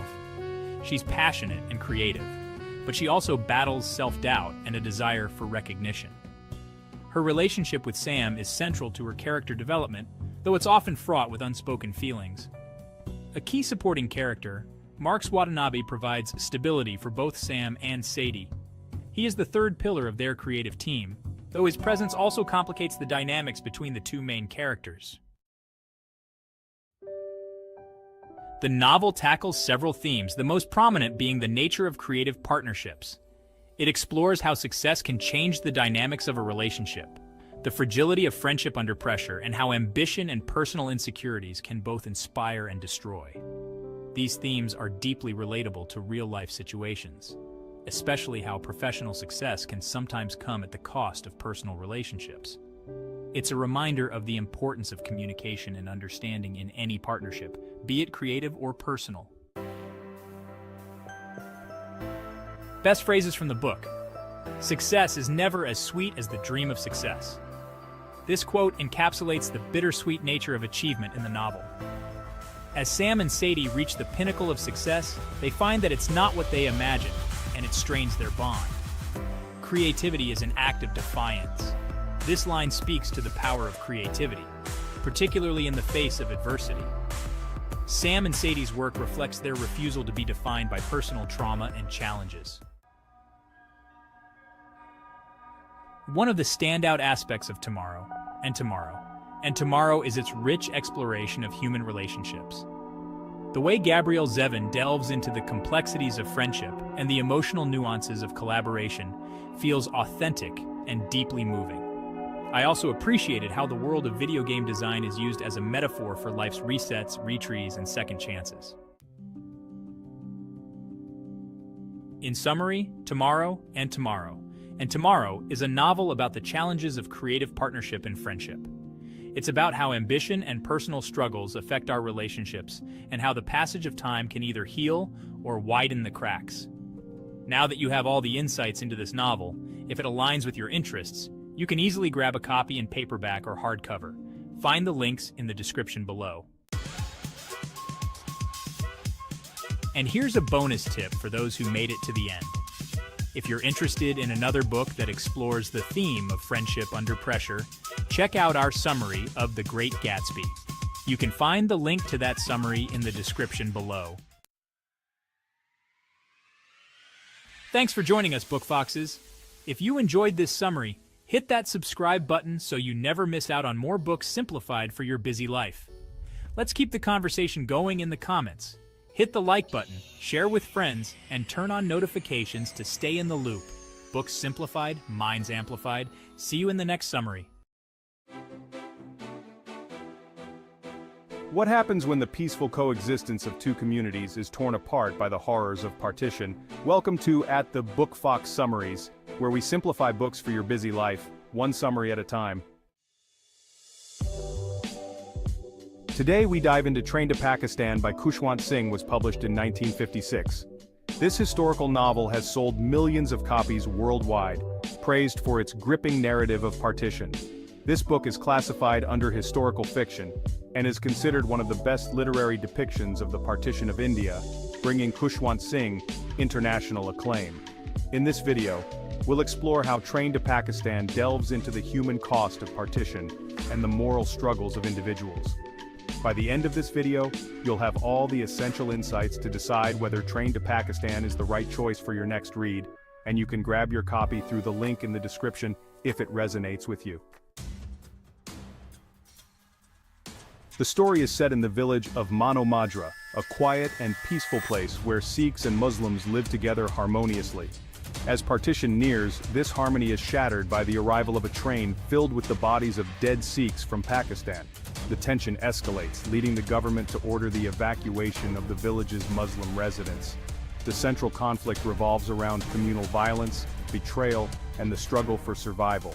It examines how ordinary people are forced to confront their own morality amidst overwhelming hatred and violence. Let's introduce the main characters. Juga, a Sikh criminal, feared by many, yet capable of deep love and sacrifice for Nooran, a Muslim girl. Iqbal, a politically aware outsider with revolutionary ideals, though his idealism is tested by the grim realities of partition. Hukam Chand, a corrupt magistrate torn between his guilt over his actions and the weight of the decisions he must make. Throughout the story, Juga's transformation is central. His final act of self-sacrifice to save the Muslim villagers, including Nooran, from a massacre shows the depth of his character's evolution. Themes and messages. Train to Pakistan explores themes of religious violence, human dignity, and the moral dilemmas individuals face during times of communal conflict. Even today, the novel's message resonates in situations where communities are torn apart by political decisions, making it a timeless reflection on the consequences of hatred and division. Best phrases from the book. Phrase 1.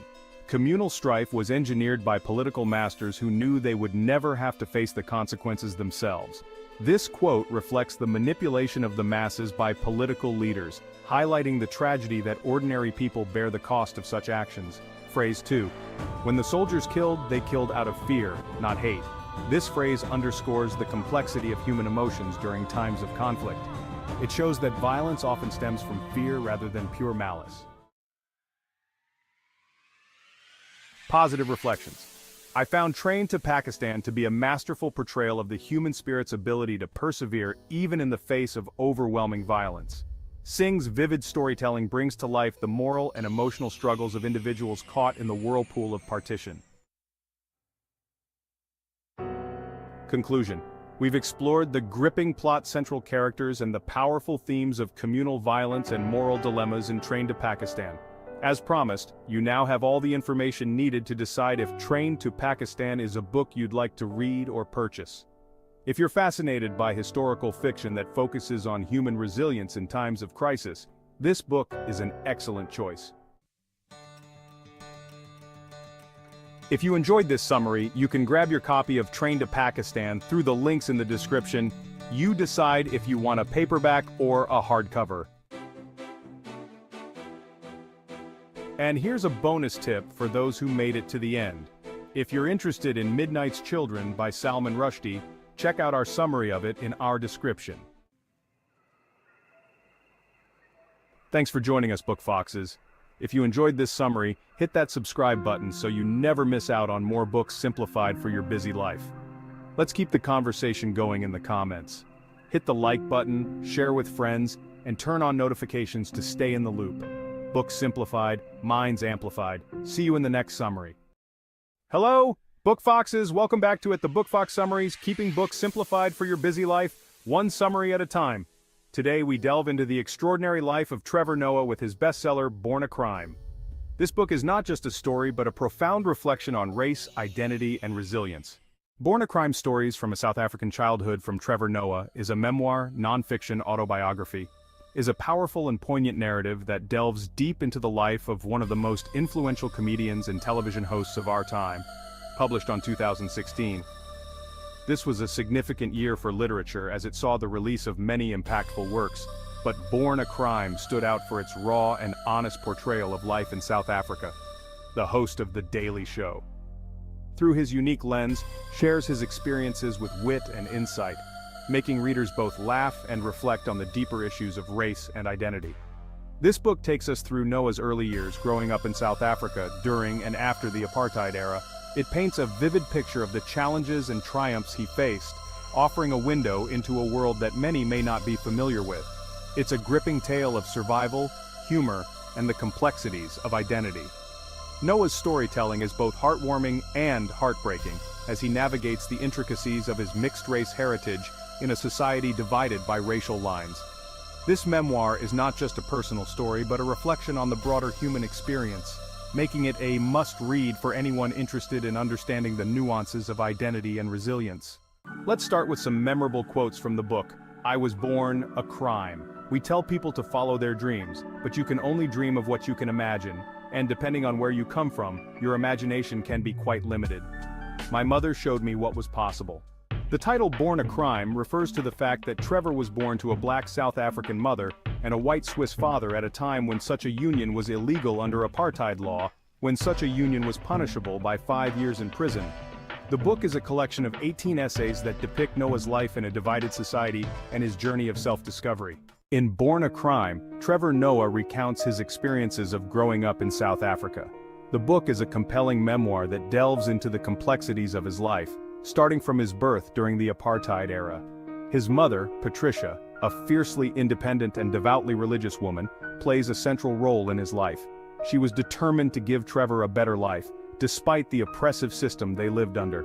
She defies societal norms to raise Trevor in a unique and often dangerous environment. Patricia's strength and resilience are evident as she navigates the challenges of raising a mixed-race child in a society that was deeply divided by race. Trevor's childhood was filled with struggles, from the daily fear of his family being torn apart by the authorities to the challenge of finding his place in a world that saw him as an outsider. He often felt like he didn't belong anywhere as he was too black to be white and too white to be black. Despite these hardships, he found ways to cope, often using humor as a means of survival. His ability to find laughter in the darkest of times became a crucial tool for navigating the complexities of his world. The book takes us through various stages of Noah's life, from his mischievous childhood, his rebellious teenage years, to his early adulthood.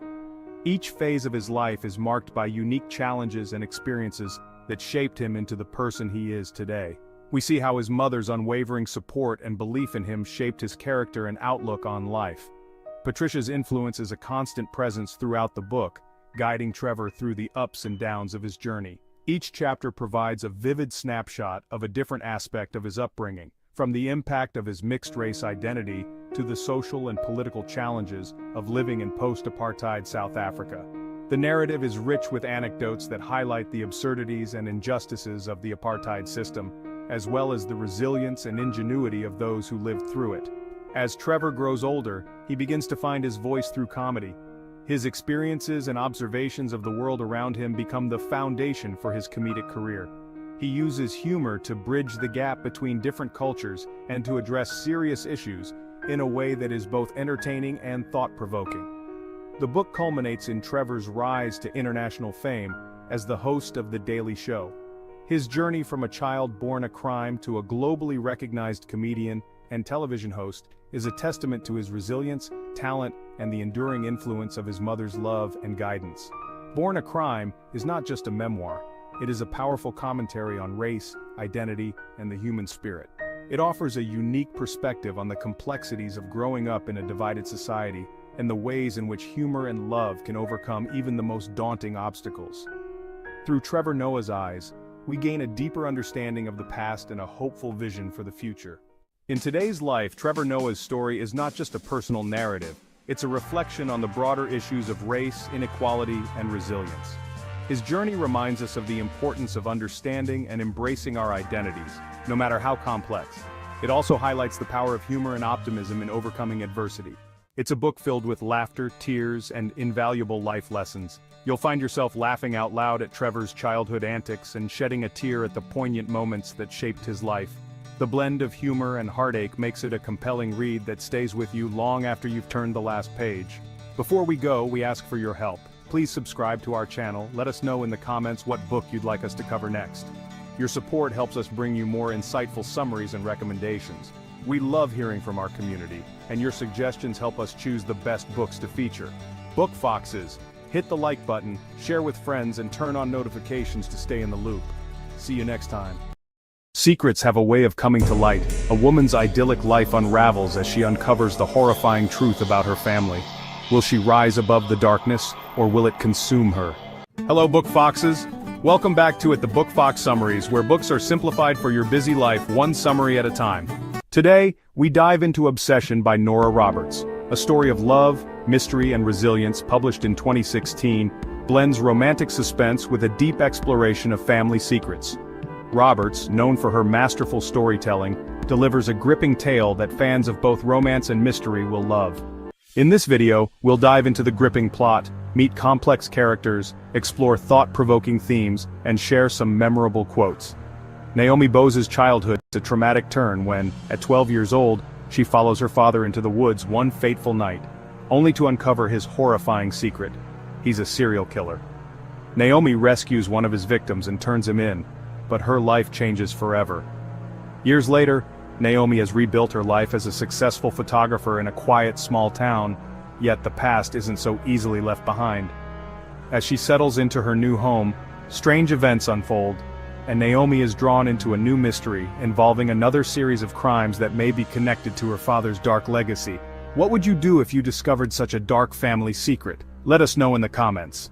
Naomi Bose, also known as Carson, is a resilient and talented photographer, determined to escape her father's shadow. Xander Keaton is the charming mechanic and musician who helps Naomi find love and trust again. Thomas Bose, Naomi's father, whose crimes set the story in motion, casts a long shadow over her life. Mason Bose, Naomi's younger brother, serves as a constant source of support and strength. So, who is your favorite character in suspenseful novels? Heroes or villains? In Obsession, Nora Roberts delves deeply into the psychological aftermath of trauma and the power of resilience. Naomi's journey is a testament to how even the darkest past can lead to brighter futures when courage and determination are involved. The theme of identity plays a central role. Naomi wrestles with the question of whether she's defined by her father's horrific actions or by her own choices. The novel also examines the healing process, showing how connections with others, particularly love and friendship, can help us overcome emotional scars. Trust is another significant